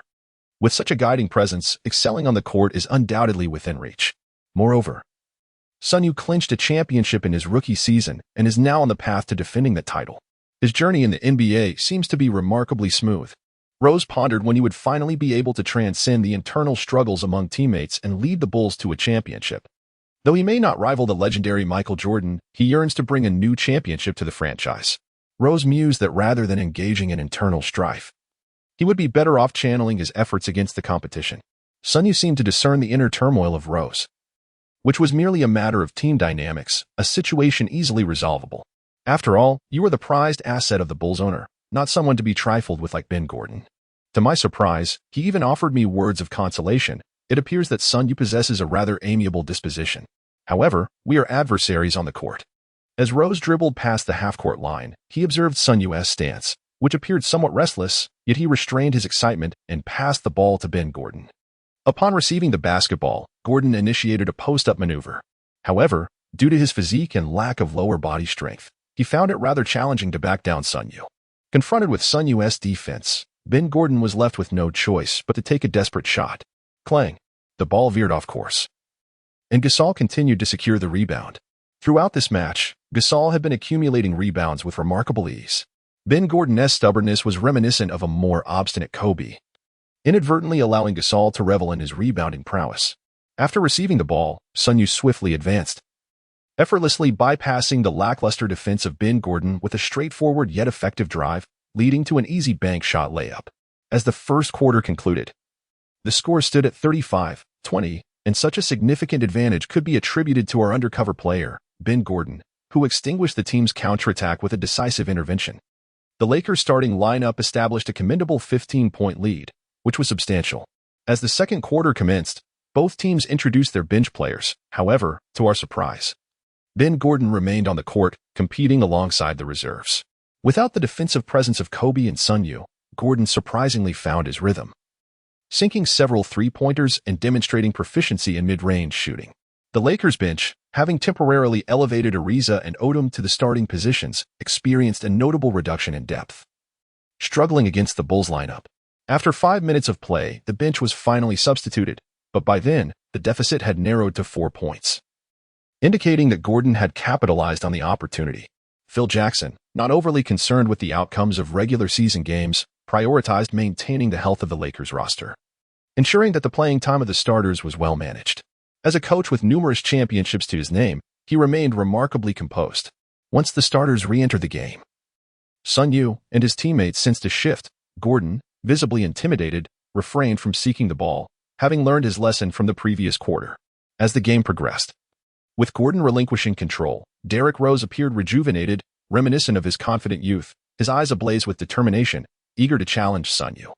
In the face of Sun Yue's defense, Rose showed no hesitation, employing a swift change of direction that allowed him to break through Sun Yue's guard. Upon penetrating the defense, Rose executed a sudden stop for a jump shot, successfully landing the basket, showcasing his impressive mid-range shooting skills. Sun Yue, utilizing his experience and finesse. Skillfully outmaneuvered Rose.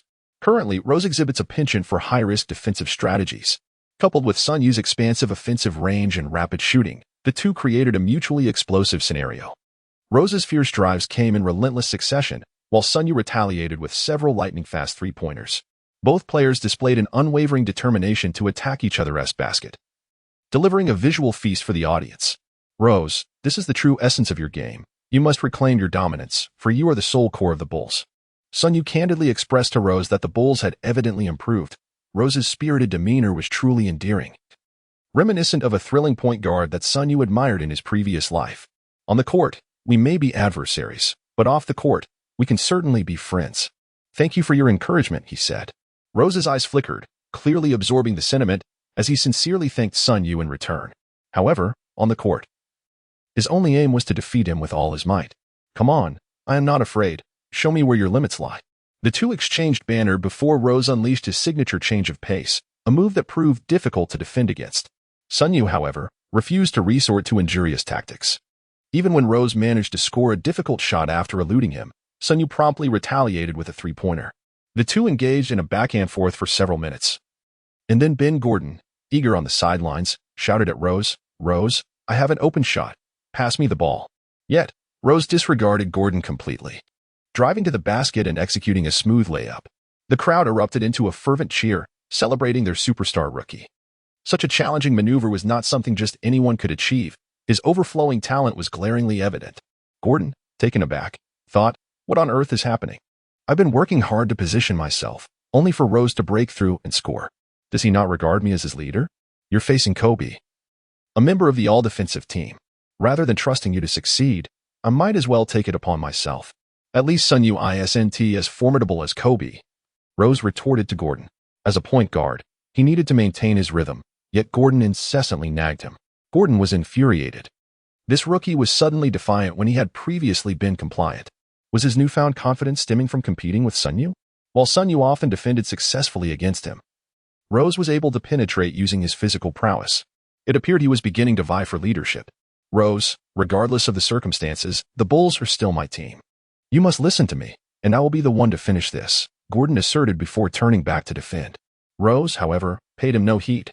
It wasn't that he was unwilling to pass. He simply had to consider the situation, with Gordon frequently attempting to force shots that failed to land. Passing to him would be tantamount to handing over points. In the words of Coach Zhang, such play was unreasonable. In the Bulls' locker room, discord brewed as Rose faced the repercussions. Meanwhile, on the Lakers' side, Kobe backed down against Gordon, executing a turnaround jumper to sink another basket. Afterwards, Gordon rushed to the three-point line, demanding the ball. Rose, ignoring the rookie's antics, successfully penetrated and passed to Luol Deng, who scored a mid-range shot. The coach, sensing Gordon's detrimental performance, called a timeout and substituted him out. "Coach, why am I being taken out when we are still chasing points?" Gordon protested vehemently, feeling unjustly replaced at a critical moment. Despite not shining against Kobe and Sun Yue, he believed that being benched was excessive, especially with a rookie like Rose leading the charge. "Gordon, it's time for a break. Rose is performing admirably. I trust him to lead," the head coach reassured, dismissing Gordon's complaints. The heir apparent of the Bulls was undeniably Rose, who seemed utterly oblivious to Gordon's grievances. Infuriated, Gordon flung a towel to the ground and sulked on the bench, unwilling to utter a word, feeling the coach's discontent towards him. Was his position as the leader truly in jeopardy? After years of dedication to the team, despite lacking significant achievements, his personal statistics were impeccable. Did he really have to step aside for a rookie sensation?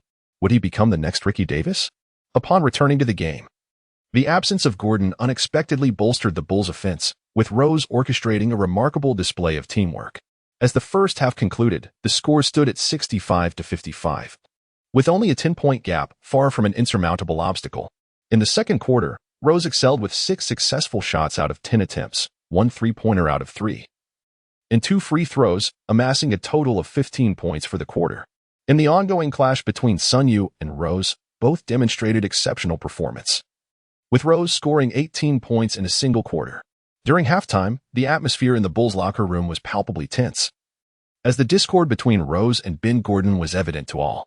Most players, recognizing the situation's gravity, leaned towards Rose, acknowledging that the future of the Bulls undoubtedly lay with Derrick Rose. Even in this game, it became clear that Ben Gordon was outshined by the rookie. Observing the majority of players rallying behind Rose, Gordon found himself at a loss for words, sensing a shift in the locker room's leadership dynamics. "You truly are impressive, Rose," Gordon remarked sarcastically, his discontent unmistakable in his tone. "I respect you as a veteran, but you know the gap between us extends beyond mere statistics," Rose replied nonchalantly. Harboring thoughts of ousting Gordon, who not only relied on his seniority but also sought to inflate his own stats with inefficient play, a behavior detrimental to the team. "F you, Gordon," already irked from the second-half scrutiny, snapped back at Rose, only to find that his teammates did not support him. This provocation snapped the last thread of Gordon's restraint. With clenched fists, he threw a punch at Rose, landing squarely on his face with a resounding thud. Rose collapsed to the floor, dazed, a significant bruise forming on his cheek from the blow, clearly unexpected from a teammate. Immediately after striking Rose, Gordon was restrained by teammates, who rushed to prevent further harm and urged him to calm down. "Gordon, regardless of the circumstances, your actions in the locker room will have consequences." The Bulls coach arrived on the scene, witnessing the chaos unfold. Such internal strife was not unfamiliar in the realm of professional basketball, reminiscent of the Lakers' previous turmoil between their star players. However, physical altercations in locker rooms were rare, and Gordon's actions would likely tarnish his reputation, diminishing his trade value. Rose was undeniably the cornerstone of the team, and any potential movement concerning him was out of the question. Thus, Gordon, the former leader, would have to be traded. Initially, there was hope that Gordon could support Rose, but that prospect had evaporated. Consequently, it was imperative to keep their conflict under wraps and expedite Gordon's trade to mitigate losses, which meant Rose would be sidelined for the remainder of the game. Concealing the injury on his face would prove challenging, prompting the coach to advise Rose to remain in the locker room and keep the incident discreet. As the second half commenced, the Bulls players, preoccupied with the turmoil between Gordon and Rose, lacked the spirit to compete effectively. Gordon, however, adopted a carefree attitude, reasoning that he had merely struck a rookie, and thought to himself that if he were to leave, he would at least do so with commendable statistics. With this mindset, he entered full throttle mode, taking reckless shots in hopes of inflating his numbers. Yet, under the defensive pressure from Sun Yue and Kobe, Gordon's attempts were disastrous, with most shots clanging off the rim, managing only a few fortunate baskets. Before long, with Gordon's lackluster performance, the Lakers extended their lead over the Bulls to 20 points, and as the game progressed, the gap widened. By the end of the third quarter, the discrepancy had ballooned to 26 points, with the match devolving into a mere formality, as the Bulls had no chance of a comeback unless they were to summon a miraculous player. In the fourth quarter, the Lakers benched their starters, while the Bulls followed suit, leaving only Gordon on the court to pad his stats, ostensibly to enhance his trade value. Ultimately, Gordon led the bench players in scoring. Yet the team still succumbed to defeat, the final score resting at 116-105, with the Lakers winning by an 11-point margin. Derrick Rose achieved an impressive 22 points, 3 rebounds, and 7 assists from 11 of 18 shooting, while Gordon managed to score 23 points, 5 rebounds, and 4 assists on a dismal 6 of 22 shooting and 3 of 11 from beyond the arc, epitomizing the struggles of a stat chaser with a shooting percentage of merely 27. Sun Yue undoubtedly emerged as the top scorer in this match, amassing an impressive 41 points, along with 2 rebounds, 6 assists, and 3 steals, effectively filling the statistical sheet. Kobe Bryant contributed 21 points, 6 rebounds, and 2 assists, while Pau Gasol, though often overlooked, quietly secured 16 points and 14 rebounds, achieving a double-double in the process. Chapter 68, Trading Ben Gordon for Hamilton on the day of the game. The Chicago Bulls made the decisive choice to trade Ben Gordon, as the rift between him and the team had become untenable, with only one player to retain. The clear choice was Derrick Rose, the man who had ignited the Bulls' fervor. In contrast, Gordon was merely a scorer, potentially seen as a stat padder. With the team failing to make the playoffs, his value was called into question, prompting the Bulls' management to place Gordon on the trading block and fervently seek offers. However, Gordon's actions were not without consequence, and with Rose sidelined in the second half, whispers of underlying issues arose. As negotiations unfolded, Gordon became akin to a hot potato, difficult to manage. Ultimately, the Detroit Pistons proposed a trade, offering their scorer, Hamilton, in exchange for Gordon. Under normal circumstances, the Bulls would have dismissed such an offer outright. Hamilton, a seasoned veteran, had little potential left, and the team could only hope for a gradual decline in his performance. Yet, with other teams offering even less attractive deals. The Bulls reluctantly agreed to the trade. The league subsequently announced the transaction, with the Pistons acquiring Gordon in exchange for Hamilton. Both players were competent scorers, with Hamilton averaging over 18 points last season and Gordon slightly ahead at 18.6. While their abilities were nearly equal, the Pistons appeared quite pleased. Having offloaded another aging player and acquiring a Gordon with some remaining potential, an advantageous move for a team preparing for a rebuild. In just one day, the Bulls had swiftly dealt with the source of internal discord, demonstrating their commitment to Rose. Major media outlets in the U.S. rated the Pistons' trade an A, praising their ability to shed a hefty contract while securing a solid shooting guard. The Bulls, however, received a mere C, as they exchanged a productive Gordon for a 31-year-old veteran, raising questions about Hamilton's longevity alongside Rose. Yet, the public remained unaware. While Sun Yue was acutely aware that Gordon would likely sign with the Pistons as a free agent after the season, whereas Hamilton would ink a 2-year, $10 million contract with the Bulls for the 2011-12 season, ultimately leading to his exit from the league after 2 seasons in Chicago. Thus, they had merely accelerated their entry into their respective teams, with Sun Yue's minor influence hastening the occurrence of these events. After facing the Bulls, Sun Yue hurriedly prepared for an away game against the Suns, a matchup eagerly anticipated by fans. This contest featured a renewed clash between Kobe and Shaquille O'Neal, both having secured 4 championships, now standing on equal ground. However, the Suns' roster paled in comparison to that of the Lakers. At this point in Kobe's career, he was not yet in decline, and the tension between the two remained palpable. They were hardly on speaking terms. Upon winning the championship the previous season, Kobe's first words echoed a sense of rivalry. He too had claimed his 4th title, like Shaq. As both teams emerged from the tunnel, the game was set to commence. The Lakers' starting lineup included center Pau Gasol, power forward Lamar Odom, small forward Trevor Ariza, shooting guard Kobe Bryant, and point guard Sun Yue. The Suns starters comprised center Shaquille O'Neal, power forward Amare Stoudemire, small forward Matt Barnes, shooting guard Raja Bell, and point guard Steve Nash. The Suns roster featured a rejuvenated O'Neal, who, with the assistance of the team's medical staff, showed signs of vitality. Stoudemire, a perennial all-star, was renowned for his explosive fast breaks, serving as Nash's primary ally.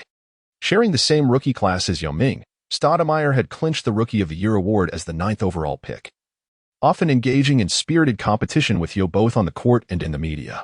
Nash, a 2-time consecutive MVP, was one of the league's premier point guards and the architect of their fast-paced strategy, though his defensive shortcomings were well documented. The Windy Sun Nash effectively propelled the Suns into playoff contention, averaging over 10 assists per game. Barnes, known for his tenacious defense, was drafted in the 2nd round by the Memphis Grizzlies in 2002. His fierce reputation for defense enabled him to carve out a niche in the league. Though such players may be deemed unpopular, they represent the underdog striving to make their mark, with every team needing a gritty player to disrupt opponents. Alongside Barnes, the Suns also boasted another formidable defender in Raja Bell, whose infamous encounter with Kobe during the playoffs earned him the moniker of Kobe's nemesis. Bell's inspiring career arc as an undrafted player was marked by relentless effort to secure his position in the NBA. As the game commenced with a jump ball between Pau Gasol and O'Neal, the latter showcased his enduring prowess, winning the tip-off. The Suns initiated the first offensive play, with Nash penetrating the defense and feeding the ball to O'Neal, who remained a dominant force in the paint. Upon receiving the pass, O'Neal soared, overpowering Gasol with his considerable bulk and executing a powerful dunk that shook the rim. Now it was the Lakers' turn to attack. Sun Yue advanced with the ball, passing it to Kobe, who faced intense pressure from Bell. With a grim expression, Kobe backed down before executing a turnaround jumper. Bell's fierce strike landed brutally on Kobe's hand. Such fouls were not foreign to Kobe, even so. His shooting form remained unyielded. Simultaneously, as Bell clapped, Kobe had already released the ball, his wrist flicking as the basketball soared toward the hoop. Swish. The ball sailed smoothly through the net, a feat of such difficulty that only Kobe could execute with such effortless grace. The referee's whistle pierced the air, signaling a foul against Bell, a player already marked in the referee's mind as a notorious brute, always under scrutiny. This was a 2-1 opportunity. Kobe took a deep breath at the free throw line. Bell's foul had indeed been quite aggressive. As Kobe exhaled, he dribbled the ball a few times before assuming his standard shooting stance. The basketball glided through the net once more, a successful free throw. As the Suns launched their offense, Nash passed the ball to the formidable Shaquille O'Neal, who relied on his tried-and-true methods. Yet, despite this, Pau Gasol found himself outmatched. He was never the type to thrive in physical confrontations. The rim creaked ominously as Shaquille dunked with authority, and Gasol raised his hands in a gesture of resignation. Undeniably a testament to the prowess of the man known as the Big Aristotle. Now it was Sun Yue's turn to attack. But he faced a daunting defense that was not Nash, for Nash's defensive skills were notoriously subpar. Thus, the dirty work fell to others. Ah, a rookie, you say? Let us see if that smile remains after this encounter. Barnes flashed a grin at Sun Yue, relishing the thought of introducing the league's newcomers to the harsh realities of the court, a role he was all too happy to embrace. Sun Yue regarded Barnes with a touch of sympathy, observing the unmistakable green hue atop his head, a consequence of his teammates' misdeeds. As a devoted fan of the Lakers, he vividly recalled Barnes joining the team 2 years later, never anticipating the unfortunate turn of events that would see his wife entangled with old fish upon his departure. Shaking his head to dispel the distracting thoughts, Sun Yue faced Barnes' defense and executed a straightforward yet effective change of direction, bursting forth with remarkable speed. Following a deft pullback, he managed to shake off Barnes, who, now off balance, was unwilling to simply watch Sun Yue attempt a shot. After all, the coach had insisted on doing everything possible to neutralize Sun Yue. As Sun Yue leapt to release the ball, Barnes also sprang into the air, forcefully shoving Sun Yue mid-flight. However, before Barnes could make contact, Sun Yue had already released the basketball. The impact sent Sun Yue crashing to the ground, while the ball arced gracefully through the air, captivating the attention of all present. Swish. The basketball passed cleanly through the net, and Sun Yue's three-pointer was successful. The referee subsequently assessed Barnes with a flagrant foul, granting Sun Yue 2 free throws and an additional shot. Sun Yue stood at the free throw line, his mid-range shooting ability unwavering, as he confidently sank both free throws. Sun Yue continued to advance with the ball, undeterred by the recent injury he had sustained. In the realm of NBA basketball, such occurrences are commonplace. Sun Yue merely experienced the intensity a fraction earlier than others. After calling for a pick-and-roll, Pau Gasol promptly positioned himself at the high post. Utilizing Gasol's imposing physique, Sun Yue effortlessly maneuvered past Barnes, subsequently executing a sudden stop for a jump shot, which found its mark flawlessly. To forego such an effortless approach in favor of grappling with Barnes would indeed indicate a lack of foresight. Gasol's mid-range shooting prowess has the potential to dismantle interior defenses. After all, the formidable Shaquille O'Neal cannot be drawn to the perimeter. Swish. With a textbook mid-range shooting form, the result was a perfectly executed basket. Sun Yue's shooting remains a source of visual delight. And Barnes' defense not only proved futile but also allowed Sun Yue to orchestrate a 7-0 offensive surge. As the Suns launched their attack, Nash, leveraging Stoudemire's screen, swiftly penetrated the lane. With a graceful pivot, he delivered a bounce pass back to the descending Stoudemire. Bam! Upon receiving the ball, Stoudemire unleashed a powerful dunk, showcasing his explosive athleticism. The synergy between the two was impeccable, truly a testament to Stoudemire's suitability as Nash's partner on the court. Sun Yue continued to confront Barnes, the ball dancing in his hands as he executed a rapid change of direction, swiftly breaking past Barnes. It was not in Barnes' nature to merely watch as Sun Yue sped by. In a moment of desperation, Barnes reached out to grab the penetrating Sun Yue, prompting the referee to immediately call a foul against him. Barnes, what are you doing? I instructed you to contain Sun Yue, not to resort to such a crude foul. The Suns head coach admonished, his displeasure evident on his face. Apologies, coach, it won't happen again, Barnes replied, acquiescing to the coach's reprimand. As a marginal player in the league, he knew better than to offend his coach. Curse you, Sun Yue, I shall make you pay, Barnes thought resentfully. Realizing that while he couldn't antagonize his coach, he could at least vent his frustrations on this minor player. Following Sun Yue's successful free throw, Nash utilized the imposing figure of Shaquille O'Neal to execute a three-point shot. O'Neal's physical presence provided a significant advantage in screens. As a point guard, Nash boasted a commendable three-point shooting percentage, particularly with O'Neal setting the screens. In the ensuing moments of the game, Sun Yue and Kobe accelerated their pace. Ironically, the Suns, with O'Neal, found it difficult to execute fast breaks. O'Neal's speed was lacking, and his stamina was not as robust. This very aspect of exploiting O'Neal forced him into continuous back-and-forth runs, and soon enough, he was gasping for breath. It was that O'Neal lacked strength, but rather that he was ill-suited for the Suns' style of play. The Suns were inherently a fast-break team, and unbeknownst to Nash, he had increased the tempo, resulting in O'Neal becoming significantly fatigued. Observing this, the Suns coach promptly called a timeout, substituting O'Neal for Boris Diaw to play power forward, shifting Stoudemire to the center position, thereby returning to their up-tempo strategy. Upon resuming play, the Suns restructured their offense. Nash, showcasing the prowess befitting an MVP-caliber point guard, orchestrated a fluid offensive maneuver that dismantled the Lakers' defense. After disrupting the Lakers' formation, a well-timed pass found Stoudemire, who soared into the air with a resounding slam dunk. Stoudemire's explosive play remained a sight to behold, epitomizing the seamless offense that propelled the Suns into the playoffs. As the Lakers commenced their offense, the absence of O'Neal allowed for a more measured pace.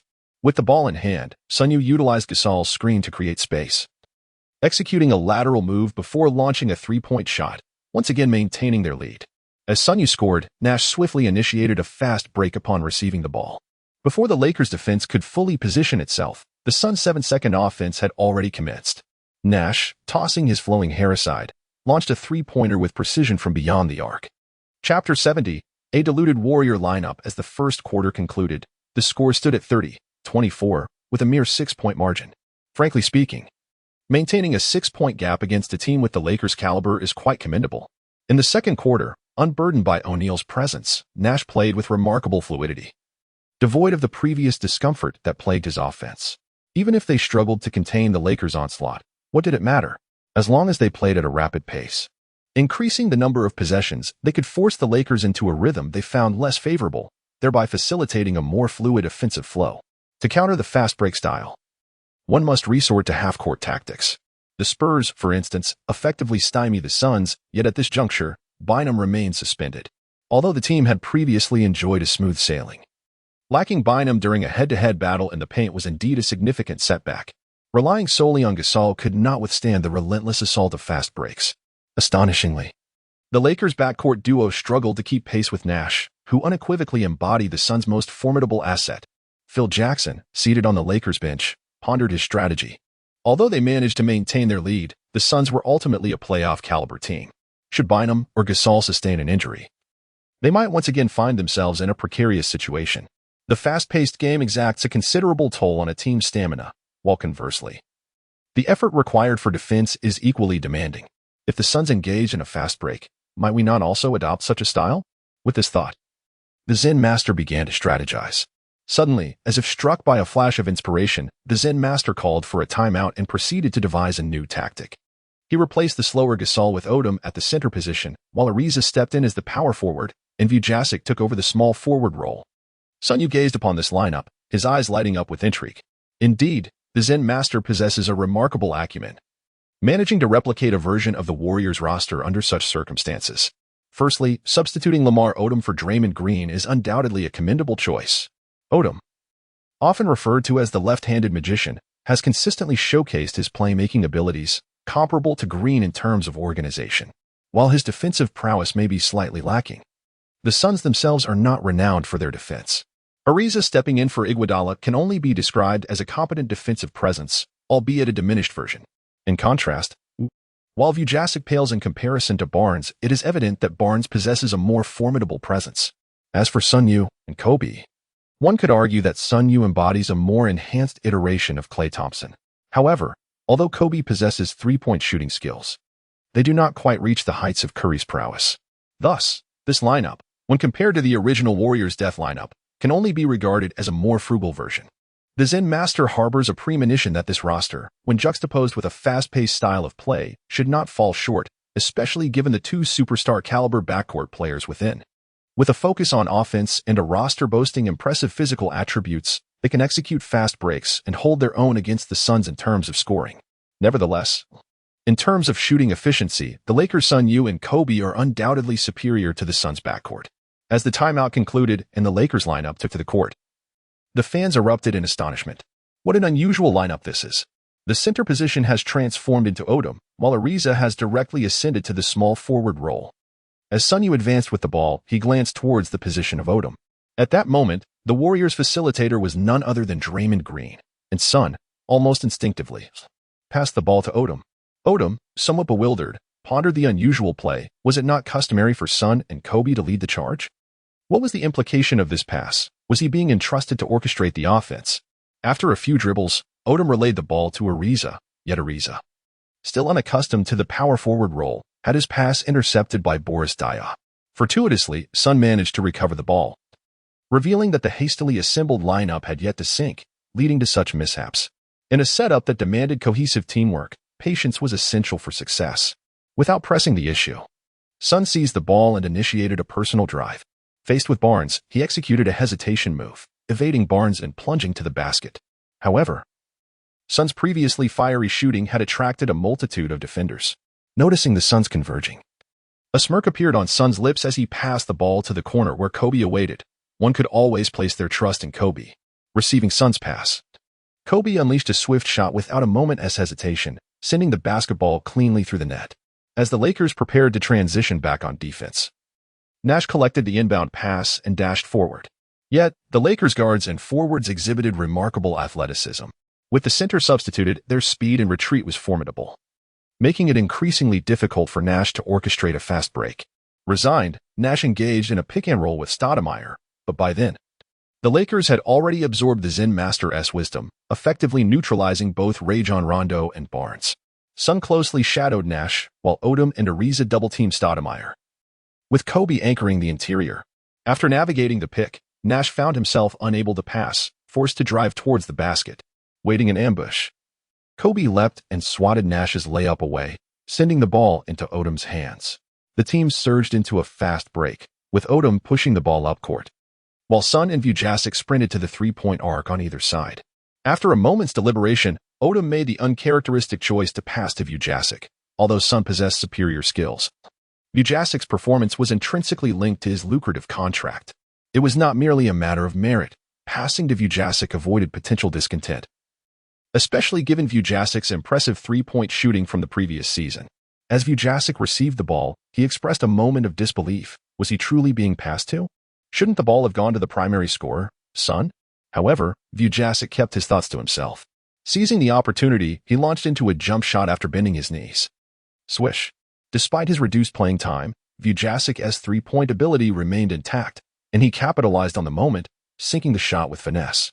Sun Yue furrowed his brow, having unmistakably observed that Odom had intended to pass the ball to him, only to retract the gesture and deliver it to Vujasic instead. The rationale behind Odom's actions eluded him. After all, he had never crossed paths with Odom in conflict, and their positions on the court were entirely dissimilar. His mere replacement of the veteran Fisher in the starting lineup seemed insufficient to warrant such behavior. There was a perplexing issue at hand, one that Sun Yue could not fathom, yet he chose to bury his questions deep within, for the game was still in progress, and pondering too much would serve little purpose. He resolved to focus on completing this match first. Chapter 71. The Lakers' 28-game winning streak. A team of champions. As the Suns initiated their offensive, Nash once again triggered a fast break, yet this time, he found no satisfactory opportunities. After being thwarted by Sun Yue's defense, he passed the ball to Barnes, who subsequently missed his shot from beyond the arc, securing the rebound. Kobe propelled the team into a swift counterattack, with Sun Yue trailing closely behind, ready to unleash a rapid offensive of their own. The Suns were not the only team capable of such tactics.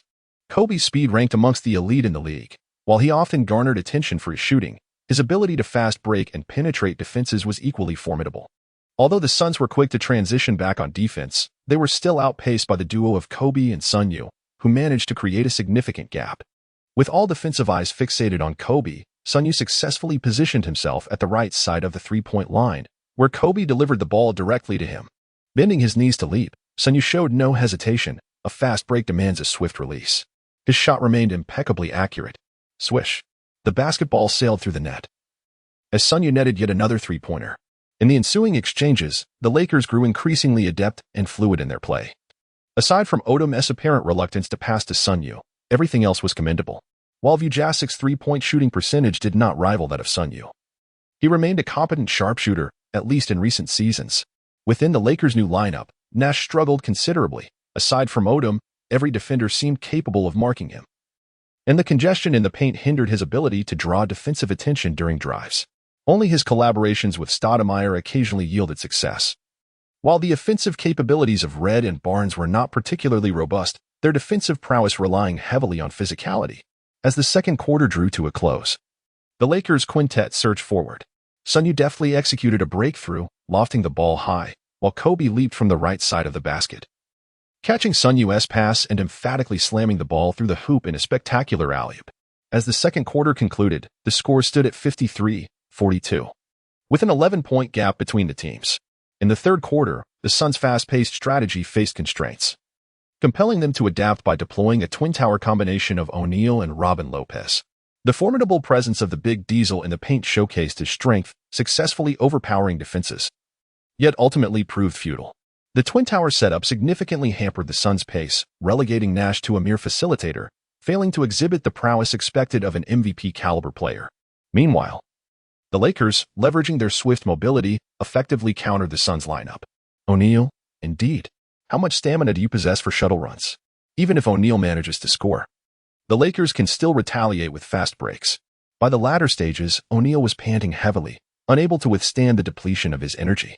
As the third quarter concluded, the score had widened to a 20-point gap. In the fourth quarter, the Suns reverted to a run-and-gun lineup, yet it proved futile. They could not bridge the deficit. Ultimately, after playing half a quarter, the Suns substituted their starters, conceding defeat, while the Lakers refrained from pressing their advantage, concluding the match at 110-92. With the Lakers triumphing by an 18-point margin. In this game, Sun Yue excelled, notching 30 points, 4 rebounds, and 6 assists, making him the team's leading scorer. Kobe Bryant contributed 24 points, 5 rebounds, and 3 assists, whereas Pau Gasol underperformed, overwhelmed by O'Neal, finishing with a mere 8 points, 9 rebounds, and 7 assists. After vanquishing the Suns, the Lakers could finally catch their breath, returning home for 5 consecutive games, where they could relish an ample rest without the burden of air travel. However, the first game was just a day later, still a back-to-back, necessitating collective effort, and it marked the final game of Bynum's suspension, after which the Lakers lineup would be whole again. Upon returning to their home court, the Lakers secured a resounding victory over the Nuggets, with a score of 112-90, surpassing them by 22 points. The Nuggets had recently undergone a trade, and Billups was still in the process of acclimatizing to the team, lacking sufficient chemistry. Billups, newly arrived in Denver, recorded 15 points, 0 rebounds, and 9 assists. While his assist tally was satisfactory, he failed to fully showcase the team's potential, ultimately succumbing to the Lakers' dominance. In contrast, Sun Yue shot 14 times, hitting 8, including 4 of 7 from beyond the arc, and sinking 1 of 1 from the free throw line, amassing 21 points, 3 rebounds, and 7 assists, nearly eclipsing Billups, falling short by just 2 assists. Kobe achieved an impressive 29 points on 12 of 18 shooting and 4 of 5 from the charity stripe, yielding a shooting percentage of 67. Finally shedding the label of the Los Angeles Ironworker, Gasol quietly contributed 14 points, 8 rebounds, and 4 assists, remaining relatively understated, yet performing essential duties as the anchor of the interior. Subsequently, the Lakers surged forward, winning all 4 home games. On November 24, 2008, the Lakers triumphed over the Kings, 118-108. On November 26, 2008, they defeated the Nets, 120-92. On November 29, 2008, they overcame the Mavericks, 114-107. On December 1, 2008, they bested the Raptors, 112-99. Unbeknownst to many, the Lakers had launched into a remarkable 15-game winning streak, astonishing onlookers with their stellar chemistry. At this juncture, the Lakers ascended to the pinnacle of the Western Conference. Media speculation began to swirl regarding which team might end the Lakers' winning streak, as they exhibited the aura of a championship-caliber squad. With each successive victory, the Lakers seemed invincible, and prior to the Christmas showdown, they had amassed 28 consecutive wins, just 5 shy of the franchise record of 33. Before their winning streak was halted, the Lakers were set to host the Celtics in a highly anticipated Christmas matchup, drawing national attention. Both teams had reached the finals in the previous season, with the Celtics narrowly falling to the Lakers. Their trio of stars bested by the Lakers' dynamic backcourt and Gasol. The long-standing rivalry between these two teams heightened expectations for this clash. A quintessential NBA narrative featuring the most decorated franchises, the Celtics and the Lakers. The outcome of this monumental contest would reveal whether the Lakers would extend their winning streak or if the Celtics trio would prevail. The anticipation surrounding the game reached fever pitch, bolstered by extensive promotional efforts from the league. However, before the Christmas showdown, another focal point for NBA fans emerged, the All-Star voting. The NBA released the All-Star data, and unsurprisingly, Sun Yue did not make the cut. Even the likes of Du Xiaoshui only achieved All-Star status in his 3rd season. Topping the voting was Dwight Howard of the Magic, who had risen to become one of the league's premier centers, dominating all but in matchups against Yao Ming. Chapter 72. The Christmas Clash between the Lakers and the Celtics. As the Christmas clash commenced, the spotlight shone brightly on the fierce rivalry between the Lakers and the Celtics. With ticket prices skyrocketing due to rampant speculation, as players from both teams emerged through the player tunnel, the crowd erupted in exuberant cheers, the atmosphere charged with anticipation. Cameras adeptly captured the presence of celebrities in the front rows, including Lakers legend Magic Johnson and Celtics icon Larry Bird, alongside Hollywood star Scarlett Johansson. Ladies and gentlemen, the most exhilarating Christmas showdown of the year is about to begin, where both teams will showcase their finest athletic prowess, proclaimed commentator Charles Barkley in his opening remarks. Both teams stand as titans within the league, with a storied history of rivalry dating back to the Bill Russell era, through the Magic Bird years, and now to the era of the Big Three and Kobe. The Lakers and Celtics have gifted us with countless unforgettable moments. In this highly anticipated clash, who do you favor, the Lakers or the Celtics? Queried fellow host Kenny Smith with certainty. Without a doubt, it is the Lakers. This season, their chemistry has been exceptional, boasting an astounding 28 victories, just 6 away from shattering the franchise's historical record of 33 consecutive wins. Although the Celtics are a championship-caliber team, they have yet to exhibit the same level of dominance displayed by the Lakers. If the Lakers can triumph over the Celtics, the remaining contests will likely present less formidable challenges, paving the way for a potential record-breaking streak, Barkley remarked with a grin. I too support the Lakers. They must win. A record-breaking 28-game winning streak would indeed be an extraordinary feat, echoed another commentator. With both teams' players gradually taking the court, the match was on the verge of commencing. The Lakers' starting lineup consisted of center, Bynum, power forward, Pau Gasol, small forward, Luke Walton, shooting guard, Kobe, and point guard, Sun Yue. The Celtics' starting lineup featured center, Perkins, power forward, Garnett, small forward, Pierce, shooting guard, Ray Allen, and point guard, Rondo. This matchup transcended being merely a Christmas game. It served as a prelude to the finals, with both teams solidifying their rosters. A victory here would bolster confidence for a potential championship showdown. With the referee's signal, Gasol and Perkins approached the center court to commence the jump ball. This time, Gasol rose to the occasion, vigorously directing the ball towards his side.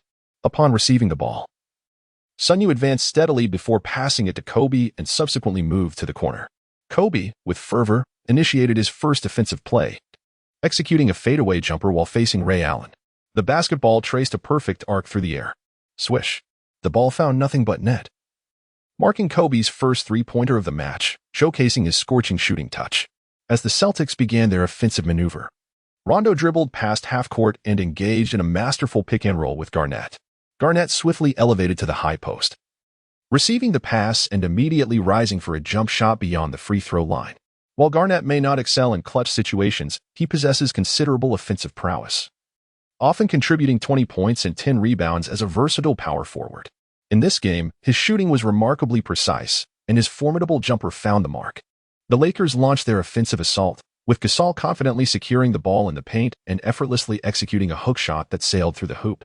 Despite the fierce competition on the court, both teams appeared to be in a phase of mutual exploration, with several opportunities for easy scoring arising across consecutive possessions. However, as the game progressed, the Celtics clearly demonstrated greater preparedness. They gradually adapted to the game's tempo while intensifying their defensive efforts.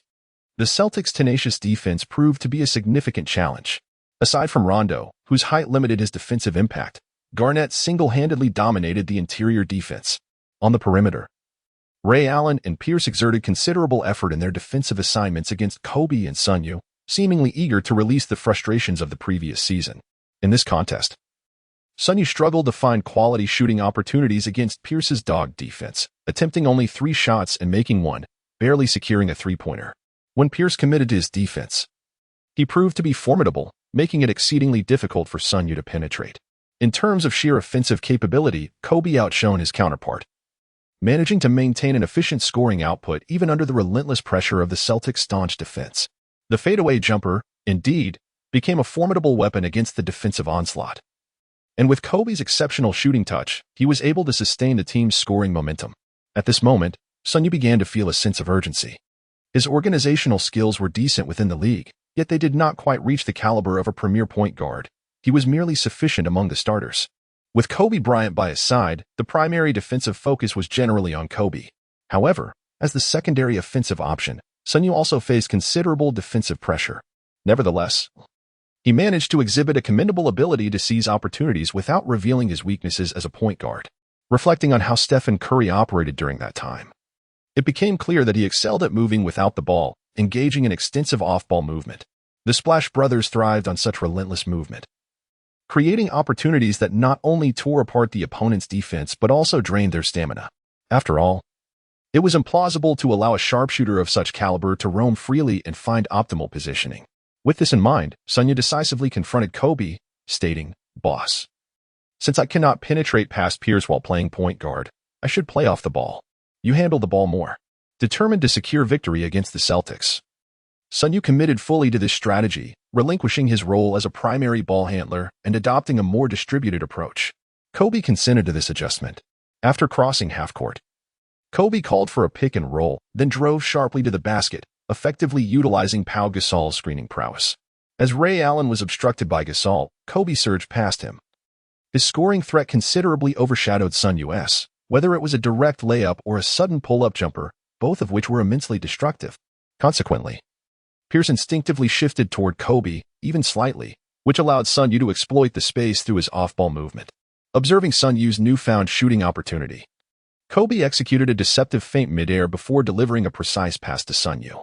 The ball arrived with impeccable timing, enabling Sun Yue, positioned just beyond the three-point line, to shoot without needing to adjust. Swish. In an instant, Sun Yue released the ball with remarkable speed, and it gracefully found its way through the net. Chapter 73. The counterattack begins. Having just altered their strategy, the Lakers reaped immediate rewards, securing a three-pointer that brought Sun Yue's score to 9 points, allowing the Lakers to take a 2-point lead. Following the successful shot, Sun Yue exchanged a high-five with Kobe, both wearing smiles and sharing lighthearted banter. Rajon Rondo attempted a drive, but upon noticing Luke had already closed in on him, he aimed a pass to Kevin Garnett. Unfortunately, Garnett found himself sandwiched between Pau Gasol and Andrew Bynum, effectively suffocating his space. Left with no choice, Rondo attempted a layup against Luke. But with his passing lane obstructed by Sun Yue, any hasty pass might lead to a turnover. Luke seized the opportunity, delivering a well-timed block on Rondo, which was a rare chance to challenge the seasoned guard. Thump. Luke emphatically rejected Rondo's shot, and Sun Yue collected the ball, initiating a fast break as the entire Lakers squad surged toward the front court, save for the slightly slower Bynum. Seizing this prime opportunity, Sun Yue accelerated, executing a sudden stop and launching a three-point jumper before the defenders could catch up. Swish. The ball sailed smoothly through the net, marking Sun Yue's second three-pointer and elevating his personal score to 9 points, which allowed the Lakers to regain a 2-point advantage. The Lakers' momentum surged, starkly contrasting with the earlier pressure imposed by the Celtics, and their defense became increasingly tenacious, reminiscent of a finals atmosphere. As the home team, the Lakers' energy electrified the crowd, amplifying the cheers and further diminishing the Celtics' morale. Perkins demanded the ball in the paint, seeking to overpower Bynum. Yet the latter was not the same player he would later become. He still possessed formidable skills, managing to block the shot, albeit with a mishap that resulted in a foul. Perkins stepped to the free throw line, converting only one of 2 attempts. Kobe advanced the ball past half-court, signaling his teammates to execute the elevator door play, a staple tactic for the Lakers. Gasol and Bynum moved to set a high screen, facilitating an opening for Sun Yue to exploit. In a remarkable moment during the game, Sun Yue deftly maneuvered between 2 defenders, who promptly shut the door, thereby obstructing the advancing Pierce. Seizing the opportunity, Sun received the basketball at a 45-degree angle on the left and unleashed a stunning 3-point shot. As the crowd held their breath, the ball soared through the air like a precision missile, landing flawlessly in the basket, igniting the arena with fervor. Sun Yue had now accumulated 12 points, recovering from earlier setbacks. The audience rose in unison, erupting in applause and cheers. The intensity of the match was utterly exhilarating, with both teams engaged in a fierce battle that sent adrenaline coursing through the spectators' veins. As the first quarter concluded, the score stood at 27-32, with the Lakers holding a 5-point lead over the Celtics. Although the margin was slender, the Lakers were undeniably ahead. After a brief intermission, the second quarter commenced, featuring a blend of starters and substitutes on both sides. Phil Jackson cleverly employed a strategy centered around the relentless Kobe Bryant, whose stamina was legendary, complemented by the presence of Odom off the bench. With Perkins and Garnett resting, Odom unleashed a relentless assault on the Celtics' paint. Resembling a ferocious beast newly freed from its cage, executing successive successful incursions that left the Celtics reeling. Kobe, matched against Pierce, showed no mercy, repeatedly besting him in one-on-one situations and employing a relentless grip to stifle Pierce's effectiveness. Within a mere 3 minutes, the lead had swelled to 12 points.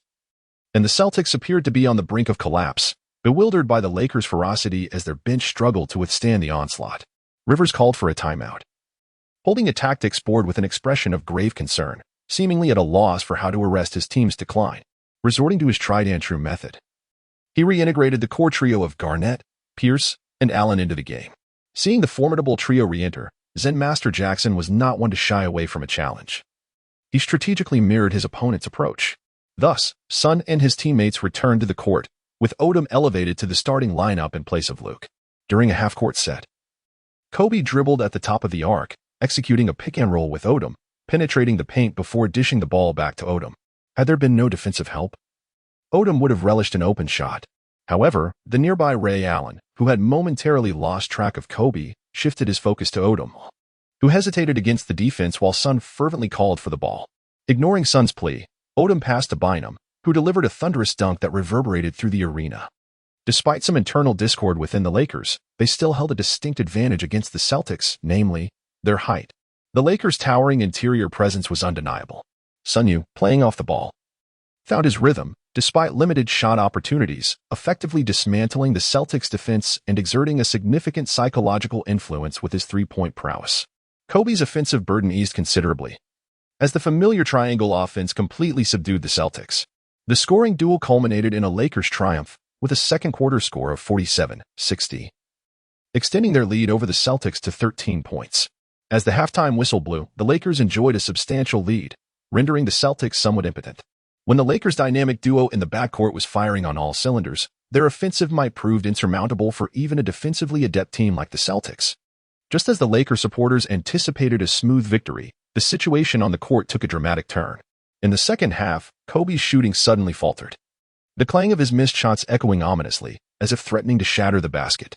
Sensing Kobe's struggle, the Celtics capitalized and launched a counterattack, fueled by a vengeful spirit.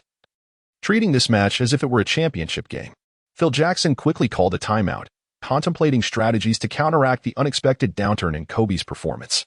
Recognizing the need for increased shot attempts to rekindle Kobe's rhythm, he considered whether the run-and-gun tactics previously employed against the Suns might be effective against the defensively formidable Celtics.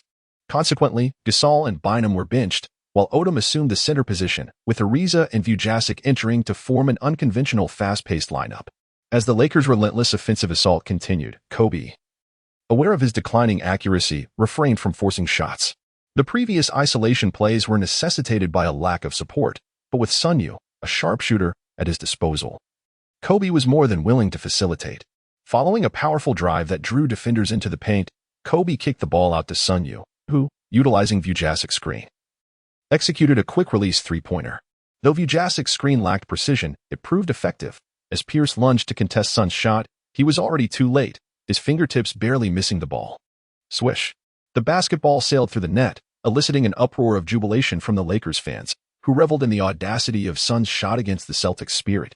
After making that emphatic three-pointer, Sun Yue dramatically gestured as if to slit a throat, a move that was both lethal and psychologically devastating. The crowd roared with approval, directing their disdain toward the Celtics. Pierce's countenance darkened, his expression grim as he muttered, "Do not think you can salvage your team. I will ensure you are contained." Sun Yue shrugged his shoulders, spreading his hands in a somewhat vexing manner. "I find your futile attempts to eliminate me rather amusing. Had you truly been able to confine me, you would not have lost last season's championship." As the Celtics initiated their offense, Pierce opted for a direct confrontation with Sun Yue, a player once heralded as an offensive kaleidoscope prior to Anthony's emergence, renowned for his formidable scoring prowess. After a three-threat maneuver, he executed a turnaround jump shot, which Sun Yue failed to defend effectively. Nonetheless, the pressure he exerted was significant, and ultimately, the shot did not find its mark. However, Garnett's presence in the paint proved far superior to Odom's. A powerful follow-up rebound secured the basket, and before the Celtics could react, Odom seized the ball and launched a long pass. Kobe dashed towards the basket with lightning speed. Bam! With a lackluster shooting night, He opted for a dunk, exuding his dominance as he roared towards the stands, declaring who the most dazzling player in the arena truly was. The cameras panned to the bench, capturing the serene smile of the Zen master, who emanated confidence, as if to proclaim, "Behold, my Lakers are undeniably exceptional." Rivers, meanwhile, found himself increasingly restless, pondering if he was destined to lose once more to the Zen master. Why was fortune so cruel? Just as he assembled a trio of stars, he was unceremoniously toppled by the Zen master the previous season. This year, seeking vengeance, the Lakers appeared even more formidable, boasting not only robust individual skills but also an array of tactical options, from the triangle offense to a fast-paced attack. How on earth was he to respond? Before Rivers could devise a counter-strategy, Sun Yue sank 2 consecutive three-pointers, single-handedly carrying the game in a moment when Kobe's shooting touch seemed elusive. "Pierce, did you not claim you would lock me down? Is this a deliberate concession? I sense little pressure in our offense." Sun Yue flashed a grin at Pierce, initiating a wave of mockery that visibly unsettled the latter. It appeared that Sun Yue possessed quite the talent for trash talk. "Brother, this Sun Yue is exceedingly arrogant. Let us encircle him tightly." Rondo swiftly approached to console his elder comrade, demonstrating his support through action. During the subsequent offensive play, he passed the ball to Pierce, intending for him to retaliate. As Pierce received the basketball, Sun Yue dashed over, perhaps influenced by the taunts, causing Pierce to momentarily lose focus. Seizing this fortuitous opportunity, Sun Yue deftly snatched the ball from Pierce. He then launched into a fast break, exhibiting remarkable speed. Despite Pierce's relentless pursuit, he found himself a step behind.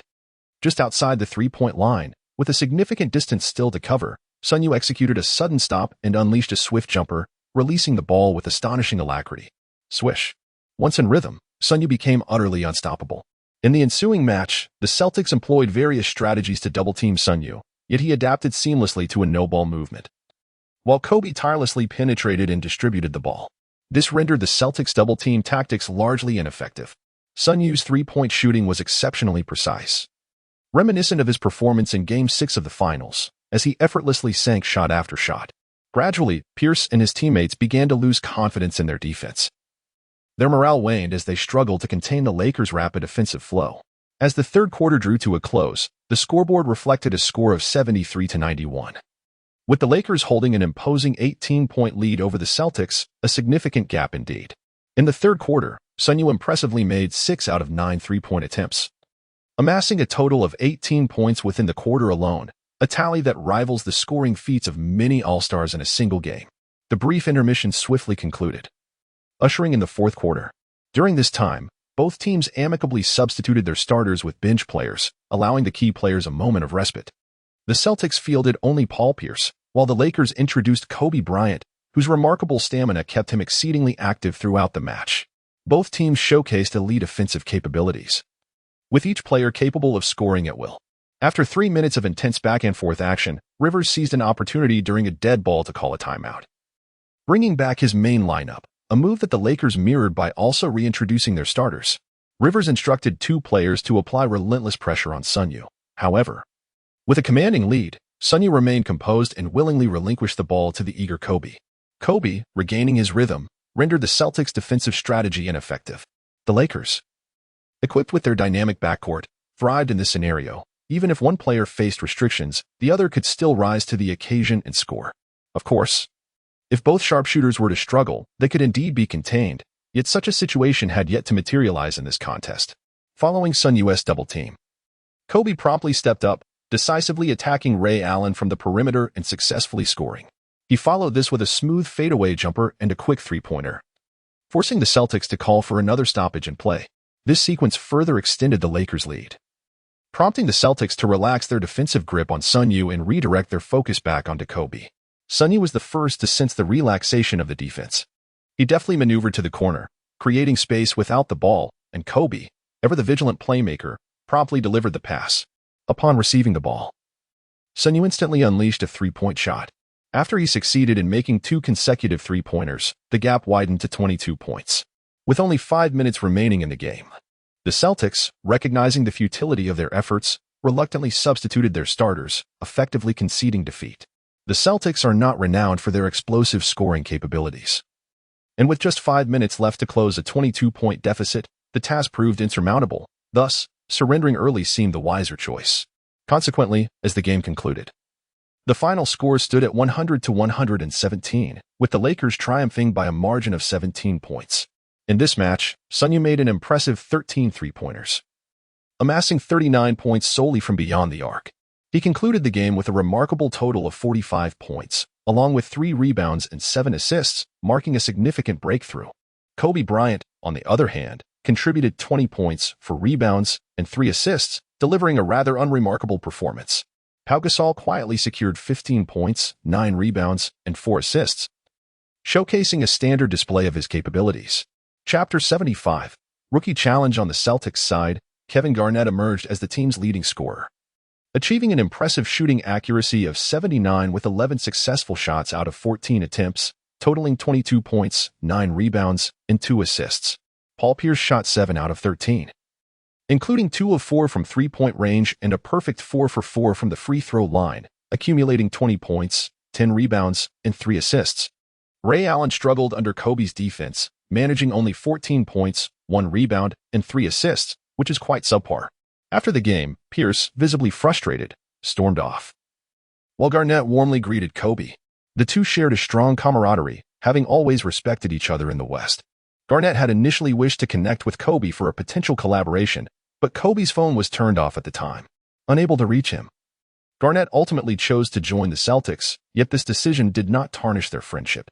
Ray Allen approached Sun Yue, expressing genuine delight at the emergence of this exceptional three-point shooter. The league has long held the belief that two-pointers are more stable than three-pointers, thereby relegating the status of three-point shooters. However, Sun Yue now seems to embody Allen's legacy as he contemplates his own remaining years in the league. With Reggie Miller already retired, as he looks ahead, he is reassured that elite three-point shooters will still thrive in the league long after his departure. Sun Yue, you played exceptionally well. Keep it up, and you will undoubtedly become a superstar in the league. Surprised by Ray Allen's unexpected friendliness, Sun Yue found it peculiar, considering they were rivals and secondary characters in the famed rivalry between the Lakers and Celtics. Ray Allen, you are also one of the league's finest three-point shooters, but I am determined to surpass you. Sun Yue is highly confident in this matter. When he possesses Stephen Curry's three-point shooting ability, the number of three-pointers will inevitably rise.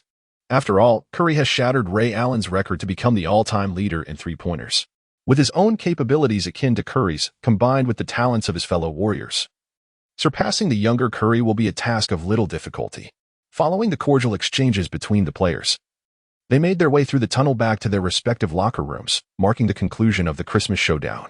After the Christmas battle, the Lakers continued their winning streak, reaching an impressive 35 consecutive victories. However, this streak came to an end when both Sun Yue and Kobe experienced a decline in their shooting accuracy, one hitting only 2 out of 13 attempts and the other 3 out of 22, leading to their defeat. Nonetheless, they established a new record for the longest winning streak in the league's history, with many media outlets lauding the Lakers for their astonishing dominance this season. Following this loss, the Lakers sighed in relief, as their objective shifted to breaking their own winning streak record. The entire team remained diligent, unwilling to let their guard down. Now that they had tasted defeat, there was no need for excessive tension in the upcoming matches. Even relaxed, the Lakers managed to secure the majority of their victories, with only a few games lost due to key players resting. By the time the All-Star game arrived, the Lakers' record had soared to 46 wins and 4 losses, leading the league with an undeniable advantage. Although Sun Yue did not make it to the All-Star game this year, he at least has the opportunity to participate in the Rising Stars Challenge and the three-point contest. Last year, Sun Yue spent the entire season on the bench, but this year he has been directly selected for the sophomore team, alongside formidable teammates such as Kevin Durant, Jeff Green, and Al Horford. The rookie team, too, boasts future MVP candidates, including the first overall pick Derrick Rose, Russell Westbrook, O.J. Mayo, and Marc Gasol, making their lineup quite formidable. The starting lineup for the rookie team features Greg Oden, Marc Gasol, O.J. Mayo, Russell Westbrook, and Derrick Rose. Meanwhile, the sophomore team's starting lineup includes Al Horford, Kevin Durant, Earl Watson, Wilson Chandler, and Sun Yue. As the game commenced, the referee blew the whistle and tossed the basketball high into the air. Oden and Horford leaped at center court, with Oden skillfully swatting the ball away, truly impressive, as he was the player who had been chosen first overall, surpassing Durant. The rookie team initiated the offense, and it is noteworthy that Oden, the first overall pick from the 2007 draft, had not played during his rookie season due to injury, only returning in his second season. Thus, the league still classifies him as a rookie. Rose received the basketball and swiftly dribbled past half-court, executing his signature move, navigating with remarkable speed and agility. The All-Star events are characterized by players showcasing their skills for the audience's delight, with minimal defensive engagement, emphasizing a focus on offense. Sun Yue offered only a symbolic defense before allowing Rose to pass, who then executed a spectacular folding dunk beneath the rim. After the dunk, Rose descended without hanging on the rim, yet again delivering a remarkable dunk without the customary hang. His offensive prowess is nothing short of electrifying, igniting the enthusiasm of the crowd. Following this, Durant, in his second year, was particularly eager to claim the MVP title of this rookie showcase, actively seeking the ball even before halftime. At this moment, Durant bore a resemblance to the Grim Reaper. While it may not be said that his offensive skills are insurmountable, they are indeed challenging for most players to defend against. His offensive talent is exceptionally high. Those who are taller than him lack his speed, and those who are quicker fall short of his height, coupled with a remarkable shooting accuracy. Sun Yue would not indulge him, after all. The MVP of the rookie season is a significant honor, and in the NBA, such accolades can only be claimed twice at most, after the third year. It is no longer attainable. Thus, when Sun Yue faced Rose's lax defense, he seized the opportunity to launch a three-pointer right in front of him, the ball tracing a graceful arc through the air. Swish. It found nothing but net. If the defensive pressure remained this feeble throughout the game, Sun Yue could easily score 60 points. It felt no different from his usual shooting practice. The contractor, Durant, wore an expression full of drama. As the second overall pick in the 2007 draft, he had assumed he would be the standout player after the injury of the esteemed Odin. Little did he expect that Sun Yue would emerge from the shadows, claiming a championship in his very first season and excelling so remarkably that media outlets began to label him the strongest player of the 2007 draft class, relegating Durant to the position of second best. Frustrated, Durant resorted to using a secondary account on social media to engage in disputes, but ultimately, he was outnumbered and silenced by the crowd. Aside from the despondent Durant, the others maintained high spirits as it was merely an exhibition game, each player eager to showcase their talents.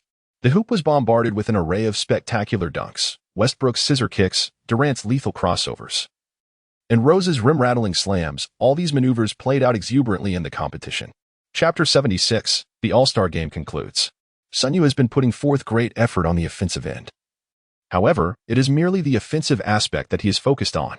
One must still adhere to the established norms and not overly engage in defense.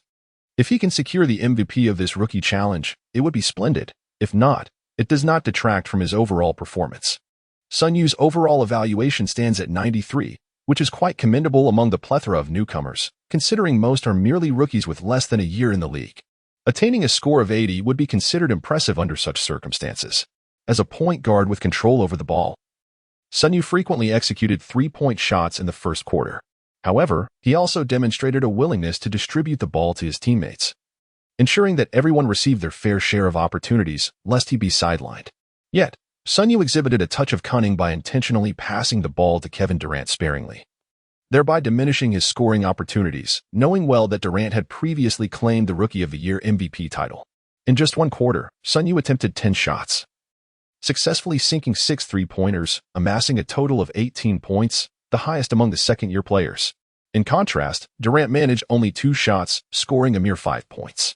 During the second quarter, Sun Yue's playing time was curtailed, as it was merely an exhibition game, and even substitutes were afforded ample opportunities to partake in the atmosphere.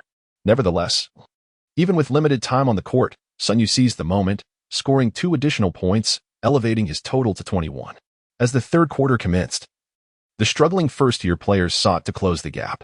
Westbrook and Rose relentlessly attacked the basket, yet the three-point shot still held greater value than a two-pointer. In this matchup, both Sun Yue and Durant emerged as formidable offensive weapons amidst the lax defense, boasting commendable shooting percentages. Durant managed to score 14 points in this quarter alone. Sun Yue also scored 15 points. Although both players were quite evenly matched, Sun Yue's early scoring significantly surpassed that of Durant. Despite Durant's aspirations for this accolade, he still fell short by a considerable margin. As the final quarter approached and the score gap widened, the first-year players, in unison with their second-year counterparts, began to amass points. Ultimately, the second-year rookies undeniably triumphed in the match, finishing with a score of 151 to 140. Sun Yue shot 15 out of 25 from the field, with all his attempts being three-pointers, culminating in an impressive total of 45 points, the highest of the game. Kevin Durant, having received minimal passes from Sun Yue in the early stages, managed to score only 30 points. Consequently, Sun Yue, with his record-breaking score, was awarded the most valuable player of the Rookie Challenge, marking his first MVP in the NBA. In the post-game interview, Sun Yue remained remarkably composed, considering it merely a modest accolade, a small addition to his collection of honors. Sun Yue, congratulations on winning the MVP of the Rookie Challenge, your first MVP. How do you feel? A reporter inquired. It feels all right, as it is my first trophy. I will strive to achieve more honors in the league, he replied. Sun Yue smiled gently and remarked, I shall strive to excel in tomorrow's three-point shooting contest. However, this year's competition appears to lack depth, as there are few elite sharpshooters participating, with Rashard Lewis being somewhat exceptional. The absence of Ray Allen from the roster further diminishes the contest's allure. With only 7 players competing this year, Mike Bibby, DeJuan Cook, Danny Granger, Jason Capono, Rashard Lewis, Roger Mason, and myself, it's clear that the competition may be less formidable. Notably, Jason Capono is the reigning champion. The rules of the three-point contest stipulate that each participant must shoot 5 balls from 5 designated spots on the court, totaling 25 shots, with standard baskets earning 1 point and special balls yielding 2 points. Sun Yue was the first to take the stage, possessing the least prominence among all. Standing behind the initial shooting point, he took a deep breath, exhaling slowly. Once prepared, he turned to the referee and uttered a simple okay, thus marking the official commencement of the three-point shooting challenge. Swish, swish, swish, swish. Sun Yue exhibited remarkable shooting speed and precision, successfully making 2 out of his first 5 attempts. Following this, he seamlessly transitioned to the second shooting spot, where he impressively scored 4 more baskets. With a commendable mindset, Sun Yue moved on to the third shooting position, where he experienced a slight setback, securing only 3 baskets. By the conclusion of the shooting round, he had amassed a total of 11 points. At the fourth spot, Sun Yue once again demonstrated his prowess, netting 3 additional shots, thereby elevating his score to 14 points. In the final 5 shots, he achieved 4 successful baskets, culminating in a total score of 22 points. This score was quite commendable, especially considering that in the previous three-point contest, the highest score in the first round was merely 18 points. Lewis took to the court next, displaying a somewhat sluggish start, having only made 2 baskets in the initial 2 spots. However, he found his rhythm later on and ultimately secured 17 points. Bibby, who followed, struggled with his shooting touch, ending up with only 14 points. Cook, on the other hand, faced a complete miss at the 4th spot but managed to accumulate a total of 18 points by the end. Granger fell short with only 13 points, resulting in his early elimination. Mason shared a similar fate, also achieving just 13 points and exiting the competition. The defending champion, Capono, then took the stage. As the previous year's victor, his performance was commendable, successfully netting all 5 shots from the top arc. Unfortunately, he did not score significantly from the other spots, concluding with a total of 16 points. The reigning champion faced elimination, while Sun Yue, Lewis, and Cook advanced to the finals of the three-point contest. With Sun Yue leading at 22 points, Cook following with 18, and Lewis in third place with 17 points, the stage was set for an exciting finale. In the finals, Lewis, as the competitor with the lowest score entering, was the first to shoot. However, he struggled with his performance, faltering on 1 shot during the final round, which left him hurried and ultimately resulted in a mere 14 points. Cook, in his initial 2 spots, only managed to secure 1 point each. Nevertheless, he rebounded well, scoring 5 points in the final spot and successfully making his shots from the flower balls, bringing his total to 15 points. In the final moments, Sun Yue made his appearance, while Lewis and Cook managed only 15 and 14 points respectively, falling short of their earlier performances. Thus, Sun Yue faced little pressure. After completing his first 4 shots, he had already accumulated 17 points, missing only 3 attempts. With the remaining shots deemed unnecessary, he casually took a few more, ultimately sinking 3 additional baskets.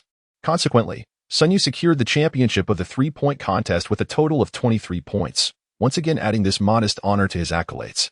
Following the conclusion of the three-point contest, the ensuing match bore little significance for Sun Yue, as it was reserved for the league's star players. Those selected for the All-Star game, regardless of their prowess, certainly boasted greater notoriety than other competitors. Interestingly, In a bid to enhance viewership and ease tensions between Kobe and Shaquille, the league surprisingly awarded the All-Star MVP trophy to both players simultaneously. Although Shaquille participated for merely 10 minutes, scoring 17 points, and Kobe netted 27 points during the All-Star game, this did not deter the league from bestowing the trophy upon them.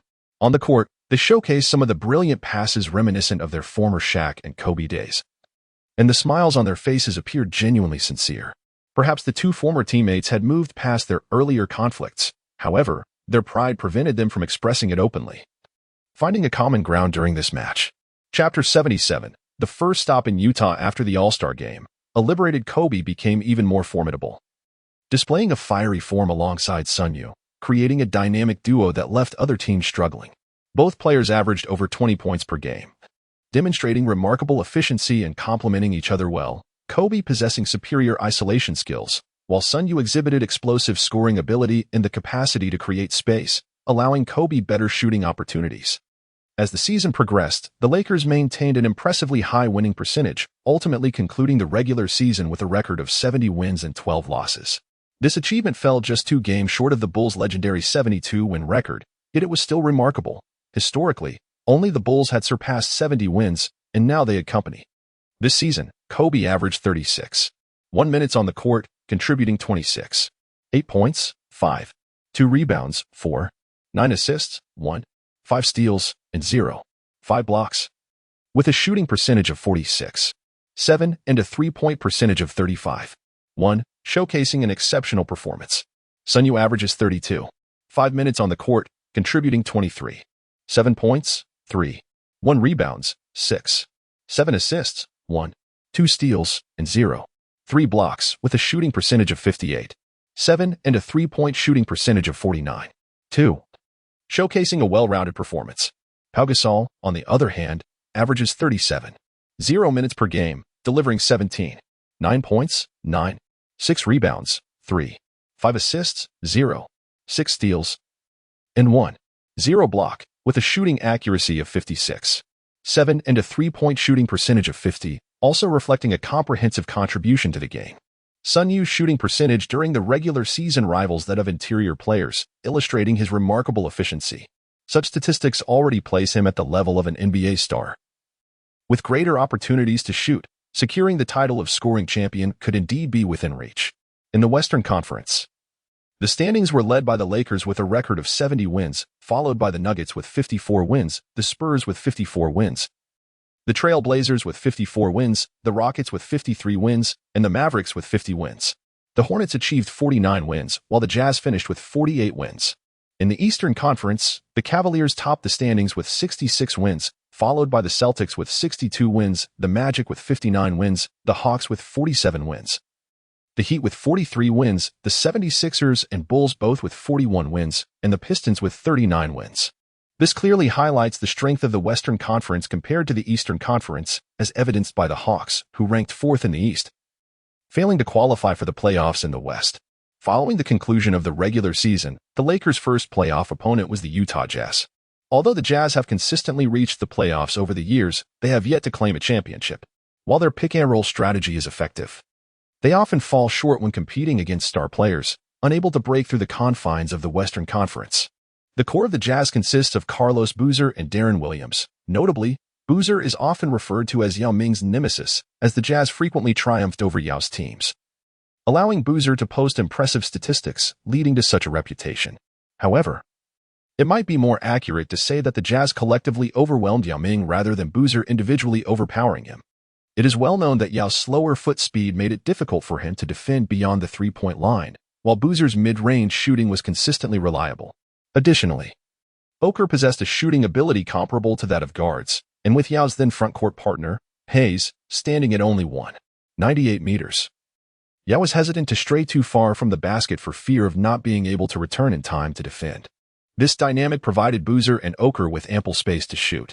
Thus, Boozer was able to achieve commendable statistics, which is the origin of Boozer being dubbed Yao Ming's nemesis. It does not imply that Boozer had an upper hand over Yao. Deron Williams, on the other hand, was a point guard selected in the same draft class as Chris Paul, and he truly represents Paul's nemesis. Firstly, examining their career matchups. Williams has often secured favorable outcomes against Paul, This is not mere coincidence, but rather a reflection of his distinctive playing style and exceptional technical skills. Williams is renowned for his robust physique and outstanding ball handling abilities, excelling in pace control and court vision. This allows him to take the initiative during confrontations with Paul, disrupting Paul's rhythm through precise passing and efficient offense. Furthermore, Williams also demonstrates defensive prowess against Paul. His impressive height and wingspan enable him to effectively contest Paul's shots and passes. In their encounters, Williams frequently capitalizes on his physical advantages to force Paul's turnovers, thereby dictating the tempo of the game. In addition to his technical attributes, Williams possesses an admirable mentality. He consistently remains composed during critical moments, enabling him to make sound decisions. This often allows him to perform at a higher level in matchups against Paul, ultimately aiding his team in securing victories. Aside from Boozer and Williams, attention should also be paid to rookie Paul Millsap and veteran Andrei Kirilenko from the bench. While the remainder of the roster consists of relatively lesser-known players in the league, the first two games were held at the Lakers' home court, where the top-seeded team enjoyed a distinct home advantage.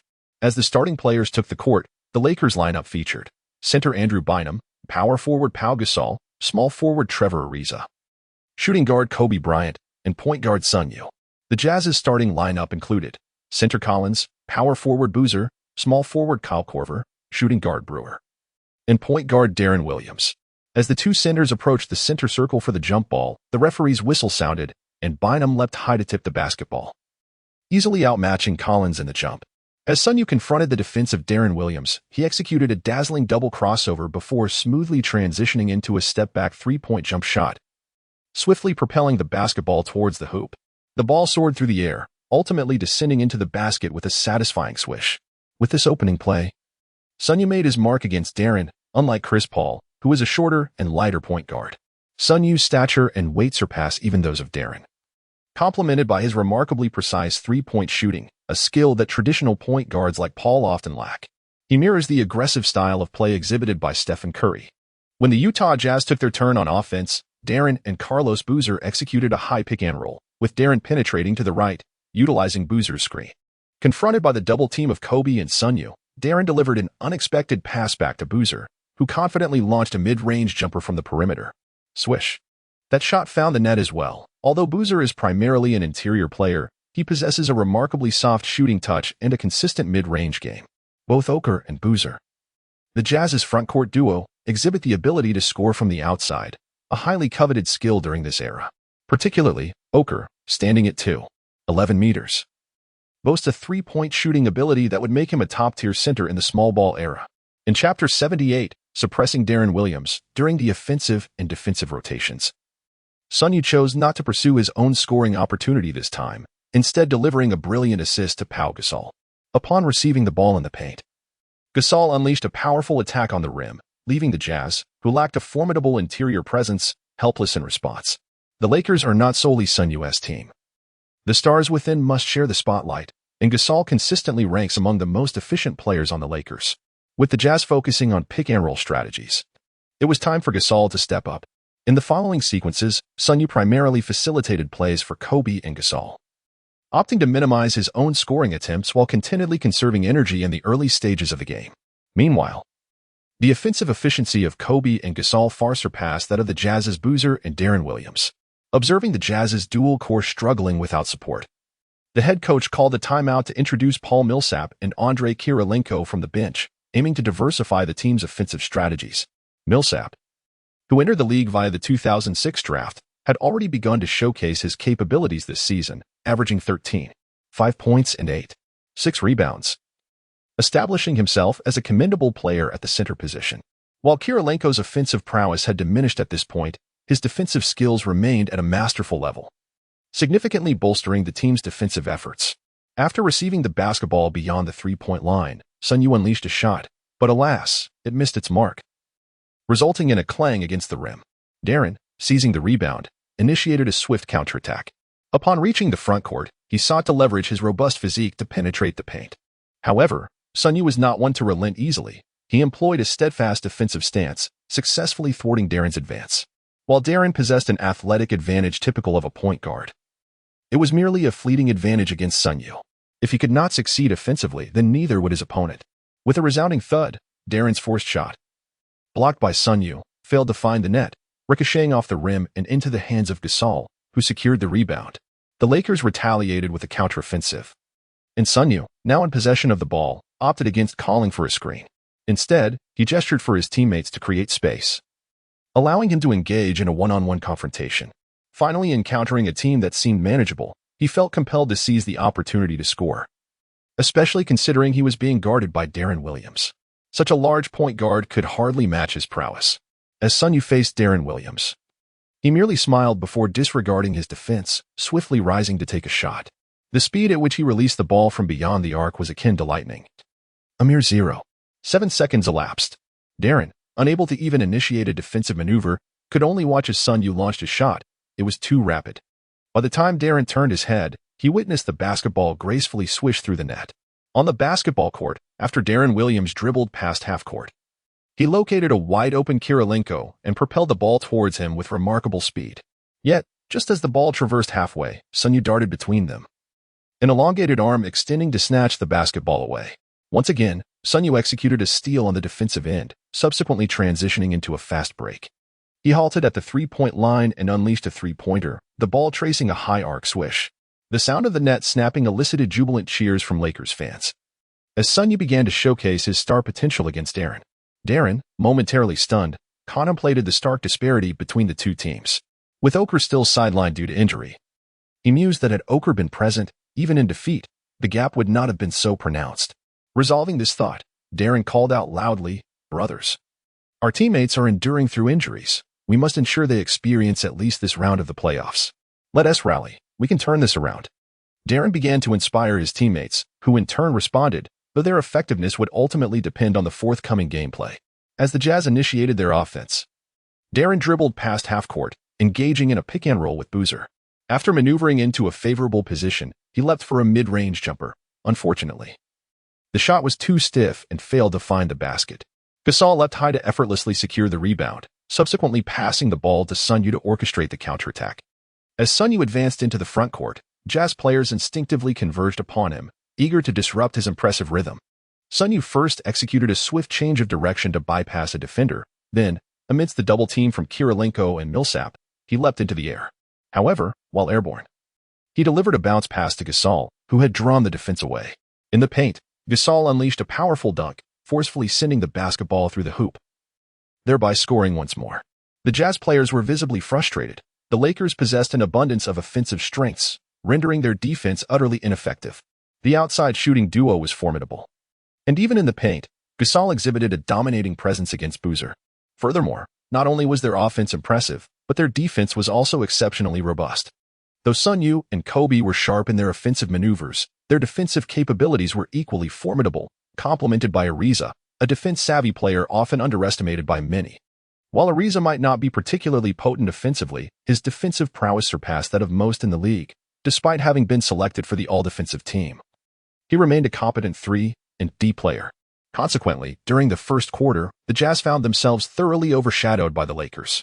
The quarter concluded with a score of 19-33, marking a 14-point gap, and this was merely the first quarter, already establishing a double-digit lead. Following a brief intermission, the second quarter commenced, with both teams substituting their players to afford the starters a moment of respite. The Jazz predominantly relied on Kirilenko and Millsap to guide the team during this stretch. Conversely, the Lakers bench, having lost Ariza, featured Odom as their only capable star, with the remainder consisting of Farmar, Vujasic, and the recently traded Shannon Brown. Their performance was rather unremarkable, lacking any standout players, yet they maintained a relatively balanced strength. As a result, under the offensive efforts of Kirilenko and Millsap, the Jazz managed to claw back some points. Though not significantly, the Lakers' substitutes continued to deliver commendable offensive contributions, preserving their lead. After 5 minutes, both teams reintroduced their starting lineups. Under the guidance of the Zen Master, the Lakers transitioned to a strategy where Kobe held the ball while Sun Yue engaged in off-ball movements to create space for Kobe's attack, occasionally interweaving the elevator play. With Kobe at the top of the arc, Sun Yue executed his off-ball cuts, effectively disassembling the Jazz's defense. Seizing the opportunity, Kobe aggressively attacked Brewer, converting a strong 2-1 play. Subsequently, Gasol and Bynum collaborated with Sun Yue to execute an elevator play, where Bynum appeared somewhat reluctant, timing the closing of the doors poorly. Nonetheless, Sun Yue managed to score. Shortly thereafter, Sun Yue intercepted Darren's pass, halted just beyond the three-point line, and launched a precise shot, stretching the lead to 20 points. The Jazz were left bewildered, witnessing the score gap widen as the second quarter was still underway, with Sun Yue significantly contributing on both ends of the court, compelling the Jazz to call a timeout. "Hey, everyone, focus. Do not allow the Lakers to score so easily. We need tenacious defense," implored Jazz head coach Sloan, clearly anxious as the first game slipped further from their grasp, realizing how challenging it was without a key player.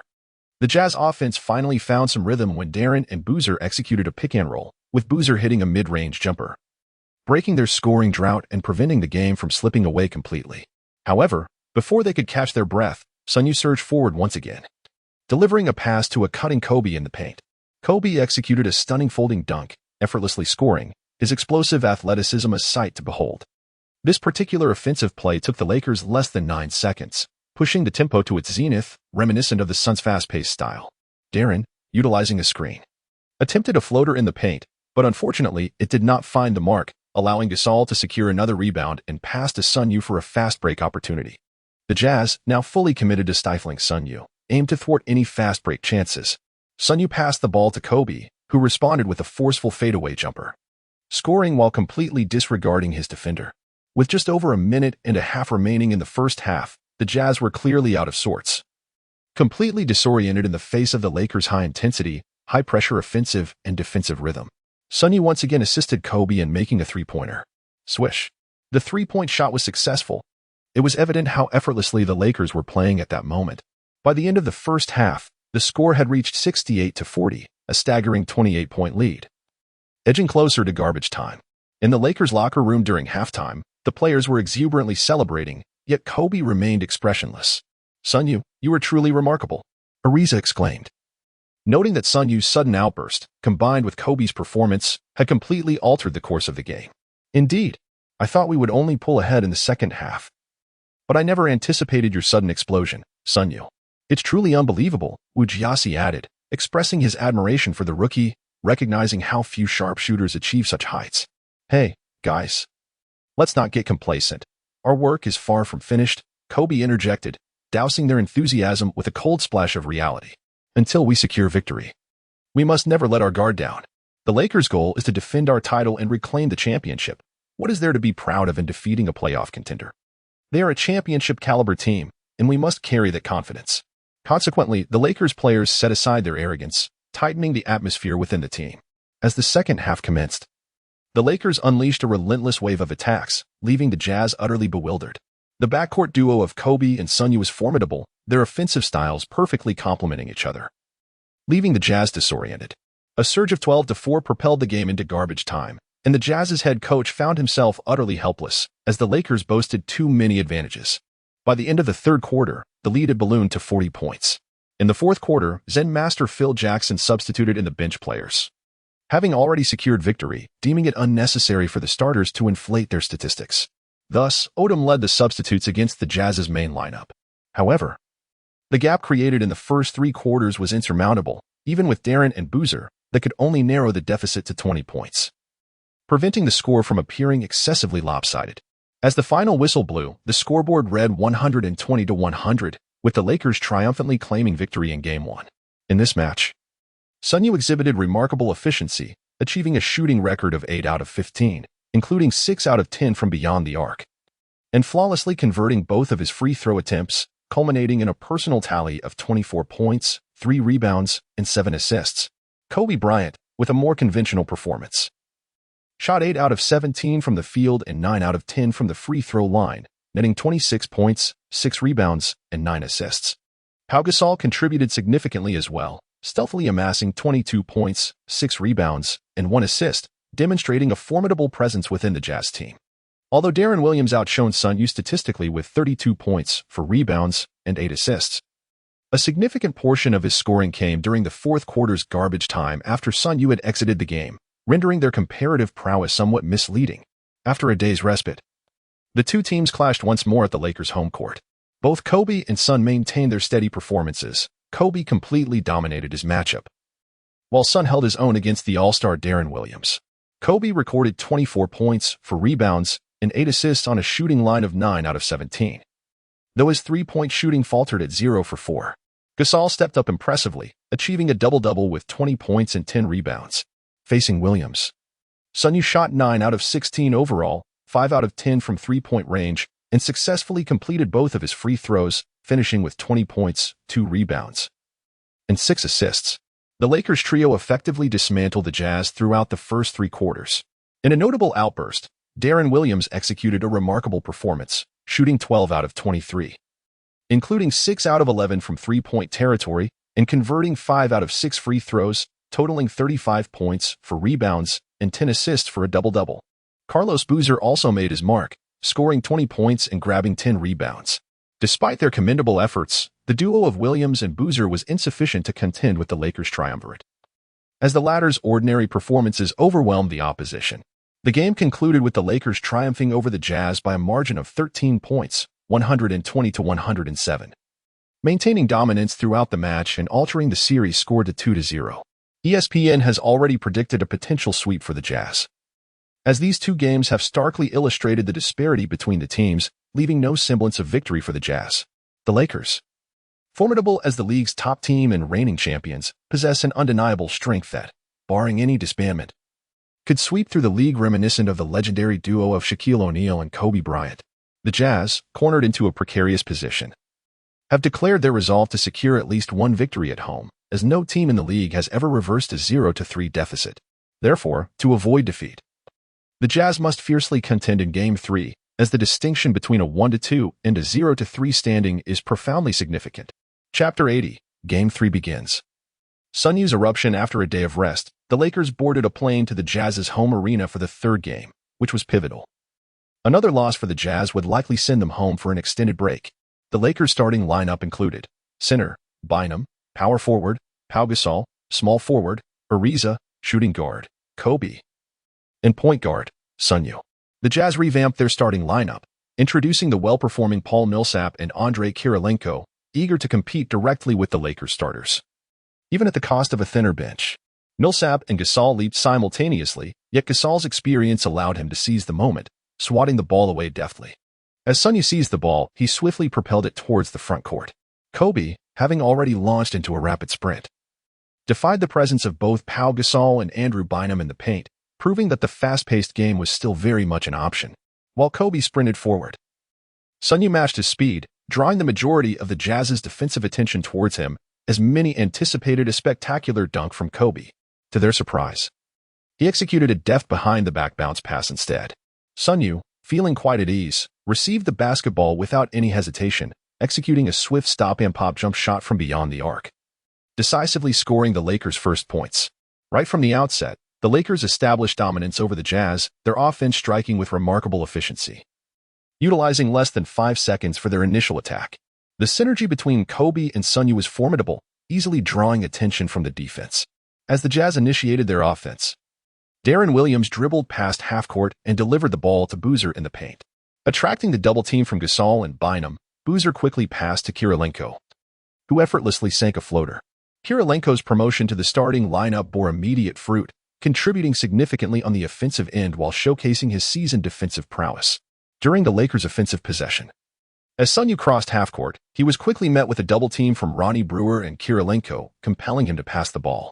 This was one of Sloan's adjustments, utilizing the experienced Kirilenko to pressure Sun Yue into an early pass, subsequently assigning a defender to shadow him.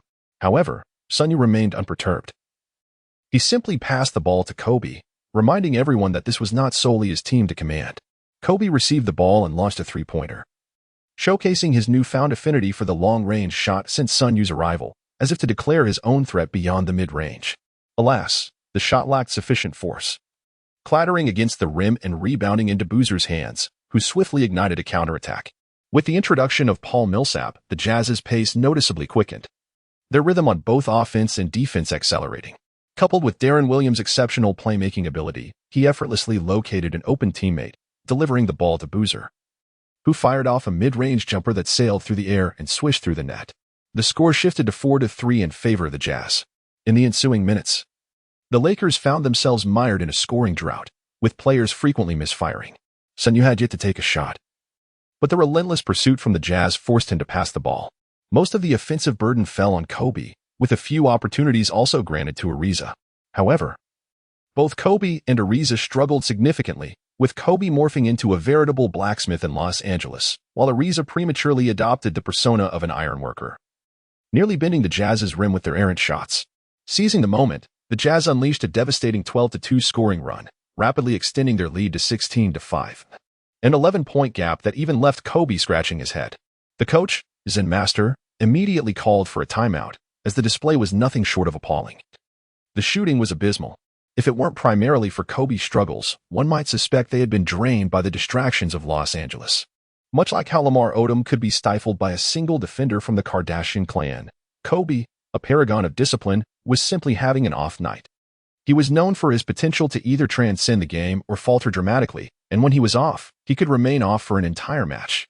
In previous times, no one could step up. However, now the Zen Master turned his attention to Sun Yue, recognizing the presence of a premier three-point shooter in the league. It was time for Kobe to take a step back, relinquishing some control of the ball for the sake of victory. There was no shame in that. Kobe, the coach noted, it's evident your shooting touch is lacking tonight. Your role will pivot to that of a facilitator, allowing Sun Yue to bear the brunt of the offensive responsibility. After a brief pause, he continued, Sun Yue possesses commendable ball handling skills, but his off-ball movement is even more exceptional. Therefore, let us switch positions, Kobe. You will assume the role of point guard, and Sun Yue will take shooting guard. Your physicality is comparable, so it will not pose any issues. Kobe's face displayed a hint of reluctance, yet he offered no dissent. Acknowledging his poor shooting performance, he welcomed the idea of assistance, especially coming from a coach he deeply respected. What more was there to discuss? It was time for Sun Yue to carry the team, while he would focus on support. I have no objections, coach. I assure you, there will be no issues on the offensive front. Sun Yue quickly agreed, for this was a rare opportunity to wield the power of unlimited fire.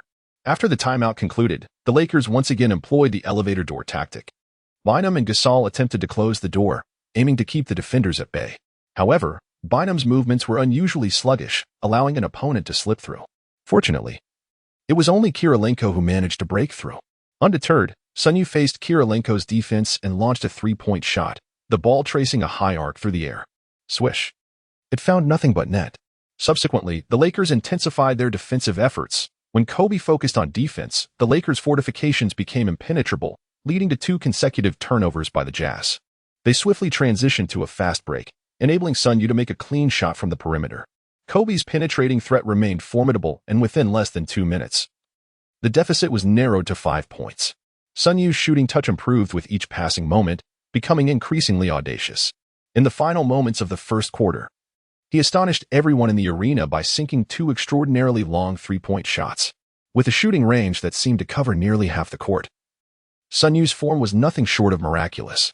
As the first quarter came to a close, the score stood at 23-30, with the Lakers having surged ahead by 7 points, illustrating just how remarkable Sun Yue's performance was. Chapter 81, Darren's Eruption after a brief intermission. The second quarter commenced with a mixed lineup of starters and substitutes from both teams. Clearly, Jazz coach Spoelstra had shortened the rotation of his bench players, opting to extend the playing time of his starters, a common strategy in the playoffs. As the postseason progresses, some bench players may falter under the heightened intensity, as the officiating and defensive pressure differ significantly from the regular season. When substitutes are unable to contribute, they risk becoming liabilities, prompting coaches to reduce their minutes or even exclude them entirely. The Jazz's deliberate shortening of their rotation aimed to exhaust their main players in this high-stakes environment, thereby enhancing the team's overall strength. The most notable execution of this strategy can be seen in Thibodeau's 5-man rotation, a high-intensity approach that maximally utilizes key players, often pushing them to play close to or over 45 minutes per game. Meanwhile, the Lakers placed Kobe on the court to lead the team. Renowned for his remarkable stamina, Kobe faced off against Darren and Boozer. Despite not being exceptionally efficient, he managed to score through drives and individual plays. However, with only a 7-point margin and merely a few minutes elapsed, Spoelstra quickly reinstated his starters, pitting Kobe against the Jazz's full lineup, rapidly narrowing the gap. The Zen Master was not so reckless. There was no need for such desperation in the first round, especially given the Lakers' clear roster advantage. When the Lakers brought in their starters, they found themselves trailing by 3 points, with Sun Yue tightly guarded. Throughout this match, Sun Yue exhibited the hottest shooting touch, necessitating increased defensive efforts against him. Kobe's shooting was still somewhat lackluster, while Gasol's form began to recover. Indeed, the efficiency of inside scoring proved to be the highest, as Gasol, facing Boozer, scored with a layup while drawing a shooting foul for a potential three-point play. As Gasol confidently sank his free throw, he appeared to return to his peak performance, scoring consistently in the paint. Consequently, both teams concentrated their offensive firepower in the key, with Boozer and Gasol exchanging blows, turning Sun Yue and Kobe into mere supporting characters. The crowd's roars grew louder, fervently cheering for the Jazz, their voices rising in intensity as if to disrupt the Lakers' rhythm. Competing in a hostile environment, the Lakers found the contest far from easy. As another strong player emerged in the paint, Sun Yue faced less defensive pressure. With the aid of Gasol and Bynum's elevator play, he deftly evaded his defender, receiving a pass despite the narrowest of openings. In the face of Kirilenko's swift approach, Sun Yue quickly released the ball, launching it high into the air, which gracefully arced through the air. Swish. It found nothing but net. This shot reignited the Jazz's spirits, proving that when Sun Yue's shooting erupts, it becomes an unstoppable force. Following this, Sun Yue completed a steal against Darren, swiftly dribbling down the court for a fast break, his speed leaving defenders in his wake. He halted at the three-point line, bent his knees, and sprang up to shoot, confidently opting for a three-pointer instead of a two. Swish. The ball sailed through the net, and the Lakers took a three-point lead. Within just a minute and a half, Sun Yue orchestrated a stunning 9-0 run, obliterating the Jazz's earlier hard-earned 7-point lead. As the second quarter concluded, the score stood at 51-54, with the Jazz again in a deficit. The tactic of exhausting their main players had proven that the gap between the teams could not be easily bridged. In the third quarter, Darren exploded with a remarkable performance, showing no hesitation against Sun Yue and responding with 2 three-pointers of his own. With Darren's stellar display and Boozer's support, the Jazz managed to retain their foothold against the Lakers' onslaught, eventually leveling the score for the first time at 75-75. Sloan's eyes rekindled with hope, having finally equalized. There was still one quarter left, and they had to fight tooth and nail to secure victory. Losing this game would dampen the Jazz's spirits and likely seal their fate in a first-round sweep. Darren, as the soul of the team, your performance has been exemplary. We cannot afford to falter in this match. Let us give our all to win. Boozer, as our interior pillar, the task of overpowering Gasol falls to you. I believe you both can deliver the most splendid performance. Sloan passionately rallied his two core players, and whether his words bore fruit would reveal itself in the final quarter. The fourth quarter commenced swiftly. Sloan decisively deployed the entire starting lineup, having allocated ample playing time to them throughout the match. Whether they could secure victory in this final stretch rested solely on the players' execution. Let us give everything we have to win this game. Let the world see that defeating us will come at a steep cost, Sloan urged with fervor, invigorating the players' spirits to fight for the win. The Jazz initiated the offense. After crossing half-court, Darren used Boozer's screen to penetrate the paint, launching into a layup before executing a pull-up to evade the defender's block. The basketball spun in Darren's hands before being lofted toward the heavens. Swish. As the basketball grazed the backboard and descended towards the hoop, Darren elegantly executed a challenging shot, a feat that is notably arduous for a traditional point guard.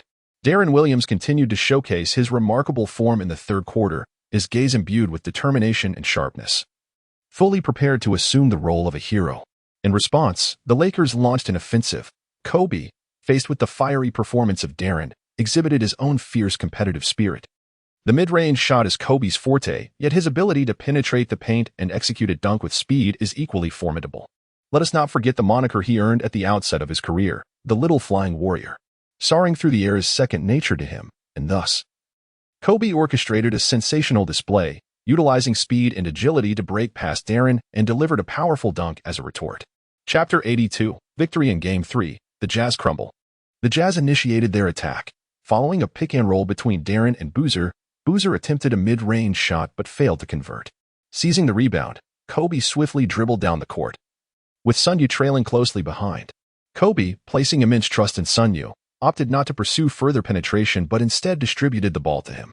Without the slightest hesitation, Sun Yue positioned himself 2 steps beyond the three-point line and unleashed an extraordinarily long-range shot.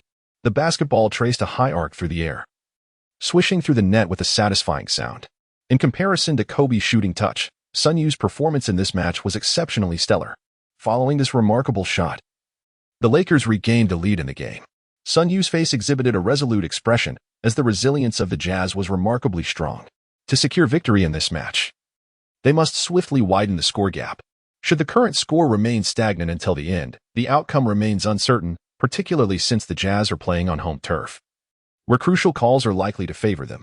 Furthermore, the performance of most Lakers players in this game has been rather mediocre. Even Kobe struggled. And had it not been for his ability to drive and score, his points might not have even reached double digits. The Jazz launched an offensive, but Deron Williams' three-point attempt clanged off the rim, indicating that his once fiery shooting touch has finally begun to wane. After Sun Yue secured the rebound, he ignited a fast break once more.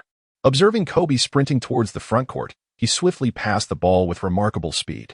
Kobe, receiving the pass, surged toward the paint with unparalleled agility. Bam! As Kobe executed a powerful dunk, the rim audibly protested. Beep! Jazz coach Sloan called for a timeout. Grappling with indecision as he scrutinized his strategy board, aware that his options were limited. Even with an unwavering focus on his key players, they still struggled against the Lakers. And the contest remained fiercely contested. The Lakers proved to be a formidable adversary. Even if Kobe's shooting was off, Sun Yue's three-point prowess remained a significant threat. Should they double-team Sun Yue, Kobe would find it effortless to penetrate the basket.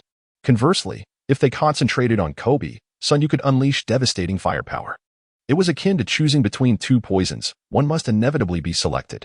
After a moment of contemplation, he resolved to double-team Sun Yue, reasoning that a shooter's accuracy would diminish with fatigue, and applying pressure would expedite that depletion. However, with an athlete like Kobe, fatigue was less of a concern, as he often thrived under defensive pressure, exhibiting a remarkable ability to excel when challenged. Following the timeout, the game resumed. The Jazz launched an offensive, with Deron and Boozer executing a high pick-and-roll.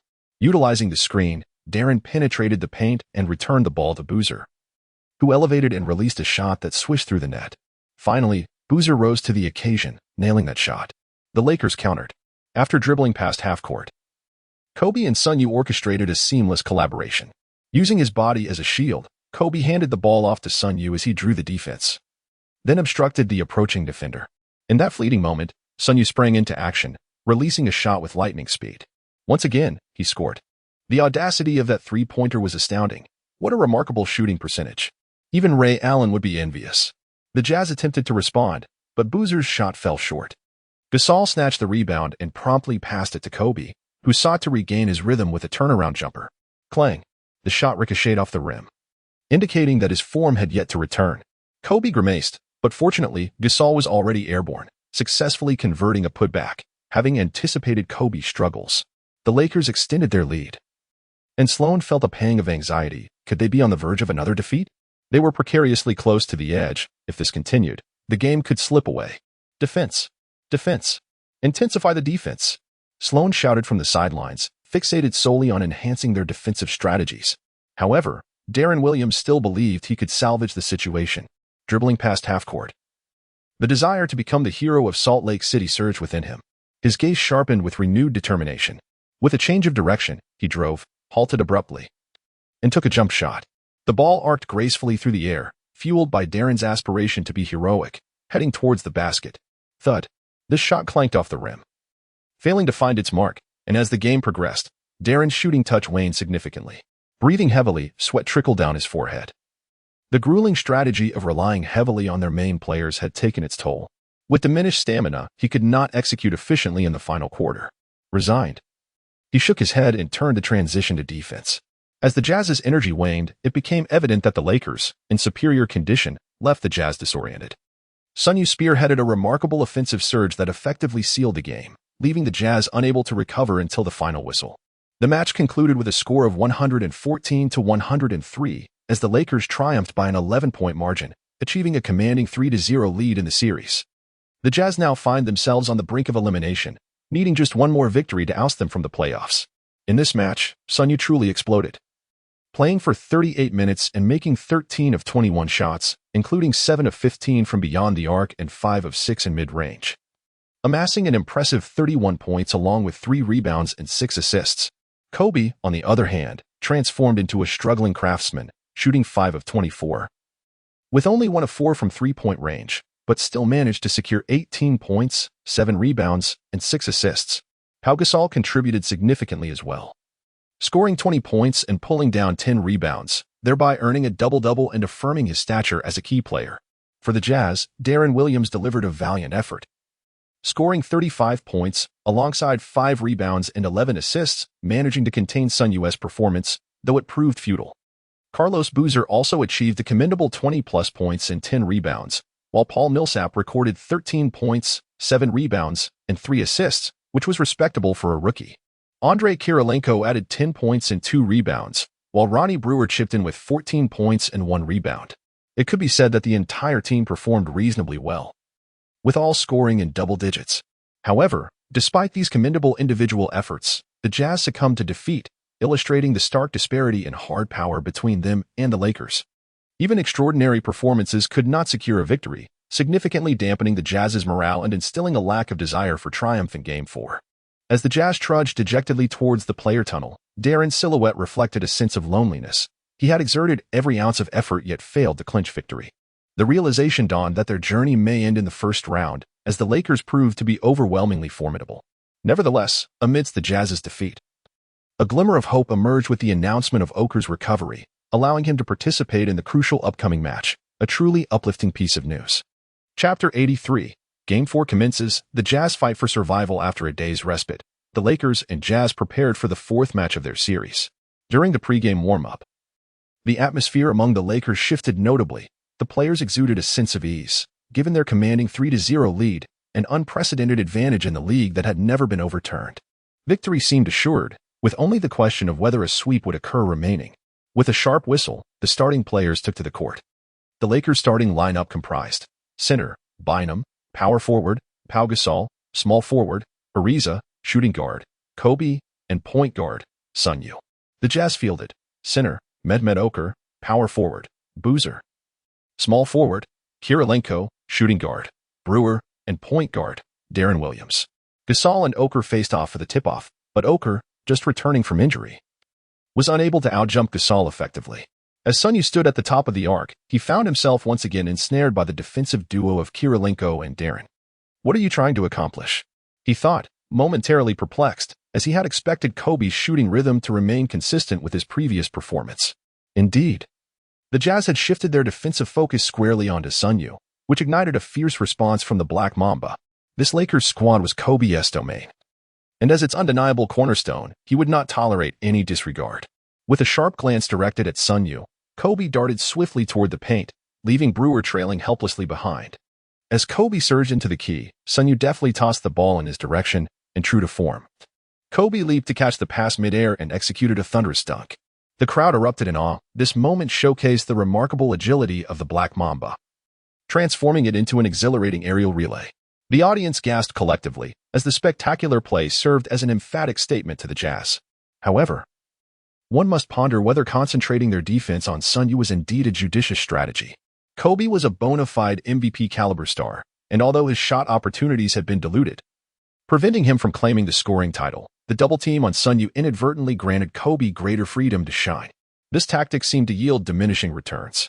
As the Jazz transitioned to offense, Kobe took it upon himself to guard Deron, embodying the role of the team leader by confronting the opposing team's strongest asset. Having provoked the ire of the Black Mamba, Deron would soon experience the sting of his venom. The intensity of Kobe's defense left Deron sweating profusely, for he was well aware that Kobe was among the NBA's elite defenders, having been selected to the all-defensive team multiple times. The pressure he exerted was far superior to that posed by Sun Yue. Deron sought to pass but found all avenues blocked by the Lakers defenders, especially Sun Yue, who appeared poised to pounce for a steal. With no other option, Deron resorted to a desperate offensive attempt. However, confronted by Kobe's staunch defense, his confidence waned. As the shot clock dwindled, he had no choice but to force a shot over Kobe. With a high release point, Deron elevated his shot, sending the basketball on a steep arc thud. The ball ricocheted off the rim, allowing Gasol to seize the rebound, adding a comforting statistic to his tally. The Lakers' interior presence was evidently superior to that of the Jazz, who relied on more perimeter-oriented players like Oker and Boozer, rendering them less formidable in the paint against the likes of Gasol and Bynum. As the Lakers initiated their offense, Sun Yue dribbled past half-court before delivering the ball to Kobe, then strategically positioned himself in the corner. Even while standing still, Sun Yue's presence commanded defensive attention, a testament to the intimidation factor of a premier three-point shooter. This was a hallmark tactic of the Lakers. Kobe commenced his offensive maneuver from the top of the arc, exchanging a knowing glance with Sun Yue, who instantly grasped Kobe's intentions. In a swift motion, Sun Yue darted into the key, drawing defenders towards him before executing a backpedal to the three-point line, whereupon Kobe delivered the ball into his hands. Without a moment's hesitation, Sun Yue launched a shot. His technique is swift as lightning, sending the basketball soaring toward the hoop. Swish. The net sang sweetly, a reminder of what it means to be a historic 3D player. The Jazz countered, with Darren and Boozer executing a pick-and-roll, managing to shake off Kobe's defense. As he penetrated the key, he was met by Sun Yue's timely help defense. While the Jazz's pick-and-roll was formidable, Sun Yue had anticipated this move. The priority was to neutralize Darren. Boozer's shooting, after all, was not lethal. As expected, Darren flicked the ball to Boozer, who promptly launched a mid-range shot. Thud. Unfortunately, Boozer, perhaps still rattled from previous games, misfired as the basketball clanged off the rim. Gasol, seizing the rebound, launched a long pass akin to a quarterback's throw, and Sun Yue sprinted forward with fervor. Upon receiving the ball, he charged into the paint. As the rest of the Lakers hastened upcourt for a fast break, the retreating Jazz players instinctively closed in on Sun Yue, who, with a sly smile, recognized their underestimation of the situation. With a deft flick of his wrist, Sun Yue delivered the ball to the fast-breaking Kobe, leaving the Black Mamba wide open. It was a grave miscalculation on the part of the Jazz. Kobe effortlessly caught the ball, halted just beyond the three-point line, and released an open shot. When Kobe is on point, he seldom misses. The basketball traced a beautiful arc swish. The net sang again. The Lakers had surged to a 7-0 lead, delivering an early shockwave to the Jazz. The disparity in performance between the two teams was stark. The Lakers exuded confidence and rhythm, while the Jazz appeared deflated and rigid. Even with Oker returning to the starting lineup, the gap in skill remained pronounced, especially against a reigning champion whose roster had not changed. In less than 3 minutes, the Lakers had amassed 7 points, while the Jazz remained scoreless, leaving their fans in despair. How could they possibly compete? The chasm was painfully evident. On the sidelines, Coach Sloan paced, contemplating strategies to overcome the odds, determined to persevere despite the bleak outlook. In contrast, Phil Jackson appeared unfazed, almost as if in a state of slumber. On the court, Boozer forced his way into the paint, drawing a foul. Although he failed to convert the basket, his trip to the free throw line yielded one successful shot, finally breaking the scoring drought. Chapter 84. The first round concludes. The Lakers sweep the Jazz. In response, the Lakers launched another offensive, utilizing the space created by Sun Yue, allowing Kobe to easily sink a three-pointer. Swish. Continuing with precision, Kobe's shooting touch emerged. When Kobe's rhythm is fiery, even LeBron cannot withstand it. For he is the man who once scored 81 points in a single game. Such a breathtaking scoring display captivated the fans in inching, as his dazzling offensive maneuvers outshone the Jazz's pick-and-roll by 100-fold. The ensuing moments became a showcase for both Kobe and Sun Yue as they unleashed their offensive prowess, leaving the Jazz in a state of despair. By the end of the first quarter, the score stood at 30-14, establishing a 16-point lead. The arrival of Oker did little to alter the dynamics. In fact, it seemed to widen the gap further. Kobe concluded the first quarter with 10 points, 3 rebounds, and 2 assists, while Sun Yue contributed 8 points, 2 rebounds, and 3 assists, both exhibiting remarkable shooting finesse and seizing many opportunities. The second quarter commenced swiftly. Phil Jackson opted for a complete substitution, bringing in the entire bench. It was evident from the first quarter that the spirits of both teams were markedly different. There was no necessity for the starters to overexert themselves. Securing victory was the priority. With a substantial lead, the Lakers could afford to manage the tempos, allowing their key players ample rest for the next round. Conversely, to avoid being swept, the Jazz's coach kept his starters on the floor, demonstrating their desperation. On the court, the Jazz players continued to scramble for points, yet the Lakers' substitutes remained unperturbed. If they could not match up, so be it. As long as they could run down the clock, they were satisfied. Maintaining control of the pace, the Jazz managed to close the gap by merely 8 points, still trailing by 8. Thus, the Zen Master summoned his rested starters back into action, relishing the advantage of fresh legs. Upon entering the game, the well-rested Lakers players exhibited an insatiable desire to attack, particularly Kobe, who was in extraordinary form. He immediately caused the Jazz to call a timeout with a staggering 12-0 scoring run. By the conclusion of the second quarter, the Lakers had extended their lead over the Jazz to 24 points, a difference that was visibly apparent. During halftime, many fans from Yinchuan could no longer bear to watch and left the arena early. When the second half commenced, The once-packed venue had at least a third of its seats vacant.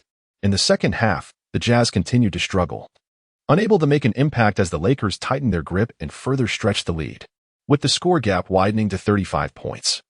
The Zen master opted to rest his starters, deeming their presence unnecessary during garbage time.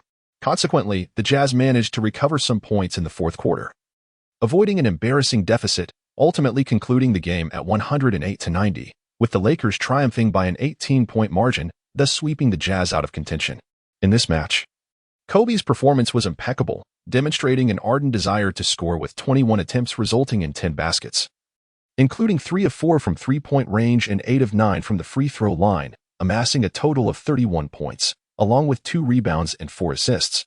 In this match, Sun Yue scored an impressive 25 points, along with 3 rebounds and 6 assists. Pau Gasol contributed 17 points, 11 rebounds, and 4 assists, resulting in the trio amassing a staggering 73 points, which accounted for 2/3 of the team's total score. The Lakers swiftly advanced to the next round, while other teams continued their battles. However, the most astonishing outcome was the Mavericks' remarkable triumph over the Spurs, eliminating them with a decisive 4-1 scoreline. The duo of Dirk Nowitzki and Jason Kidd unexpectedly outperformed the formidable GDP trio, a result that left many in disbelief. This exemplifies the unpredictable nature of competitive sports, where only through play can one truly ascertain victory or defeat. Meanwhile, the Rockets surpassed the Trailblazers, marking their first advancement to the second round during the Yao Ming era, finally breaking the first-round curse. The Nuggets, bolstered by Chauncey Billups, also triumphed over the Hornets, led by Chris Paul, further boosting Carmelo Anthony's confidence. In the Eastern Conference, the top-seeded Cavaliers eliminated the Pistons, who, despite their rebuilding phase, managed to reach the playoffs, albeit facing an early exit. The Magic dispatched the 76ers with a 4-2 victory, while the Hawks narrowly defeated the Heat 4-3, with no significant upsets, as higher-ranked teams prevailed. The most surprising encounter was the clash between the Celtics and the Bulls. Many anticipated an easy victory for the Celtics, yet the series extended to a decisive Game 7. Largely due to the absence of the Celtics' cornerstone, Kevin Garnett, the Bulls displayed remarkable resilience, with the young Derrick Rose igniting the potential of his fellow rookies. During this playoff round, Rose achieved an astonishing average of 19, 7 points, 6, 4 assists, and 6, 3 rebounds, a performance that defied belief, especially for a rookie in his inaugural postseason. Although the Bulls were ultimately eliminated, Rose showcased his boundless potential to the world, demonstrating skills in changing direction and dunking that are rare among athletes. Countless media outlets heralded him as one of the NBA's future superstars, much to the delight of the Bulls management, who felt they had made the right choice with their #1 draft pick. Rose was seen as the successor to Michael Jordan. Following the conclusion of the first round of playoffs, the matchups for the next round were established. In the West, the Lakers faced the Rockets, while the Nuggets squared off against the Mavericks. In the East, the Cavaliers took on the Hawks, and the Celtics faced the Magic. Simultaneously, the NBA announced the regular season awards, starting with the Coach of the Year, which was rightfully awarded to Phil Jackson of the Lakers. Under his leadership, the Lakers set an impressive record with 35 consecutive wins and achieved an extraordinary 70-win season, a feat unmatched since the 1996 Bulls. Such remarkable accomplishments warranted Jackson's selection as Coach of the Year.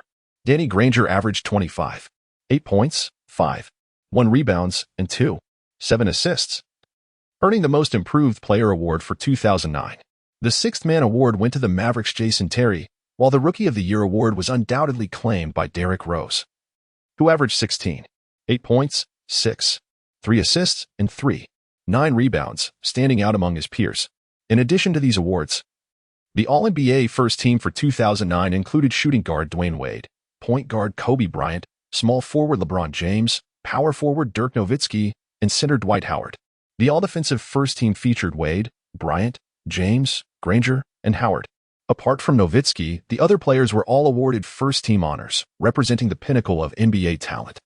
The All-NBA Second Team comprised point guard Chris Paul, shooting guard Brandon Roy, small forward Paul Pierce, power forward Tim Duncan, and center Yao Ming.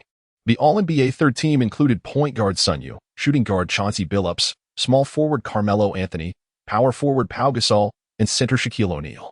The Lakers, as the top team of the regular season, were justly awarded additional honors, with Kobe earning a spot on the first team, while Sun Yue and Gasol were recognized in the third team.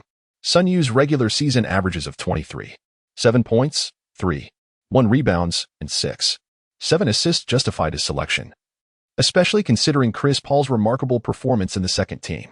This season also marked a breakout for Dwight Howard, who averaged 13, 8 rebounds, and won the Defensive Player of the Year award, along with accolades for rebounding and shot blocking.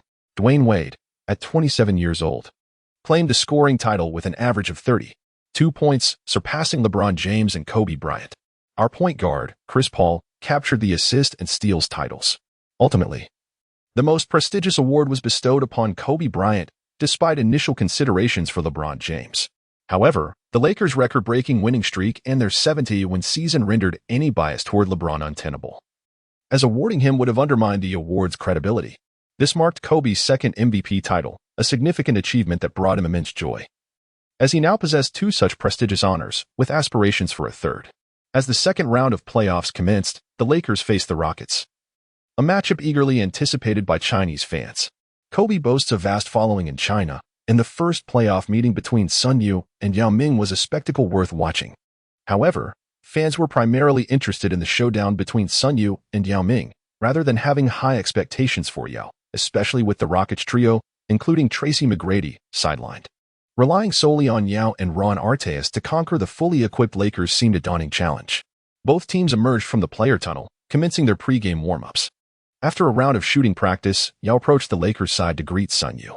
"Sun Yue, we are quite familiar with each other. After the season, your contract seems to be expiring. Perhaps you might consider joining the Rockets, and together we could create a remarkable legacy," Yao expressed warmly. He held a fondness for the younger player, feeling the weight of McGrady's fragility. Despite their numerous collaborations, this was the first time Yao had progressed to the second round. A challenging feat. The absence of reliable support was a bitter experience, and management had already indicated plans to trade McGrady. "If we could team up, the Rockets would undoubtedly soar," Yao mused. "But remember to take care of your health, especially since Kobe is known for attacking the paint. You must be cautious." Sun Yue, with genuine concern for Yao Ming, remarked that if memory serves correctly, Big U sustained a critical injury during this round of the playoffs, which ultimately led to the premature conclusion of his illustrious basketball career. In this particular series, during a Lakers offensive play, Kobe Bryant charged towards the basket intending to inflict damage. Yao Ming promptly stepped up to defend against this formidable threat. In the course of this offensive confrontation, Kobe's knee collided with Yao's knee. This unfortunate incident resulted in Yao suffering a stress fracture in his left ankle, marking a significant setback that would linger into the 2010 to 2011 season. However, it would be unjust to solely blame Kobe, as the seeds of Yao's frailty had been sown since his entry into the league. The reasons behind Yao Ming's injuries can be broadly categorized into 3 factors. Firstly, the misjudgment of the Houston Rockets medical staff played a significant role. Yao's ankle was particularly vulnerable, partly due to his excessive weight, as the team sought to mold him into a dominant force capable of contending with Shaquille O'Neal. From the onset of his career, the Rockets management insisted on him gaining weight, and yet more weight. While this bolstered his physicality, it simultaneously placed an immense burden on his ankles. The medical team failed to provide precise guidance, resulting in Yao developing a glass-like fragility in his ankles. Secondly, the overutilization by the Rockets coaching staff contributed significantly to his physical decline. Both coaches, Jeff Van Gundy and Rick Adelman, were known for their relentless approach, often overworking any talented player they had at their disposal. Consequently, Yao frequently found himself playing over 40 minutes per game. As a heavy-duty center, the extensive exertion without adequate rest severely compromised his durability. Lastly, the excessive demands from the National Basketball Federation exacerbated the situation. While other players could enjoy respite following the playoffs, Yao was compelled to return to China to participate in domestic competitions, be it the Olympics, World Championships, Asian Championships, or even the Stankovic Cup. Yao was expected to take the court for extended minutes. It can be said that while other players worked, Yao was burdened with additional responsibilities. And while his peers enjoyed breaks, he toiled relentlessly. His undeniable prowess made him a prime target for the Federation's aspirations, subjecting him to a grueling and unending schedule that took a toll on his physical well-being. Given these circumstances, it is evident that Yao's physical vulnerabilities were quite severe. The absence of Tracy McGrady during that season only added to the weight of responsibility on Yao's shoulders. In his pursuit of playoff success, he exerted significant effort. It seems that Yao was nearing his limits. Sun Yue had previously communicated with Yao on multiple occasions, yet to no avail. Yao's professional integrity compelled him to give his all on the court without hesitation. Yao, I must earnestly remind you once more, do not overexert yourself. Take time to rest. Your feet have endured too much already. Only by shedding excess weight can you prolong your career in this sport. Sun Yue persistently offered his heartfelt reminders. Fully aware that Yao Ming might not heed his words, yet it provided him with a semblance of comfort. I understand, Yao Ming replied, slightly exasperated by the incessant admonitions. However, during this playoff series, I shall not relent. Never underestimate the heart of a champion. Yao Ming solemnly acknowledged Sun Yue's concerns. Recognizing the possibility of losing this round, yet he remained resolute in his commitment to deliver his utmost performance for the fans. This was his inaugural venture into the second round as a team leader. He could not afford to disappoint the supporters who believed in his strength and resilience. Chapter 86, the second round showdown against the Rockets begins. After exchanging a few pleasantries, Yao Ming returned to his designated area to continue his warm-up routine. Soon, the pregame warm-ups concluded, and the starting players for both teams took the court. The Los Angeles Lakers starting lineup featured center, Bynum, power forward, Pau Gasol, small forward, Ariza, shooting guard, Kobe, and point guard, Sun Yue. The Houston Rockets starting lineup included center, Yao Ming, power forward, Scola, small forward, Artest, shooting guard, Shane Battier, and point guard, Brooks.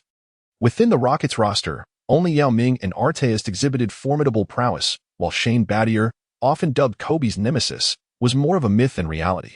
Statistically, during their encounters, Kobe's shooting percentage against Battier in the regular season was 43.33, averaging 28.6 points per game, while in the playoffs, his shooting percentage was 45.3, with an average of 27 for points.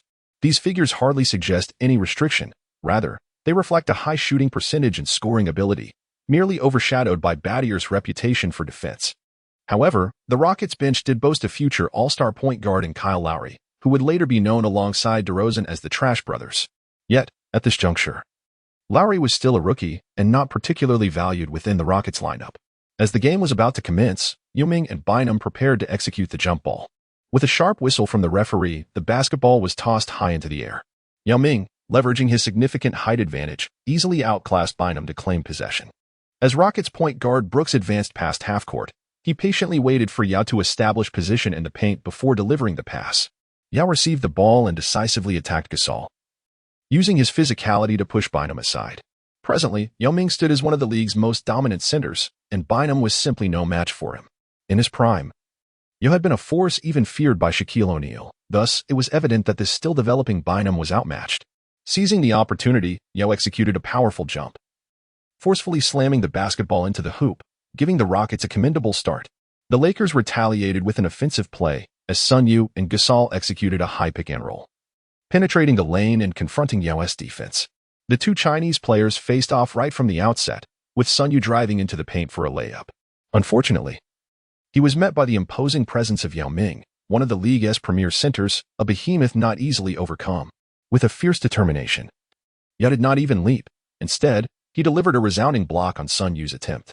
Sun Yue grinned, "Hey, this isn't your full strength, is it?"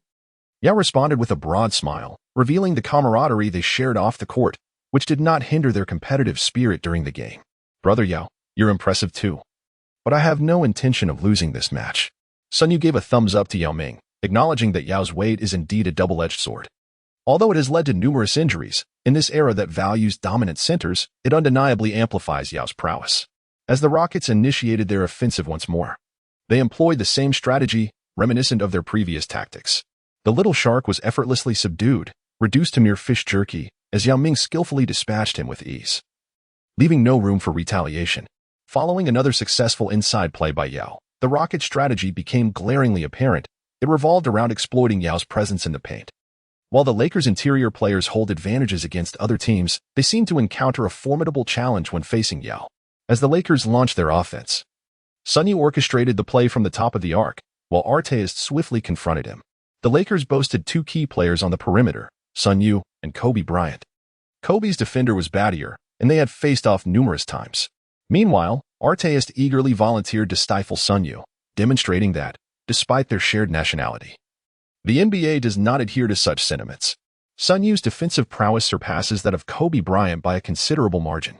In their encounters, Effectively defending against Kobe often hinges on his shooting rhythm.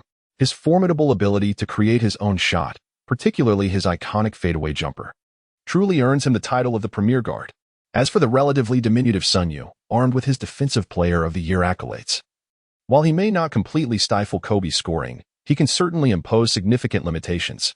He is not one to foolishly forego easier tasks in pursuit of more challenging endeavors. Ron Artest, despite his undeniable skill on the court, sometimes struggles with mental acuity. When faced with Artest's relentless pressure, Sun Yue appeared to be under considerable strain, revealing perhaps a slight deficiency in his ball-handling capabilities, falling short of elite status within the league. However, it is worth noting that when he earned the DPOY award during the 2003-2004 season, the no-hand check rule had yet to be implemented, allowing Artest to utilize more aggressive tactics in his defensive play. In response to Artest's close defense, Sun Yue called for a pick-and-roll, with Pau Gasol adeptly positioning himself at the high post. Benefiting from the rule prohibiting any hand contact on the ball handler during their advance, Sun Yue successfully maneuvered past Artest.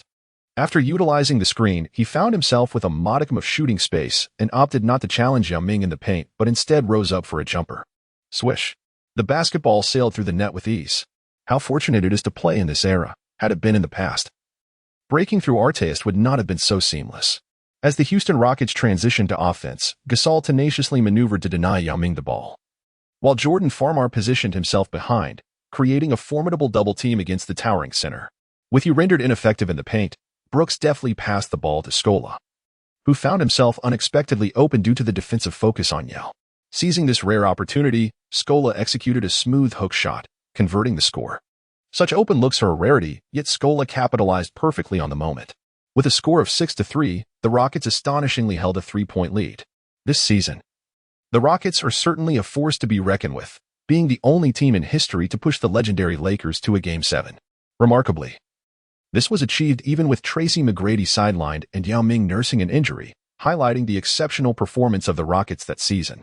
Frankly, had Yao not been injured in the previous season, the Rockets might very well have triumphed over the Lakers, with the Nuggets led by Anthony not necessarily posing a threat. As for the Magic, one might scoff. Facing the likes of Dwight Howard while Yao Ming was in his prime was no trivial matter. Indeed, the 2008-2009 season was a missed opportunity for Yao, marking the pinnacle of his career.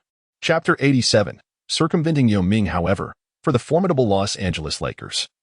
A brief deficit of 3 points was insufficient to alter their mindset. After all, trailing by 3 is merely a fleeting moment. When in rhythm, they can swiftly reclaim their lead. Sun Yue continued to dribble, advancing to the 3-point line. Faced with Artest's persistent crossovers, he swiftly accelerated to break through. Artest, indeed, fell for the feint, attempting to catch up for a steal. However, Sun Yue merely pretended to drive, intending to shoot instead. He retreated to the 3-point line, halted abruptly, and executed a step-back 3-pointer reminiscent of Harden's signature move. The basketball soared through the air like a cannonball, striking the net with a clean swish. The score was instantly tied at 6-6, and the Lakers fans erupted into fervent cheers. Sometimes, a well-executed 3-pointer can ignite fiery passion. Meanwhile, in the face of a double team from Bynum and Gasol, Yao Ming found himself unable to exert his strength, no matter how formidable he was. If he could not receive the ball in the paint, his power was rendered useless. Consequently, with Yao unable to secure the ball, Brooks had no choice but to pass it to Artest, who possessed a stronger offensive attribute. Yet, Artest met with a resolute Ariza, boldly attempting a shot. Nevertheless, Ariza's athleticism provided notable interference, causing Artest's attempt to clang off the rim. In a display of sheer determination, Yao Ming rose above the Lakers' towering presence to seize the rebound, immediately leaping to slam the ball through the hoop. His relentless tenacity echoed the prowess of the great Shaquille O'Neal. Following Yao's successful dunk, Sun Yue launched a long pass akin to a quarterback's throw, propelling the basketball down the court. Kobe, in a swift counterattack, received the ball on the opposite side and executed a Euro step before finishing with a dunk. The Lakers equalized the score once again. Earlier, the Zen master had advised that if they struggled against Yao in the paint, they should resort to fast breaks to wear him down. This inspiration arose after facing the Suns, who had previously exploited Shaquille with rapid transitions. As the game progressed, the Lakers, under Sun Yue's leadership, unleashed a whirlwind of fast break attacks, intent on depleting Yao's stamina. Their primary strength. Both Kobe and Sun Yue began to sink 3-pointers in succession, generating a formidable offensive surge. during these fast breaks. The performance of the wing players became vital. Although Kobe and Sun Yue were not in traditional forward positions, their athleticism was unquestionable. The Rockets, flustered and disoriented, found themselves without a viable strategy as the score gap widened. Brooks, still in his rookie phase, struggled with stability during the playoffs, resulting in disarray in their gameplay, leading to turnovers and bricks from the perimeter. Adelman's expression darkened, clearly dissatisfied with the team's performance. However, he opted to call a timeout. In just over half a quarter, beads of sweat dotted Yao's forehead, indicating significant exertion. The Lakers' fast-paced approach caught him off guard, effectively countering the Rockets' strengths. The unexpected shift in play style left him unprepared. Nonetheless, substituting Yue was not an option. The bench lacked a competent backup center, and even if they did, could they effectively halt the Lakers' fast breaks? The answer was a resounding no. Adelman glanced at Lowry, contemplating a change after Brooks' dismal performance. Swapping him out for the defensively adept Lowry seemed plausible. After some deliberation, the Rockets' head coach decided to proceed with this adjustment. Lowry may not have possessed superior offensive capabilities, but his playmaking skills stood out. As the timeout concluded, the Rockets made slight alterations to their formation, introducing Lowry into the fray. The Rockets initiated the offense. Lowry, with remarkable speed, surged past half-court, aggressively attacking the paint.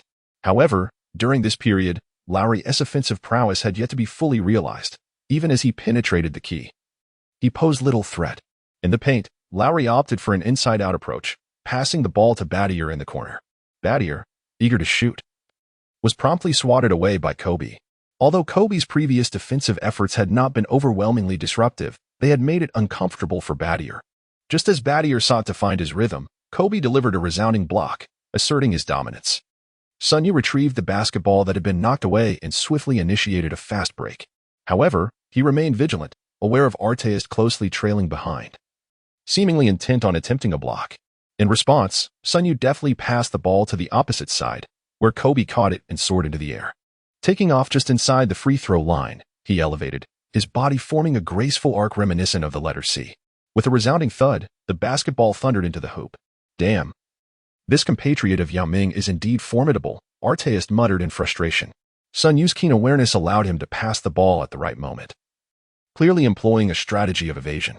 Having failed in his attempt, Artest resolved to exert more effort during the upcoming offensive rotation, as it was now the Rockets' turn to attack. Lowry passed the ball to Artest, and with McGrady sidelined for the season, Artest stood as the Rockets' most significant star aside from Yao Ming.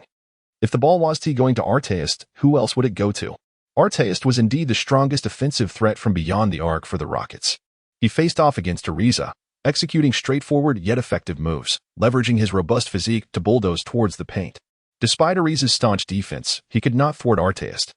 As Artest approached the free throw area, he opted for a more subdued approach, recognizing the formidable presence of Bynum and Gasol in the paint. Instead, he executed a smooth jump shot. Swish. The ball sailed through the net effortlessly. The Rockets' offense began to shift to the perimeter, while the Lakers remained unflustered, their backcourt duo being one of the most potent in the league. As both teams exchanged blows, the first quarter swiftly concluded, with a score of 22-35. The Lakers enjoying a 13-point lead. This advantage showcased the benefits of a multi-star roster. Following McGrady's injury, the Rockets had been reduced to a one-man team led by Yao Ming, which was manageable in regular play but posed significant challenges in the playoffs against a dual-tower team like the Lakers. While Artest was a commendable player, he was not of the caliber needed to fill McGrady's shoes. At best, he could serve as a piece of the championship puzzle. Chapter 88, a 19-point halftime deficit. A mismatched roster. After a brief intermission, the second quarter commenced. The Lakers deployed the energetic Kobe to lead the bench players, while the Rockets found themselves in a precarious position. Although the head coach wished to maximize Yao Ming's minutes, as a center, he required ample rest. Consequently, Artest had to take the helm of the substitutes, a rather awkward situation, as Yao Ming and McGrady had rarely played together due to constant injuries. This season, they had assembled a mini Big Three to achieve some success, only to have McGrady rendered unavailable for the entire season. Kobe's prowess was in a league of its own compared to Artest, especially offensively. During his time with the bench players, Kobe showed no mercy, having previously endured a period of isolation. Now, leading the substitutes, he unleashed his frustrations, capitalizing on the less concentrated defensive attention afforded to him. As he exploded offensively, He decimated Arteas' defense, spearheading a 10-2 run. With his strong drives, he left Arteas behind, while also taking charge of defending him, neutralizing the Rockets' primary offensive threat. This is Kobe, after all. His numerous all-star selections were not without merit. Witnessing the widening gap in the score, the Rockets' head coach had no choice but to reintroduce his starters. The Zen Master also reinstated the Lakers' starting lineup, ready to match the Rockets' intensity. However, upon entering the game, Brooks seemed to have found his rhythm, erupting from beyond the arc with a flurry of clutch three-pointers. Other players followed suit, elevating their performance on both ends of the court, managing to keep the Rockets in contention. Despite the Rockets' overall strength being somewhat lacking, their cohesiveness was commendable. Moreover, the Rockets possessed a certain unpredictability, where role players occasionally rose to the occasion. As a result, the score gap was narrowed to 15 points. Seeing the Rockets beginning to rally, Sun Yue quickly teamed up with Kobe for another fast break. With the ball in hand, Sun Yue swiftly dribbled past half-court. And just as he crossed the line, he executed a deft wrist flick, delivering the basketball to Kobe, who had cut into the paint. Upon receiving the ball, Kobe leaped and performed a backward shot in midair. Swish. The ball found its way through the net with ease. The collaboration between Sun Yue and Kobe was truly harmonious, and the offensive play was executed with remarkable brevity, taking less than 8 seconds to complete. At this moment, Yao Ming had yet to return to defense. The Rockets initiated their offense, and Brooks passed the ball to Arteas, who, despite the defensive pressure, took a mid-range shot, unfortunately missing once again. Ariza's defense against Arteas was exceedingly effective throughout the match. Yao Ming and Bynum were engaged in a fierce battle for the rebound. And this time Bynum finally rose to the occasion, managing to secure the ball with the assistance of Gasol, cradling it tightly in his arms. Before Yao could even begin his defensive transition, Bynum swiftly passed the ball to Kobe, launching a fast break offense, with Sun Yue and Ariza trailing closely behind Kobe, sprinting at an impressive speed. The only players able to return on defense for the Rockets were Arteas and Brooks, resulting in a 3-on-2 situation. As Kobe approached the paint, Arteas hurriedly attempted to impede his progress, preparing to reach out and grab him. However, the seasoned Kobe remained composed, delivering a bounce pass. Upon receiving the ball, Sun Yue promptly halted and executed a jump shot from beyond the three-point line. Swish. The basketball sailed through the net effortlessly, while Yao had just crossed half-court, running back futilely as the Lakers opted not to exploit the interior, leaving Yao to make a fruitless return. In the ensuing minutes, the game devolved into a tormenting phase for Yao. Even when the Rockets sought to establish a half-court offense, the Lakers denied them that opportunity. The Lakers, now operating at an accelerated pace, began to resemble the Suns in their style of play, largely due to the performances of Kobe and Sun Yue. By the conclusion of the second quarter, the scoreboard read 51-70. With the increased tempo resulting in a higher number of offensive possessions. Yet the disparity between the teams remained unchanged. The Rockets found themselves trailing by 19 points at halftime, a clear indication of the significant gap in skill levels, with the Lakers, bolstered by Sun Yue, managing to restrain the Rockets effectively. After the intermission, the second half commenced punctually. The Rockets retained their starting lineup from the first half, as did the Lakers. It was not due to the Rockets' reluctance to alter their strategy, but rather a limitation in available talent. Conversely, the Lakers saw no reason to change a winning combination that had proven effective. As the Rockets initiated their offense, Brooks dribbled past half-court and executed a high pick-and-roll with Yao Ming, a tactic that had been strategically planned during the break. Recognizing that Yao could easily be circumvented and double-teamed in the post, positioning him at the high post proved to be the most advantageous approach. Thus, the Rockets adopted a European-style high pick-and-roll strategy. Utilizing Yao's imposing frame as a screen, Brooks sidestepped and opted for a jump shot from three-point range. The basketball soared in a perfect arc, its trajectory precise. Swish. The ball found the net cleanly, signaling a promising start for the Rockets in the third quarter, with Brooks displaying commendable shooting form. Next, it was the Lakers' turn to mount an offense. After Sun Yue advanced past half-court, he faced Arteas' defense and passed the ball to Kobe. Subsequently, he began a fervent off-ball movement, tearing through the Rockets' defense. Upon receiving the ball, Kobe dribbled for a moment before executing a mid-range jump shot, which unfortunately did not find its mark. Yao Ming leapt to secure the rebound, undeterred by the presence of Bynum and Pau Gasol, and passed the ball to Brooks. After crossing half-court, Brooks resisted the urge to attack, waiting for Yao to return to the paint before initiating the coach's designated strategy, a high pick-and-roll play. During halftime, Rockets coach Adelman repeatedly emphasized the need to slow the pace and involve Yao, cautioning that relying solely on fast breaks would exhaust him. Brooks, a rookie selected as the 26th pick in the first round of the 2007 draft, faced criticism, especially after Sun Yue's emergence. Many fans lamented that selecting Brooks was a missed opportunity to pair Sun Yue with Yao, believing this duo would have solidified the Rockets' starting lineup. The management indeed regretted their decision. They had initially intended to select Sun Yue with the 26th pick, recognizing the potential to tap into the Chinese market. However, they hesitated, viewing the selection of an unproven Chinese player as a gamble, and ultimately opted for Brooks in the second round instead, only to see him snatched away by the Lakers. Now, with Sun Yue showcasing all-star caliber performance, the Rockets management lamented their choice, realizing Brooks could not compare to Sunday. Thus, Brooks bore the weight of unmerited expectations for someone of his age, as he had already performed in line with his draft position. Yet, the Rockets' insatiable desires led to disappointment, and Brooks found solace only in diligent practice to alleviate his frustrations. He executed the coach's strategies diligently, even in silence against criticism. Utilizing Yao's screen, Brooks penetrated the paint and passed back to Yao, who delivered a smooth fadeaway jumper. Swish! Yao's shot found its target, narrowing the deficit to 14 points. Remarkably, during just a few exchanges, the Rockets managed to claw back 5 points, prompting a nod of approval from their coach regarding Brooks' performance. Adelman expressed satisfaction with the team's offensive approach, urging them to maintain momentum, asserting that the Lakers were not invincible. He reminded them that victory in a game depends on various factors beyond star power, and until the final whistle, anything was possible. In the next possession, the Lakers failed to score, with Kobe missing a shot, allowing Yao to secure the rebound. The Rockets resumed their methodical offensive strategy, and after a series of passes, Arteist launched a three-pointer from the corner. Swish! The basketball rippled through the net. In a short span, the Rockets had narrowed the gap to 11 points, surprising many. The suspense returned. The Rockets' resilience was impressive, as they continued to fight back without losing hope, launching a surge of offense. The game remained tightly contested, with the Lakers unable to completely extinguish the Rockets, who had grown adept at countering the Lakers' fast breaks. As the half progressed, the Rockets kept the margin around 10 points, prompting Zen Master to reconsider his strategy, realizing that Yao was their strongest asset in the paint. He recalled the successful fast breaks from the first quarter and the unconventional run-and-gun style that had previously subdued Sinners. With a spark of inspiration, Zen Master called a timeout to adjust the lineup. He moved Odom to center, benching Bynum and Gasol, elevated Ariza to power forward, brought Vujasic in at small forward, switched Kobe to point guard, and positioned Sun Yue as the shooting guard, where he could excel.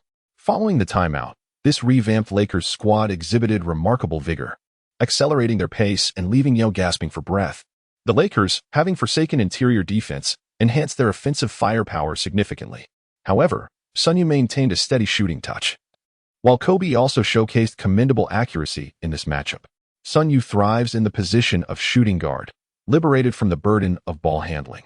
He can freely traverse the court, and whenever he finds an opening, Kobe's passes effortlessly reach him. Sun Yue exhibited remarkable ease in his shooting. While Kobe's playmaking abilities are undoubtedly undervalued, it is not that he lacks the capacity to facilitate.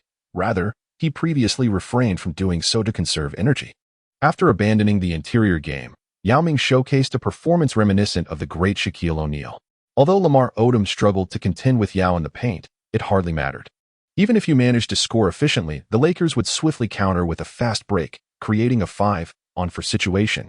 Under the dual offensive prowess of Kobe and Sun Yue, the Lakers would restore the score.